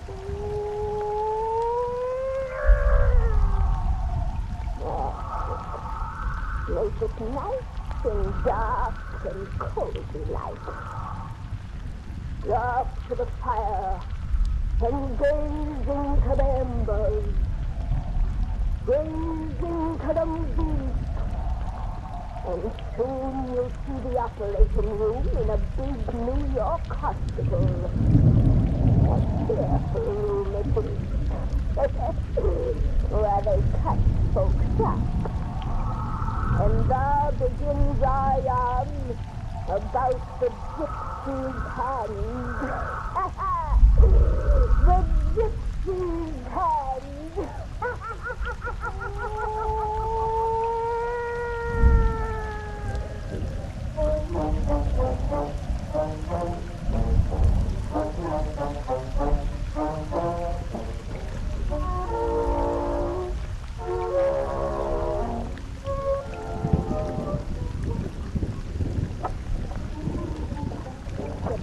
patient in, Dr. Steele. Thank you, Miss Murray. And next to meet her all set, Dr. Grant? All set. Administer your ether the moment we have Gugino on the table. You nurses be prepared to hold this patient rigidly till he loses consciousness. Yes, Doctor. He's going to fight us with every ounce of strength he has. It's taking 4 orderlies to bring him up here now, Doctor. He's behaving like a madman. He is like a madman. I don't wonder. Poor devil. This is going to be pretty rotten for him, all right. Paper says he's one of the greatest pianists the world has ever known. They weren't exaggerating. My wife and I have attended nearly every concert he's given this year. Michael Cicino can play a piano as I've never heard it played before. And now for him to use one of his hands. There's no other way. Even the insurance company at that, they stand to lose $100,000. If Gugino's left hand isn't amputated now, by tomorrow the infection will have progressed beyond our power to arrest. You told him that, of course. Immediately after the consultation with the insurance doctor. It's one of the hardest jobs I've ever had in 15 years as a surgeon. I heard him raving after you told him. And he feels the consent? Absolutely. Fortunately for his life, his present state of mind makes him legally irresponsible. So he can proceed on the authority of the foster father. Oh, Myers, you mean? Oh, yes. He adopted Gugino when he was a boy, gave him his musical education. There's a mother living somewhere, but no one knows where to get a hold of her. Probably with some gypsy child. I suppose so. I think Gugino's a gypsy. Yes, full-blooded. Myers heard him playing an old broken-down piano in one of their camps when he was only 12 years old. He's 25 now, and he's been playing ever since. 13 years of slavery he's gone through. Slavery gone, but that's what a musician undergoes in order to become a great artist. And now... No, I won't let you. I won't let you. Come. Open the doors, Miss Murray. Don't take me in that room. I tell you, I won't let them cut off my hands. I won't. No. The hand of life. I won't go in there, I tell you. I won't. I know what you're planning to do, but I won't let you. Get over here. Stop. The Lord knows you cannot operate without my consent. I am in my right mind. I won't let you to cut off my hands. This is all a plot. A plot to maim me because you were jealous. The whole world is jealous of me. Let me go. Let me go. It's my life. My soul is in my hands. I'll die if you cut one off. I'd rather die. Oh, no, I won't let you put me there. Oh, my Lord, don't let me. Oh, dear mother. These guys have a dream to the plague. That I have no fingers to bring music from the keys. Holy God. Don't let it die. That's what you plan to make me with. Wait, stop. Let me on a second. Don't put that thing over my face. Oh, Lord. Oh, Father. Help me, nurse. Oh, please. My hands are my life. Hold on with me. I died cursing you. It's the curse of my people. The curse of the gypsies. The curse of Ram. Yeah, the candle. Oh, Lord. Oh, Lord. The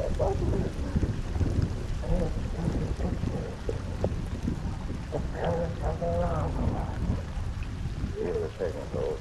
This moment out, Dr. Steele. Poor devil. When I can call them, stand by.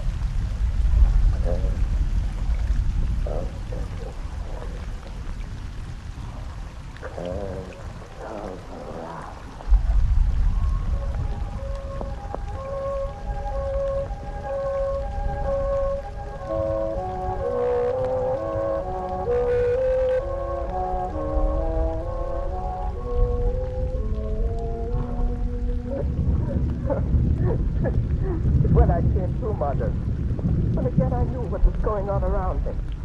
They came with leering faces to say the operation was a success.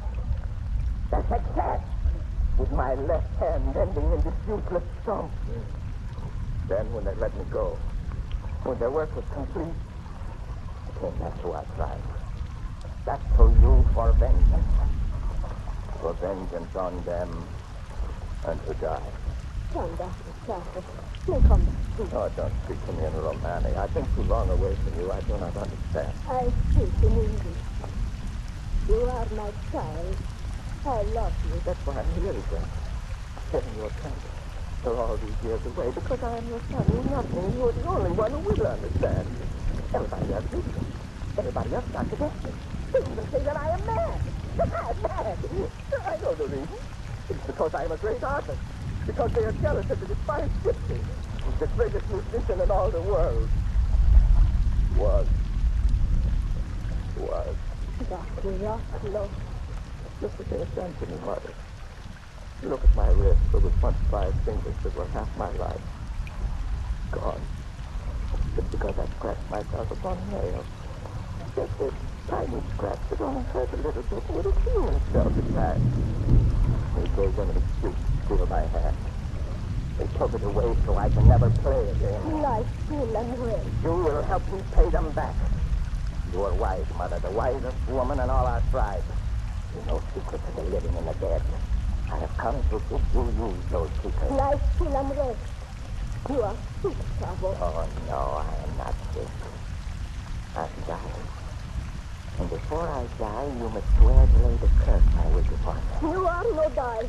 The things I know I used to cure you. Oh, no. My life is in my 10 fingers. I've now but 5. But one is only half alive, one can only wish for death. I will die within a week. And you must swear to use your magic as I tell you. Swear to help me in my hate. I am your son. You will do the thing I ask. I do the thing you ask. I trust no one. You must swear. Swear by everything that began is fear. By God, the devil, by thunder, and by fire. Come, Kerova. I swear to Devi, to Bay, to Gorban, to Yog. Ah! Instead, you will give me power to strike. The doctor, Peter is his name, the man who used the knife, the fool who says I'm mad. He will be the first. He has stolen half my life. The other half to steal the whole of his. Why you want I do? I wish that when I die, he delivers in my soul. My soul that will live on to hate my spirit. My soul that will live on to hate and kill.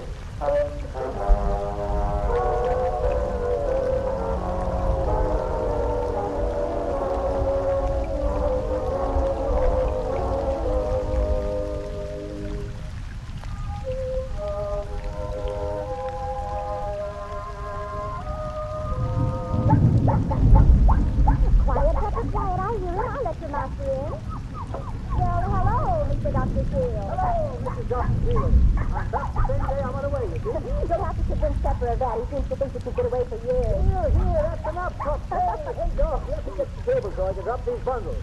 My goodness, Roman, have you been buying out the village store? Darling, only the groceries you told me to bring and the mail. When you're vacationing in the woods, you drive to town only once a week for the food you need to keep you alive. You soon learn how much food you need to keep you alive. I got a car full of it out there yet. I'll help you bring it in. Come on, Pepper. Oh, Norman, isn't it a shame this glorious vacation is nearly over? Yep. Another week now, and I'll be back at the hospital at the second call of anyone's attendant. And tonsils. Don't forget tonsils. They're mighty important little things to the surgeon. Well, we'll have had our month of loafing anyway. This funny little bungalow is a yearly lifesaver for us here. It's the only sure refuge from work and trouble you've found since we've been married. Despite the fact that you come here with me. Oh, yes. Hold out your arms now so I can pile them full of groceries. Yep. Close to steady great. No telephone, drill ladies to call me from my sleep about imaginary symptoms. No electricity to remind me that such a thing as an X-ray or a fluoroscope. Not even people, including Don Coleman, an instrument dentist. You know, for a man who loves his work, you certainly love to get away from it. That's about all you can carry out here. I'll bring the rest. Well, wait, let me stick this under your arm. It's a newspaper. Yeah, someone sent it to me town, I guess. Haven't broken the wrapper yet. Can you open that door without spilling everything? I left it open when we came out. Oh, Pepper, don't get under my feet like that. I got it out here in the kitchen. Well, who sent you this newspaper? You know, all our friends in town know we don't want to know that there's even such a place as New York when we're up here. I don't know. Didn't even look to see if it was a certain return address. Shall I open it? Go ahead. Take your necklace and decide to come. Oh, here's a little package I picked up at the post office, too. I'll put it here with the rest of it. Norman, What's the matter? this is why they sent you this paper, this marked column on the front page. What's it about? It's about Michael Padrino. Lloyd. But he said He's dead. he said when he left the hospital last month that he was... As well as you and I are, aside from his mind. Cause of death given here is physical depletion, brought about by brooding over the loss of his hand. Poor fellow. Well, it's our only way. It says he died in an old wagon in a gypsy camp. His manager said he'd gone to join his mother. Oh, I felt so sorry for him after all you told him, even though he hated you so much for performing the amputation. Someone had to do it. Poor chap. I'm sorry they sent me this. Someone to the hospital, I suppose. I'm sorry they sent it too. You know, it's the first bit of unhappiness that's ever intruded upon us, you. Yes. Yeah, it's rather a selfish thought for us to have, isn't it? Well, I didn't know if that's Neither did I. But for us to feel gloomy won't help matters now, any more than when I had to amputate his hand to save his life. Oh, We doctors are so stupid. Life is so stupid, and the rules by which we live it. Would have been more humane to let him die then. Would have prevented, well, at least a month of heartache for the poor crazy kid. Well, what's done can't be undone, Norman. You did the best you knew. Put that paper in the fireplace. Let's not think of it again. Poor, poor devil. First his mind went, then his hands, now his life. You know, I think I felt sorry for him when he cursed me. Cursed him? Just before he went under the ether, he was so melodramatic in his madness that it would have seemed ridiculous at any other time and under any other circumstances.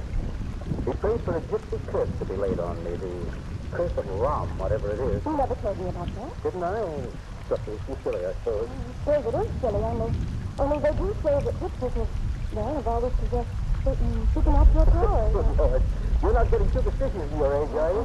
Well, you were always one who believed in fortune teller. Oh, yes, the boots all over your legs. You wouldn't sit 13 at the table. Oh, forget it, man. Forget it. Poor Chef's dead. No matter how much you hated me for doing my job, he's harmless now forevermore. Pepper! Well, what's the matter with him? Pepper, stop that. Give me the truth. Hey, what's wrong with you, pup? Man, he raises at that little package you found before he lifts his head and howls. That's the package I brought from the post office. Is it from? I don't know. I only glanced at it. Good Lord. What is it? Return address reads Michael Gabrino. From a dead? Oh, this is some fool's idea of a practical joke. That newspaper telling of his death was 4 days old, and the postmark on this package is dated yesterday. Don't open it. I'm going to see what...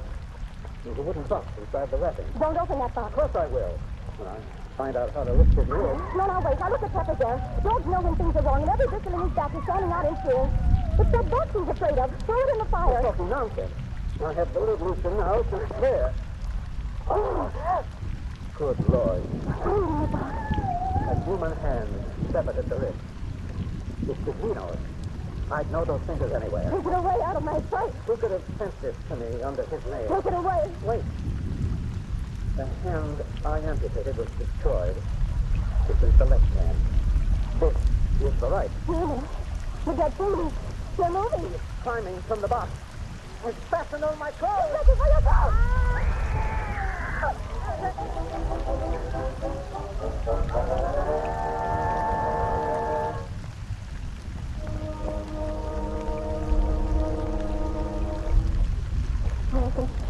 I can still feel its cold flesh. As I struck it from your shoulder when it was clutching for your shoulder. Yes. You've got to pull yourself together. It's gone now, and neither one of us were harmed. I don't know how I had the courage to strike it. I could hear the thud it made when it fell on the floor. It ran across the carpet there like a misshapen and five-legged crab. Those fingers in his front. Dragging severed from the wrist. Yes, but the thing is gone now. If it ever was here. Oh, you must have imagined it all. It's too fantastic to be real. It's too utterly There's horrible. the box that came in. There's the paper wrapping bearing the dead man's name as a return address. I tell you, Norman, there is Here! Stop! He's madness, the both of them. They're going to fuck up and figure this thing out. What is there to figure? If the players are gone, as far as it now. I don't know. He stretched this bungalow together every room. It isn't here. But it only makes such a tiny thing hide. It's the home. The mother's your own name. It is the name in the baby's I cradle. don't think so. Pepper would sense its presence even if we didn't see it. Look at him crouching there and tending the poor puppy. He's more terrified than we are. Norman, could we have imagined it all?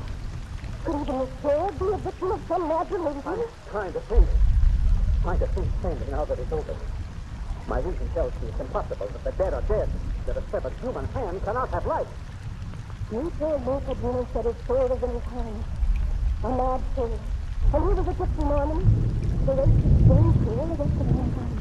Every other people in the world is tabulated, indexed, put by science to some definite reasons right. But no one can know where the gypsies came from. They're just wanderers. Who've been feared and hated in every land on earth. There must be a reason. It must be because they know things to which the rest of us are blind, awful, terrible things. Such is the thing. There's only one thing to do. Illusion enough to gun underneath this house. Yes, we couldn't stay here tonight in the dark. The night's coming on now. We're right into the village. We'll go back to New York. We'll do anything to wait for you. Come on. Come here. Oh, careful, Norman. Careful. The thing might be hiding in grass along the path. It wasn't real. As we come outside here and see these trees, that sunset, I'm sure it wasn't. Everything in nature is too practical, too natural. We've simply been the victims of a sensory delusion. Yes, of course. A crazy mad delusion. Norman. What? Look at the car. Her tires. Flat. Every one. It was the flash with the light. Yes, so is this. The light is Same on underneath this the side. ground where an armless hand could be. No, don't stop that again. I won't believe we ever saw that thing. I won't believe that hand exists.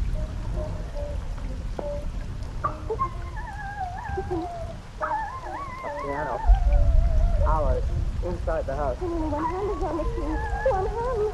Lord.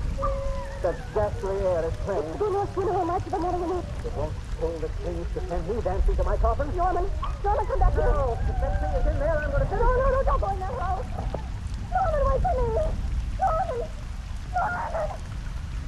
Did you hear the stop? Oh, where are you? Norman? Hear about the piano. If that thing was here, it's gone again. It's back here. You know what was? Where is it gone, then? Come on, somewhere I'll follow. No! I'm not going to be a childish coward any longer. Why should I be afraid? Living or dead, real or imagined, that thing is harmless. I'm going to find it. I'm going to trample it a bit. It's harmless, I tell you. Harmless. What's that? Pepper. He's outside, but I came in the door was shut behind him, and you couldn't follow. Something's the matter with him. Come on. Pepper! Quick, I can't hear him any longer. There he is. Pepper! He's lying still. He doesn't come, does Pepper! Look at his eyes. They're all red and staring. And his tongue. Rhea, you can trample. Hey, that's what killed him. Look going through that grass, that hand. Look on his face with the white five-legged trail. Quick, get into the car. We'll drive it on the road. Take me away from you. Take me away before I go mad. Don't come on, it goes away. Don't lose a moment. He has been stolen. This can switch him. No. What's the matter with him? Saved by a single hand. Tell you are not to a marionette. Tell you are not to a marionette. Rhea! Good heavens, Rhea! We spoke so mad!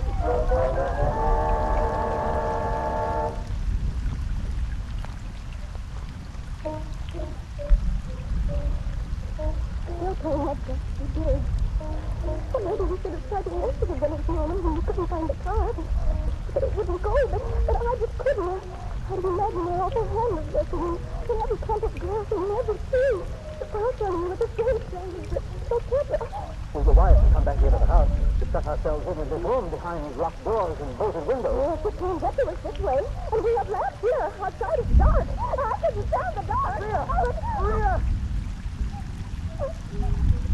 I will be hysterical anymore. I want to be so close to you here.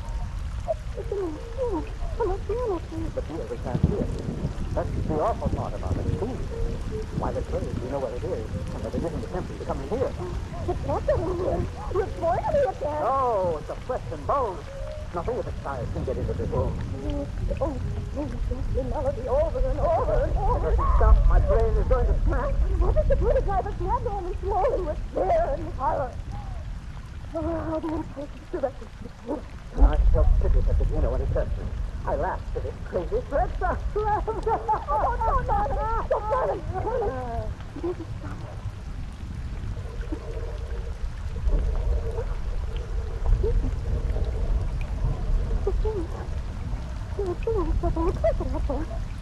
Coming toward the door. It's moving along the street, trying to keep up. It can't. There isn't room. Down the hall. It's tired of waiting. It's coming for me. It can't get in. But if there's some reasons overlooked, it's coming to kill us now. You'll have to see it around our folks. What are we going to do now? I don't know. What is there to do with the dead hand that's alive? How can you fight a thing that you cannot understand? It can't get through those windows of the door. And there's no other way. What? The fireplace there. It's coming down the chimney. It's coming closer. It's almost done. Oh, no. Stop. Quiet. Bring that back again. I'll stop that thing like a ball. These blankets from the bed. I can stuff them up the flue. Let me trample out that fire so I can work. No, keep away from the fire. Every moment is Keep away from that fire. What are you doing? Stop adding fuel. This is our only chance. Keep away from that fire. It's outside the window. It's burning to the bone. You can't get in. But you must let it in, Norman. You've got to let it in. gotta be destroyed. No way! What are you doing with that stool? Oh, you smashed the glass. The thing is coming through the window. Wait a minute. Don't let it touch you. Look out for that girl. Help! I'm falling. I wish you where you are. Stop me. Put it away. Go. Put it away. Oh, my throat. I can get you out. Put it away. Got it. You got it. Start the fire. You missed the time. Quick. How's that door? Run. Don't stop. Why are you picking up that lamp? No. Clear. The thing's gotta be destroyed. You couldn't come down the chimney because it feared the fire. Fire's the only thing to kill it. Oil is everywhere. You're mad. In a moment, this whole house will be aflame. Only the sun is that dead flame. Look. The flames are calling. Oh, yes. They're destroying the fire. But they say all evil things can only be destroyed by living flame. Come away. Possible. We still have time. We have a gypsy bird. Yes.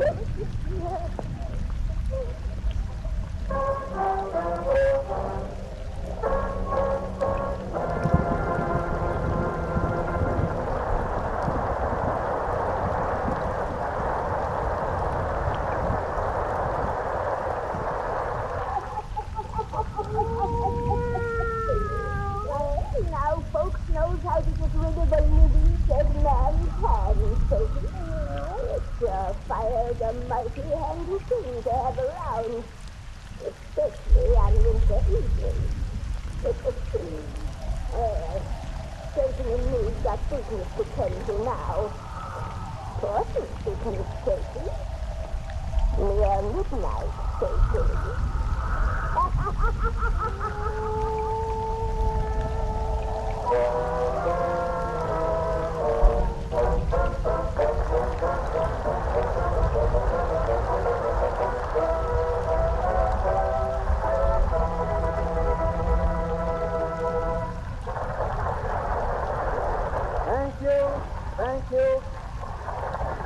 Thank you, Isabel Drew. Thank you, Alonzo Dean Cole. Thank you. Oh, gee, I nearly said thank you, Bert Lytle. That's wrong. Anyway, next week, the Star Spangled Theater reaches into the theatrical heavens and pulls down one of its brightest stars. Yes, sir, Mr. Alger. One of the world's greatest stories, Harriet Beecher Stowe's immortal Uncle Tom's Cabin. A special adaptation for our program by E.A. Ellington. Mr. Gilson will play Uncle Tom, and believe you me, Al's a great serious actor. Just as good as he is a singer, just as good as he is a comedian, that's tough. So be sure and be with us, won't you? Until then, this is Bert Lytle saying good night and good luck to all of you out there from all of us here in the Star Spangled Theater.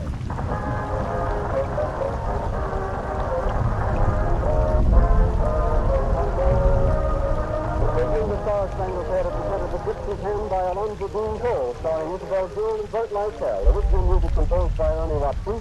Conducted by Paul Lavelle. This program is sent to Canada via the networks of the Canadian Broadcasting Corporation, and this is the Blue Network of the National Broadcasting Company.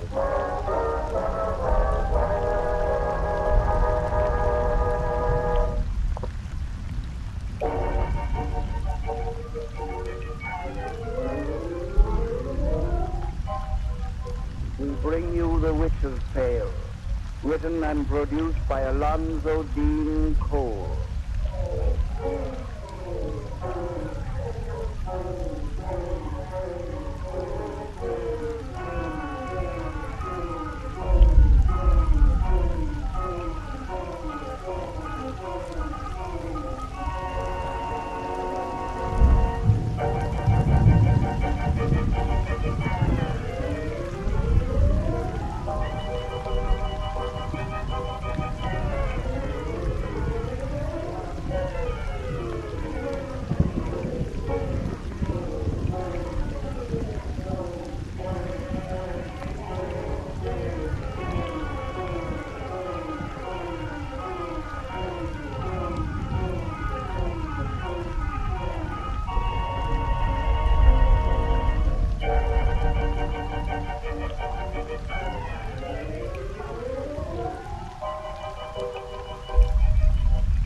And now let us join old Nancy and Satan, her wise black cat.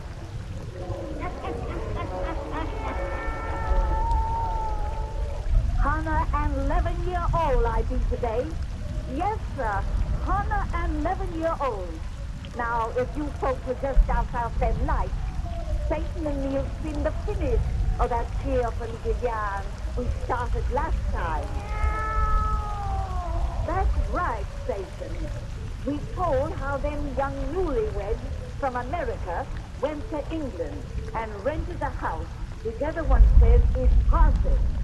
But they wouldn't believe in such a thing as a haunted house. Even when they learned 7 murders had been committed there, including a particular pleasant killing by a fella named Serene, who cut his wife up with a knife. No, sir, our newlyweds didn't believe in haunted houses until on the first night they spent in the place, some funny things begun to happen. Now draw up to the fire and gaze into them birds. Gaze into them deep while we tell you the rest about Honeymoon Cottage. Honeymoon Cottage.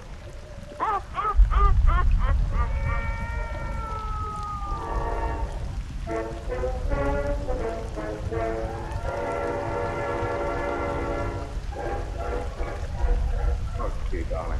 I wouldn't have told you about that whispering sound I heard if I'd known it was going to upset you so. I'm not upset, Gilbert. I wanted to come back downstairs because, well, I'm just not tired, and I don't want to go to bed You're yet. so tired you can scarcely see.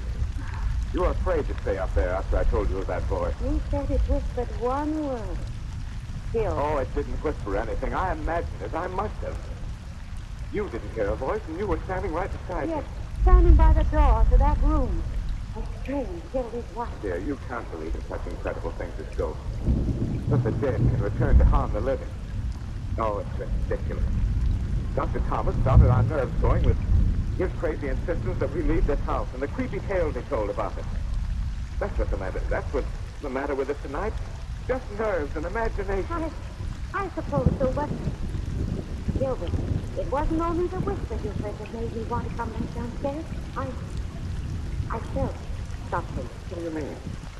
I wasn't going to tell you that. When we went in our bedroom after you heard that whisper, it seemed as though something passed me. Passed you? Yes, I didn't see anything. It was as though a chilly breeze were blowing by me. But it wasn't a draught. It was something with invisible shape and substance. Something that made life fresh. It passed me and went into the wall beyond. Oh, I know how silly it sounds, but I didn't imagine it. It was something real. Oh, darn it, dear. I don't believe a bit in all this foolishness, but you and I are going to leave this house. You can't break our lease.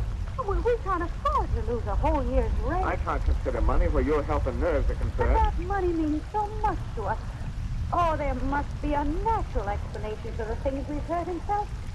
No, we won't be frightened away from here like a pair of timid children. You really want to stick it out? Of course we'll stick it out. Let's go back upstairs and go to bed.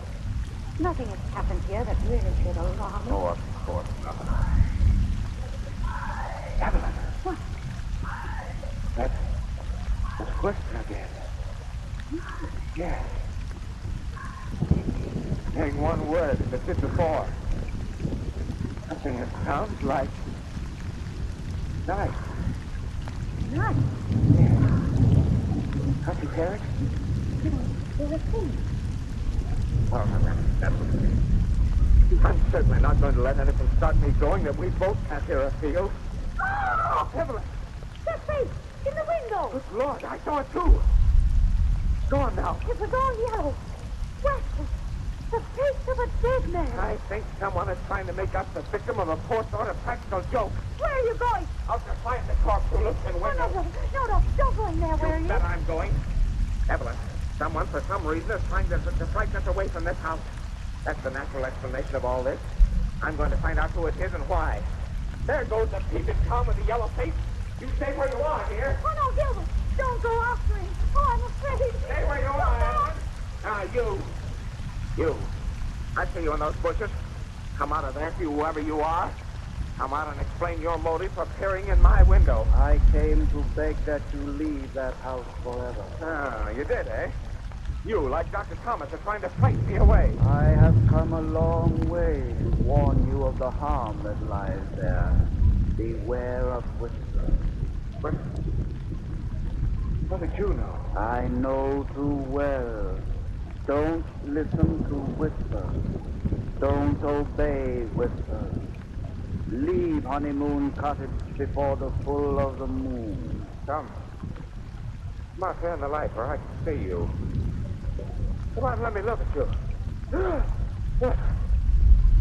What's that blue mark around your throat? A mark you too may bear if you do not heed my warning. What? It was left by the hangman's noose. So, what are you? Once I was called George Strahan. Strahan? No, no, no, no. No, I won't believe it. Beware of whispers and the full of the moon. No, no. Evelyn! Evelyn! He's gone. Faded away before my eyes. Evelyn! What happened? What? I talked with a dead man. I talked with a dead man. With a dead man.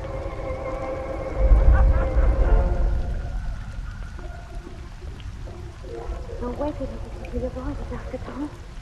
You didn't want me to bring you here, but I had to see you and to have you see you. You say stuff like this ever since that shot you received in the garden? Almost continually. And that was a week ago. And then every week, the extras changing. As though he were listening for something all the time. If you say he denies he hears those whispers any longer. Yes, and he refuses to tell me what he saw in the garden that night, except that he talked with the dead man. We were going to leave this house immediately, but he was so ill I wouldn't permit it. Now I can't persuade him to leave. He says we must wait till the full of the moon. The full of the moon. The time when madness reached its zenith. Mrs. Wallace, will you let me stay in this house tonight without letting him know? Will you stay? I'll not leave you until you go away from this accursed house. But whatever you do, you must not lock your bedroom door tonight. Anything you say. Wait, quick. Let's go out quietly. You mustn't know I'm here.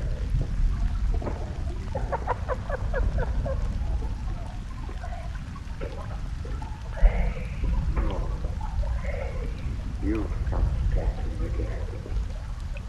You whisper. How beautiful your voice goes. Came to take out whatever it is to kill. Yes.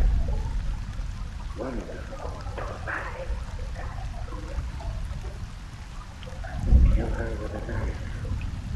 Tonight, what about the bedroom door? Lock the bedroom door.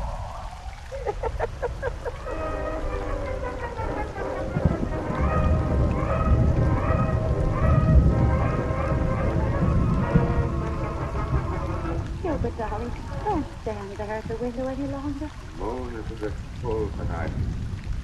So white. So full.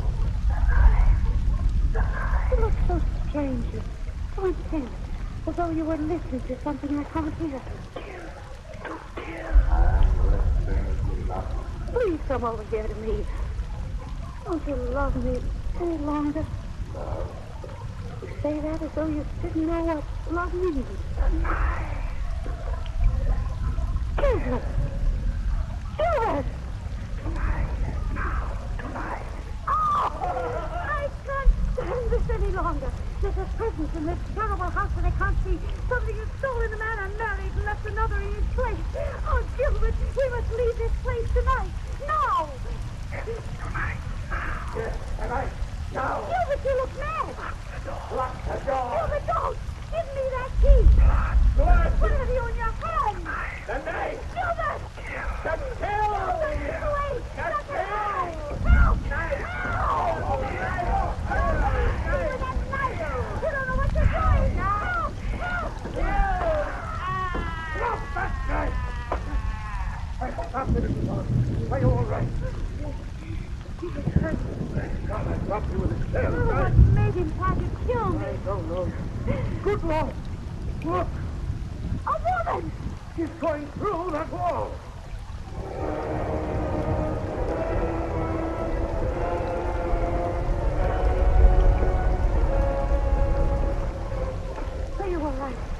There's a secret room hidden in that wall. Yes. Where we saw that woman disappear. And this is the spot I felt that chill I told you In of. a moment, I have an opening large enough to crawl through. I think at last we're going to learn the ghostly secret of this house. Won't you please tell me what happened? I can't remember anything except an awful dream of a knife and Evelyn. I dreamt I tried to kill you. Kill yourself again. It's all right, Mr. But was I dreaming? Furniture is all knocked about in here, and my head hurts as though someone had hit me. No one will ever have to hit you again, my boy. At least not for the same reason. Ah, you get through now. Bring that candle. Too dark inside to see without it. I haven't. Oh, the dust in here. Oh! Skeleton! Look, there's a woman. In the dress the shadow figure wore. Why, there is a rough, twisted knife. And a piece of parchment. It's a letter. What did it say? This skeleton was Lady Wilder. Lady Wilder? Yes, the bride for whom Honeymoon Cottage was built. And in the parchment is written, walled in this secret chamber, I die by my own hand. May the hate I bear the race of men live on. And by the vengeance for which my husband died, may all who live within these walls be victims. The curse carried beyond the world of death. I don't understand. I was told you that her husband was beheaded for the murder of his mistress. He installed the woman in his house, in the very presence of his young wife. According to old documents I have read, there was a suspicion at the time that Lady Wilder killed her rival in such a manner that the blame fell on her husband. This parchment seems to prove that theory. It was she who pervaded this house with the germs of murder. Her spirit who tempted men to kill. I think so. But how? I don't know. Nature is full of mysteries to which we have no clues. I know now I wasn't dreaming of the thing I tried to do. Oh, Evelyn. It's all right, Malcolm. It's over. And the curse of Honeymoon Cottage has no power to harm it anymore.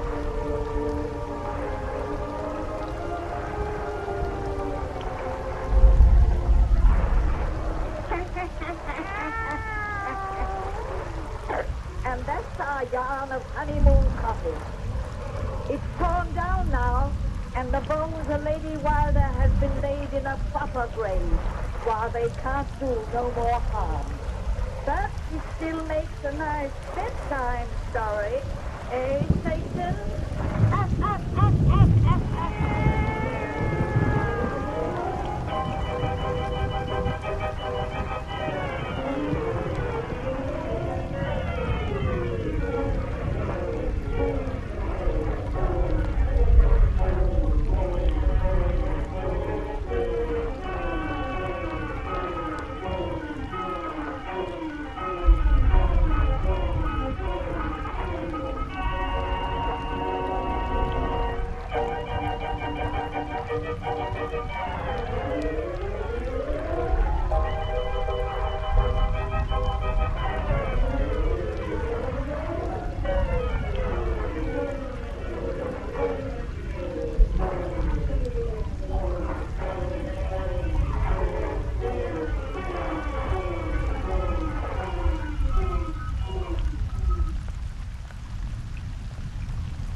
Written and produced by Alonzo Dean Cole.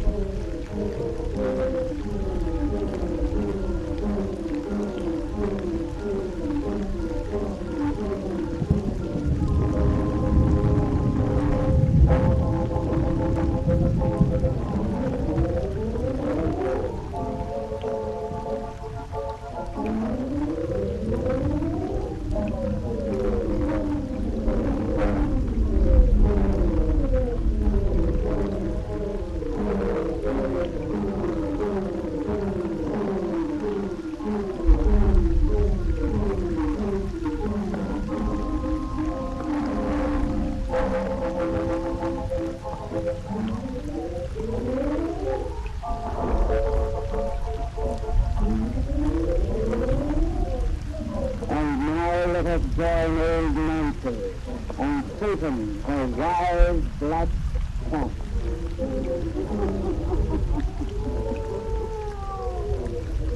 I'm 14 years old, I'll be today. Yes, sir. Colonel, I'm 14 years old. That's right, Satan. Tell folks to go out some lights so we can get right down to business. Now draw up to the car and gaze into the window. Gaze into these and soon you'll be with us in old Kentucky. Down amongst the mountains, there's no other place. And our great no law except the gun. A yard about the feud is what they're telling you tonight. The feud between the green waves and the morrow. We've been killing one another for 100 years. We call this story to the title of a happy ending. A happy ending.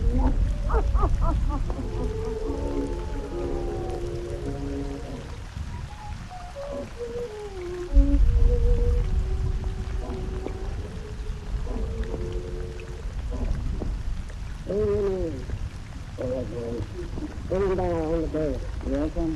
Women for such a time. It's no man being bring home bread, not bread. There's only time for prayers, and the one that's floating is 6 feet under the earth. But where Ma got me made up for it. Yes, but you're a weak boy. Can't stand it? No, but most are still living in the family. They're trying to keep his million before he died.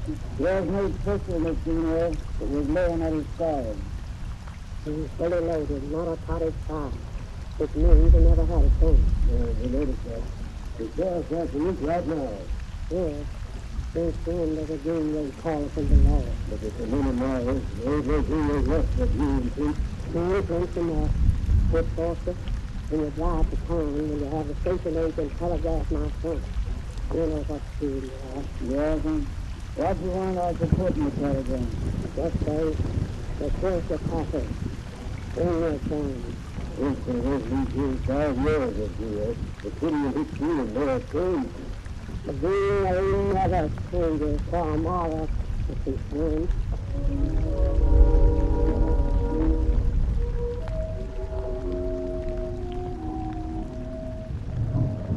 Hi there. You ain't got you, man. Come here. Just coming right now. Yeah, we started coming. We keep making up. Sure, you're the first passenger for this water tank, and I'm on 2 miles. You didn't get off here on purpose, now? I reckon you did, Uncle. Can you all tell me where I can hire a car or horse to take me up in the wheels? Whereabouts in the hell do you all want to go? Why, up for the gas. Well, you take you out here to hide nothing here. If you all want to go to the gas, you have to walk. I was sort of afraid of that. Well, just thought I'd ask.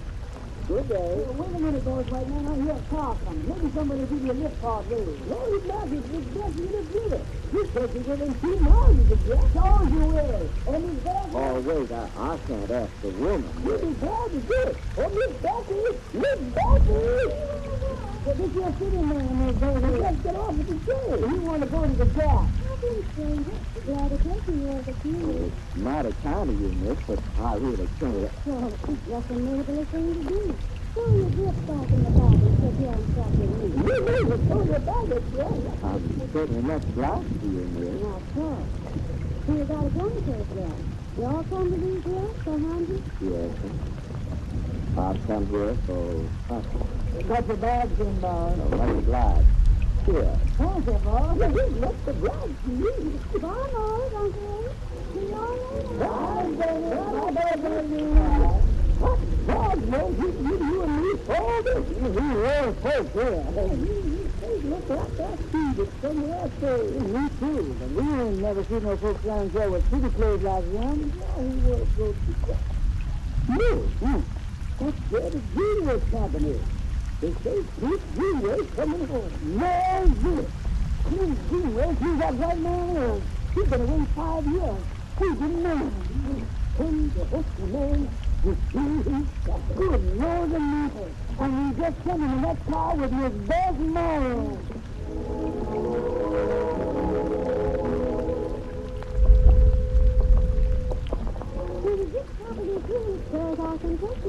I'm certainly much obliged for all your kindness. Of course. It's all country out here like the rain coming. I reckon no cars is only try to cross that road. There's not much of a road from there on to the gas. How do you know that? I thought you was a stranger to these here. Well, I have friends who told me things about it. You're a funny fellow. Most men I know like to talk about themselves. You ain't said a word about who you are, what you do, and the 2 hours you've been driving. Maybe I've been waiting for you to talk about yourself. If these your roads are so bad, if I got talking and thinking about anything else except driving, we'd be over the side of a cliff by this time. The cliff we're on the road right now is down there. Go down 300 feet from the roof up there. Think of you beautiful, Lord. Sure is. You ain't looking at the view, you're looking at me. Well, I wasn't thinking. You're blessed. Oh, you're blessed. I'm used to men looking at me, but I never think one saying ready for when I spoke about it. You're good looking, ain't it? You're very beautiful. You're awful now. Honey, you got. He's right. There ain't been one girl's much older. Well, I didn't never had very much time. I knew it. You ain't spoiled. How old are you? 22. That's right? Uh-huh. I'm 19. That's right?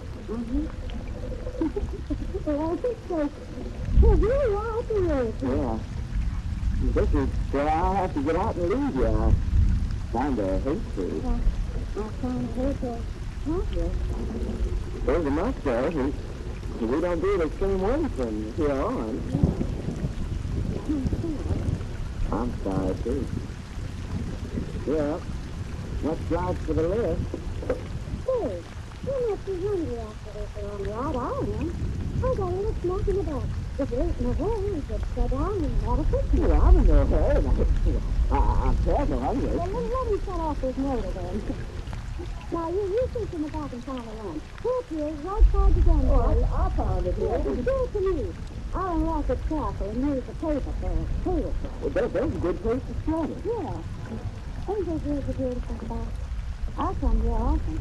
It's so romantic out here. Yes, there's a romantic picture. This is Lover's Leap. Oh, you know what's called Lover's Leap? Well, friends, that's cool. Friends and friends, you want to told you a lot about these, didn't you? Well, everybody heard about Lover's Leap when I started the legend.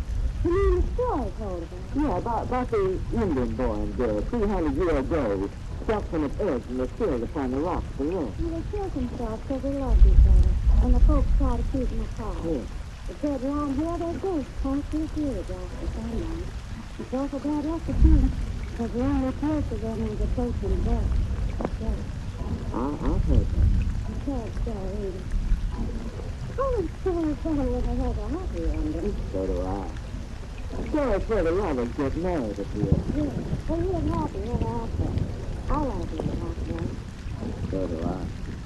Yeah, me too. It's got a lot of things in it. Uh-huh. I'm glad. So am I.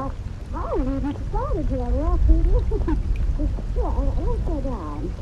The gun case bumping around on you guys has been doing me good, but I reckon... What do you think, Mr. Francis? Yes, it is. Sounds so foolish. It's only a few hours since I met you for the first time, yet I was thinking it seems as though I'd known you always. Was it? I was thinking same day too. I'm glad. So, man. You say you come often to this ridge, and can I see you here again sometime? I've done here most every day around sunset. I'll be here every day. Around sunset. It's crazy us talking on like this and making this while we don't even know each other's names. That's so. I heard the doctors back there call you Miss Beth, and the rest of your name just didn't seem enough. You can call me Beth if you want. I'd like to. Beth. I haven't heard no call you your name yet. I didn't introduce myself on purpose when we met, because I don't want certain folks to know I'm an easy. Beth. I hope you forgive me for lying to you. No friend told me about these mountains. I was born. My mother's cabin's at the gap. The bed, what's the matter? You're too friendly. Yeah. But what's that? I'm out of nerve. I'm out of nerve. Yes, what's the matter? Yes, come back here, wait. Keep your hands off me. I'm out of nerve. We never could be Oh, sure. but why can't you? Tell me, what's the matter? Because my name is Mara. Ma. I thought that's Mr. Renegade. Well, Frank's Mara's daughter. His brother, Ma Uncle Ruth, is the man your Ma's accused of having killed the package. My bloodstream's the reason you come back to these girls and brought again. Goodbye, mister. I reckon neither one of us will keep that punchman to meet on your street. You understand that? Wait, don't go. It's all told again. Nothing can change the morals in the dreams of this very shadow. Yeah, something's wrong, Senator. Something has changed me. I can't bear to think I don't see you anymore. I can't hate you. I gotta know you don't hate me. You don't. No. After you say we'll meet again, it's fair. Oh, I don't care whether I've known you 2 hours or 2 years. I don't care what you know me. Yes, Yeah. It couldn't help myself. I don't know what's happened to me. Yes, I love you.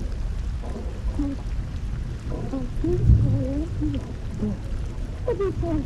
I can't stand this one. It will be just like an Indian love. No, we won't. For us, it's going to be a happy ending.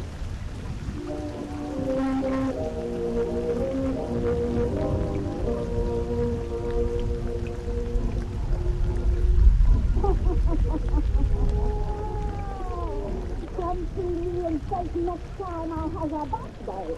And we'll tell you about that happy ending.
One of the most gratifying things about selling a meritorious product to the American public is their fine sense of gratitude when that product lives up to their best expectations.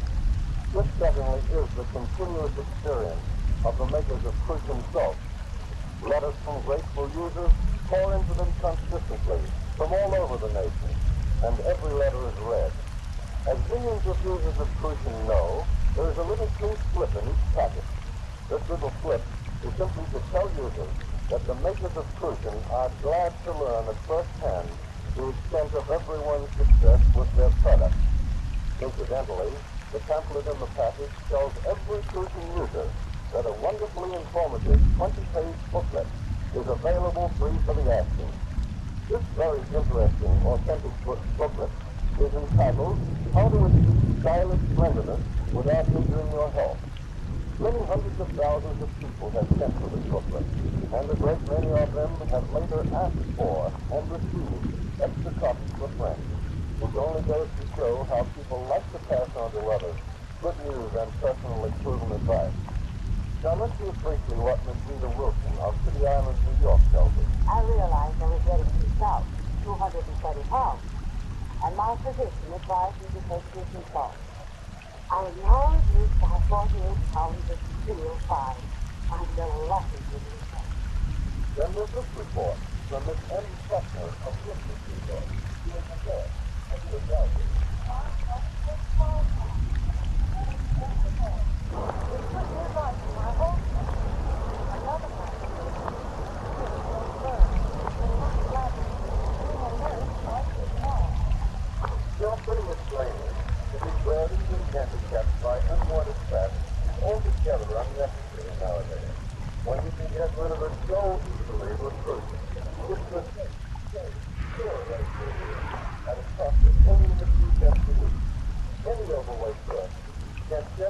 his or her correct weight, and instead of ungainly fat, enjoy new vigor, new vitality, and a clear, healthy-looking skin. Crucian is not a predator, nor is it a cathartic. It's a harmless, very gentle, but highly effective mineral corrective that brings benefit to everyone. With Crucian, you need no starvation dieting, no fatiguing exercises, no alteration of any kind to your regular, sensible way of living. Start with Crucian tomorrow. You're bound to be delighted with your modest investment if you see that the name on the jar is spelled K-R-U-S-C-H-E-N. And now for our visit to Old Nancy and the wise black cat.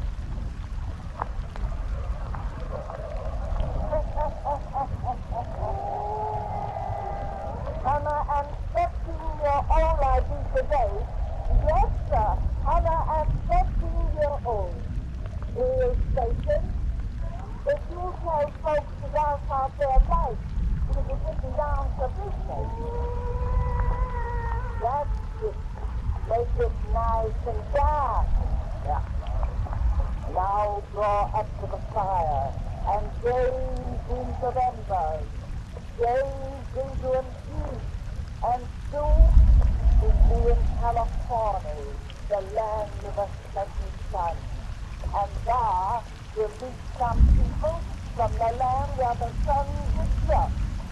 The Chinatown, dear boy, to the Chinatown of San Francisco. And there is the house of two good Catholic priests. Begins our yard of the confession. We're trying to stop them.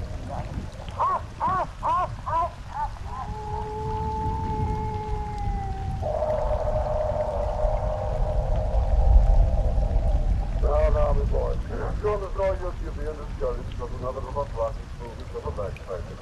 When you've been a priest in this Chinatown valley for the 7 years I have, you'll come to expect me, Jeremy. When I was so sure of all these things, Father Gilfoyle, he was the one convert that I absolutely relied upon. And to learn that he died this afternoon with a Buddhist priest at his bedside. But I know there was a bad blow for an earnest youngster like you who had strength from the seminary. I have plenty of affairs at the department before I stopped trying to make Christian stuff with the wrong China. Wrong China? Well, there can be no right or wrong. Old Chinese, the wrong Chinese, to make fun for himself in China. But like old dogs, they can't be taught new tricks. If for the young we must do what's right, but if the newer, they prove wrong to them. You think that the new generation are making headway? Of course it is. Have you seen that for yourself? I'm not sure. I can't be certain of anything with these people. They're so... Oh, sure. They're just different from that. They've all the white man's faults and all his virtues, but they express in an opposite manner. You know that in China the needle of the compass points south instead of north, and the people pay their doctors when they're well, and give them nothing when they're sick. The place of honor there is on the left, and the white is the dress of mourning. Oh, don't worry about the renegade soul of all these things, who from his cradle saw things upside down from our viewpoint. And so you're striving amongst the yellow boys, girls, who was born on California. You'll find that when they take Christianity seriously, they take it very seriously. There's a conversation with that. That's what I won't trouble with you here another second. What with 2 masters, 3 Christians, and a wedding today, I'm tired to death. Better go to bed yourself. Yes, Father. How long do you suppose it will be before I meet one of those Chinese who take Christianity very seriously? Rest of God, you broken bones with time, boy. Just stop there. I'll answer, Father. Sorry, someone something in the bed, don't like that. Was it just a traffic structure?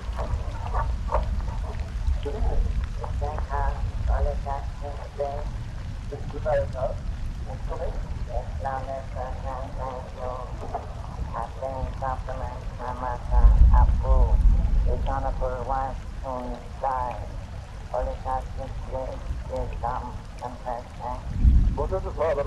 This man says that the dying Chinese woman sent one of us.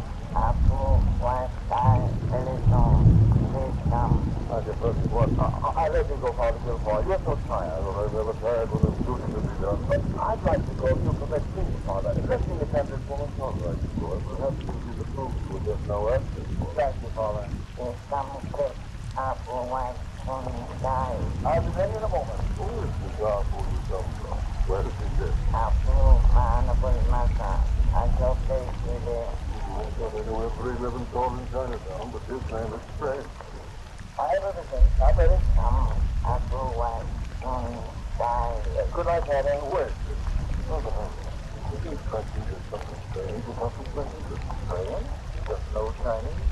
Awfully old. Looks like it's right up home. I've never something about it. It's just so cool. That's my father. Some place.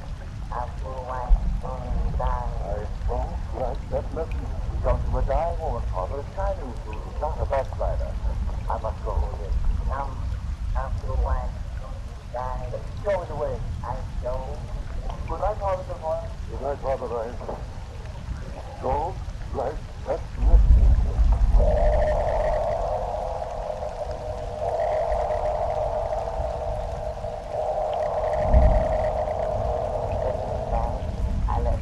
I've noticed this house is passing, but I thought nobody lived here. The singer of Apple white sky. And that means Thank you. Good. Dark is thick. Haven't you any lights here? I got there. I thought. Apple. Apple. Oh, there's a light showing now. I must apple jump. Apple. Right back.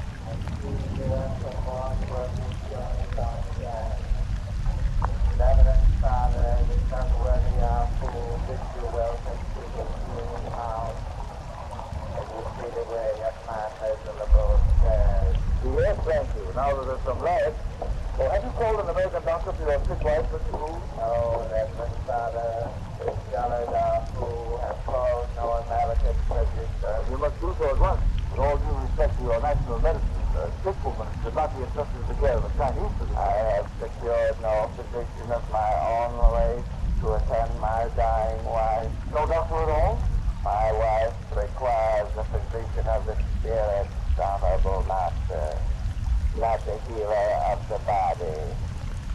James, you enter this humble room, please. Oh, Father, Holy Father, let come to me at last. Allow me, Reverend Father, to present my wife. Your wife, there? Well, that girl isn't sick. You were not told she was sick. You were told she was dying. Dying? She?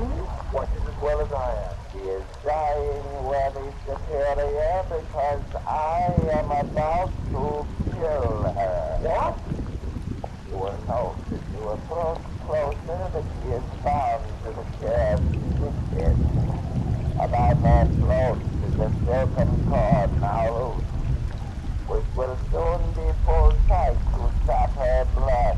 You bloody yellow beast. Please see about that. I sound like one. Yes. Take her hand from me. Open that door. Help. Police. Oh, Father, don't struggle against my husband's servant. You and me are helpless here. Thomas Precious, don't delay. Give me the last Christ of Holy Church. Hear my confession and absolve me from my sins. I beg you, Holy Father. You think I let him kill you with these pressures? Unlock that door. Let me go here. Help. Help. Oh, Father. Father, it is you. I beg you, worthy Father, desist from your saying after. The wife of this unprepossessing apple has spoken true. Struggle is useless.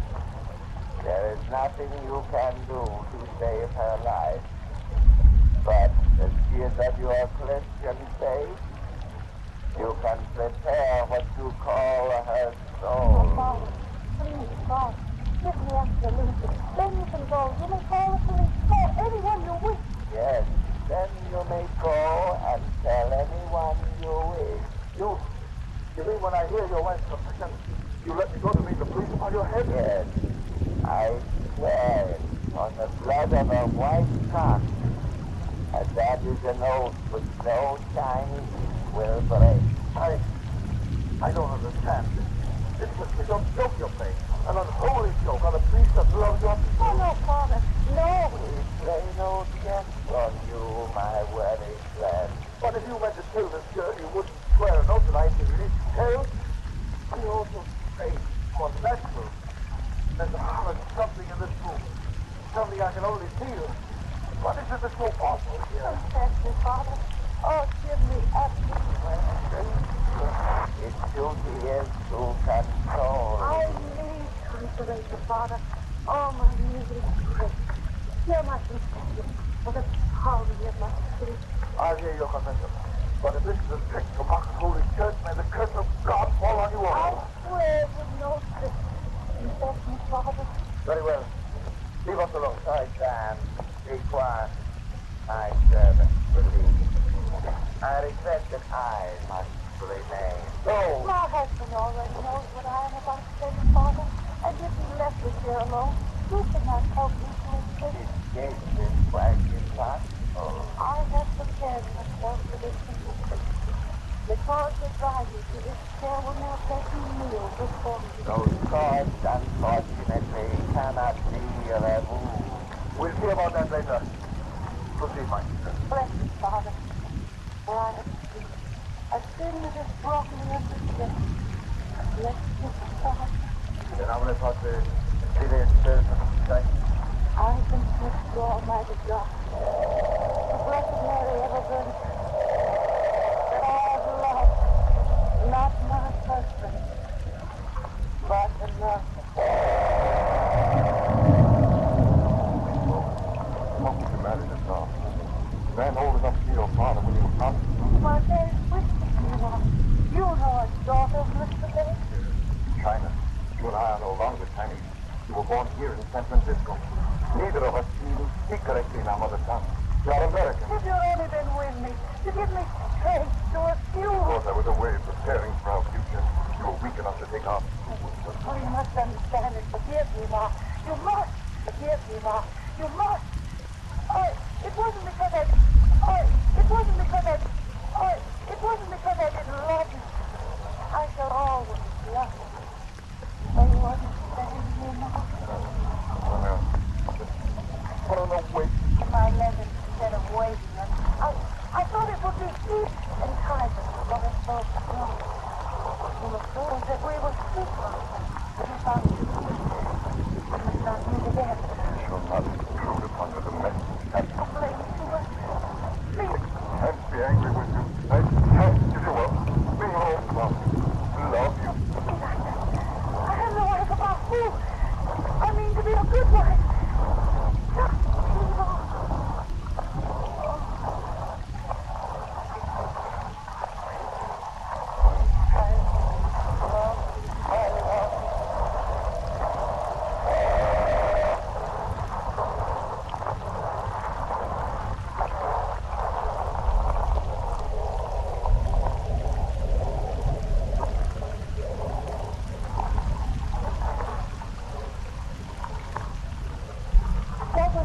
Meeting Holy Father, after I had married another man. I couldn't stop loving him anymore. I let him come to see me when my husband was away. But they were in a distance. That was all. You know I speak the truth. But through you I speak to God. Proceed, my sister. One afternoon, about a month later, when Nima had come to see me, I said a second curtain was up. And that night, our fool was changed with us. I had been listening behind that curtain. I had the right, for you were my honorable wife. Yes, I was your wife, inside his eyes. Then Nima came again. For the last time. I investigated the records. I found your marriage is not registered according to United States law. No license has ever taken out. But our food stayed the night when it got published and bound together with the red cross. That is the marriage way of China. You live in California. You, like me, are a Christian. Have you forgotten the precepts of your faith? Oh, I've been afraid to go to church. Still, I know I'm not married to our food. There's no shame at all upon you, other than foolish papers armed with a foolish cord. You and I will be married by a priest with a license and a ring, like the Americans we are. Our people will dishonor us. Of course, first of all. We have our lives to live, not theirs. Our food will be humiliated. We will lose faith. Who cares?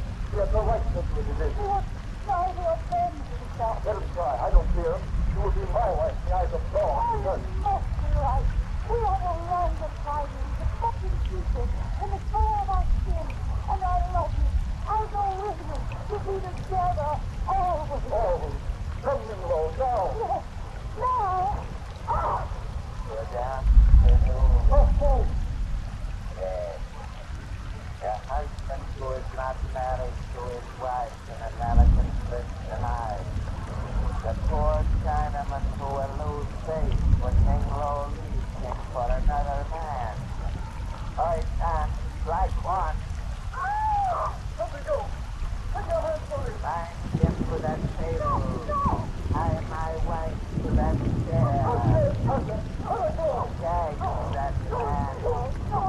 You who are no longer Chinese, accepted feature in the color of your skin, do not realize what it means to one who believes in his honorable ancestors to lose faith.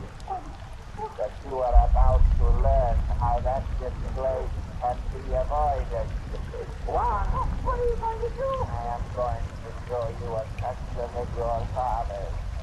One is old-fashioned and married by the papers and the court with duty ties. But your American eyes will not find it either so amusing or so meaningless. Thank you, Juan. What did you say? A little love. A game of chance. The chance of the dead. Oh, terrible, Dad. Oh, no, no. In your lover's eyes, I just see through as hers. Yes, imagine the happy selection. It is filled with dark little knives, of which each bears the name of some member of the body for which it is intended. One by one, they are drawn from the bag unseen and used as incubators. Sometimes the knife marks final death is the last that comes to hand. Oh, no, you would not torture us, no. Huh? Torture you? No, honorable wife. The bag of the happy selection is for your lover alone. You have merely to watch. No. I draw the first little knife. It bears the name of the right eye. I use it so. Isn't it? One draws the knife slowly and carefully. A man may live for hours.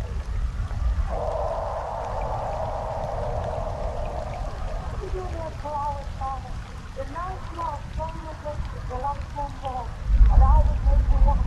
My eyes pulled open as new law was slowly cut to bits.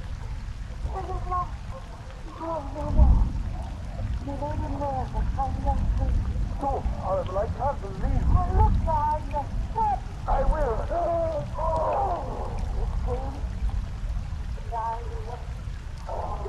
Who was the heathen? Who is the avenger of his honor?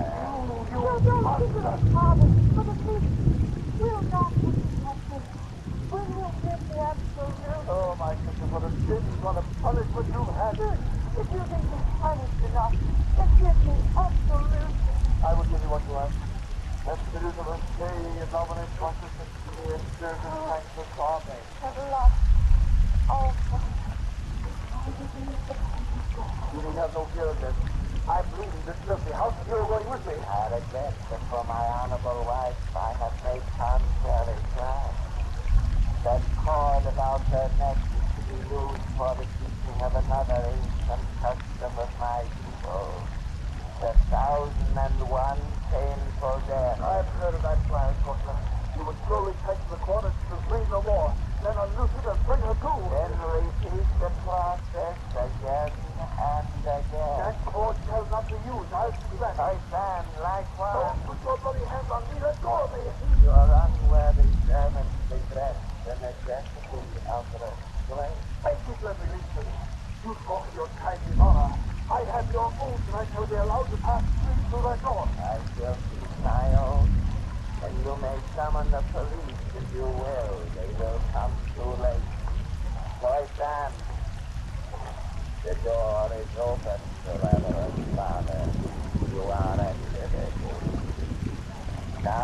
right one. The first of 1,001 painful deaths begins. Oh, you Jesus, hell! Police! Police! Help! Help! Police!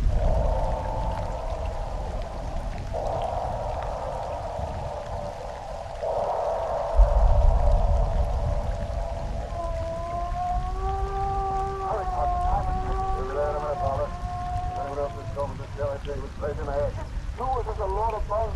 Please God, I came on your patrol car. Why did the jealous devil let you go? You know you go to stop his murder he gave. I don't know. It's about 10 minutes since I left the place. The court is keeping position on that girl I got for days. This Chinatown is honeycomb with these detectives. Perhaps that house is only a blind, and they have moved from there, so we have to track them down. We'll do that, and we have to tear the house a bit. But who can this awful be and his wife and a lover? I know this section like I know my pocket. But I never heard of any one of them. And neither have I. Look now, there's the house. Well, that's the place. You're right about it being a blind. That house has been empty for nigh on 30 years. Come on, boys. You're going to find them there, but we'll soon pick up that trail. Ready with the axe and the door's locked, John. You might stand by with the gun. I'll hold the flashlight. The door's locked. We'll give it the axe. No, quick. Why is he losing lay when every moment is precious? This is the house, Of course it is. This the door you passed through? Yes, right. The first time you came to man who rescued him up out the door from this side? Yes, just don't stand there and talk, man. Hurry. Just a moment, Father. Look over the keyhole. A cobweb. Behind it, I hold the light. What? The lock is top of there. Oh, Jesus, the door for me this time. But it's the door I passed through. I know this house among 1,000. Man, it's a tricky, but I can't read cobweb. I tell you, this is the... We'll soon find out. Give that door the axe. Yes. What's the lock first time? Come on, boy. There's the stairs. Now I know. Follow me. Now wait, Father. Why will you delay when every minute is... Follow me. No. Look around. There's empty stuff on everything. And undisturbed. Yeah. There's no just before. But this is the place. I left it about 15 minutes ago. Been pretty overworked lately, Oh, you think I'm imagining it all? You think I'm crazy? Hold up your leg, Pat. There's something laying on them stairs. I see it. It's a book. My prayer book. I must have done. And that's proof that I was here. Look, there's footprints through the... My footprints. Only yours. You say another man left you in this house and up the stairs. Yes, I don't understand. We'll soon find out. Come on, boys. Which was the room, Father? That one there. We'll break it open, Mike. Door passages, the doors are locked. Stairs, the room's empty. There's nothing here. Dust everywhere and undisturbed. But a single pair of footprints. The same footprints, Father, that your shoes lead now. What is the room I just left? And it was full of people. There the girl came in her tiny skirt with torn tights. And almost from there. And there was the man who held the cord. And over there, wait, over there was an alcove. Behind the curtain where the dead boy lay. The alcove now, at the wall, and all the rest. Hey, sounds like this is thing, Martin. Must have been built and planted since Father Ryan left it. Give it the axe again. Oh, they've played a trick here. I'm all bewildered. Father Ryan, look through the hole. Look, Lord. Two skeletons. Remains a tiny woman's dress of mourning. It's the same one the girl wore. And the other.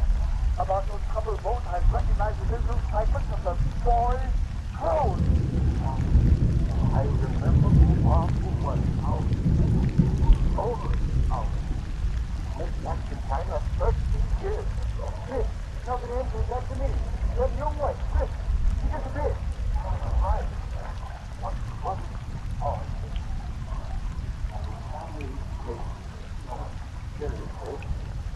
They take it.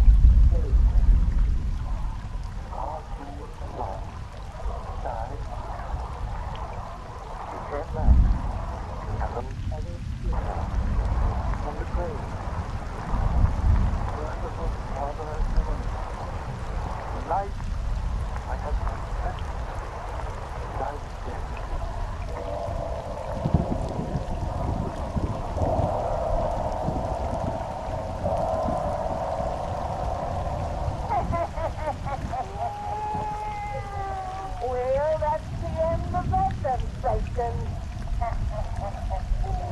Clever. Now you folks get still while Satan and me goes out in the cemetery and figures out a talking yarn to tell you about next. We'll come right back and tell you what you sunk up. It has often been said that man is what he eats. And of course that's meant to apply to women too. But the fact is that this saying alone isn't altogether true. In many homes may be found two people who eat about the same amount of the same food. Yet one of them is overfat and the other one is thin. You see, it isn't only the food you eat, but what your system causes you to obtain from that food that counts. Now it isn't right for anyone to accumulate a lot of excess fat on his or her body. It isn't helpful to either your happiness or your health. In fact, it's very likely indeed to be dangerous. Sooner or later, very fat people usually get high blood pressure, and at any time they are more likely to contract disease than are people of normal weight. That's why life insurance companies are so interested in the subject. They know, too, that excess fat causes an undesirable extra strain on the heart, as well as affecting other vital organs. So, if you are overweight, resolve definitely right now that you will begin the simple, safe, crucial treatment tomorrow.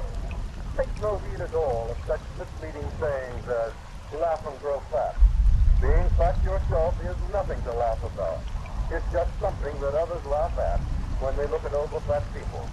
Instead, laugh as you grow thinner, or to put it more correctly, you'll be altogether happier when you notice how fruition helps you to bring your weight to the correct amount. You'll be happier because you begin to feel much better very soon after you start taking fruition. More alert in mind and body, more anxious to go places and do things. You'll feel more useful and look more useful. And all you'll have to do is to take a half teaspoonful of fruition in a glass of hot water once a day. That's all there is to it. Go easy on very fattening foods, of course. But don't let anyone talk you into freak diet or anything else that would weaken you. With the simple fruition play, you should become stronger and begin to enjoy life more from the very outset. Remember, fruition is also taken daily by millions of people who are not overweight. They take a tiny pinch of fruition in their morning coffee just to keep them feeling fit. Remember, too, that fruition is prescribed by more doctors throughout the world than any other medicinal salt or crystal. So don't hesitate. Don't miss another day. Go to your nearest drug counter, get a jar of the original, genuine fruition salt, and begin taking your half teaspoonful in a glass of hot water tomorrow morning. You'll soon see just what vivacious people mean when they say they have that fruition feeling.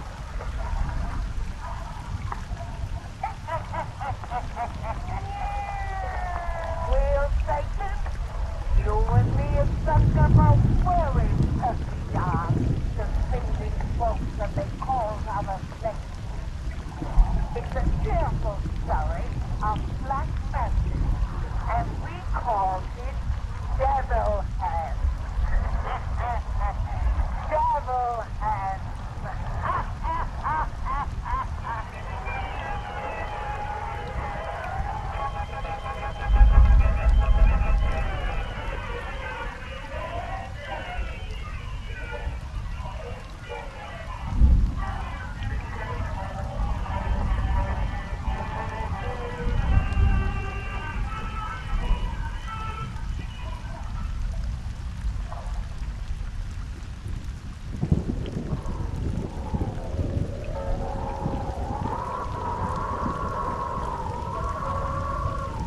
The Witch's Tale.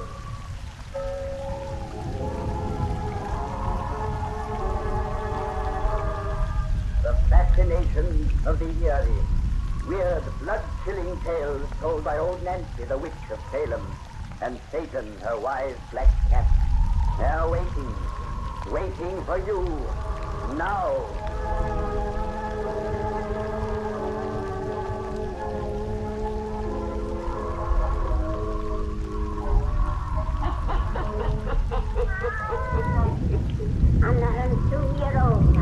Today. Yes, sir, 102-year-old. Well, Satan, you'll tell folks about their life till you're getting down to business. That's it. Make it nice and dark. anyone lost a shudder for this pretty bedtime story. Now, soar up to the fire and gaze into the embers. Gaze into Ambience, and soon you'll see a tremendous barn-like room in New York City. It's called a studio. At one end stands a great big ugly man and soldier. In the center, a little handsome man is modeling an enormous heap of clay into a statue of a god. The old Norwegian goddess strength and thunder. And that's what we're telling you about tonight. The statue of Thor. The statue of Thor. Can you hold that pose another 5 minutes, Olaf? You're Mr. Harry. I can never tire the neighbor for you. You certainly have a treasure in Olaf, you. He scarcely moves his finger in half an hour. Yes, quite the perfect model. The poor chump hasn't brains enough to become tired. So that's well all right. I don't mind them, Mr. Harry, you. Well, everyone knows I got with all that. When I used to be wrestler, my manager say every day to me, oh, that's your big speed. If you got brains in your head like you got muscles in your body, you'll be wrestling champion of the world. But Olaf has a sense of humor too, Arnold. As a joke on his manager, he never became wrestling champion of anywhere. Yeah, that's right. Oh, excuse, I should not laugh. It breaks a fall. I don't care what to do with your face. It's your body I'm copying. Yeah, I forget. My face is not so good. All right, for a comic Valentine, perhaps. But I'm working on the statue of a god. Don't let him talk to you like that, Olaf. Your face is all right, and so's your brains. And you have the most superb body of any man I've ever seen. Yeah? You can talk sarcastic, Mr. Bingham. I don't like sarcastic jokes. Sarcastic? That's enough for one day's work. Go and put your clothes on, Olaf. So soon? I'm bored. Come the same time tomorrow. Yeah, I'll be here. Can I look at the work we do this afternoon? Help yourself. Oh, that statue. He been beautiful. And to think he been really me. From the neck down, you're Thor the Thunderer. Too bad my face been not so good. I would like him to be me all over. I'll use my imagination and another model for the face. Don't put your clothes and get out of here. Tomorrow we finish statue, maybe. You and me. You know, he considers himself as much the creator of this figure as I am. Better watch your nasty tongue with that fellow, Liz. If he ever discovers your insults aren't intended as jokes, he might break you in two. He never discovers anything. Yes, unfortunately, you have the ability to inspire devotion in people who should rightfully despise you. God only knows why. I know you're a supercilious prig, a selfish snob, an absolutely conscienceless libertine, yet I still put up with you. That's because you hope to be around when just retribution overtakes my sins, I suppose. No, I've ceased to hope for that. Well, now, what do you think of my statue of Thor? Not that I value your opinion. I don't expect you to. Well, it's like all your previous work. Magnificent in execution. Thanks, I agree. But like all your previous work, it lacks the very thing a true artist would have put into it. Now you're going to tell me that it has no soul. Thor was a pagan old chap. He enjoyed life in those delightful days before souls were invented. Oh, why won't you be serious about your work, Neil? You're a superb sculptor. If you wish, you might someday stand with the immortals. The immortals were a very stupid lot who loved work to the exclusion of pleasure. Fame and the monument after I'm dead aren't nearly so tempting as good liquor and beautiful women while I'm alive. Oh, it reminds me. Have a drink. So you're going to continue throwing your talents away? I don't call it that. I play with art because it amuses me. If I took it seriously, it would cease to amuse. So your entire life to be simply a round of amusement and a quest for new sensations. For a murdering thrill, a new sensation, I believe you'd commit a murder. That's an idea. I'll recall your suggestion next time I'm terribly bored. Well, here's the crime. I've been ready to go now, Mr. Annie. So I see. Here's a man after your own heart, Arnold. A sober, conscientious worker who doesn't dally by the wayside. Note how rapidly he's dressed, for example. Now he stands before us, Arnold, the perfect portrait of a well-dressed man. There I go now. Tomorrow we finish statue, maybe, you and me? I hope so. I'd like to have it ready for casting this month, if possible. It's been so beautiful, that statue. Too bad my face been not so good.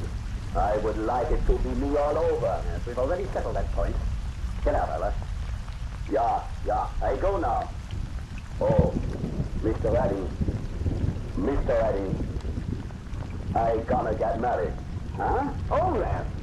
You are going to get married? Yeah. Well, this is a surprise. Oh, my congratulations, Olaf. I thank you, Mr. Bingham. Where did you find her? In an asylum for the blind? She comes from Minnesota. Well, what do you want me to do about it? Mr. Eddie, my Hedwig, she never see anything of me except my homely face. I like her to see this statue. All right. Bring your girlfriend in sometime. Could I bring her now? Now? Yeah. She can wait on the street outside to meet me when I get to work. I can have her here in just 1 minute. Oh, don't get her then. Oh, I thank you. Not at all. I'm curious to see what the woman looks like who can plan to marry you. I come right back with Hedwig, Mr. Eddie. I come right back. Prepare yourself for a vision of beauty, Arnold, to wear number 13 shoes. Neil, I know you've no humanity in your system, but try to remember you were bred a gentleman. Don't insult that poor devil's sweetheart when she gets here. I'll accord her all the old world courtesy a female should command. Such a female as would choose Olaf for bridegroom. Well, then I can't stay here to see you mock them. I've never had an affair with a really ugly woman. Neil, it's the fun it would be to steal with Olaf's sweetheart. You're only joking, of course. Am I? You lack all appreciation of the more subtle joys of life, Arnold. Why do you suppose I have that big idiot around me? Because it's my opposite in everything. Opposites attract, but they don't stimulate. In fact, there's constant war between them. It amuses me to prove the superiority of mind over matter. My type over his. Be careful, such amusement doesn't become dangerous. Small chance. If you recall your mythology, old chap, Thor, with all his giant strength and magic hammer, never proved to match the tiny Loki and his nimble brain. He did at last. But then Odin came to his aid with the thunderbolt of justice. I see you not only recall your mythology, but still believe in it. But don't be alarmed about Olaf's sweetheart. On mature consideration, I couldn't arouse an ardent interest in any female who will prove so unattractive. Hedwig, Hedwig! We are here, Mr. Eddie. Hedwig, I want you to meet my boss, Mr. Eddie. This is Hedwig. This? Yeah. This time Olaf made a job. I bet you expect, Mr. Eddie, that Hedwig will be only just like me. I do not tell him, Hedwig, that you are more putty than a picture. You're right, Olaf. This time the joke's on me. Miss Hedwig, I can't express the great delight I have in meeting such a very lovely girl. Oh, thank you, Mr. Liddy. Olaf has told me lots about you. You must learn much more about me from myself. Allow me to present Mr. Bingham. Delighted. How do you do? Olaf made a joke. He made a first-class joke. Splendid joke, Olaf. A capital joke. And it's stripping away my fortune. Promise a new sensation. I don't understand. You will, Miss Hedwig, as we become acquainted. We show you now the statue. By all means. Miss Hedwig, gaze on Thor, the Thunderer. Me, Hedwig, my body. Oh, it's you. You'll note the face is still unfinished. I'm using another model for that. That's because my face is not so good. But the body, Hedwig, that is me. Yes, yours is the body of Thor, who is strongest of gods and men. No one can beat him. No one can take anything from him. You heard that, Hedwig? I'm like that too, by golly. Any fellow will find that out who tries to take your way. No one ever dared take anything from Thor, except Loki. Who was Loki? Oh, just a weak little chap, like me.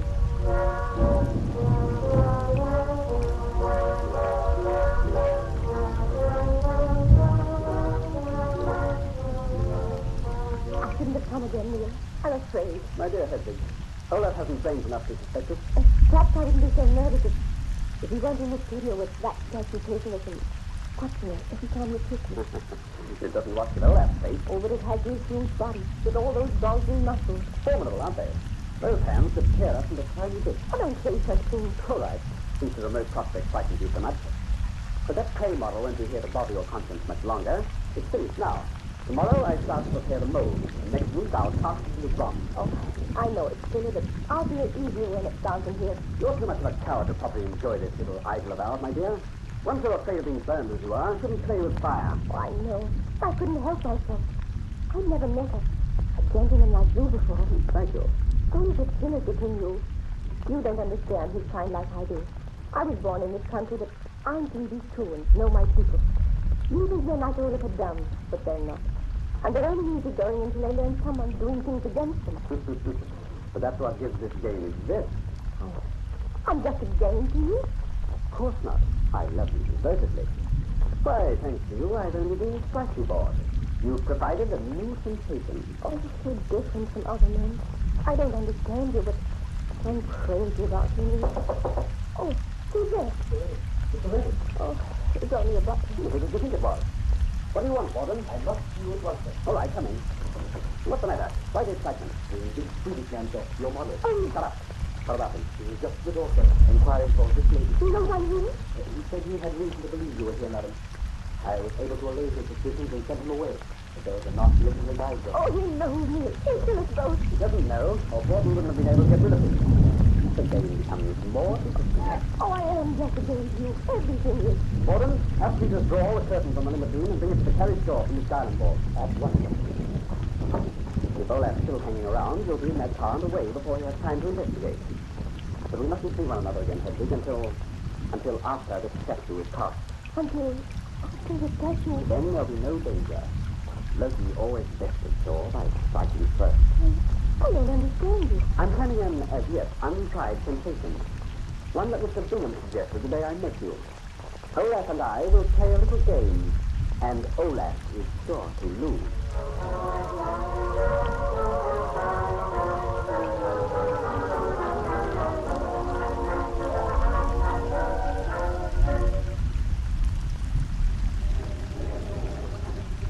So, Olaf, the joke's on you again. Yeah. Oh, Mr. Laddie, you are right. I got no brain. I've been so ashamed to suspect bad things about you and Hedwig. I forgive you. But I cannot forgive myself. Mr. Laddie, I looked for you to kill you with my two bare hands. Oh, I'm glad you didn't find me until after you'd cooled down and heard my explanation. For those hands of yours could tear a little chap like me to pieces. Oh, I've been so ashamed. It's all over now. Forget it. There's the foundry, Olaf. Hear the furnace roar? It's been awful good of you to bring me here. You and I created that statue of Thor together, and I couldn't let it be cast in bronze without you there to see. I've been terrible excited. I'll make sure you don't miss a thing. Hello, Birdie. Good morning to you, Mr. Laddie. Have you got everything ready? Aye. And the mold is your fine statues waiting ready as a picture. When you say the word, we draw the candle plug and let the molten metal run. The bronze has already reached the liquid state. Yes, sir. I timed it for the hour you said you'd be here. Shall I draw the plug now? Not just yet. My friend here has never seen a statue house. I want to show him around first. You and the boys get outside and have a smoke. I'll call you when I want to. Much obliged, sir. A breath of outside air will help a wee bit. Come on, lads. We'll go up on the bridge about the furnace, all that. Why, human, it's been hot in here. It'll be hotter where I'm taking you. Up these iron stairs, all out. I come. In that pit is the mold of our statue. You'll see that later. It's connected by channels to this furnace. This is called a reverberating furnace, Olaf. The fire is at that end, below the chimney. Under this long brick roof, the molten metal lies. It's very hot under that roof, Olaf. I bet you. It's been plenty hot up here. We're just above the roof now.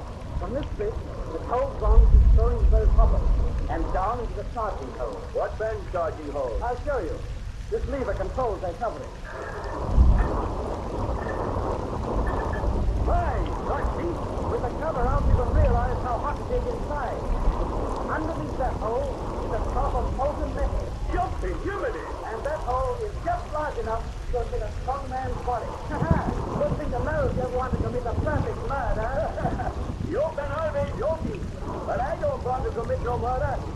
Close up that hole, it's been too hot. Look over the rail and see before I close it up. It's been too hot to come so close. Aren't you interested in the casting of your statue? Yeah, that's right. I got to look. Lean over the rail. Here, just above the hopper. I've been dizzy from this heat. I'm afraid I lose my balance. I won't let you lose your balance. Lean over the rail, Olaf. That's right. And now you're breaking the fall. You cut my leg. Don't push. I fall. Don't wait, hot metal. The joke's on you again, my friend.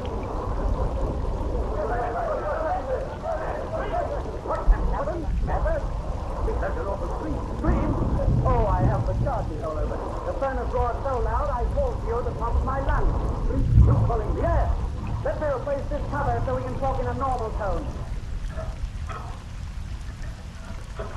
There. That's better. Quick, that crazy head to you, Mr. Redden. There's two Hawkins here for him. He just went out the other door. Said he was going back to town. Did you call for us to pull the float through? Yes. But with that hole open, I may have cooled off the metal a bit. Better heat up the fire, Brody, and give it another 5 minutes to make absolutely certain everything will be all right. Then let the metal run into the mold. Just as you say, sir. Come on, lad. Come this way. Under my statue 4, we have what old man back. I've given it what Arnold calls a soul.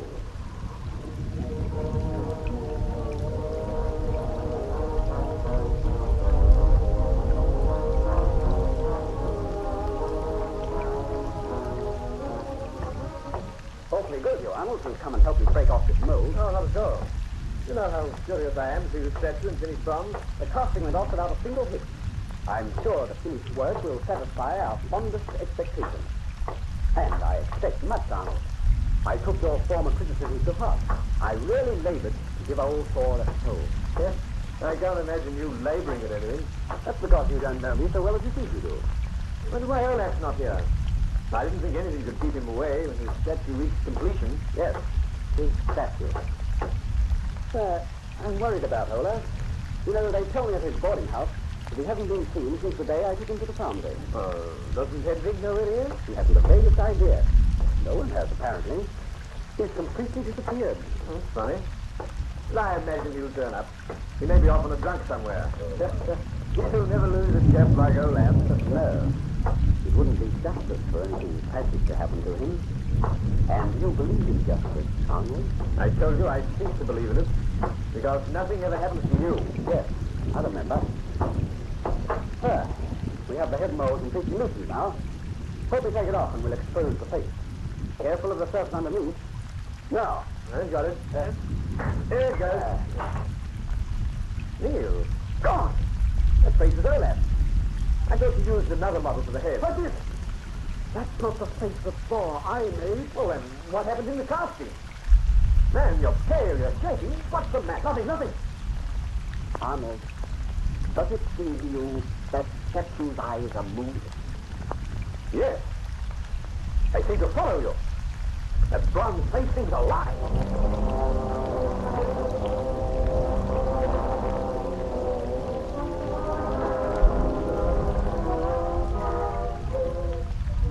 You're imagining things about that statue, Arnold. Olaf's face is the one I muddled on it, and those eyes don't seem to move. You're lying, Neil. The first shock's over now, and you're pulling your nerves together, but you've given yourself away. You turned ghastly white when first you looked on that cover face. You're trembling now with fear. You still can feel those eyes on you. You're mad. Metal eyes can't move. What reason have I to be afraid? I'd know that better if Olaf's disappearance was explained. You were with him last. What did you do with him? I didn't do anything with him. If you're insinuating I killed him, explain what I did to the body. That's the thing you've got to find when you accuse a man of murder. Find that. Find that. I'm going to the police. Perhaps they'll help me find it. Call them if you like. They can't prove anything. No one can prove anything. Nothing can harm me. Nothing.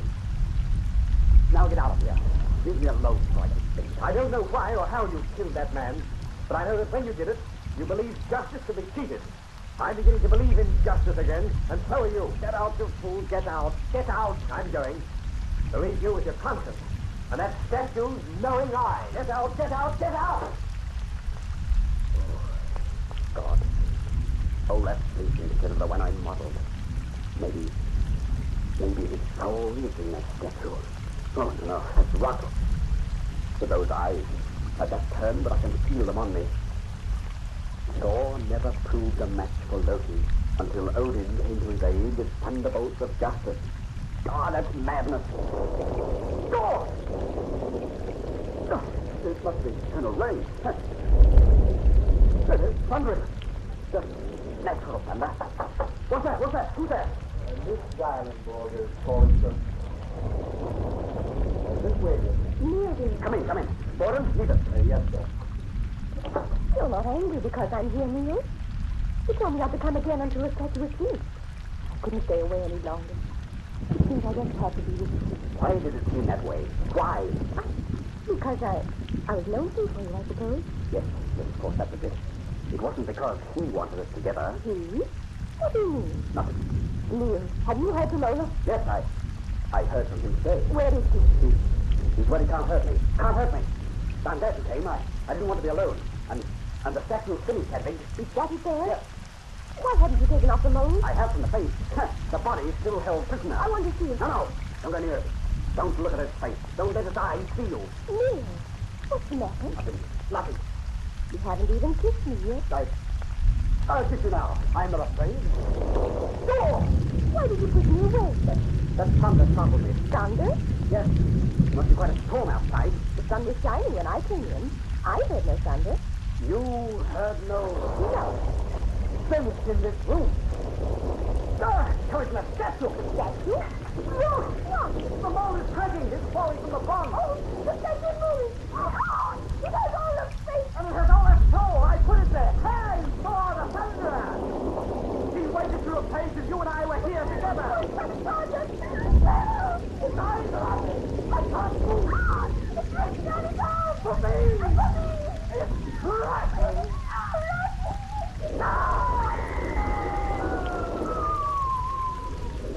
It seems, Olaf, the joke's on me. At last.